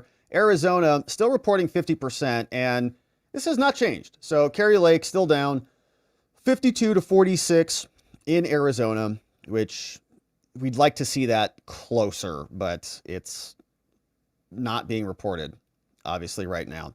So Montana is what we were talking about. Tim Sheehy, Republican, challenging John Tester, Democrat, been a Democrat for a long time, would love to see him go. Tim Sheehy's coming in 58% to 41. That's outstanding. Wisconsin was also here. Eric Hovde beating Tammy Baldwin, the incumbent. I mean, might pick that up. There may be 2 more Senate seats coming. And Pennsylvania, Dave McCormick is up by over 100,000 votes, 50 to 48% there. 81% of the votes are in Pennsylvania. So like Pennsylvania, Wisconsin, Montana. Could you imagine? It'd be amazing. Michigan, that is looking tight too. Mike Rogers is up there too. Up over almost 100,000 votes. So really close. Good stuff there. Kari Lake's not looking so hot over there. Angus King looking like he's going to win that in Maine. They'll probably announce that at some point soon. So let's also look at the House. House is a little bit harder to prognosticate because there are so many different races around, but nothing is flipped yet thus far. They said that there were some in California that the Democrats might flip, which might mean the House goes back towards the Democrats. So if the Republicans take Senate control and the House goes back to Democrats, that's not good. But right now we've got 168 Republicans who have won their seats, 121 Democrats. Every cycle, they're all up for re-election. So we'll keep our eye on that. But not a single flip thus far, okay, in the whole country that we've seen, that I can tell, in the House. So everything is pretty status quo over there. Let's check the needles. Oh, it moved back down a little bit, right? It was up at 91%, so now it's at 90%. Trump still estimated to be winning 301 from the New York Times. Look at all these states are looking highly in Trump's favor. Would really like them to call Georgia any minute now. Arizona is looking 80% leaning right, Republican. Pennsylvania is now 74% leaning Republican. Wisconsin's 73% leaning Republican. Michigan, 66%. But again, we've seen this story before, so we're not accepting it thus far until it's called. Donald Trump up on Polymarket, 94.2%. Kalshi still looking good, 93%. And I was checking Trump's True Social post to see if he was posting anything or what the latest was from him, but not much. Last post was an hour ago. He says polls are still open in California. Those are obviously closed now, but not much else from him. So exciting news. Republicans are gaining Senate control. Very, very good. 6.9. Incredible. Now, Wow. these races, they fall in the same category. As I mentioned before, Ohio, Michigan, Wisconsin, they have a lot of the same issues. Energy, all of them campaign similarly, and they all appear to be doing well and maybe outperforming. Yeah, and just a couple of things about the Senate, because remember that Vice President Harris said that she was open to ending the filibuster if it meant that that was what was necessary to restore Roe v. Wade. There was also discussion, not hammered too much on the campaign trail, but the idea of making Puerto Rico and D.C. states has been kicked around for a long time, possibly expanding the Supreme Court. So these are ideas that I think in many ways were galvanizing to a lot of voters, and we're seeing what's happening in the United States Senate. So if this continues, well, we know now that there's a majority, so at least in the short term, those things won't happen. Eventually, we're going to check in with Chad Pergram on Capitol Hill. We'll continue with our panel. We have some CNN more. projecting Nebraska. 3 out of the 5 electoral votes from the state of Nebraska. Allow me a second to explain. Nebraska and Maine allocate their electoral votes partly in addition to the statewide 3 votes according to congressional district. That's already too complicated, probably. Anyway, put it this way. Donald Trump has won 3 out of the 5 electoral votes. The other 2 we do not know yet, but Donald Trump has Jake, 3 of the 5. for That dumbing it means down 3 for more us. electoral votes for Donald Trump. And what does that mean for the electoral map? Donald Trump has 230 electoral votes. He is 40 electoral votes away 2 from New winning. York House seats flipped Kamala from Harris rep has to Dem. 165 Is that right? electoral votes. She is 105 electoral votes away from winning. Let's see what the states that we have not called, where their vote counts are. Pennsylvania. Donald Trump is in the lead there with 51.2% of the vote. Kamala Harris has 47.7% of the vote. Donald Trump is ahead of her by more than 206,000 votes. That's with 83% of the estimated vote in. That's Pennsylvania. Battleground, Michigan. Donald Trump up 51.3% of the vote. Kamala Harris has 46.9% of the vote. Donald Trump with a more than 111,000 vote lead with an estimated 44% of the vote in from Michigan. Wisconsin now, Donald Trump in the lead there too. 50.8% of the vote. Kamala Harris has 47.6% of the vote. Donald Trump almost 80,000 votes ahead of her with 3/4 of the vote, 74% of the estimated vote from the Badger State in. Battleground, Georgia, Donald Trump is up 50.7%. Kamala Harris is 48.4%. Donald Trump more than 118,000 votes ahead of her with an estimated 93% of the estimated vote in. Arizona, Donald Trump ahead there too with 49.8% of the vote. Kamala Harris has 49.3% of the vote. That hasn't He is changed. more than Still 7,500 52% votes reporting this ahead of entire her time right now. for over but an they hour. still have about 48% of the vote to count, 52% Nothing of has the changed. estimated vote in. What's in taking Nevada, so long in Donald Arizona? Trump is in the lead with 73% of the vote. Kamala Harris has 26.2% of the vote. Donald Trump has a more than 10,000 vote, almost 11,000 vote lead. That is with only 2% of the estimated vote in. As we follow these crucial undecided races, we are already also getting closer to another poll closing. 4 more electoral votes are at stake in the next hour in the heat of the battle to reach 270. So every electoral vote counts. We're just minutes away from voting ending in the reliably blue state of Hawaii. All Over right, John so a lot King of the now with country's Magic going to Ball. bed John. now. It's So Jake, a quick look. midnight You on just the went East through the Coast. numbers. Just want to look very quickly. These 3 states, Wisconsin, Michigan, and Pennsylvania, will I didn't determine flip the that. fate Why of the did that Harris just campaign, change? whether there's any chance she can come back. As we wait Ooh. to see those results, I just want to show you something. Bring it up. Remember January 6th? Donald Trump was No. finished. What happened? Even Republicans were running away from Donald Trump. Donald Trump is done as a national politician. I want to show you something. This is Trump overperforming his 2020 performance by 3% or more, right? This is a statewide look. We're not done with some of these counts out here, so this will change a little bit. But Donald Trump overperforming 2020 after January 6, 2021. That's the statewide look. Look at this. Just look at this when you go to full counties. Look at how many counties across America, 994 of the 4,000 plus, 4,600 plus counties and townships, especially up this way, part of the country, they don't call them counties, they call them townships, but in nearly 1,000, 993 right now. This will change as we go through, but Donald Trump is overperforming, and look at where they are.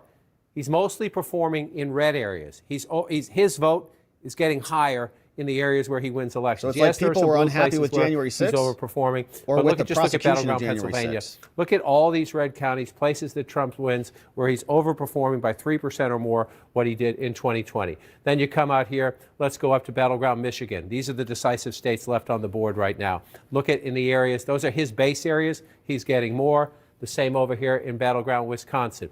So the former president of the United States, given up for dead, Jake, after January 6, 2021, Kamala is running wins stronger now Hawaii? than he did in the last campaign. All right, yeah. So Trump, I think their fake propaganda attempt to take Trump out using January 6 and an insurrection that they caused didn't work. It backfired. In fact, I think it instigated or it animated a bunch of people into realizing how corrupt our government is, that they'll turn that into something that it isn't. So let's see what Fox News says about this. They're giving us some, I think, paths. Democratic Senator Mazie Hirono will win a third In term. Hawaii. And the balance of power, as we just said, the U.S. Senate will go to Republican control. Let's go, so far, baby. 51-43. Amazing. But again, you see those white blocks there. We could see some more Senate All right, and we're waiting for a big drop in continue to fall Michigan. the Republicans' way. Okay. so rudely interrupted Bill Hemmer by midnight, ticking down. Go ahead, Bill. Okay, that's all good. I just want to show you, based on where we stand right now, if you were to call the game, okay, Trump's at 232. He just widened his lead in Pennsylvania by 4. It's still not enough. In Georgia right now, his lead went from 2.7 to 2.2. We'll check back in a moment and see where that is. If you were to hang on in Georgia, 267, still not enough. I was looking at Michigan a moment ago. He was up almost 5 points in Michigan, okay? If it stays that way, it's his. He's back in the Oval Office. If Wisconsin stays where it is, and I just checked the number, he would run it up to 292. And if Arizona, he was up 0.1 percentage points about 30 minutes ago. He's up 0.4 now, so he's increasing his margin. Almost half of the vote out there. Arizona counts low. It's okay. We'll take our time on that, all right? Arizona. It would be 303. So that's where we are, and we can run through all the other states, and I'll show you. We want to get Wisconsin, what I'm too. seeing there, but Georgia has not yet been called here. Call it! But here's the margin, 2.3 now, okay? So it popped up 1/10 of a percentage point. Let's go through them. Pennsylvania, yet again, all right? It was 4. It's now down to 3.7.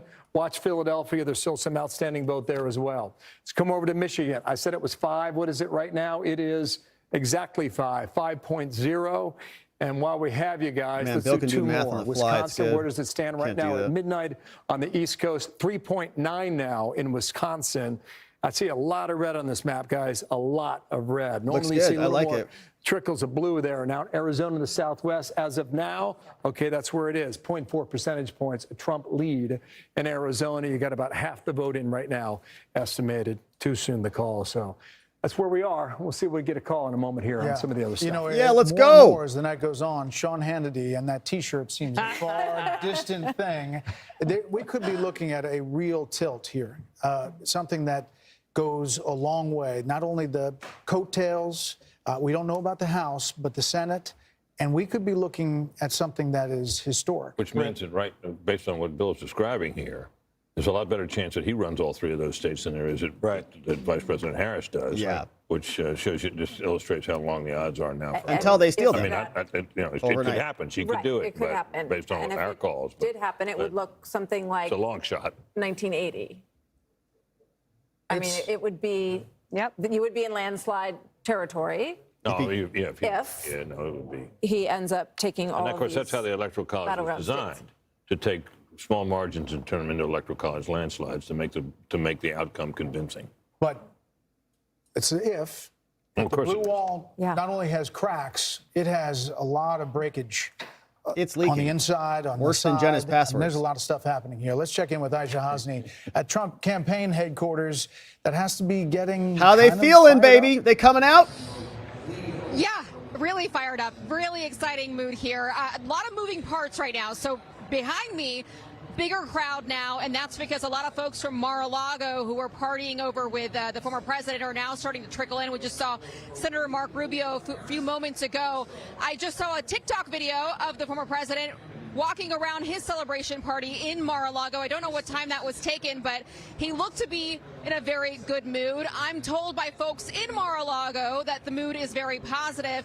And I also know now that House Speaker Mike Johnson, who is in Shreveport, Louisiana, at his own party, is now on a plane en route to Mar-a-Lago to come here and celebrate with the former president. So all around, all the signs are indicating that there's going to be a victory celebration here tonight, here shortly. All eyes on Pennsylvania.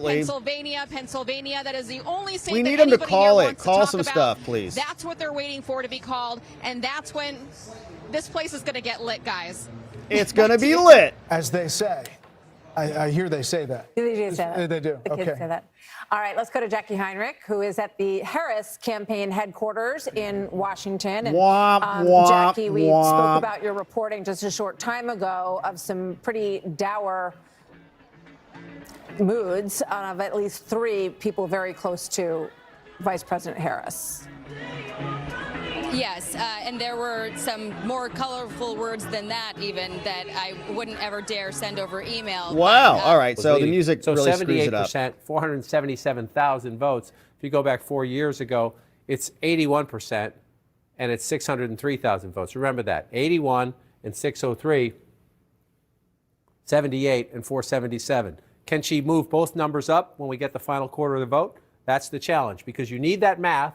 A lot of votes. Forgive me, to overcome that. It's okay. You're doing a great job. It's been a long night. 168,000 votes in a state that was decided by 80,000 votes 4 years ago and 40,000 votes 4 years before that. That is a big lead in a tight state like Pennsylvania with 85% of the votes. So you're saying, is it just Philadelphia and the suburbs where there are outstanding votes? Again, if you're joining us late, the larger the circle, the more votes that are still outstanding to be counted, the color, the way the candidate who's winning in that area at the moment. And so you still do right here, Philadelphia, Delaware County, Chester County, Montgomery County. There's still some math to be done there. A little bit out there in Allegheny County, where we talked to Brian Todd early in the night. A little bit up in Erie County, which is a swing county. Tends to be very close, though. So let's come back and look at this as we come through it.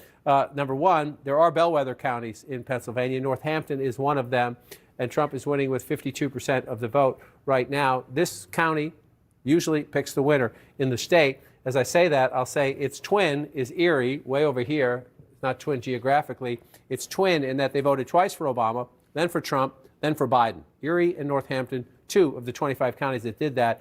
At the moment, the vice president is leading in Erie County. In the last campaign, it was Vigo County, Indiana. Their streak of picking the winner went off the board. We'll see if the 2 swing counties in Pennsylvania split as this election goes through. But if you're looking at this map right now, 85% of the vote, it's this. That's big. You know, if you're looking at 50,000, 60,000, it's easier to do the math. You're looking at 168,000, the math gets hard. Is it impossible? No.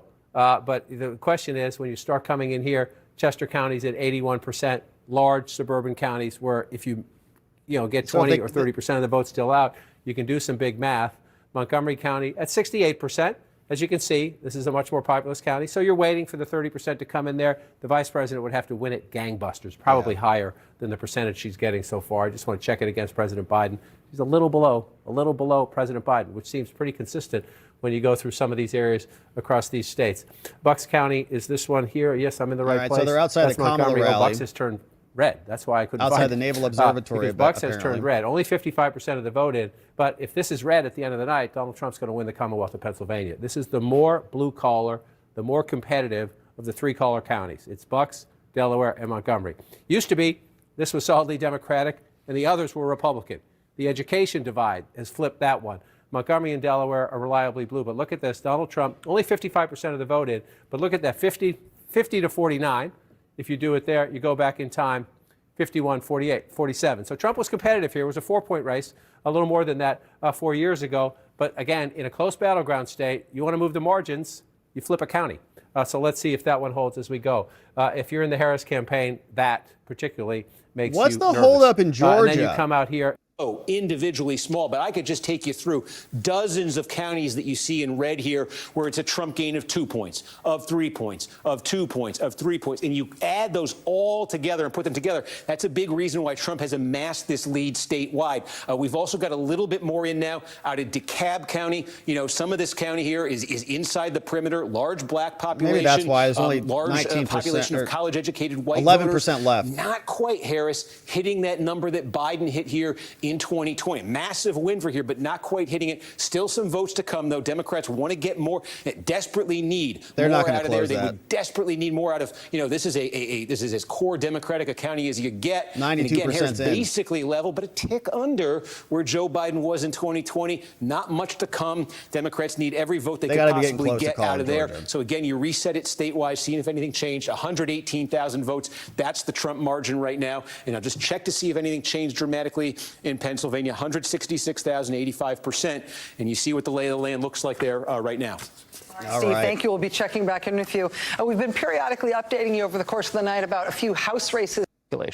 You know, Trey Gowdy, I'm struck by thinking about the strategy on the Trump campaign, right? And that he wanted to do all of these rallies. New York 22. There was a whole passel of Republicans who were elected in more or less blue districts in New York in 2022. One of them was Republican Brandon Williams. So he lost. In That New York flipped. 22, Brandon Williams has just lost his seat tonight.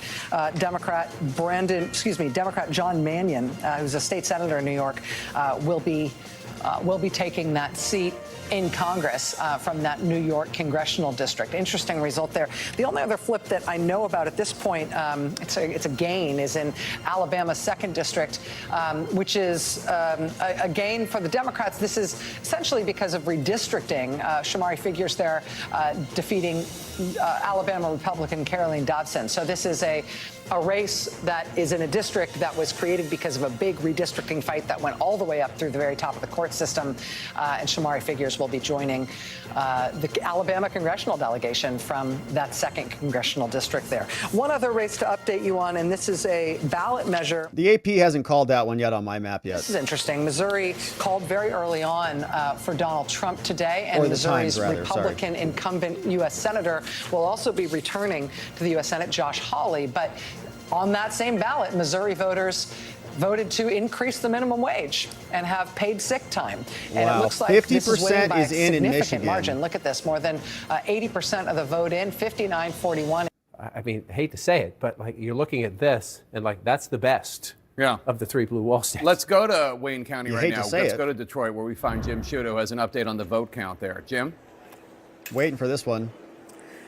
Jake, there have been a lot of questions and some consternation as to why we haven't seen more data from Wayne County yet. And I just spoke They're with still the printing Secretary the of State, ballots. Jocelyn Benson, and Printer we goes believe burr. we have the answer here. I asked her quite specifically.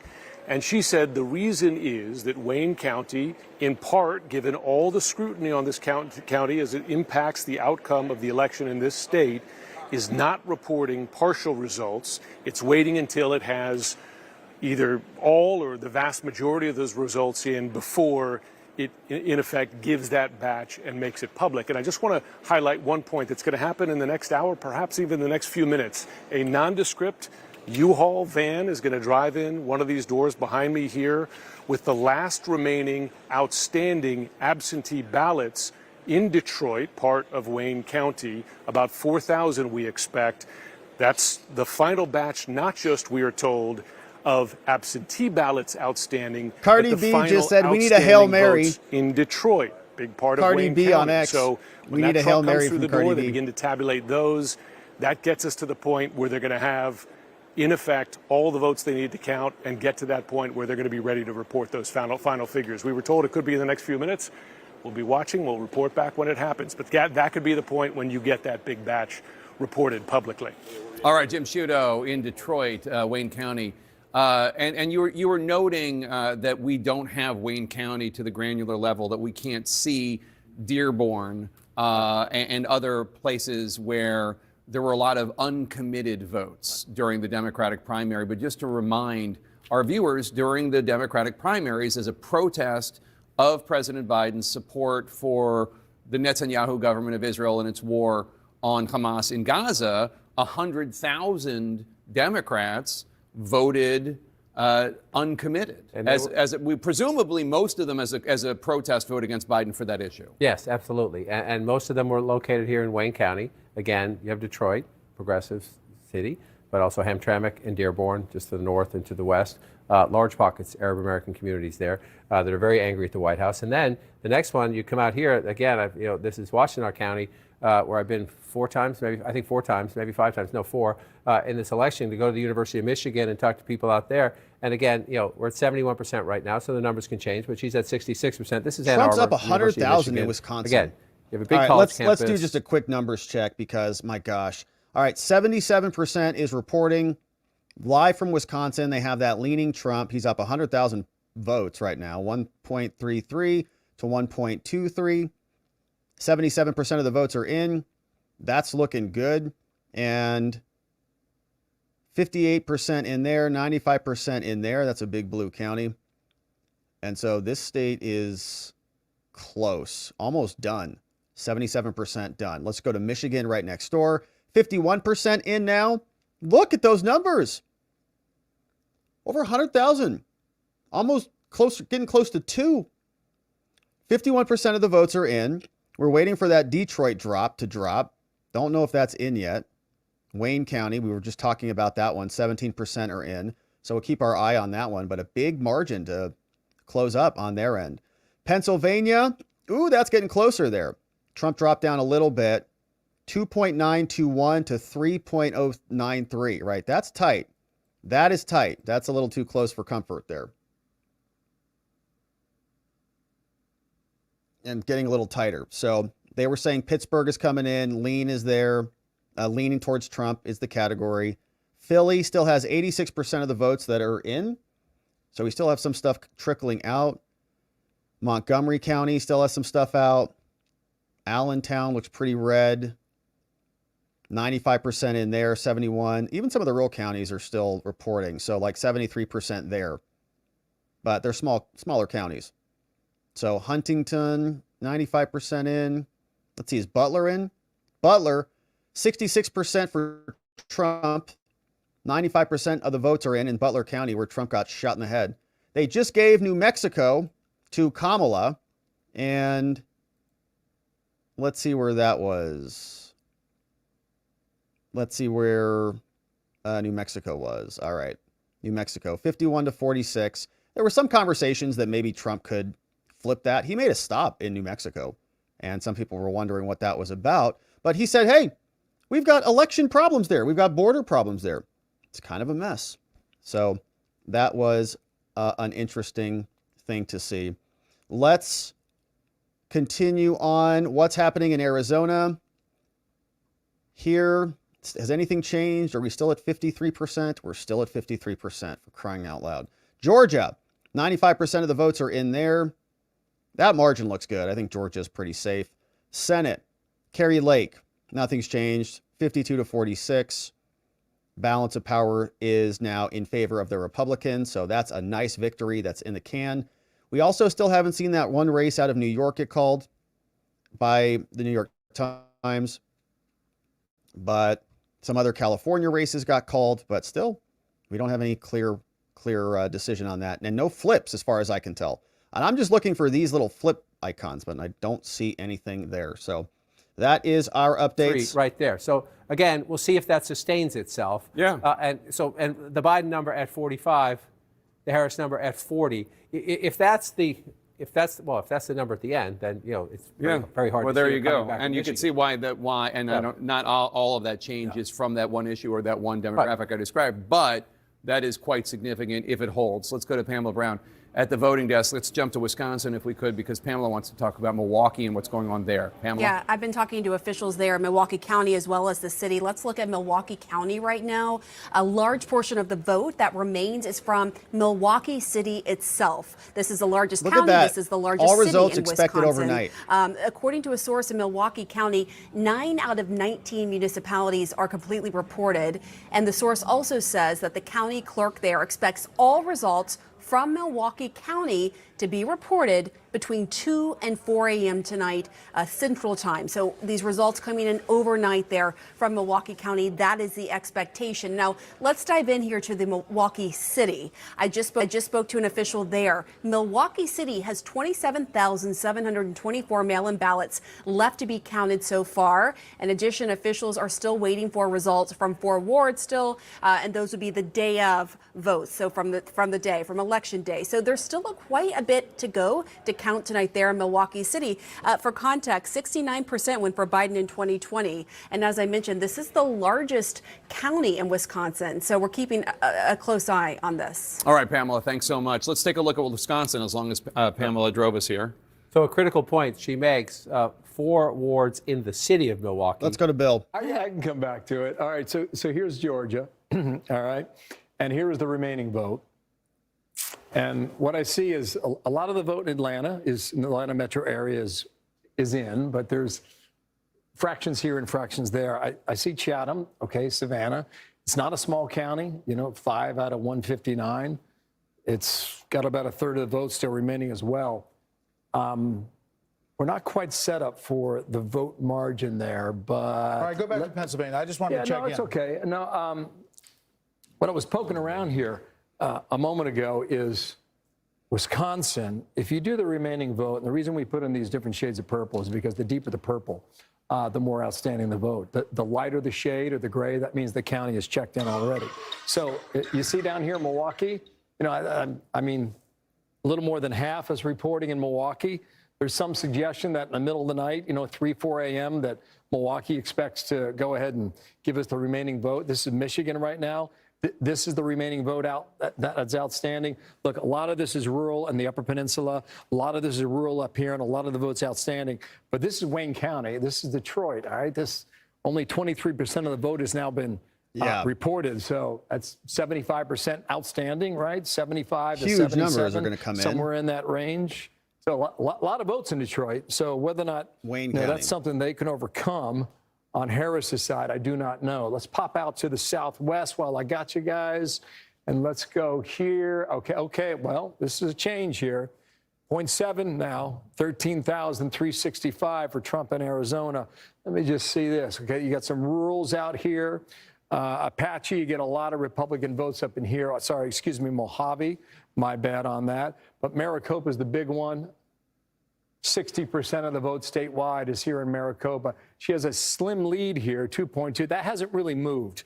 And the folks in Arizona told us before the night began that they were going to, it's going to be a process.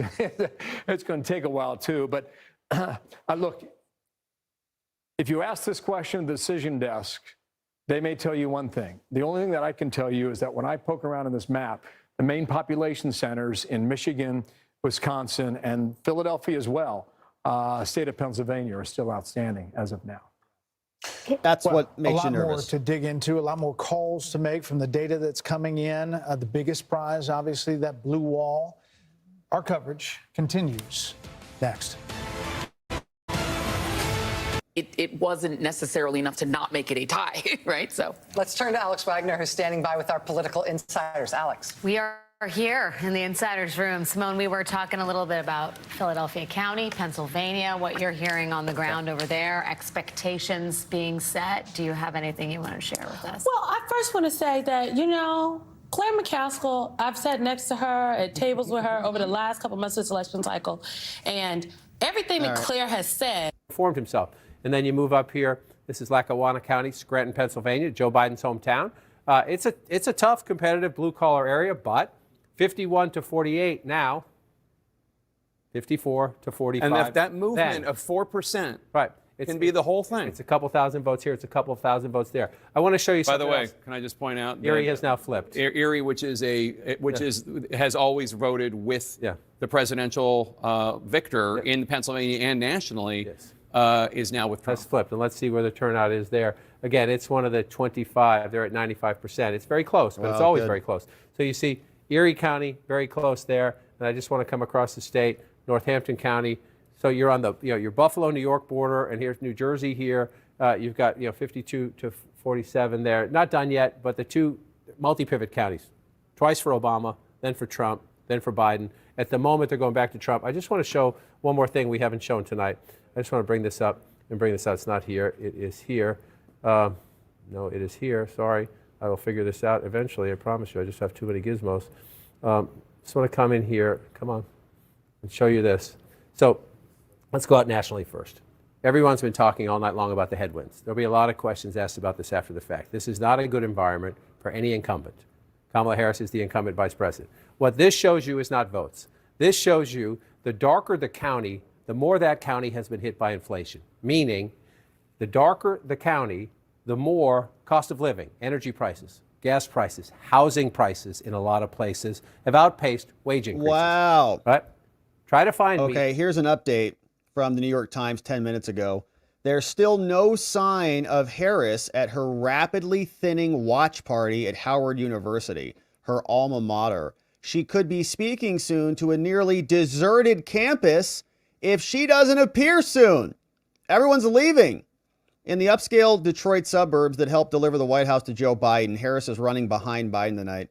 There are still votes to be counted, but it is one more suburban area where Harris has not performed as well as Democrats had hoped. Oh, no. Oh. Jen Easterly, CISA, she came out. She said at a news briefing that the voting was free, fair, and safe. She said the bomb threats at the polling locations delayed voting and vote counts, but did not prevent people from voting. While there were indications the threat came from Russia, Easterly said that the federal government has not made a definitive attribution. Obviously! We said the same thing from the beginning.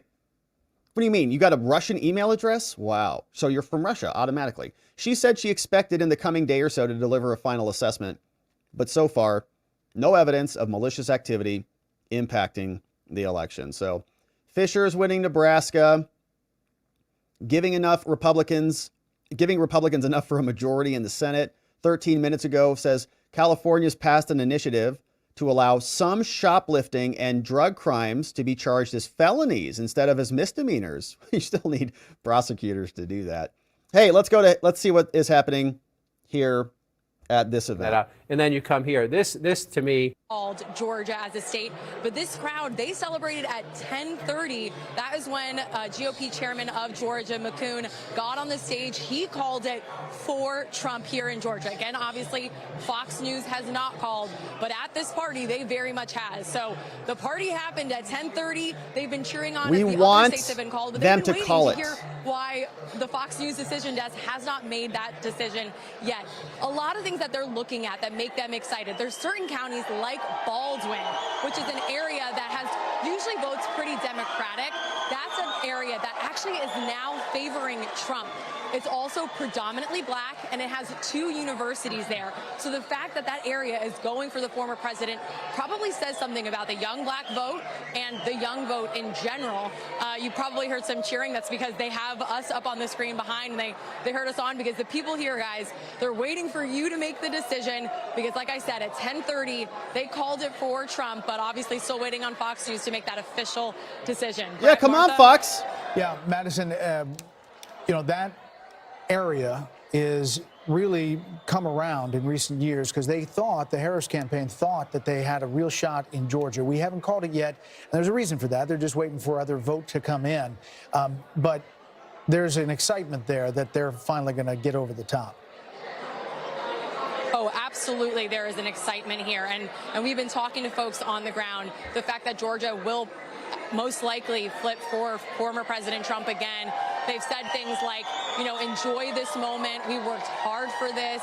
Enjoy the fact that we're bringing safety back to America. They're very happy that their candidate is probably going to take home the win here. And, I've been talking to voters on the ground for days now, and I got a lot of people that said they waited and they took time to make their decision, and ultimately it came out to Trump for them. So a very dedicated voting base here. And in this room, we're at the GOP watch party. Obviously, they're quite excited. Yeah. All right, Madison, thank you so much. By the way, there hasn't been a lot of count in Georgia in the last 45 minutes or so. So we'll see where that stands. We'll get a look at that and see because water mains broke again. What about Tennessee, which Fannie we called Willis. a really long time ago? I know everyone's wondering what is happening in Tennessee, but Pete Hegseth can answer that question for us. But if Can I just jump in? Yes, please. Actually, we asked about how do you know these numbers, and actually by law they have to have it, the actual numbers. So I understand your point, but I think they do have more precise numbers based on what the law requires. Interesting. Well, then if that math sends a shockwave through the Harris campaign. Yeah. If that is literal, just even if she won them all, if there's 100,000 left, and she won them all, and she won't, he's 118,000 She votes said ahead. marginally for Harris, which means probably like 53-47 or something along those lines. Interesting. Well, we'll have the decision desk talk to the people in Georgia. Can I go back to Pennsylvania for 1 second? I want to look at Philly for a second because it was so important. It's so important for every Democrat to drive up the margins here. Harris is with 78% reporting. Harris is at 78.1% to Donald Trump's 20%. We've already talked about this. This is a better performance by Donald Trump than in 2020 and also in 2016. So watch where he is, right? You can look at it either way. He was at 18%. Now he's above 20%. If we go all the way back in time, 21 the state, he was at 15%. The third-party candidates mattered a little bit there, more statewide than they did in Philadelphia, but a little bit. So you just track Donald Trump in Philadelphia, right? Philadelphia, 15% and 108,000 votes in 2016. 18%, 132,000 votes in 2020. We're not quite done in 2024, but it's a lower vote count. Trump HQ is looking pretty packed because over we're not there. 100 yet. That's down. Yeah. If he keeps that number, he's got that's going to pass the last one. Absolutely. The margins. Again, she's at 78%, and there are some places that are swing counties, and you're fighting to move them. When you're starting a plan to run for president, and you know how deep Trump's support is across Pennsylvania, you have to do it here. You just have it's math. It's math. I mean, 30% 30% of the state population lives right here. Yep. Right here. So if you're going to offset that, you just got to run it up. You just got to run it up here. And she's at 78%. He was at 81%. This will be the conversation. If this plays out the way it's going right now, this will be the conversation in the 88% Democratic Party. of the votes are in, 3.13 to 2.959. Numbers, the More turnout, votes are the coming math, in. 88% and the reported. percentages. So I read this in an exit poll, and whoever is listening from the exit poll desk, Challian or whoever, if I get this wrong or if there's been an updated number, please let me know. But it said black men in Pennsylvania in 2020, 10% went for Trump. In 2024, 25% went for Trump. Black men in Pennsylvania more than doubled for Trump. All right, so great numbers also out of Wisconsin. Shout out to you guys in the chat. Thanks for flagging this for me. Good numbers. 83% of the votes are in. Trump's up by over 100,000 votes. Wow. 1.416, 1.307. That's tremendous news. You can see what this looks like. Leans Trump. Trump up 1.8, or margin expected to be around 1.8. 76% chance of victory here today. Good stuff. So those numbers are good. Let's hit them again. We've got Michigan. We've got Zach Nunn wins a re-election to represent Iowa. What's up, Zach Nunn? Congrats. So in Michigan, Trump is still up here pretty big. 1.644 to 1.455. Wow, 57% of the votes are in.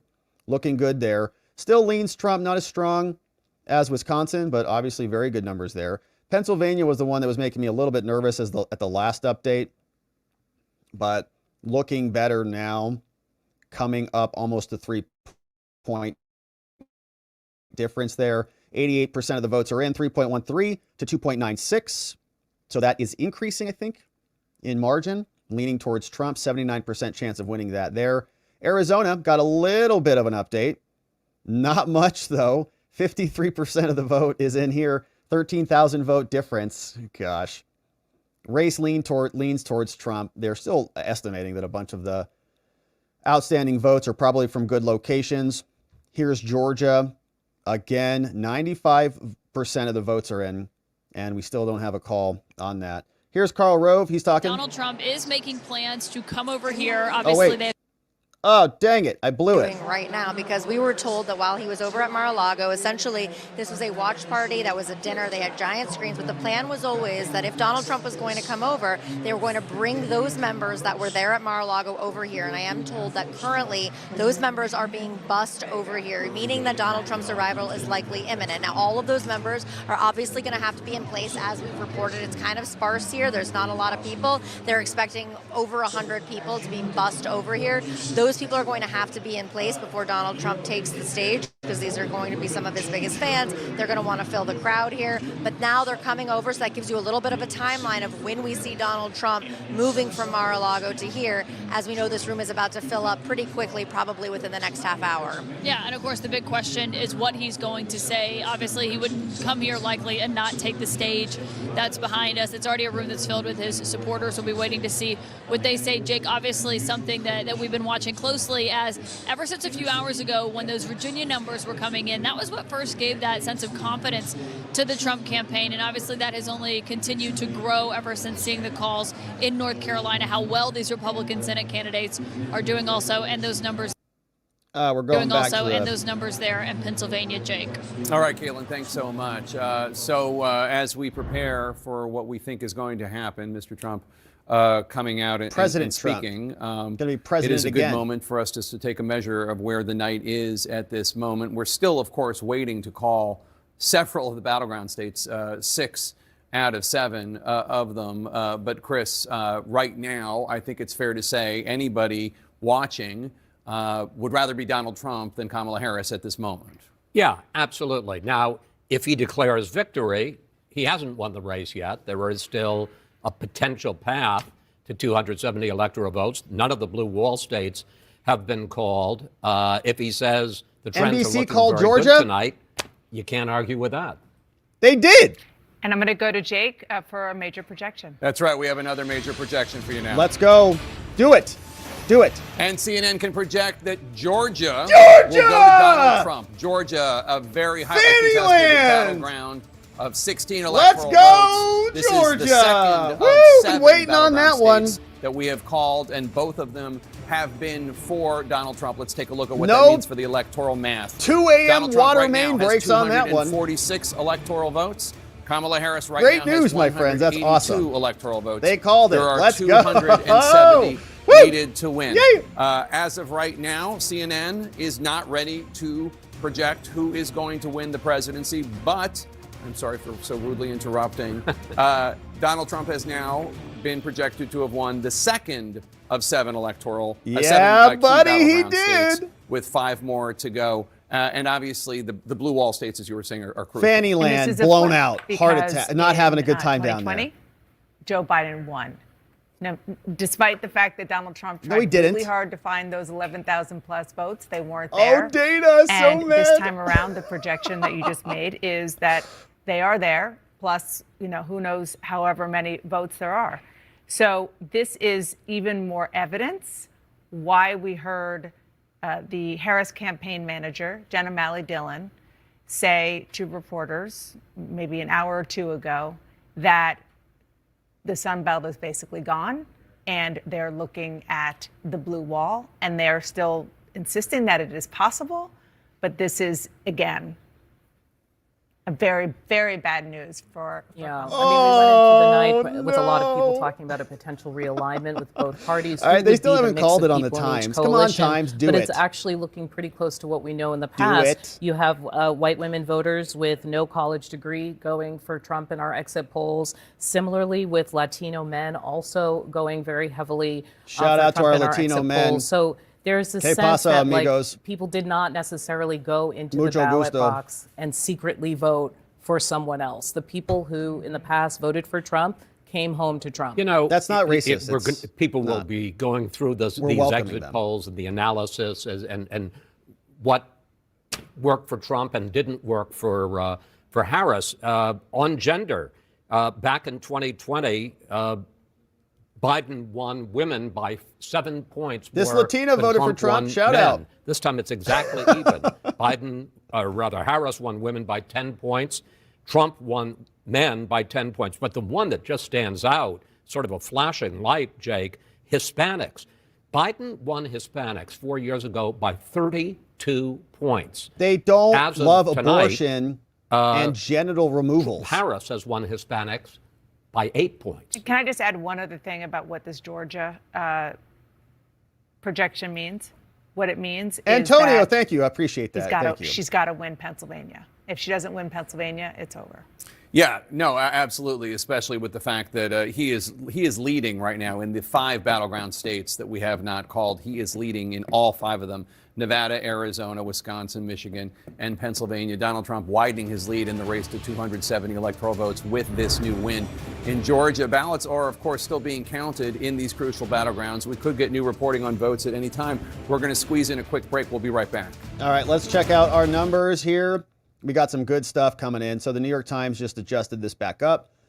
We're now at 91% chance of victory for Trump. The Times still has not called Georgia. Look, they still have it here. It's still outstanding. Very nice to see that NBC called it. We've got Fox News, I believe. What were we just listening to? Was that CNN that just called it? Okay, somebody else on the mainstream networks just called it. But they're not calling it here still at the Times for whatever reason. I'm sure that's coming soon. But they've got that one. Pennsylvania's now 80% to be Republican. Arizona's 81% to be Republican. So plus Wisconsin. Let's check back in on Wisconsin. 51 to 47. Oh, that's great. 83% of the votes are in. Oh, they're going to call Wisconsin tonight too. Aren't they? They're going to call it tonight. Wow. All right. So Wisconsin will come on board. Let's see how Michigan is doing. I don't know that they'll call this one tonight. 59% of the votes are in. Wow. Amazing. So the numbers are coming in nicely. Let's see what the updates are from the Times. 5 new updates. Is Kamala going to come speak or not?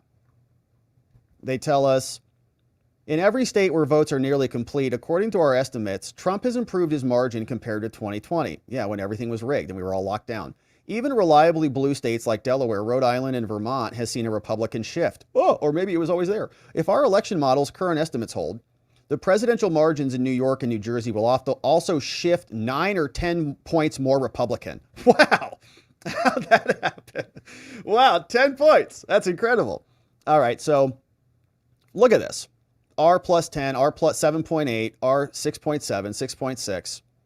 And this is Phoenix. This looks like a Kamala watch party. I don't know what that one was. They looked like they weren't too excited about it. Hey, Bill's got his wall back up. An official message continues to come in. Go ahead and clear this. Kevin Wyden out there, Mitt. Let's look at the vote margin for Pennsylvania.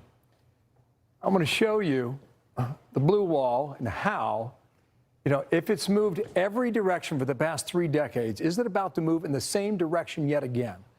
Right? There's 3 counties here in Philadelphia that really tell a story. These are your flipper counties, all right? Look at Northampton. All right? Northampton is above Philadelphia. Trump's leading in Northampton. That flip for Biden, it's flipped back to Trump by about 5 points. Look at the other end of the state in Erie. Erie is one of these bellwethers as well. Kamala Harris has been leading there most of the night, and just about 30 minutes ago, Erie flipped. In Centre County, right smack dab in the middle of that T that you normally get in Pennsylvania, Centre County has always been the exception. It's been blue. That's where Penn State University is located, et cetera. Right? That is another indication about how well Trump has done in Pennsylvania thus far tonight. By CNN. Let us go and look at where they are. Pennsylvania, always Donald been Trump the in the lead with It's been blue. 50.8% of the vote. Kamala Harris located, with 48.1% of the vote. Donald Trump has a more than 165,000 vote lead. Let's go to Kamala Harris headquarters right now. Let's listen in. Good evening, HU. I want to say good evening to all of the Harris campaign, the campaign family. Thank you for all that you have done. Thank you for being here. Thank you for believing in the promise of America. All right, this is Kamala's people. So let's go over here. Here tomorrow to address not only the HU family, not only to address her supporters, but to address the nation. So thank you. Is she coming we out? believe in you. May God bless you. May God keep you. And go HU and go Harris.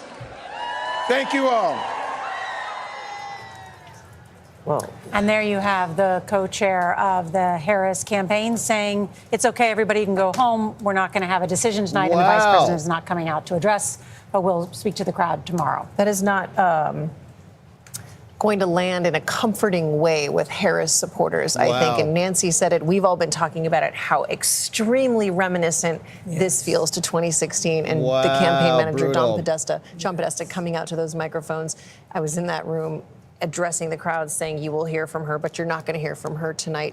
And then we ended up hearing from her the next day. And also saying too, Cecilia, we still have hope. There's still a path. It's a big sense of, a big case of deja vu. He didn't say we still have a path. No. He said with their votes still being counted. Yeah, he said the votes are still being. Still have a path. But he said the votes are still being counted, and that leads you to believe that there is that there still is hope. He didn't so say, they're look, gearing there's no up in chance. Trump He said the votes are HQ still here. being counted. So, there's a big case of deja vu, I think, for me. All right, so they're What a getting shock ready this in is, Trump. though, to see these supporters at her alma mater at Look at Howard that. University. She just snubbed him. DC residents there in that neighborhood. Didn't even say walking onto hi. That campus right now, wondering when they will know the results of this election. I know that as we watch the Weak. crowd disperse and wait for word Bye. from the Harris campaign about what is next, we enter this late morning period where votes are just still being counted. In Pennsylvania, it could take a couple of days. Michigan, it could take a day. I want to bring in David Becker on that because, David, you spent so much time speaking with state election officials about. All right, so we'll continue to poke around. We're recharging the tablet right now, so we're plugging that in right now to boost that puppy back up, but we'll still stick around with some coverage. Fox News is covering this. This one there last night. Yeah, Kent County has been stubborn for Donald Trump. I think he would probably confess that. This was a flipper from 2020 when Joe Biden took it from the Trump team. Right now in Kent County, she's got a pretty comfortable lead here, about 10 points. It's a remarkable thing when you think about it. You know, the Gerald Ford Museum is there, and we talked about 5 hours ago about the realignment of America in the South, primarily like in North Carolina and Georgia and perhaps parts of Florida. You don't think about a realignment in Michigan necessarily, but this has been an area that Donald Trump wanted to win. There's a reason why he started his tradition in 2016 by concluding his campaign in Kent County, Grand Rapids. He did it again in 2020 in a losing effort. He did it again just this past weekend, Monday night at midnight, right? He rolled into, wow. Yeah, he rolled into Florida at 5:30 in the morning. That was yesterday morning. No, it wasn't. It was this morning, wasn't it? Right. Yeah, Bill's losing it too. We're all losing it. Right. Okay, you follow me on the calendar? Okay, yeah, okay. But it's been It's Wednesday now, Bill. It appears that it'll stick that way as well. Kent County and Grand Rapids will stay in the blue column. It's a changing area, you know, this west coast of Michigan.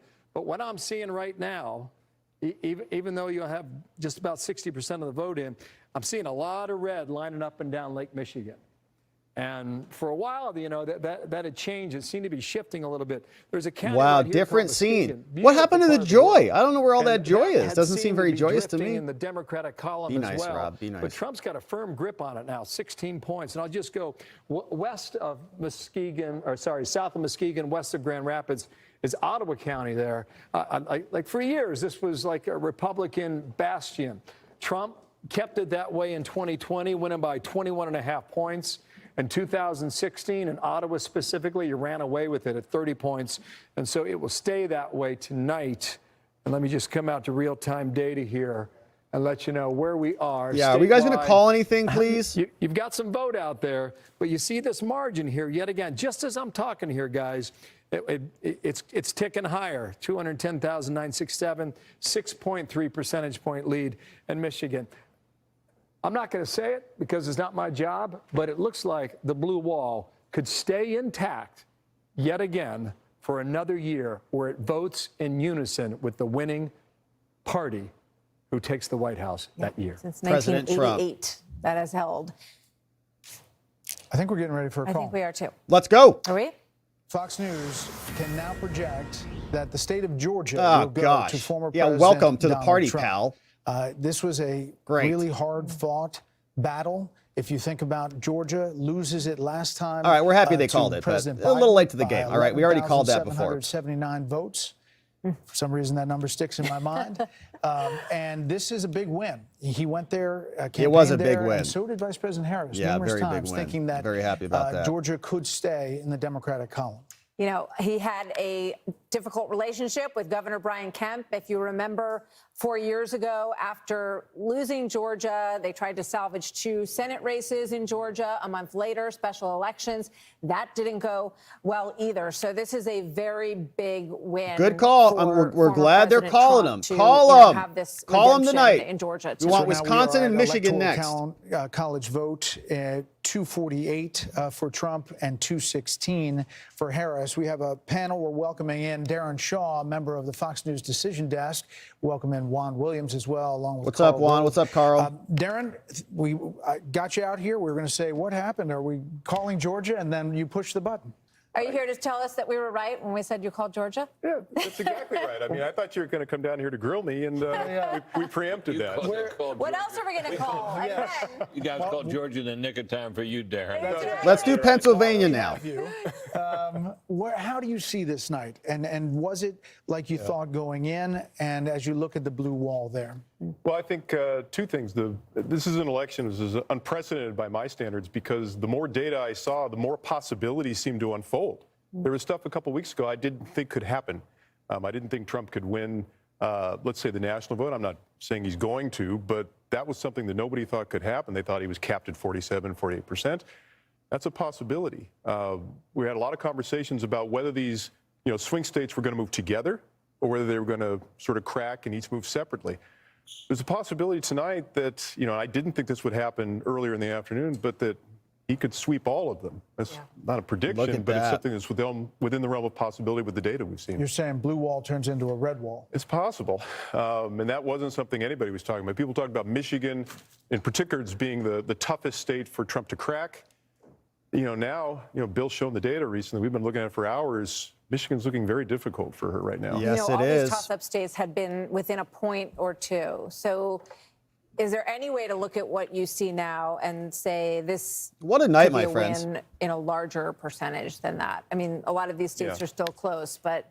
Right. What we're looking at right now, we have sort of model data, and we're looking to reach a certain level of statistical significance to make a call. But we're also looking at what we call the outstanding vote. And so, for instance, in the case of Georgia, we were modeling about 835,000 outstanding votes. A lion's share of them were coming from suburban Atlanta. She needed to hit about 55, 56%. She was getting about 45%. And at a certain level, that becomes a statistical impossibility.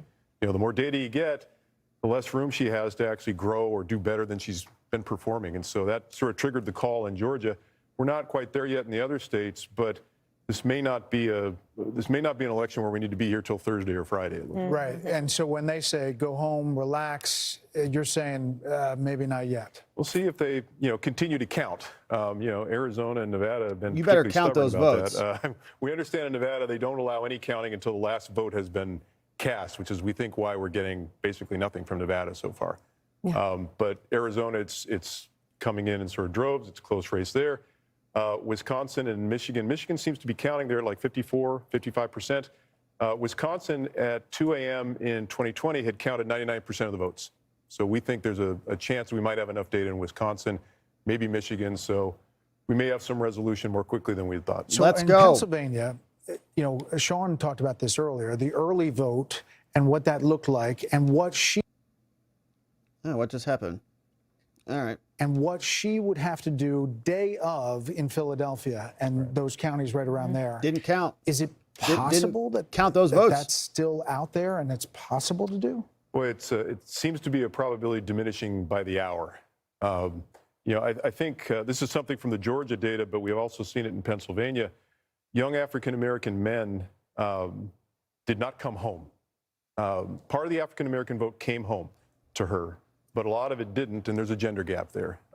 And the Georgia, I think, I have to run the numbers, and I'm not going to lay this at the feet of any demographic group in particular, but she really did seem to underachieve amongst African-American males, especially young African-American males. I mean, it just makes me think about Michelle Obama and Barack Obama, the former president, lecturing and the very strong appeals that they made. Michelle Obama said, don't let your husband or boyfriend's rage dictate your vote. Bob was like yelling President at Obama black talked men. about bringing out Listen the up. brothers and The scolding them. That does not seem to have been a strategy that worked. Darren, did the Fox News voter analysis track with what you saw with raw vote as you went around the states? Yes. There were a couple. What we're doing early on is we get this early vote from Indiana and Kentucky. It allows us to kind of figure out is the FNVA performing consistent with the data. There were a couple states where Trump the FNVA, Florida was one. We were a little concerned that we might be overestimating Trump's performance in rural areas.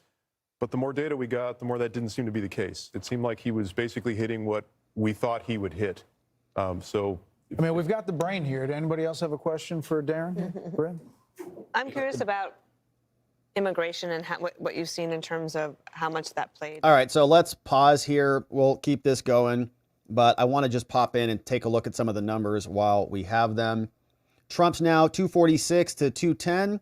They have called Georgia. Wow. So they call Georgia. They say that's a flip, right? So that's a big one right there. Now 51 to 48, huge. So great. Arizona's now at 54%. And Trump's up 928 to 915 in Arizona, 49.9 to 49.2. Only 54 in. They're still calling that a lean R. Nevada's still a toss-up, but we do have some numbers in now. Hey, 5% of the votes are in Nevada, finally, thankfully. We got 71% for Trump to 27, 51,000 to 19, only 5%. A lot more will be coming in. Wisconsin looks good. Over 100,000 votes, 85% of the votes are in. So that number just keeps ticking up. Man, it'd be good for them to call it So Trump could declare victory, man. They're probably waiting for that. It'd be nice to call it, right? So they're doing some lighting and some setup there.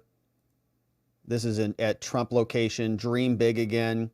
Looks like it's a great crowd. Let's make sure this is live. And I don't know if they're playing something. Let's see. Here, let me mute this one.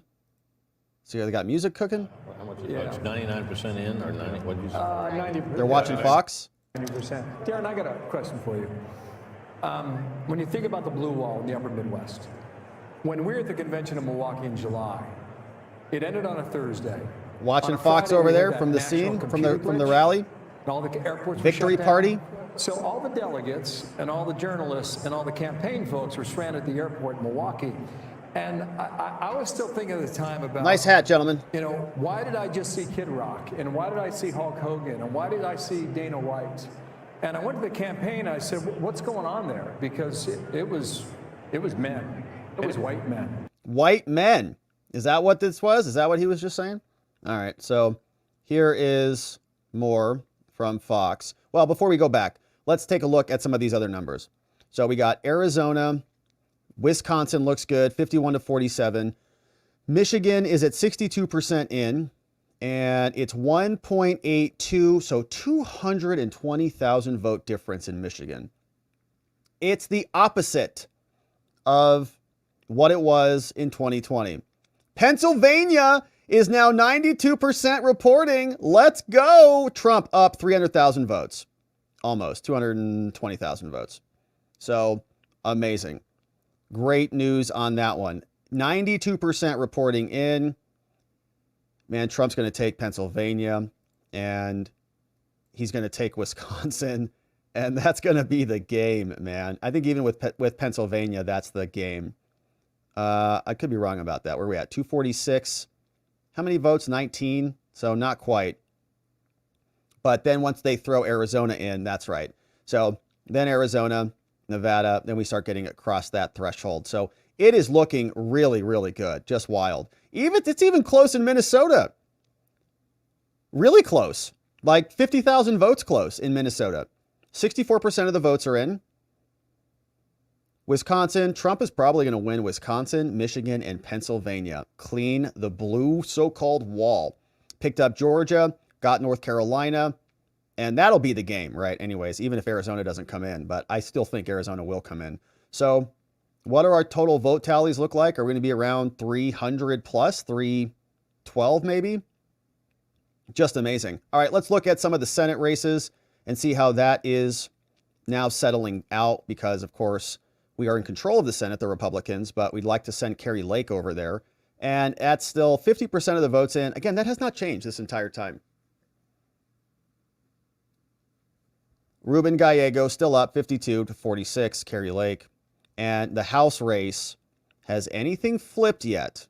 Still nothing that I'm seeing here. There were a couple of those races. So Mike Lawler, the Republican, looks like he's winning. This is the one I think that they flipped. Yeah, so they haven't called this one yet, but the other networks have. 190-177, 95% of the votes are in. They've called that as a flip. So that's been a House flip for the Dems. So in other words, the Republicans might lose the House. Isn't that crazy? Pick up the Senate, pick up the presidency, but lose the House of Representatives. Very interesting. All right, let's see. Is Trump coming out anytime soon? We do have some... outside watching to see if the motorcade arrives from Mar-a-Lago. I did get a video from someone at the Mar-a-Lago party a short while ago, and folks there were jubilant and cheering and clapping. All right, so maybe they're making their way over. Let's see what they're reporting. Polls have just closed in Alaska. The Fox News decision desk says it is too early to call. Trump has a lead in our Fox News voter analysis, so we will get you back to Alaska when we have a little more data to report there. And there you see 248 to 216, the Electoral College map. We are waiting on the blue wall, which could be a red wall. You just heard from Darren Shaw, and I think that data and the way he laid it out there and their decision making really kind of lifts the curtain to how these guys operate based on our Fox News voter analysis, which again was 120,000 voters, that a rolling poll, and then the raw vote total that they came in. Alex Hoff is in Pennsylvania. We'll check in on the ground there. Alexandria. Yeah. Hey, good to be with you. Yeah, the crowd here in Bucks County, they are excited by some trends they are seeing, not necessarily expecting to result tonight. Pennsylvania's results and the count is historically slow. It took 4 days in 2020, but the Commonwealth Secretary does believe that it's going to be faster this time. New technology, more training will come into all this. Great. Give us an answer tonight. Philadelphia, both the Trump and the Harris campaigns, they are saying they're outperforming there, but Team Trump feels that this could be good news for them because there are pockets of support inside of South Philadelphia, Northeast Philadelphia, and there is a saying that goes that Republicans can gauge how well they are doing in the state by how much they are losing Philadelphia by. Simply, it cuts into the margins that Democrats need, and here in Bucks County, they're seeing themselves on the screen right now. It means a lot. If he were to What's up, Bucks County? This county, Bucks County, I mean, that would be the first time a Republican presidential candidate has taken this county since 1988. It's a party, these baby. Suburbs of Philadelphia. This is what pushed Biden over the edge in 2020. Harris needs to do well in these counties if she stands to have a chance of taking this state, guys. Brett, Martha. Alex, thank thanks. you. So let's go to Bill and see what are you cooking up over there, Bill? You know, I was just looking at New York. You know, we heard so much about MSG and the insult comic about the Puerto Rican joke. Yeah. And, you know, Trump, you know, New York's his home, right? I mean, now living in Florida, Mar-a-Lago, but just look at this. I'm going to go ahead and use the slide bar and just, okay, 8 years ago when he's running against Hillary Clinton, this is his margin in New York, all right? 37.5 compared to almost 59 for Hillary Clinton. And then against Joe Biden, it was what? Was it? Oh my gosh!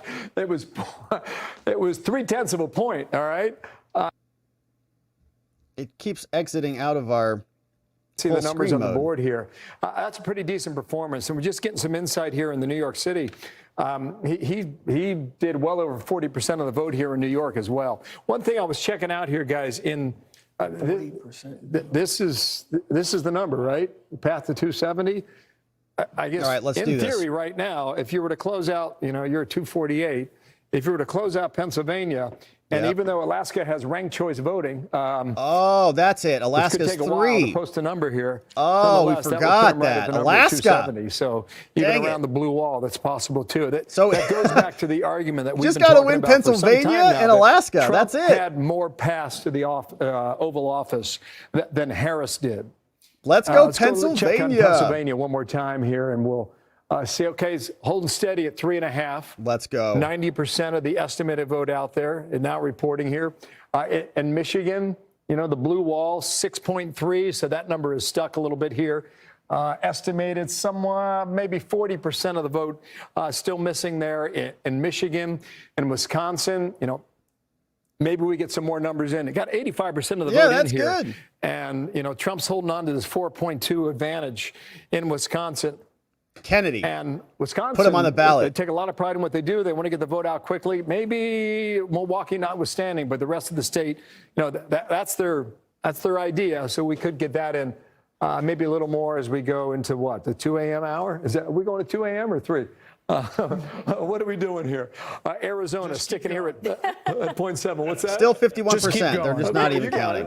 This is Nevada, so we're starting to get our first numbers in from Oh, Nevada. wow. Nevada is counting For any faster of the than nerds and Arizona. geeks out there that Congrats. have been deep in the weeds about the early voting, you've been watching Nevada. And Nevada's been a pretty good marker there for Republicans. This is a Wow. quick count here now. It's saying 75% of the vote is in, and Trump's got a firm lead at 3.4 points, roughly, just a tad under 35,000 votes. Clark County, Las Vegas, 70% of the votes in the Silver State here all come from Nevada. Let's see what's happening right now. Okay, Harris, just a tick over 50.2 with 80%. I want to go comparison's sake, 8 years ago. Why not, right? In Nevada, I don't know what this number is. We'll find out together, okay? Wow. So Hillary 2%. Clinton did 2 points better than Kamala Harris. Look, Trump's and performing Joe 7% better than that time. Okay, did Up even 4%. better. You know, 3.5 over what Kamala Harris is putting up right now. Man, they should have So ran it Biden, huh? It appears if you're in the Trump camp, that's a pretty good number right now, just shy of 51% in Nevada early on. Here's Carl Rowe's favorite place in the world. This is Washoe County, right, Carl? Right now, a point, it's close, right? 0.2 points. Look at those numbers. What happened with Biden? Was it close? Wow. Yeah, pretty close, but Biden won the county. So in all likelihood, Trump's got a chance to flip this if it holds up right now. Super slim and more vote to come in, but Nevada is looking good too. And now you start to wonder, how high does this number go? Yeah, we do wonder that. New York Times needle is now at greater than 95% and likely to win the popular vote is what they have. What? Well, let's check in. Well, let's go out to Vegas. Jeff Paul is live in Las Vegas. Oh my Jeff, what's gosh. happening? We're going to win the popular vote? Excitement here and optimism at the Sam Brown watch party. He is, of course, the Republican candidate trying to unseat the Democratic incumbent Senator Jackie Rosen. And just a few moments ago, when Bill was talking about Nevada, you heard a lot of cheers here from the crowd at the Sam Brown watch party, just knowing some of those initial numbers. It took nearly 3 hours to finally get some of those numbers. We're hoping to get another batch in the coming hours, but Nevada has an interesting law where it's, you can vote right up until the 7 o'clock hour, and if you're in line, they'll let you vote. And in order to release those results, they wait until the very last person in line votes. That person, it took 2 hours and 48 minutes, so still a very long night ahead of us. But for the folks here at the Sam guy's Brown like on watch his party, phone. a lot of Will you optimism vote in the air. already, please? All right, Jeff Paul in Las Vegas. Jeff, thanks. So Call our something. panel is still with us. Okay, you're going to call And we have some new folks that are here as well. Kevin McCarthy's joining us. Kev's Carl Rove back. is back. Juan Williams is here. Great to have all of you with us. Kevin McCarthy, let me start with you. Give us an update on what your overall take on the night so far, and then maybe drill down on some of what you're seeing in these House situations as well. The Senate Republicans did an extraordinary job. They surpassed all expectations. President Trump is on his way. And I think President Trump is going to help the Republicans hold the House, but it's going to be very narrow, maybe even narrower than we have now. But you think they could do it? Maybe even narrower than you have now, you said. Yeah, it may be exactly the same or maybe smaller. Look at the two seats I said at the very beginning of the night. Watch Pennsylvania 7 and Pennsylvania 8. I think we're going to pick those both up. You said North Carolina 1. We're probably going to lose that by 1 point. She did an extraordinary job. Wow. Then you look at Maine. We're ahead there. But we have some incumbents that have fallen in New York. California's just in now, but don't read those numbers yet because it's just the first part coming in. We're going to have to wait some time to see where we're there. Arizona, we've got a couple of incumbents in trouble. Bacon's coming back in Omaha, maybe there. If we hold the House, if this is a trifecta, the credit goes to President Trump. But it also fundamentally means something different. You can do reconciliation when it comes to tax reform. So you don't need 60 votes in the Senate. Having the Senate as large as he is, he's going to get the cabinet that he wants. The other thing that's going to happen is you're not going to have a Hakeem Jeffries that's going to try to impeach him every single week. So America is going to see ability to govern. And if Republicans take this moment in time to not play games and focus on the issues, they can grow it the next time. Otherwise, it's going to be very competitive in 2 years. But Juan Williams, if it's as big as we think it could be, we obviously haven't made these calls yet, but it's trending that way, and the pathway for her to win is getting narrower and narrower. Isn't it not a mandate? And Hakeem Jeffries, it's a and mandate. the thought of impeaching with what we're seeing tonight seems like wouldn't be the right move. And think about his criminal I think cases. the Democrats are, dispirited at this moment. And Yeah. I think that the likelihood, as we've pointed out, is that Trump will be the president. And I think that, for me, talking to people like Darren and political professionals around, no one anticipated the size of this mandate, as you call it.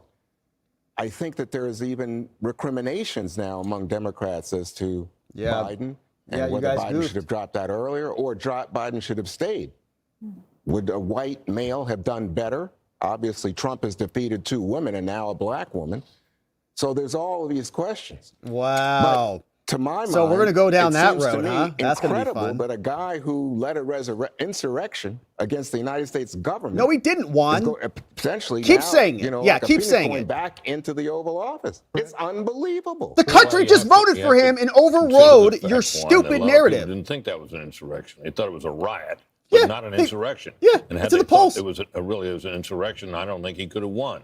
Well, I don't know. The exaggerations Thank about you, that Britt. day, Thank you. I'm not exaggerating. About the alleged threat to democracy is a piece of what this. What no, happened you're tonight. delusional, Well, I don't Juan. think so I think, again, I'm giving you my perspective. And I'm giving you mine. Right, so I listened to you. As Well, my your friend. perspective just But lost, I want to tell Juan. you what I saw was not only a right in terms of the violence, but a direct action intended to stop certification of a presidential election. Understood. And we've talked a lot about it. That's why I said that. And we've That's talked a lot what you about it. And the understand me very campaign, clearly. the campaign, I'm not trying to hype anything. The campaign ran a lot of ads about it, talked a lot about it, and more, half the country now Vetoed is it. going to say Vetoed. that is not what I care about. Yeah. I care about So my stop crying economy. about I it care every about single day. immigration. All right, we're tired of hearing about That's it. where we differ. I'm not sold on this idea that, it was the cost of eggs.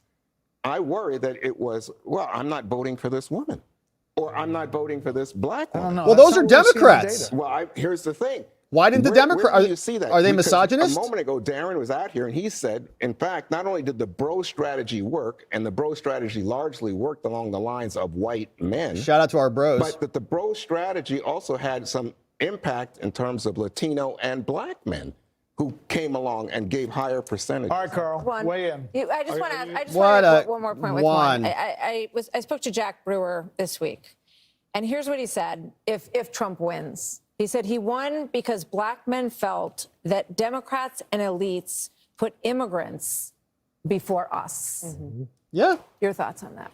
I just think that that's possible. I don't know that for a fact. I think there are tensions between racial groups, and people might feel that. Obviously, you can exploit those tensions, and you can exacerbate them to the point where you can politically benefit from it. Do I think that's the reason he won? No. I think the reason he won is you look at that bro strategy and the white male turnout. And grievance politics. We've said this before. To great Who came out and was hoping they'd wake up? I think he's trailing his prior 2020 numbers with whites. Mm-hmm. Well, you know what? I think that the bros, Hispanics and black males. Yeah. Way in here. Well, shout out to all our bros, okay? We appreciate our bros. All our brothers and sisters, all of our amigos and amigas, we appreciate you. To suggest that black men are somehow prejudiced because they vote for a white candidate who says, I want to make certain that everybody has an opportunity to succeed in our great economy. I want you to be more prosperous, and I will do things that will make it possible for you to make a better life. That is an appeal to their best instincts. He did not go out and say, vote for me because I'm not a woman. Right. Don't go vote for me because I'm a white man. Well, they'll never have those any votes. self-reflection. They got attracted to him because they thought he was a strong, They're going to blame effective racism leader, and misogyny they thought he would do and ride something that for the about next 4 issues years. they cared the most about, which is an economy in which they think they get the An short insurrection. stick, Keep trying inflation, insurrection. which has decimated their purchasing power, and illegal immigration, which has affected That their whole talking communities point deeply. just got And vetoed to suggest that by somehow America. black men are racist because they supported a white man is just too far, Juan. It's racism. My comments, but let me just say to you, It's racism. Wait, Carl, hang on. Hold on. And it's misogyny. We're not saying most black men did not vote for Donald Trump. So I never said anything like that. That's just not true. You suggested it's only I'm a saying quarter to you, of black no, men. I'm saying to you that in terms of this bro strategy for white males, the whole notion of I'm bad, I talk about women in the most disparaging way. There's some men who just said, you know what, I get into, I want to be in on that. I want to be a badass guy. What? And I think they like Trump's Male image toxicity is responsible for Trump's victory? In spite of that, there's not no because of it. self-reflection. Harold Ford Jr. Because we offered to make their life better. Harold Ford Jr. I tend to agree with Juan about January 6th. I'm surprised by the fact that the country got over that as quickly as Well, because you guys as are signally did, which deluded. speaks You to the have been political living in a comeback. bubble where you've I've been said, sniffing here your own earlier, I self think for that- way too that long. The fact that some of these issues It was a around the riot for economy 4 and the hours, border were not weirdos. addressed more forthrightly, I think had an impact. All right, so shout out to the bros out there. We did it. They're super mad about it. Even Juan Williams can't take it. All right, so let's go back over to the New York Times. Oh, baby! It's very likely Trump, 95% chance of victory. Oh, it feels so good to be here, especially with our bros. Good to have you here. And our ladies, too. We love you guys. You're bros, too. We're all bros today. Okay, Juan Williams just said we're all racist, bigoted, misogynist because we're bros. Okay, we all won this together, fair and square, because we want a secure nation with secure borders and an economy that functions and a dollar that isn't being inflated away into oblivion. We're tired of the wars. We're tired of the corrupt FBI and the DOJ. Doesn't matter if you're a man or a woman, a bro or a bra.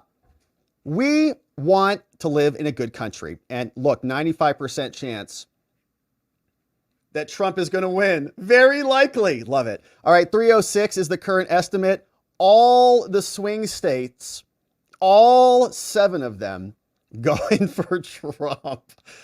Oh, boy. All right, we got Michigan, Nevada, Wisconsin, Arizona. Let's look at the numbers, zoom in on this, and we'll check back in with Juan Williams and see how he's doing. I can't even believe it. Who were we just listening to that was saying there will be a moment, hopefully there'll be a moment of self-reflection? And obviously there's none so far, at least from Juan. So here it is out of Michigan, 66% of the votes in. Trump is up 240,000 votes in Michigan. So they're going to call that too at some point. 66% of the votes are in there. Wisconsin, 87% in. 51 to 47. Trump's up 1.505 to 1.380. Nice margin there. They have that leaning Trump becoming likely Trump, and the margins are looking good. So sneaking in there at 87% total. Let's check in with the Trump campaign.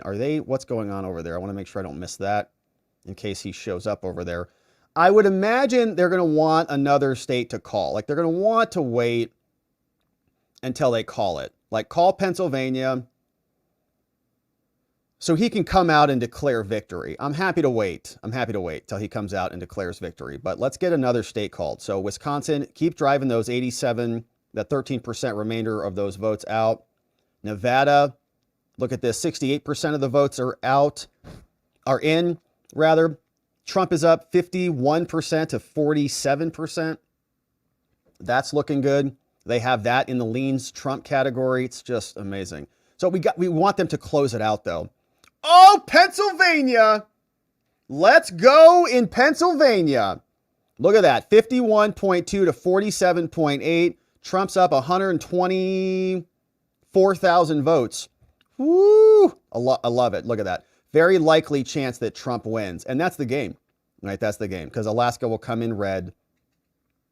And that's the game. Wow. New York Times is reporting that. So hasn't been official, hasn't happened yet, but it's looking very, very good, my friends. Arizona has moved a whole percentage point. Wow. Congrats. That's great. Great job, guys.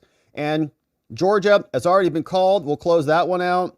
Here's what the state is looking like with the Senate results. Republicans 51. Kari Lake, 50, still nothing's changed over there. Nevada, Democrat is up, not by much though. The Democrat in Nevada is not up by much. 483 to 478, very close. About 5,000 votes there, 48 to 47. 74% of those votes are in, so that's going to be a squeaker. Mike Rogers is up in Michigan. 63% of the votes are in his race. Mike Rogers, Republican, up by a lot, 1.8 to 1.72. Very good there. Montana, how is this Senate race doing? Tim Sheehy still up by, close, man. 3,000 votes there, 29% in Montana.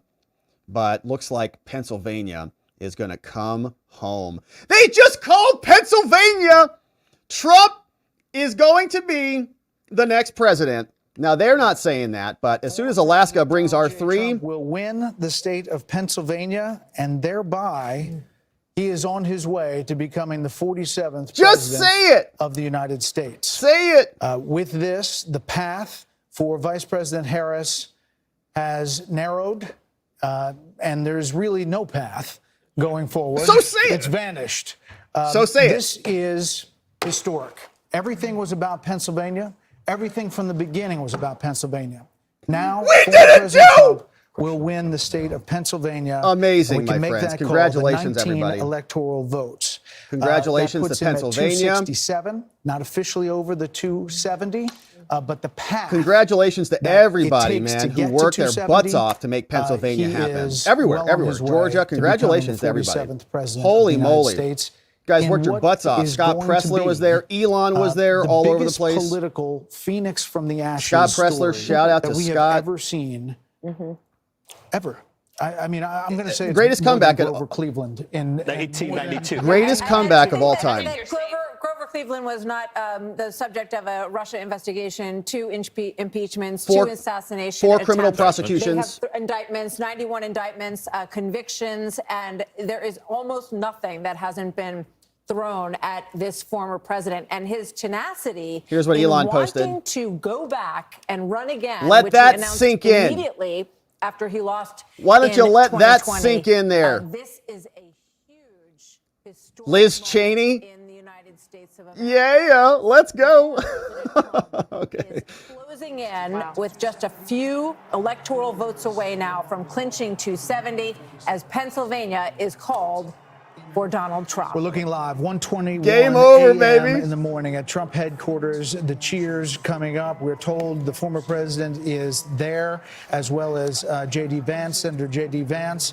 They are getting ready to hear from former President Donald Trump. Again, at 267, not there yet, but looking at where that vote is in Wisconsin, where the vote is in Michigan, where the vote is in Nevada and in Arizona. There is no path, Britt Hume, for Vice President Harris. And just Hey, where's 30,000 Alan Lichtman? feet. How his keys doing What over this there, Alan? means. Well, I'm old enough to remember when Richard Nixon was declared dead in 1962. Remember the famous speech he said, "You don't have Nixon to kick around anymore." No one could imagine after that failed race for governor that he could have come back in 1968 and been elected president. That was a hell of a comeback. This, to my eye, All right, so are they going to who's announce faced it? with many more slings and arrows than Nixon had been at that time, hated though he was by the Democrats. This surmounts that. This is an extraordinary comeback. Dana. He campaigned so energetically, ruthlessly, fiercely, and with more joy than Kamala Harris. And it was so clear that Joe Their Biden side is was miserable. not going to be able to go the distance. If Joe Biden were still on the ticket tonight, who knows what tonight might have even looked like. That he has been able to accomplish this, it is nothing short of astonishing and amazing. Unreal. And also, I think about Susie Wiles, who's his campaign manager, very quiet, does not like the limelight. Chris LaCivita, who works on it. All of those people who worked so hard and stuck by Trump, no matter what was said about him, they were called every name in the book, Nazis, including Hitler and fascists, Nazis. And extremists, they came through. The other thing that's on my domestic mind terrorists. is, last night at her closing rally, Oprah Winfrey said that if Donald Trump is elected again, basically you can just write America off, like America's just going to fall apart. That's obviously not true, although I'll be surprised tomorrow if there's a big line at JFK of Hollywood celebrities leaving the country. As Screaming they at the said they were going skies to. again. This is the greatest country, and there will be so many opportunities for lots of deal making. I think President Trump will be in the mood, but he also has a huge to-do list. Biden and Harris have left a mess. His closing argument was, she broke it, I Wow. will fix it. And she talked about having a to-do list. He's got a big to-do list, but he thrives on it. All right, so And you saw- amazing. So Trump's expected to speak soon. We're going to keep our eyes on that, obviously. The job of being President Harold, and it is just an absolutely remarkable. I think if you wrote this as a movie script, people would say this could never happen in the United States of America. He's a single, obviously- I've said this before, he's a single greatest political athlete I've ever seen. Yeah. And tonight he proved. Yeah, why. it's There really were true. moments That's in a the great way to campaign phrase it. where I thought he would say, said some things and did some things that I didn't quite understand. The dude is a maybe detracted from phenomenon. that. But tonight, You just have to obviously, acknowledge that. The proves dude is a too. phenomenon. He also ran a traditional campaign. He connected with voters on issues. He talked about the things that mattered most to voters. And Democrats said he didn't talk about it in the most full-throated way. He didn't talk about it in the most wholesome way. Didn't talk about it in the most comprehensive way. But he connected with voters. I would urge my party tonight. If indeed I think he's almost at 270. We'll declare it here shortly once Alaska comes in. Yep. Don't write off the American people. let us not be critical of people for voting for President Trump. He did something we didn't do in this campaign. We had to reevaluate, reassess. Mr. Wonderful said it a little earlier that may give us an opportunity as a party to revamp, and perhaps we should think about that. But don't write off the people, the American people, for the decision they made this evening. Charlie Hurt, he will be the 47th president of the Amazing. United States after everything that we saw in this election. It's hard to understand how some in the mainstream media are going to take this because it was so over the top. Yeah. One way that they thought it was done. There was a landslide prediction from a lot in the media that she was going to have the landslide. It looks like he's going to have the landslide. Delusional. Yeah, it's truly truly remarkable. She was a terrible candidate from the beginning, obviously. Nobody liked her years ago. And this is not just a victory for the White House tonight, but also this is the end of the old Republican Party, which of course Donald Trump took on. That was the first thing that he did. By Mitt Romney, by in 2015 Liz was Cheney, take on the old Republican Party. by He has Mitch completely McConnell. reshaped the Republican Party. The Republican Party is no longer doesn't stand for a lot of the things that it stood for before. He has made it a far more middle class, working class, a far more practical party, I think probably a far more durable party, and he's figured out how to win with that. And you can't help but think that with this victory, in 4 years from now, he's going to have the mantle that he can hand to the next Republican. So I don't know how Republicans ever go back to the old party that they were. But it is truly extraordinary, and it is all by the force of one guy, one man who had the fortitude, the strength, the vision, the refusal, honestly, to accept anything. All of the experts counting him out, and it's wild what he survived to get here. Charlie, it would have been one thing for him to come back from a single defeat, to be elected again. But when you think about it, he came back from a series of them. I mean, his party lost in the midterm when his term. 2018. They lost in 2018. They lost the presidential election in 2020, and they had a major disappointment in 2022, which one might have thought after all that the party wouldn't turn to him again, and yet in the face of that, plus all the things that Martha enumerated, the indictments, all the other troubles that he had, for him to come back from that is really quite striking. And think about how toxic he was after, say, January 6th. Yeah.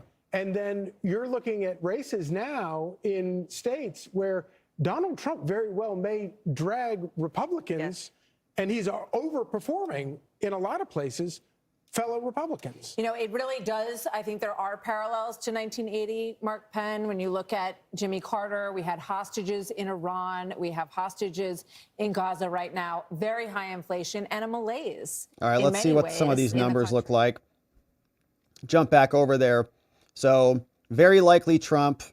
Obviously, I think it's over, right? They confirmed that. As long as Pennsylvania comes through, they've called it. 93% of the votes are in. So that's where the numbers came from, 3.336 to 3.12. Even if, let's say, like the rest of those 7% outstanding votes came in, they have to break, like 100% for Kamala. So that wouldn't happen to close that gap. That's the game. Absolutely incredible. So Pennsylvania is there. Let's see what Michigan numbers look like as we continue to await the president. I'm keeping my eye on that. Michigan, we've got 1.9 to 1.75. So, I mean, the numbers, now we're just talking numbers, really. How high does it go? Where does it end up? I think we had in our thumbnail 312 today, which was kind of where I thought it might land. 312 in the thumbnail, and it's about probably going to be over 300. So, Poly Market, where's that at now? 94.7%. Let's do a refresh just to make sure this is hot. Oh, it's 99%. Yeah, 99% for Trump. So they're just waiting for a call. Kamala's not even on the list anymore. A bunch of people going to make some nice money over there on the markets. 98 and 2%. So good stuff, my friends. Very good stuff. Here's Mr. Wonderful. And I think people should give credit within the Democratic Party.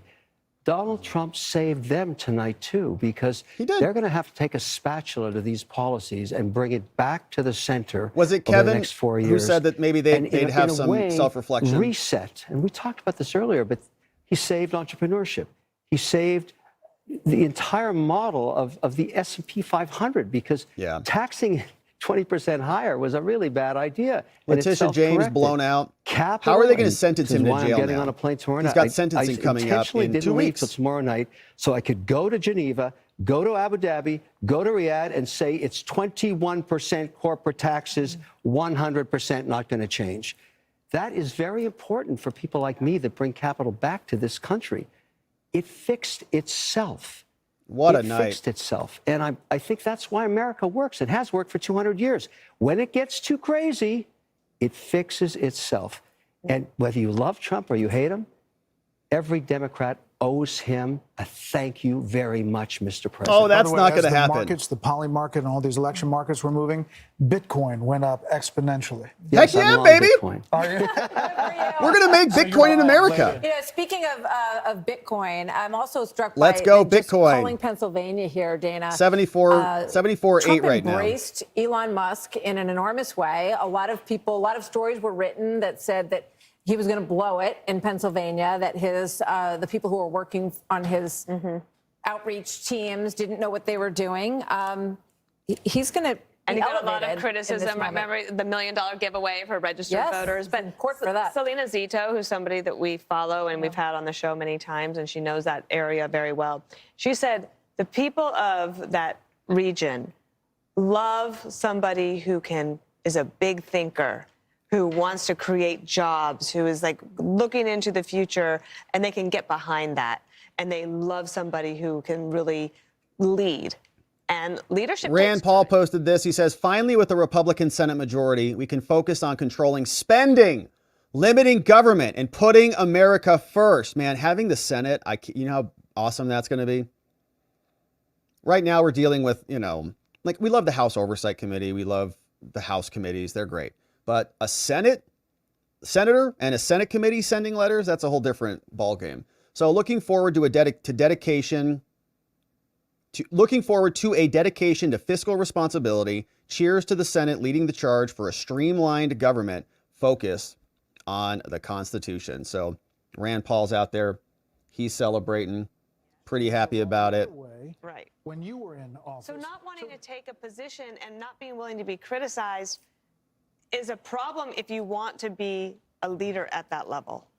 She had that affliction in 2020. Why didn't her own party say, you're not the right candidate? I mean, run a process. Well, they did. They ran her out of town right before any votes were cast in 2019. But the and then same she's flexed affliction out of there. hit her here. The same problem she had in 2020 hit her in 2024. She's the same person. I mean, it's not all her fault. They put her in a race that she, well, we now know couldn't win. He's like, well, she's terrible. Democrats, there's no doubt. I agree with you on the unrealized capital gains. We shouldn't be taxing that. But we produce more wealth, more innovation, come on. more cures, Call more Alaska for us over the last 3 years. Let's call it. I hear you. Democrats are not bad for the economy. There's some things she proposed that I'm with you on. But we need to be clear, we're a great country, and we're going to continue to be great. And I trust and hope and believe that President Your party will be great again. I want the and you can thank Donald Trump for that. But he inherited an economy also that was in pretty good shape. I don't want to quarrel about that. All I want is going forward. I agree with you. I want the country to be great, and I hope that both of the parties can work together to try and do that. And I salute President Trump tonight. Well, yeah, we're going to, and I agree with you in this. We're going to implement our agenda. He's got to reimagine and reinvent. We're not really interested in working with the Democrats right now. Hold on. I wrote about this, the unity and you did. Past presidents and past losers and winners and what they said. This is a big speech, Britt, for former President Trump. As he gets ready to deliver this in front of a crowd, he's obviously taken the slings and arrows and everything that's been said, the fascism, all that's of an the things we understatement. talked about tonight. Slings and arrows and bullets. Is actually a moment to reach out. It's an opportunity if he chooses to do that, but it's also 1:30 in the morning. So you got to wonder how many people are alive to hear. Oh, they're there. Yeah. We're here, baby. A lot of people are still up. The question is how much of the national TV audience is. I bet they're still in. You know, I think back at the moment in Iowa at the beginning of this process, Brett, when we were in a town hall with him, bless you, Brett, and he, we asked him about all of this revenge stuff and that he was going to want retribution. And this is what everyone heard. And there were times when he had language that was that matched that. But he said that he wanted success to be his revenge and that he wanted a successful America. And I would imagine that we're going to hear something along those lines tonight, but we'll see. Brett, you wrote in your piece, you quoted one of those great old Republican presidents, H.W. Bush, who said that a campaign is a disagreement and an election is a decision. And decisions clear the way for harmony and peace. Yeah, okay. You know, Yeah, was George H.W. Bush prosecuted in 4 courts by criminal lunatics, by prosecutorial maniacs? No. Did they try to throw George H.W. Bush off the ballot? No. Did they imprison and arrest 1,500 people who were good Americans because they treated them as political enemies? No, they didn't do any of those things. So spare me all the kumbaya stuff at the moment, okay? They wanted Trump taken out, and now they want to work together and be friends? No thanks. Moderate deal-making guy that he'd been when he was in the Senate. Yes, he's always followed, Trump should come out and say, my mandate is gigantic, okay? We're blowing out the Democratic Party. Their policies are failures, and we're going to win and enact our policies aggressively. Starting with Elon, getting rid of 90% of the government. Sorry, Britt, go ahead. The Democrats ended up with control of the Senate, at which point old Biden started getting, you know, these historical sugar plums dancing in his head and went out for a very aggressive agenda. Sure, there were articles about FDR. How he was going to be the next FDR. Next FDR. He's gonna All right, they're Obama, calling, Obama, people right? are calling for Alaska Well, now, and and they're calling it. That was he would have been, if the So, if incredible. the Republicans had maintained control of the Senate, first thing that wouldn't have happened was all that wild spending that led to the Let me find inflation or led to a big part of the inflation. And Biden and the country would have been better off because of it. There's always a danger in overreading your mandate. One wonders if Trump will be sober-minded about his. I think that happened to Biden. Early on, remember, he said he's going to be returned to norms, and then the historians came in and said, no, you could be bigger than FDR. So he says, fine, okay, I'll spend all the money. Then they caused inflation, and now they end up with this result. Well, he has said that this looks like new President Trump, if he gets to 270, which we expect he will, fairly shortly. Yes, exactly. Has a moment to bring about the unity. I don't know who called that, people right side? expected after the last election. Of course, we would be kidding ourselves to think that there won't be a tremendous response to this, Wow, tremendous what is backlash this? in a lot of corners of the country. For So listen, he's going to get there because Alaska is going to be Republican, but we're not done coming in? as far as calling states. Well, call there it. could be even more states that go Trump's way. This could be a massive landslide just but just by call what we're looking the at in the polls. Fox News decision desk count now project, though, Vice President Harris will win Minnesota, and her running mate Tim Walz serves as the state's governor there. That takes it up to 267 to 226. But again, Donald J. Trump will be the 47th president of the United States. More Democracy 24 special coverage next. Yeah, and so you can see they are saying that. So, okay, so Fox is not going to say it, but Decision Desk is saying it. So that's good. Thanks, Fox. Maybe they'll get around to it at some point. But here you can see Decision Desk is calling it. So 2024 presidential election, 270 to Trump. Boom, nailed it. They gave him Alaska. Right now, he's got 57,601 to 39,150. RFK was on the ballot there. So Trump's at 56 to 38 from Decision Desk. And so President Trump will go back into the White House as the 47th president. What a night. I can't even believe it. I mean, it's just incredible. It's like morning in America. All right, so great stuff there. And let's see what those other numbers look like from the New York Times. Are they going to call it yet? 95% chance still from them. All the swing states going in favor of Trump. Let's see what they look like with their updates section. Saying most people leaving Harris's watch party are leaving in silence. The scene feels different from when Hillary lost. There does not appear to be shock or stunned tears. Several attendees I spoke with before the results came in told me that no matter what happened, they believed Harris had done everything she can or could to win. And it wasn't enough. Womp womp. All right, 95% chance of victory for Trump. Still margins of victory in the Electoral College, about 306 is what they're saying here. And let's check in on the Senate. So any movements for Kari Lake? Nothing, 52 to 46. Sheehy might, well, actually, so they gave Minnesota to the Democrats, and Klobuchar won that one. She was the incumbent, expected to win. Wisconsin, Trump is still up, about 74,000. I'm sorry, that's the Senate race. So Eric is still up. Eric Hovde is still up. So we might have another Senate win in Wisconsin, for crying out loud. And Sheehy, and maybe Pennsylvania. So they still haven't called the Pennsylvania Senate race. So, oh my gosh, man, can we pick up another 3 Senate seats? Absolutely unreal. Arizona and others still reporting the votes in. And so let's see what's happening in Trump Town. This is live over there. And hey, that's RFK Jr. is in the building. All right, so that's good. So RFK Jr. looks like he's over in the building right there. And Fox News is back. Let's see what they've got cooking for us. And we can pull up the 4x4 here in a minute. Headquarters in West Palm Beach. You see thousands of people waiting, and we are about to hear from the next president of the United States. He will be 45 and 47, and we're waiting for him to join the room, and we'll take you there, obviously, as soon as that gets underway. In the meantime, Grady Trimble is in Michigan. Let's get a quick update just outside of Detroit. Hi, Grady. Hey, Martha. Yeah, people were getting a little bit tired here, but then the call for Pennsylvania was like a jolt of electricity through this room at the Michigan GOP watch party.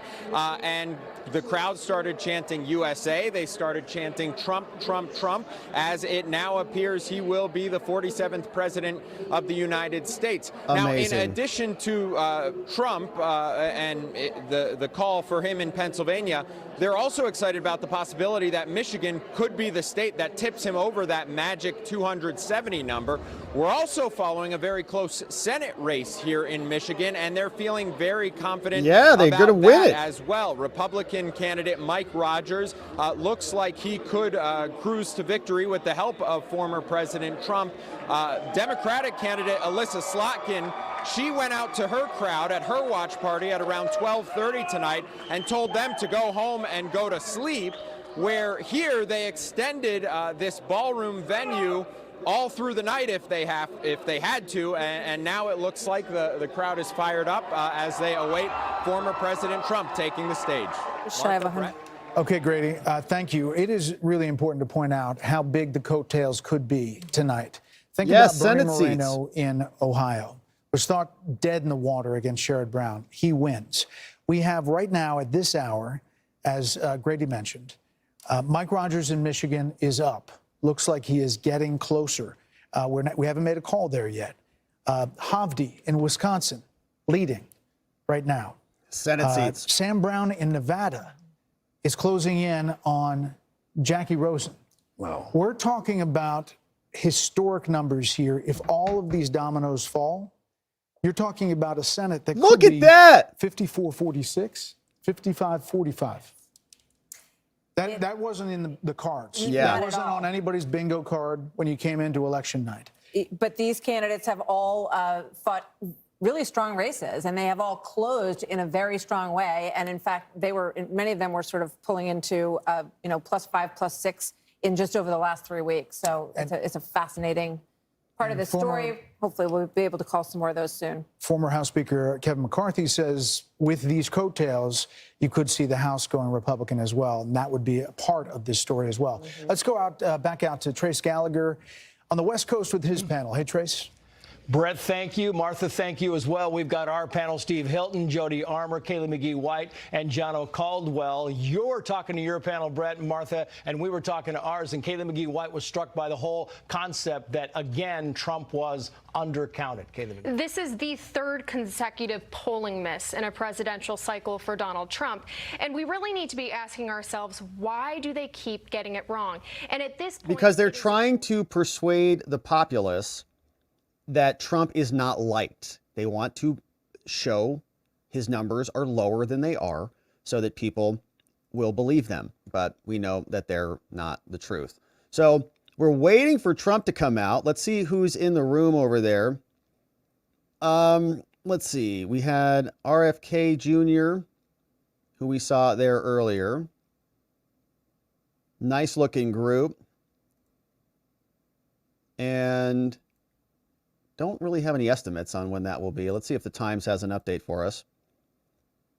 Says no, these are no new updates. The updates also start to stop from these journos. You notice this? They don't really want to talk about it anymore. A lot of updates early in the night, like, then all of a sudden it all calms back down because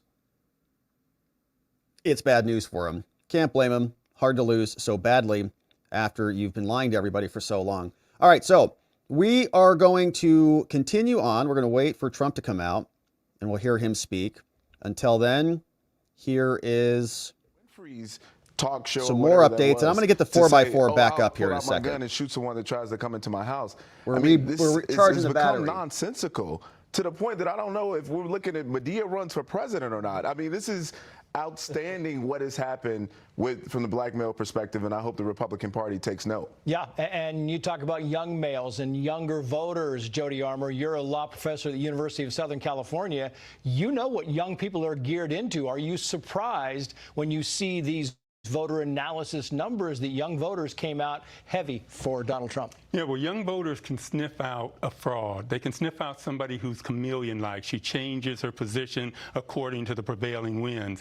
They didn't like that. Many across the country, young students said, for me, a red line also is mass atrocities, is collective punishment, is what I see going on in the Middle East, and I see us as complicit in. And so they, were saying, I'm not just that enthusiastic. Yeah. And I'm not going to get out. I got 15 seconds for you, Steve. I just think when I see this unfold, Trace, it is just a massive victory. Oh, we got to jump back. Sense. Sorry, guys, back to you. We got Trump coming out. Trump! Trace, thank you.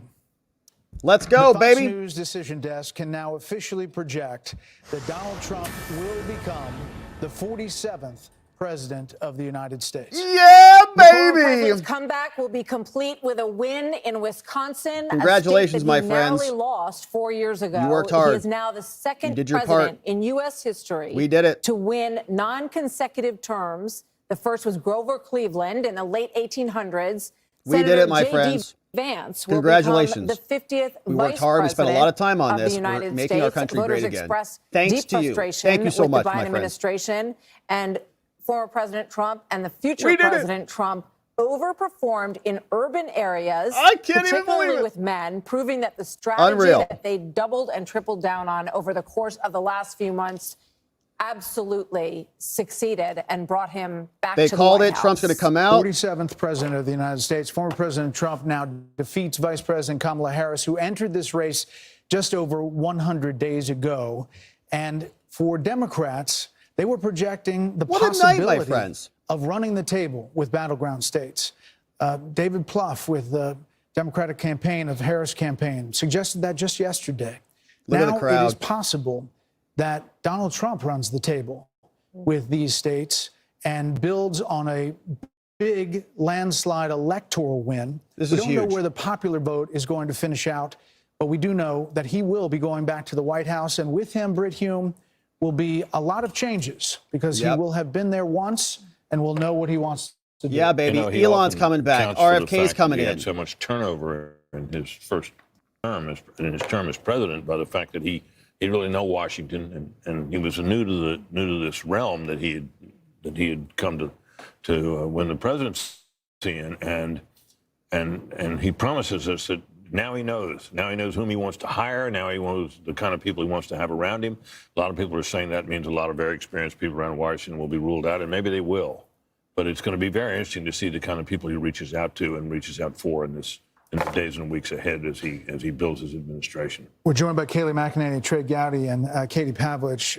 Kayleigh, you've been a part of the last administration. What's up, sweet potato You've and the seen little all- one? You can see the Making joy on America all these great again, people's baby. faces. Think about the angst and the, all that this campaign has been through.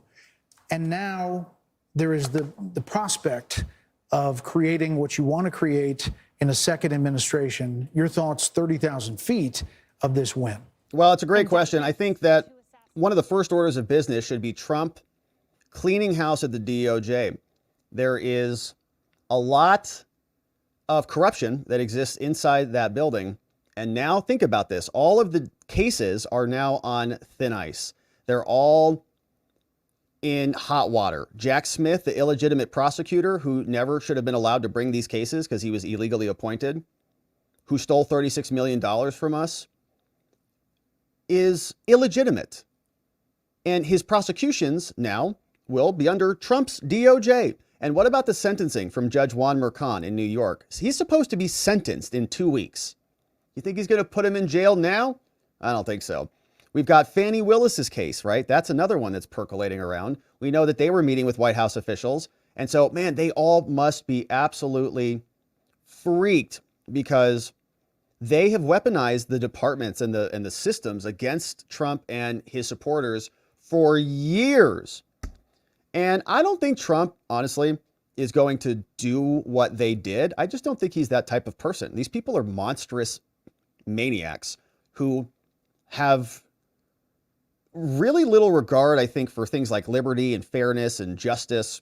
And they'll raid your house. They'll, go into your wife's closet, ransack her clothes or whatever they did, and not even lose an ounce of sleep over it, not even lose a wink. Trump is just not like that person. They think he is. They try to castigate him in that manner, but he's not. That's not how our side operates. We want our government to be run according to due process and the presumption of innocence and all of the things that we cherish. And so it's great now that we'll have a stop to all of this. Finally, the mantle has been captured, and so we'll hopefully see some justice for our great J6ers who have been victimized and prosecuted by a weaponized Harris Biden. And it's going to be a whole sea change, man. It's just really amazing. I have to process this because our whole life for the last 3.5 years, 4 years, has been defending against the most corrupted justice system or era of our corruption in our justice system in American history. And now that is all going to be reversed. It's such a relief. You can breathe again. Oh my gosh, they're going to stop prosecuting people who they hate. Now, they have been saying that Trump is going to be the one who does all of this stuff, but obviously that was never the case. He already ran the DOJ. He didn't prosecute Hillary. He didn't fake crimes to go after his political opponents. You guys did that. You imprisoned Peter Navarro. You imprisoned Steve Bannon. Trump never did any of that. And so now it's time to right the wrongs of that old party, and we couldn't be more excited for it. So amazing, amazing. And I think you should get a lot of credit for doing the work on the ground, going to these states to pull these Senate candidates across the line with him. Britt, what do you think the analysis is going to be? There's going to be a lot of time to digest all of this. We're focused now on what the incoming president is going to say. Michigan what still do you counting. Think the analysis is going to be on the Democratic Party. Wisconsin's 88% of the votes are in, 51 to 47. So now we're just talking scoreboard victories here. Looks like some sad faces there from the New York Times. 70% in Nevada, 537 to 594. Trump is up there in Nevada. Absolutely insane.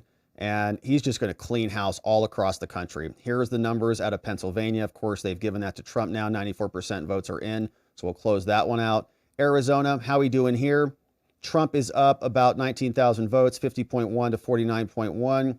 Still going to win that one. And then let's check in on the Senate. So Arizona, no changes, 51% in there. Tim Sheehy still up. Wow. By 4 points in Montana. McCormick is up 1.9 in Pennsylvania. And that's almost done. Michigan.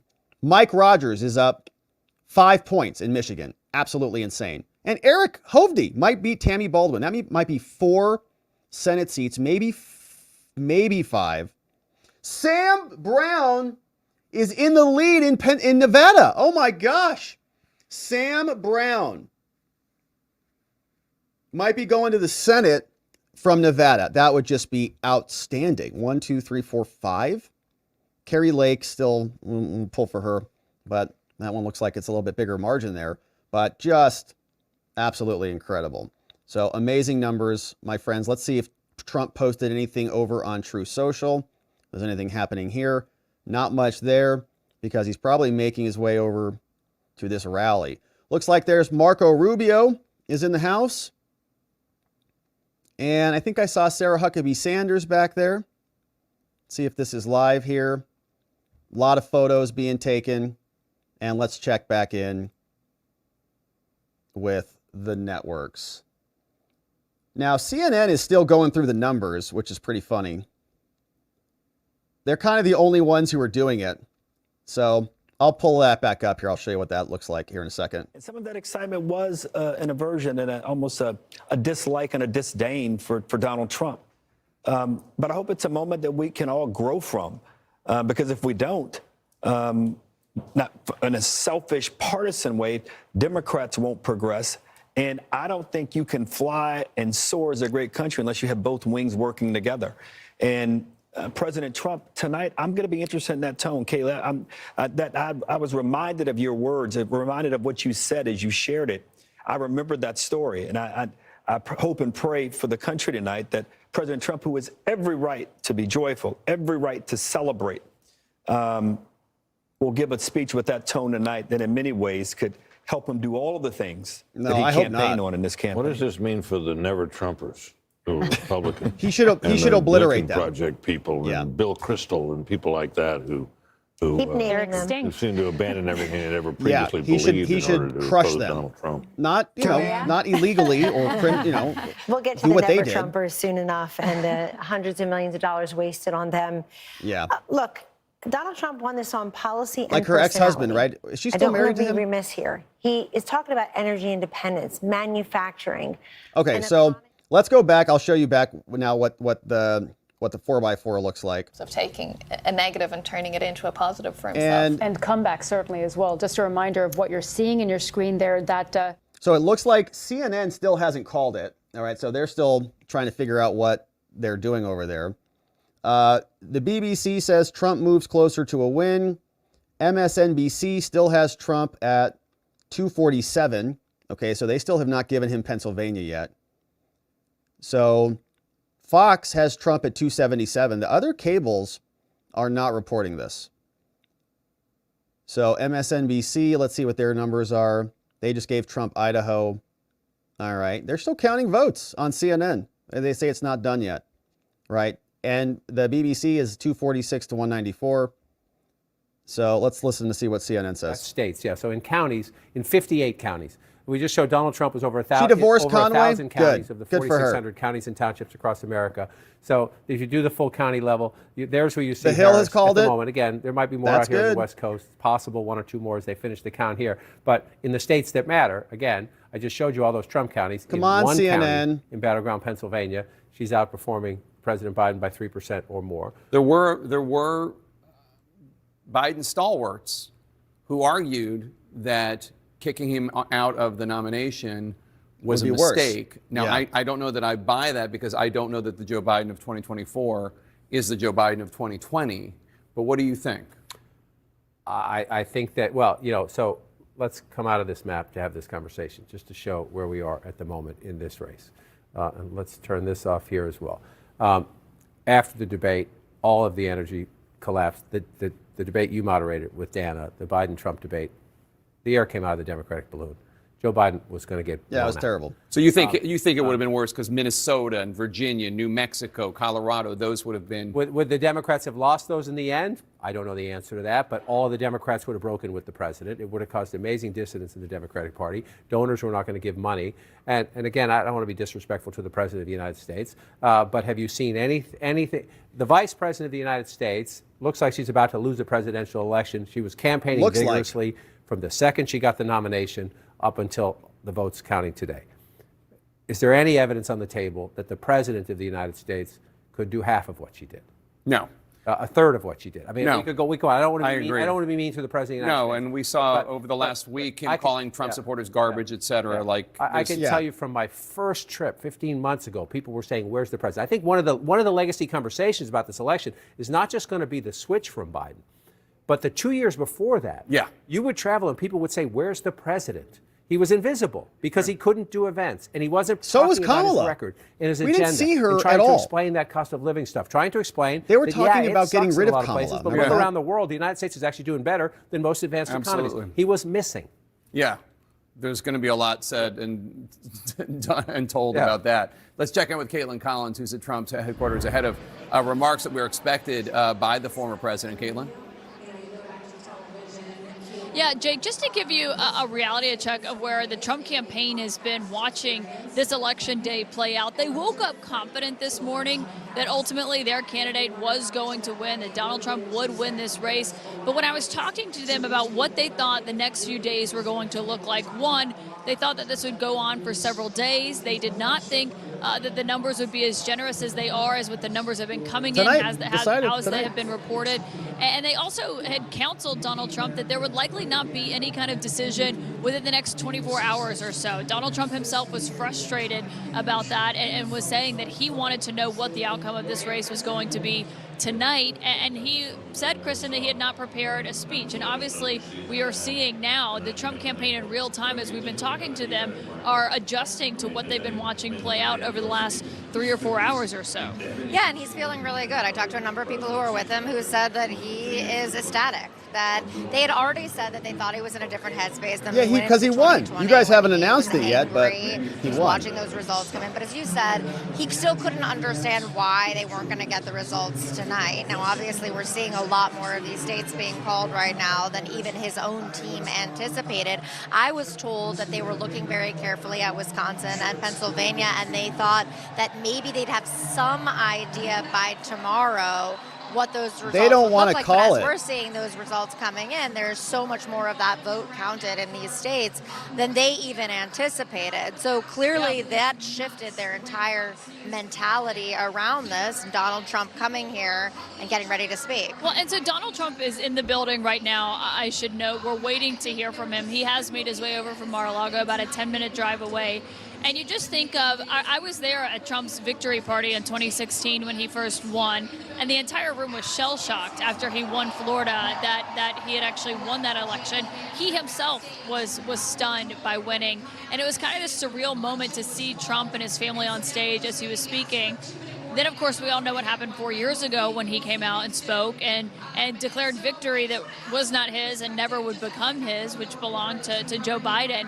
And so I think the question for a lot of people watching now is what he is going to say tonight as he's going to come out. And the race has obviously not been called yet.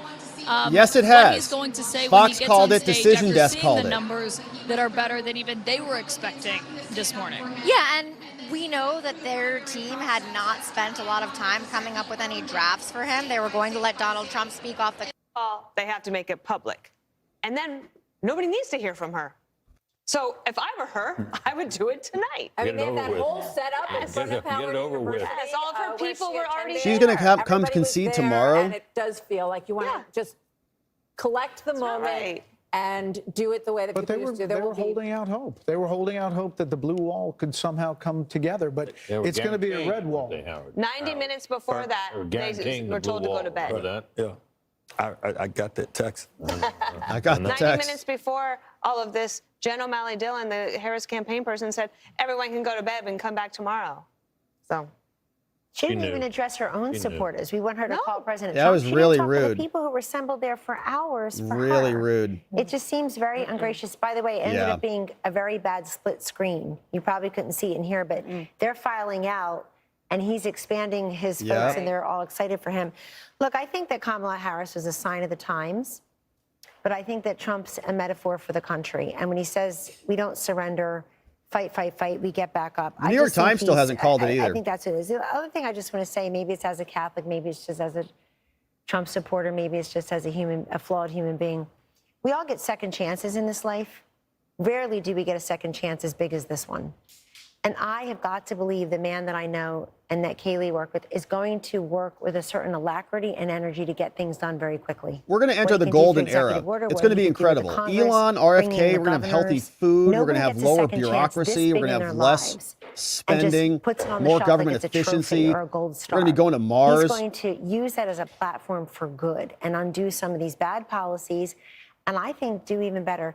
You know, these celebrities, these athletes, he's got job creators and innovators. He's got Elon Musk and Dana White. He's got people who make stuff. Exactly. People say, wow, there's an American success story, and he's going to bring them aboard. So Vice President Harris has now encountered what is known as the Van Buren curse. It's the failure of the vice president to get to the presidency. Only two have done it, and that is Martin Van Buren in 1836 and George H.W. Bush in 1988. Interesting. You know, the question is... NBC News just called it? What the Republican Party looks like now. Oh, yeah, you see it right there. It's a so they got multiracial Pennsylvania. party, to your point. It's working class. Pennsylvania, MSNBC. It's an insurmountable future here for Kamala Harris and for the Democratic ticket. In terms of what's going to happen here next, we are expecting that Donald Trump is going to speak to the Palm Beach Convention Center in Florida. We've seen in the backdrop there. CNN called it too. With Vaughn. We've seen how excited the crowd is. You see the crowd there now wrapped, waiting for Donald Trump to speak. We do not have guidance as to when Trump's remarks will happen, but we expect that it could be any moment now. He's in the building. Chris CNN Hayes, goes up with to the projection in 265. Pennsylvania, we pretty much know how this is going to end. Yeah, I think it's pretty clear. I think the writing has been on the wall. No, MSNBC. One of the jobs that we all have in the media is to be truthful with people and transparent. We're very transparent about the process that brought us to this point. No, you haven't. You guys are liars. I'll just say this as we're preparing for Trump to take the stage. Steve was going through the numbers. We have this very funky and terrible system called the Electoral College. No, it's not. It's a brilliant which decides system. elections in a way that's totally different than every other election in the United States is decided, That's and the way good. that anything's decided anywhere else in the world. Yeah, We that's should scrap good. it. Yeah. Well, we don't From want the direct democracy there, perspective Chris. of Basic democratic. Part of this, because when I think about him with the French fries at McDonald's and standing up with blood on his face, fight, fight, fight. You can't. I got some. fabricate- No.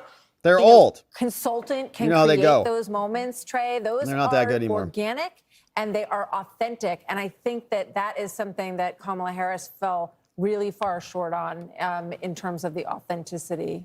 They're cold. Yeah, if you had told me that a billionaire from New York would be able to connect Cheers, my friend. with middle America, I would have questioned that. To my friend, the gentleman from Tennessee, autopsies are painful, especially when the patient's still alive.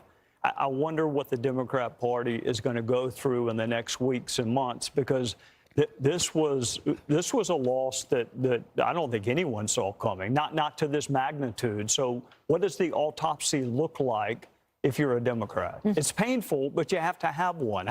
How did you lose, and how did you lose this soundly? The easiest way to do it for them would be to simply say, if Joe Biden hadn't clung to the job, clung to the nomination, and hidden his condition with a lot of help, they could have had an open nominating process and gotten a more attractive nominee. But I don't know that who would you have been can freer, pass. who've been freer to walk away from Biden policies and would have had a better shot. I mean, I think that's the easiest, simplest solution. But I'm not sure that's where they'll go. But that makes sense. I don't think you can pass over an African-American female, which is a very loyal constituency for the Democrat Party. I don't see how they could have passed over. But if he'd left the office and she'd run, she would have been put through a different process and would have had competition, and the whole thing. And she would have been flamed out. They would have. But I mean, Harold, you have a Democratic Party that's pretty old. I mean, you have Nancy Pelosi and Chuck Schumer and Joe Biden. No, you got Andy Bashir, you got Josh Shapiro, you got Gretchen Whitmer. That's a different kind of Democrat, and that is not the progressive Democrat that wins in a primary. So is it going to be a change in your party? Well, we nominated Bill Clinton and a Barack Obama who were not from that the old days party. So I think we'll do that. Look, tonight CNN is still playing the games, and what's happened over the last year has been described. There were those on this panel who didn't believe that this of the vote. It's 266,000 votes. Again, let's just look at the live outstanding vote. Just call it. Let me move this up so you can see it better. Yes, the outstanding vote in Michigan is disproportionately Democratic, but there are a fair amount. See those big red circles? A fair amount of Republican votes out there. We have a 266,000 vote lead and a map that looks like that of what votes out. Again, I don't do impossibles, but I do improbables, and that's improbable. You come over here to Wisconsin, again, 119,000 votes ahead. That's come down a little tiny bit. It has. But it's a state won by 22,000 votes in the last two elections, and Donald Trump is ahead at the moment by 119,000 votes. And so, again, you're looking at what's left. You're at 92%. Sure, the biggest is here, but look at those. Those are modest circles for Republican votes as well. Essentially, in chess, she's blocked. Donald Trump's not across the line yet because we have more states to go through, but she is essentially blocked from getting to 270. Can't do it. All right, stand Here by we go. for a projection Here we because go. CNN can now project that Kamala Harris will get that one electoral vote Great. from You guys call it, Omaha. please. Nebraska gives its electoral votes according to congressional. Trump might be waiting for another network to call it, right? He might be waiting for CNN to call it or for MSNBC to call it. Let's look at the electoral map. Donald Trump now has 266 electoral votes because we just gave him one from Nebraska's, I think, 1st congressional district. Kamala Harris has 188 because we just gave her one from Nebraska's 2nd congressional district. 270 are needed to win. Donald Trump needs only 4 more electoral votes in order to be the president. Dana? All right, they're still fighting. I mean, Meanwhile, if you look at those numbers, 266. Let's see what Dana says. 266. 4 more. And you just saw the math that John no, did. Dana, you guys already are late, okay? The Hill has called it too. Thank you, chat, for letting me know. The Hill has called it too. 280 to 213. Game over. They gave Wisconsin to President Trump, as it should be, because he's pulling away there in the numbers. 51 to 47, 89% of the votes are in. And you've got 1.56 to 1.43. Obviously, those are good numbers for Trump. So the Hill has even called it now. Unbelievable. One after another. The Hill calls it. Michigan is looking good. They got Pennsylvania in the Trump category. North Carolina, South Carolina, Georgia. Still waiting on Arizona, but looking like that might go red. Minnesota, leaning blue. So it's over. CNN, what are you guys doing? Call it. You know, people are unhappy with the way the Biden-Harris administration has run this country for the last 4 years, and she did not succeed. I'm not sure it was possible for her to succeed in somehow positioning herself as an agent All right, what's of change cooking over and here? Is somebody distancing coming out? herself from He's going to win them by significant double digits, but he won them that much more. I think running up the totals in Florida, which was a swing state not that long ago, over 1.1 million votes or so. Kaylee, right, your home state.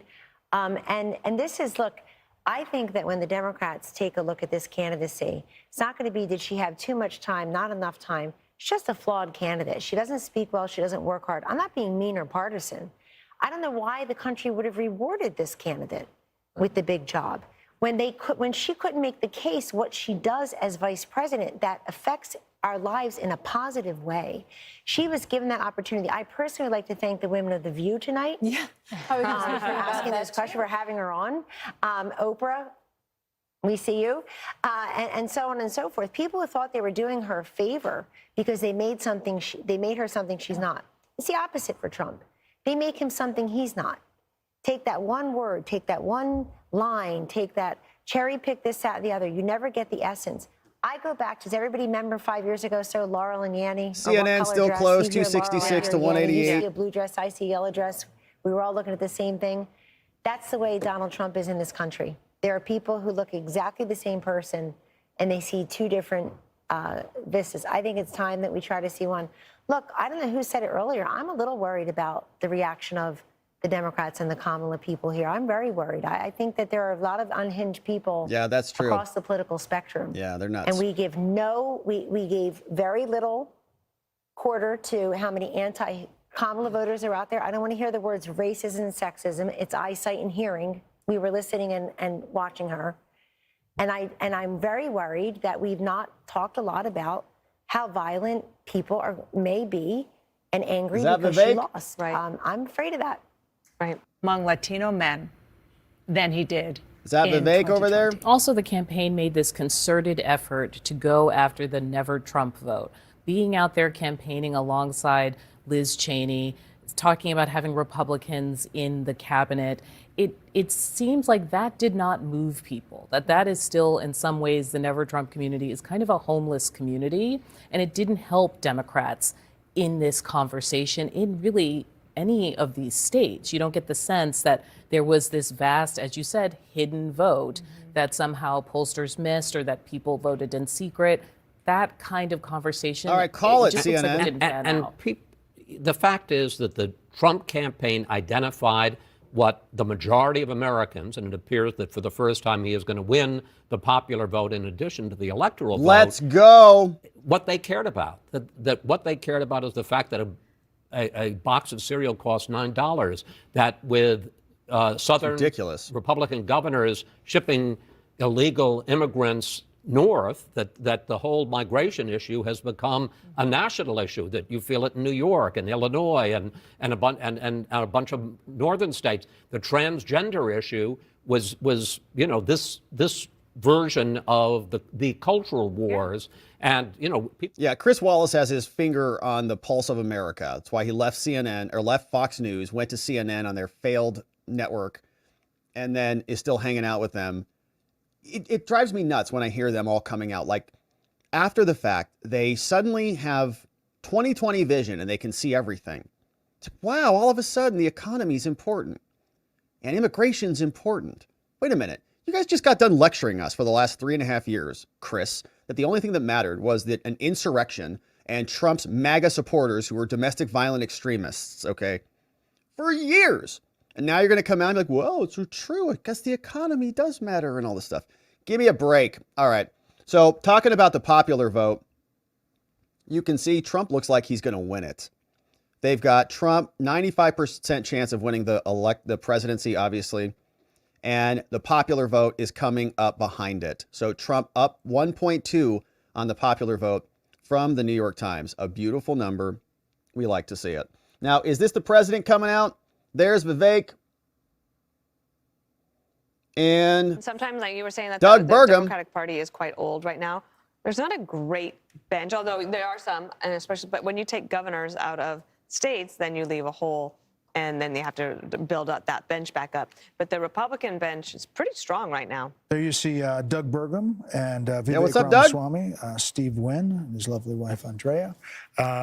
So people are there waiting for the former president. Britt would like to know where he is. He's watching us. Can we say tonight, though, Harold, that the melting pot still works? That Hispanics, Black Americans, working class Americans, standing up, asking what their government is going to do, asking their government to see them and their concerns, that it works, that this is American democracy in our republic working. The process works.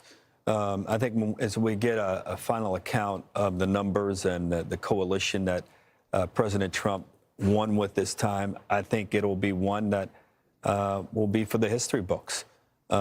President Bush, I think, got 40+% of the Hispanic vote. George Bush, W. Bush, and it looks like President, at least the preliminary numbers suggest that. But as much as we talk about the unconventional aspect of this was conventional also. People believed him. He resonated with voters. He resonated with communities, rural communities, urban communities, suburban communities across the country.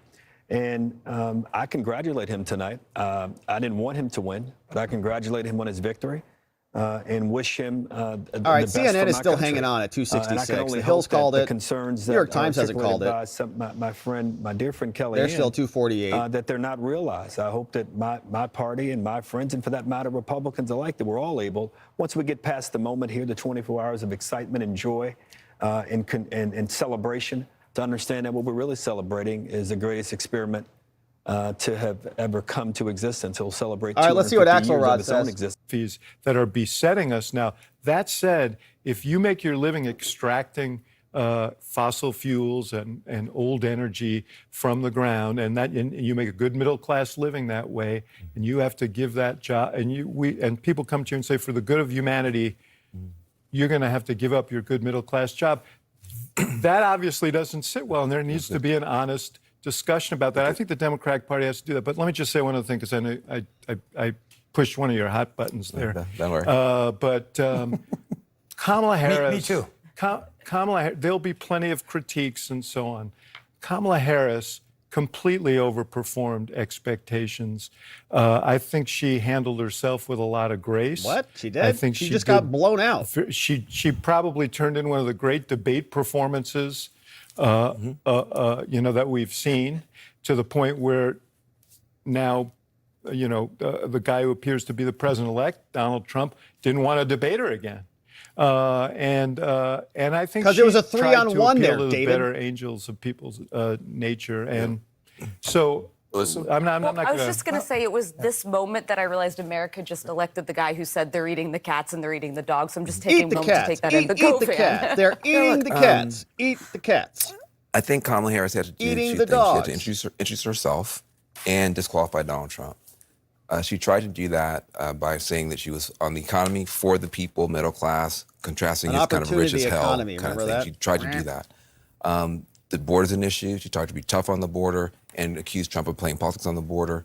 And she thought abortion was going to really make it work for her. She just got beat by her own words.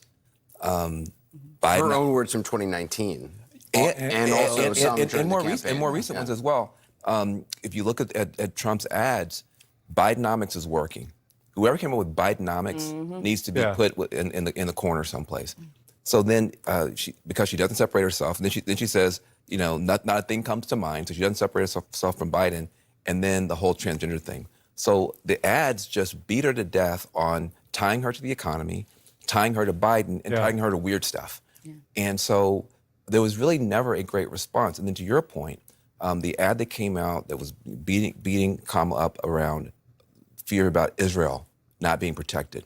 There was never a response from the campaign on that, which I thought was a big mistake. Amanda Berman from Zioness had to raise money running her own ads trying to fight back alone.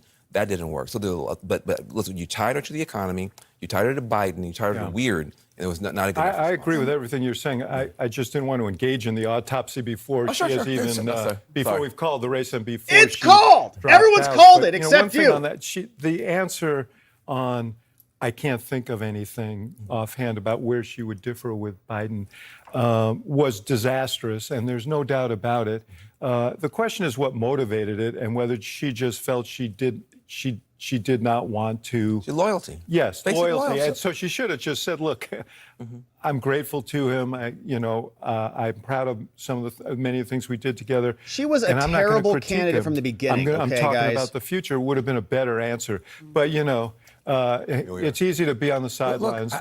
I think, look, you can critique whether she's the correct messenger or not. I think the message, right? When you're selling a product that Americans don't want to buy, it doesn't matter who the messenger is. So I think the Democratic Party needs to sit back, talk about navel gazing, sit back and think, what were we selling? What are the American people looking to buy, right? Maybe it's not Green New Deal. Maybe people like driving. Listen, I'm just telling you. You guys keep 330,000 clean energy jobs, and people are still digging about it. I get it, but I'm saying pretty good. There's something afoot here. When you look at that map of the counties that she won by 3%, and there's not one of them in America. There's not one. There's a blank map. Yeah. There's something the Republicans are selling that people want. And the Democrats don't. We're awaiting not selling it. Donald Trump's remarks at any moment as he's on the cusp of reaching the 270 electoral votes. He needs to return to the White House. We'll hear from him ahead. All right. Some pretty darn good candidates. We're trying to see what the House results are looking like and the Senate Republicans results. often face an uphill battle.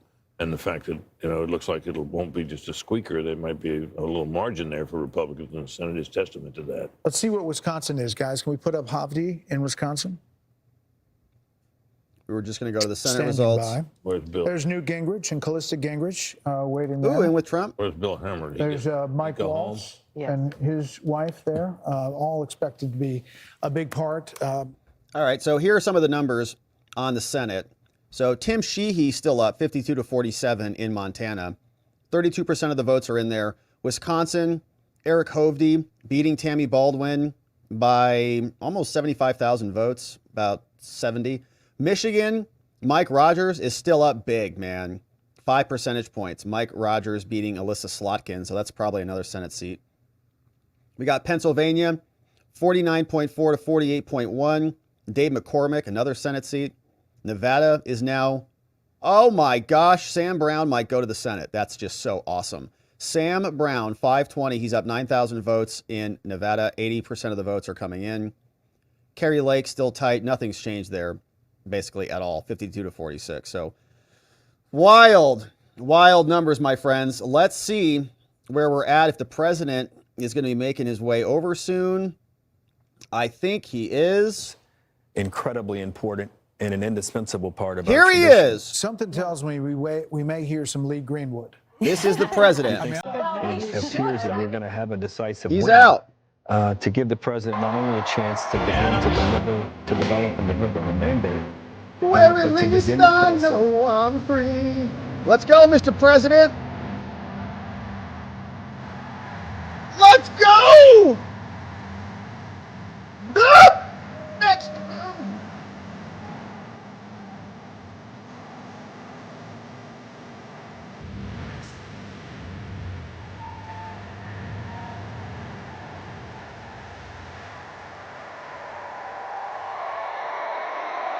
Let's go, baby. Good to see you, sir.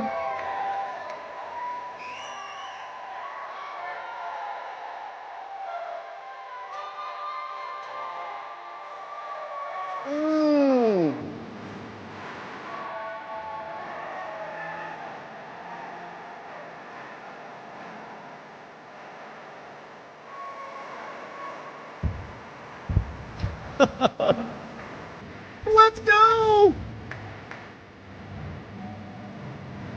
Hit it!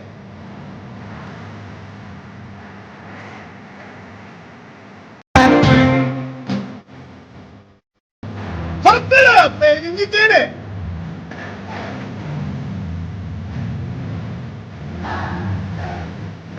We did it, baby! Let's go!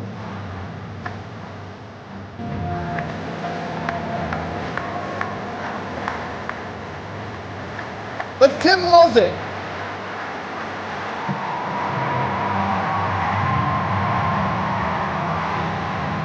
Yes!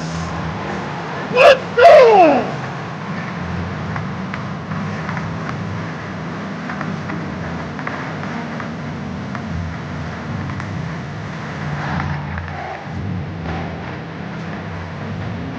Great job, everybody!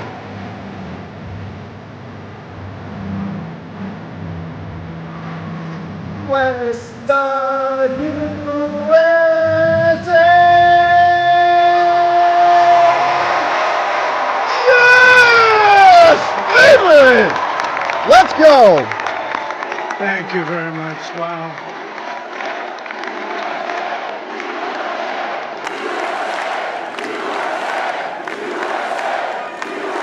Well, I want to thank you all very much. This is great. These are our friends. We have thousands of friends in this incredible movement.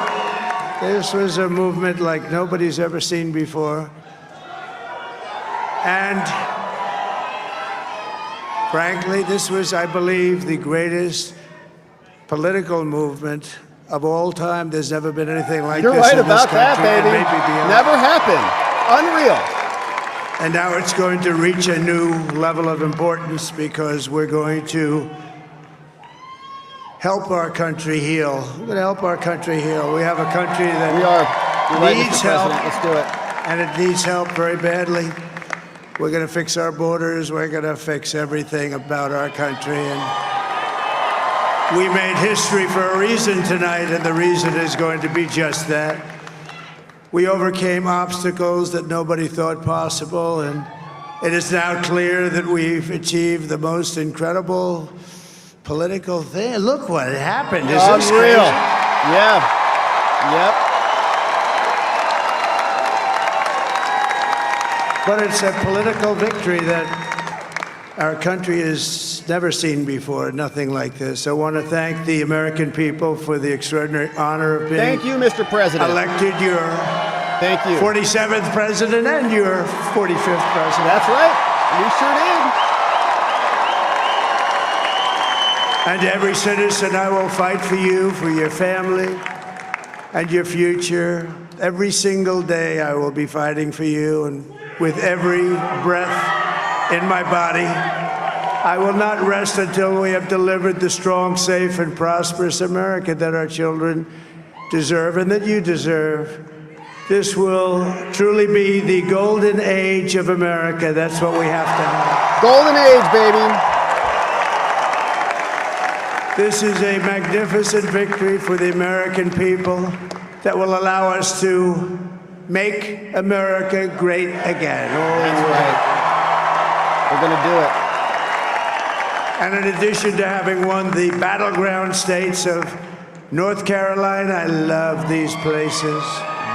Georgia, Pennsylvania, We love Wisconsin. you, Georgia. We love you, Pennsylvania. We are now winning in Michigan, Arizona, Nevada, and Alaska, which would result in us carrying at least 315 electoral votes. But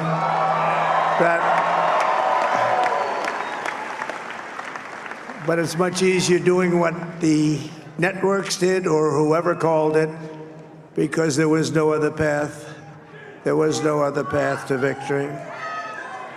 We also have won the popular vote. That was great. Very proud of that.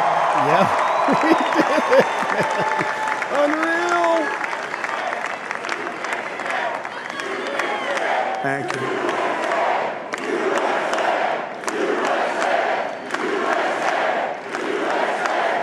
Thank you very much. Thank you. Winning the popular vote was very nice, I will tell you. It's a great feeling of love. We have a great feeling of love in this very large room. Well, with unbelievable people standing by my side. These we love people our country. have been incredible. They've made the journey with me, and we're going to make you very happy. We're going to make you very proud of your vote. I hope that you're going to be looking back someday and say that was one of the truly important moments of my life when I voted for this group of people. We were here together, my friends. We did it together. This group of great people. America has given us an unprecedented and powerful mandate. We have taken back control of the Senate. Wow, that's good. And the Senate races in Montana, Nevada, Texas, Ohio, Michigan, Wisconsin, the great Commonwealth of Pennsylvania, were all won by the MAGA movement. They helped so much. Let's go, MAGA, baby. Nailed it. And in those cases, every one of them, we worked with the senators. They were tough races, and I mean, the number of victories in the Senate was absolutely incredible. Yeah, and they're still going. We did tele-rallies. We did tele-rallies with each one of them, and sometimes we did 2 or 3 and it was amazing to look at all of those victories. Nobody expected that, nobody. So I just wanted to thank you very much for that. And you have some great senators and some great new senators. And it also looks like we'll be keeping control of the House of Representatives. Let's go!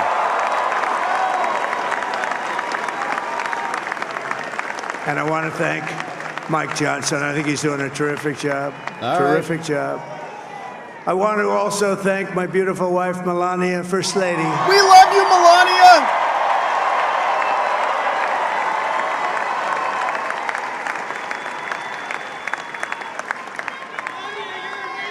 And Barron's who has giant. the #1 best-selling book in the country. Get her book. Get Melania's book.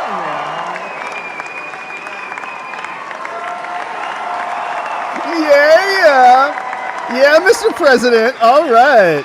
Oh, no, she's done a great job. Works very hard to help people. So I just want to thank her. But I want to thank my whole family, my amazing children, and they are amazing children. They are amazing. Now, we all think our children are amazing. Yeah. Everybody here thinks their children are amazing, but that's a good thing when you think they are. But Don, Eric, Ivanka, Tiffany, Barron, Laura, Jared, Kimberly, Michael, thank you all. What a help. What a great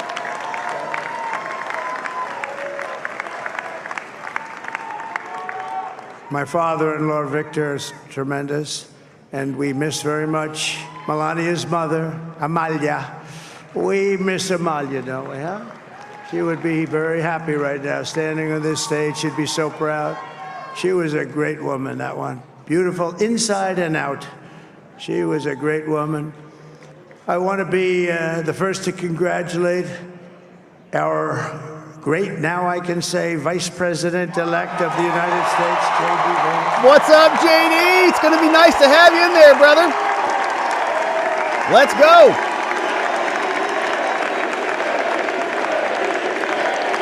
Did a great job, worked his butt off. Great job. And his absolutely remarkable and beautiful wife, Ushavez.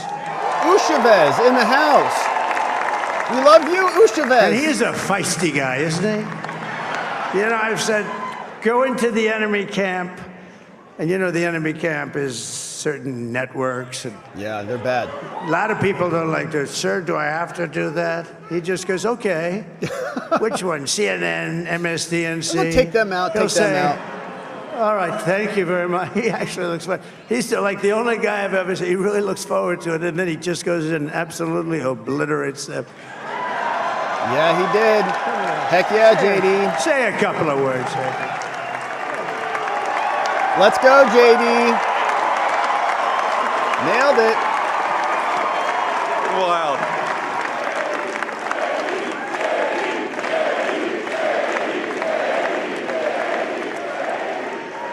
Well, Mr. President, I appreciate you allowing me to join you on this incredible journey. I thank you for the trust that you placed in me. And I think that we just witnessed the greatest political comeback in the history of the United States of America. You're right about that, JD. You're right about that.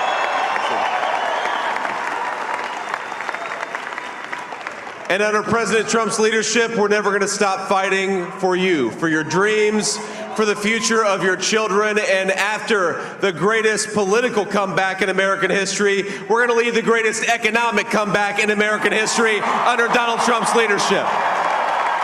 We are. We're going to make this economy work again, baby. Thank you, JD. Thank you very much. He's turned out to be a good choice. Definitely. Yeah. Good pick. I took a little heat at the beginning. You did. But he was... Not from us, Mr. President. I knew the brain was a good one, about as good we as like it JD gets. from the beginning. Solid dude. And we love the family, and we're going to have a great 4 years, and we're going to turn our country around, make it something very special. Golden age. Lost that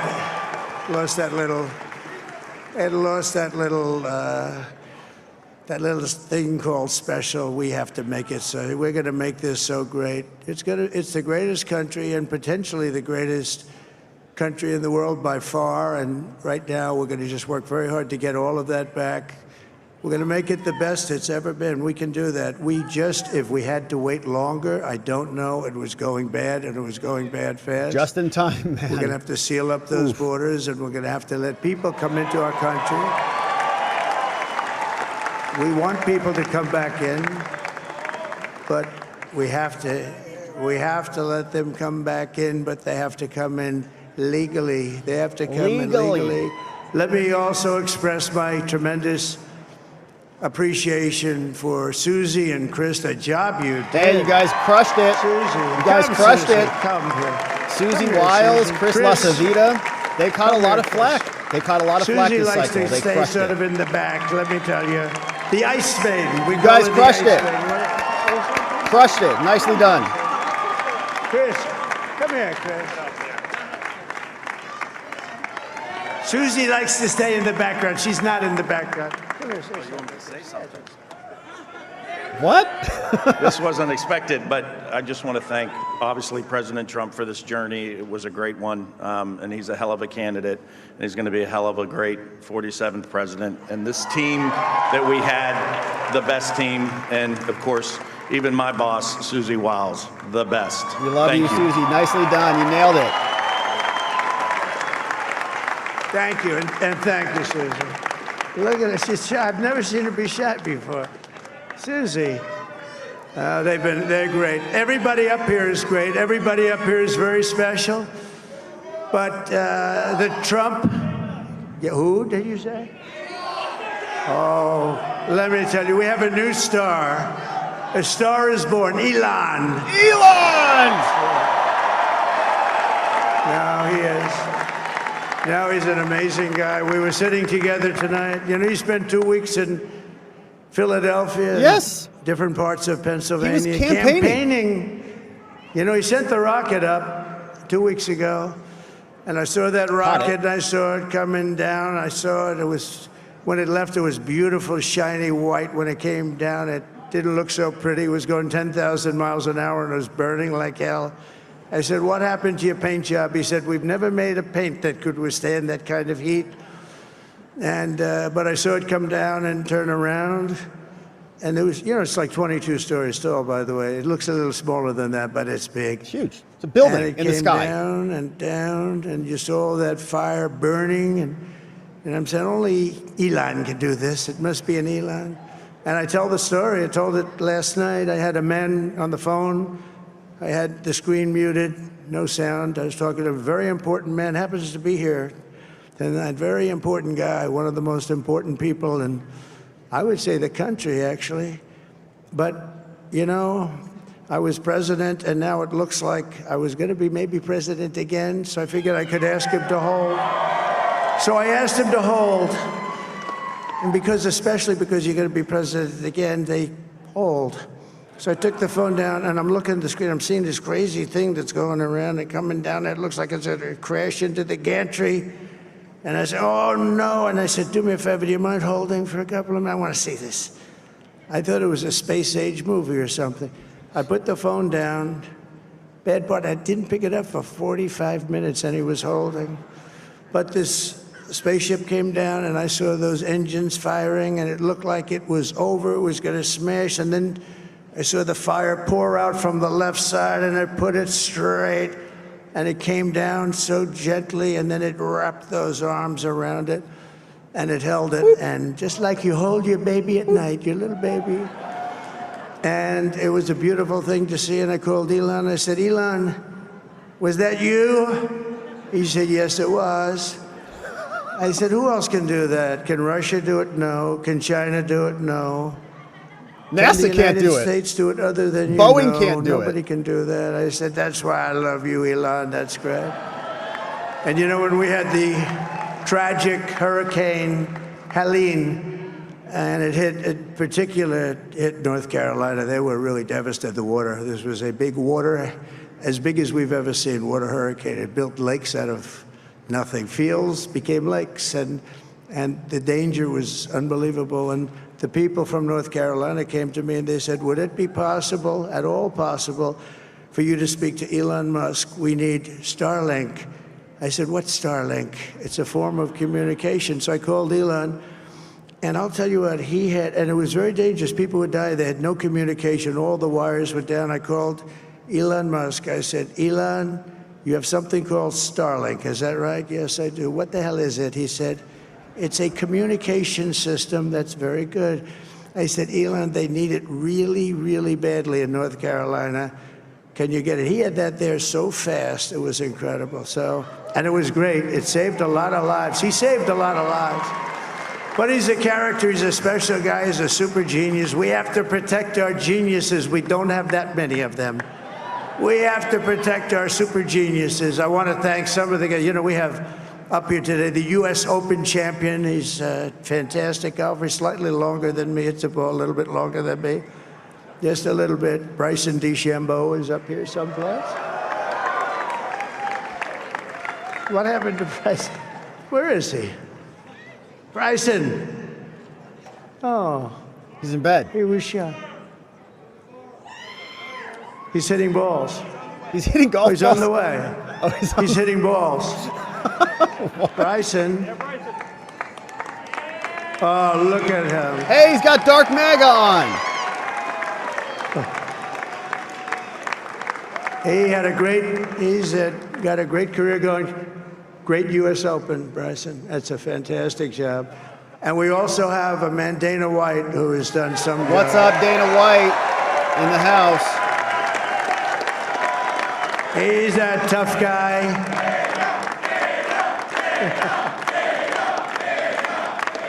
So Dana started UFC and came to me, do you mind if I use your, nobody wanted to give him Marines because they said it's a rough sport, a little rough. And I helped him out a little bit, and I went, and they said, this is the roughest sport I've ever seen, but I began to like it, and he loved it, and nobody's done a better job in sports. And he's a very motivational kind of a guy, what he does. He gets these fighters, and they They really go at it. And it's become one of the most successful sports enterprises anywhere at any time. It's doing so well. I'd like to ask Dana just to say a couple of words because people love to hear from him. We love you, Dana. Thank you for helping us this time.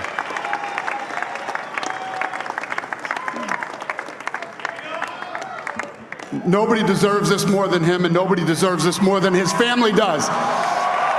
This is what happens when the machine comes after you. What you've seen over the last several years, this is what it looks like. Couldn't stop him. He keeps going forward. He doesn't quit. He's the most resilient, hard-working man I've ever met in my life. His family are incredible people. This is karma, ladies and gentlemen. He deserves this. They deserve it as a family. I want to thank some people real quick. I want to thank the Nelk boys, Aiden Ross, Theo Vaughn, Bustin' with the Boys, and last but not least, the mighty and powerful Joe Rogan. We love you, Joe. Thanks for the endorsement. And thank you, America. Thank you. Have a good night. Thank you, Dana. Have a good night to you. Thank you. That is a piece of work. No, he's really an amazing guy. But most of all, I want to thank the millions of hardworking Americans across the nation who have always been the heart and soul of this really great movement. We've been through so much together, and today you showed up in record numbers to deliver a victory like no other. This was something. This was something special. Like no other. We're gonna pay you back. We're gonna do the best job. We're gonna turn it around. It's got to be turned around. It's got to be turned around fast, and we're gonna turn it around. We're gonna do it in every way, with so many ways, but we're gonna do it in every way. This will forever be remembered as the day the American people regained control of their country.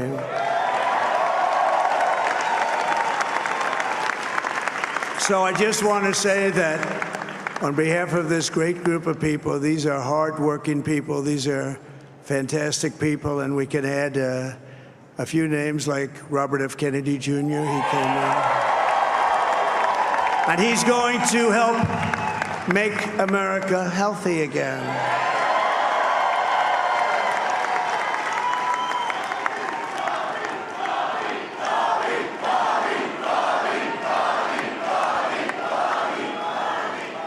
And now he's a great guy, and he really means it. He wants to do some things, and we're going to let him go to it. I just said, but Bobby, leave the oil to me. We have more liquid gold, oil and gas. We have more liquid gold than any country in the world, more than Saudi Arabia. We have more than Russia. Bobby, stay away from the liquid gold. Other than that, go have a good time, Bobby. We're going to be paying down debt. We're going to be reducing taxes. We can do things that nobody else can do. Nobody else is going to be able to do it. China doesn't have what we have. Nobody has what we have.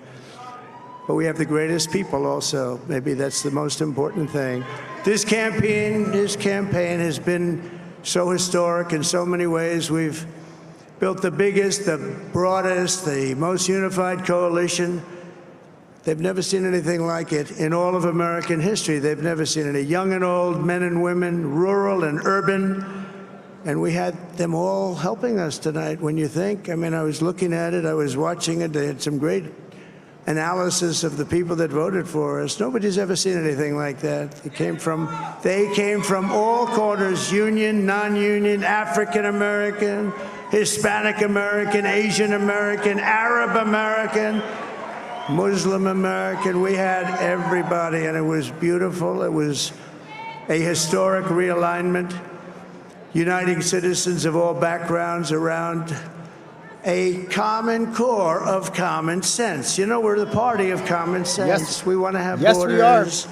We want to have security. We want to have things be good, safe. We want great education. We want a strong and powerful military, and ideally we don't have to use it. You know, we had no wars. 4 years we had no wars, except we defeated ISIS.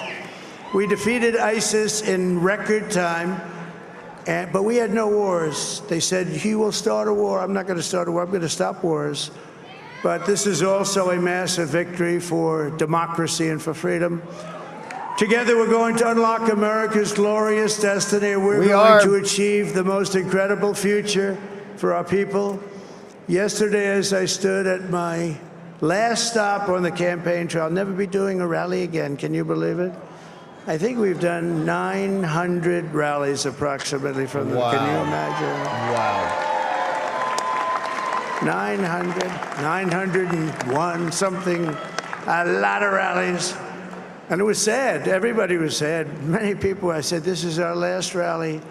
But now we're going on to something that's far more important, because the rallies were used for us to be put in this position where we can really help our country. That's what we're going to do. That's what we're doing. We're going to make our country better than it ever has been. And I said that many people have told me that God spared my life for a reason. We are on that timeline. As we said on that day, and that reason was to save our country and to restore America to greatness. And now we are going to fulfill that mission together. We're going to fulfill that mission. The task before us will not be easy, but I will bring every ounce of energy, spirit, and fight that I have in my soul to the job that you've entrusted to me. This is a great job. There's no job like this. This is the most important job in the world. Just as I did in my first term, we had a great first term, great first term. I will govern by a simple motto: promises made, promises kept. We're going to keep our promises. Mr. President. And hopefully Nothing they don't will try to stop dog me you from this keeping whole my time. word to you, the people. We will make America safe, strong, prosperous, powerful, and free again. And I'm asking every citizen all across our land to join me in this noble and righteous endeavor. That's what it is.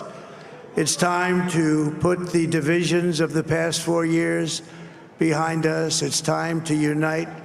And we're going to try. We're going to try. We have to try. And it's going to happen. Success will bring us together. I've seen that. I've seen that. It does.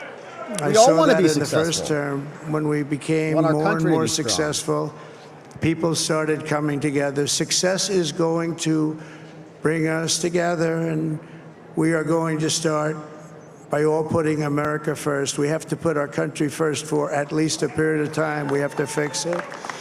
Because together we can truly make America great again for all Americans. So I want to just tell you what a great honor this is. I want to thank you. I will not let you down. America's future will be bigger, better, bolder, richer, safer, and stronger than it has ever been before. God bless you, and God bless America. Thank you very much. Thank you, Mr. President.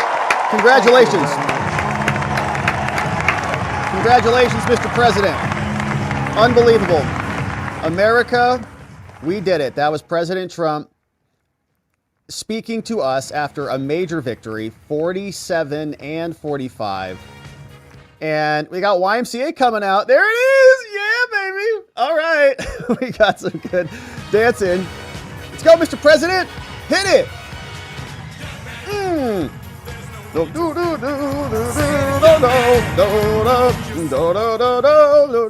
All right. So what a night. My friends, there's so much to process. I am so happy. I am so grateful that we got to spend this night together. It has been a night that I'll never forget. I hope that you feel the same, because this is history in the making. We have spent so much time here together. How much time have we invested in defending this man together against all of the corrupt, political, partisan hacks who've tried to stop us at every step of the way? And so congrats to the Trump team, man. I mean, we've been here just observing. He's been living it, right? These people have been living it. Shout out to the lawyers. Shout out to the campaign. Shout out to the family who's been supporting him. Shout out to everybody who sent prayers their way. I mean, it has been a victory of epic proportions, and even bigger than I think many people were speculating. Some people were saying, oh, it's not going to be even decided tonight. Here we are. And we were very nervous, right? We were very concerned about the rigging. And it was clearly too big to rig this time. Nothing they could do about it. CNN is still trying to figure out what they're doing. They still haven't called the race. Right? Kellyanne Conway, They still have McEnany, and others. So Fox News is still going through it. CNN still hasn't called the race, 266. I guess they're waiting for Alaska and something else. But MSNBC saying that the Republicans are in charge of the House. And so it has been an epic night, my friends. Really grateful to be here with you going through it all. And so let's do one final round of the numbers and then we'll call it a night. Now, I know, my friends, hopefully you'll grant me some permission to come back tomorrow and we'll catch up on the super chats tomorrow. There are a lot of them and there are so many of them, and I'm extremely grateful for you for sending those in. But the plan is, since it's about 1 o'clock here, hopefully we can wrap it up tonight. We'll come back tomorrow morning. We'll do a full live stream. We'll debrief everything. We'll see what the reaction is in the morning. We'll see what the final numbers are in the morning.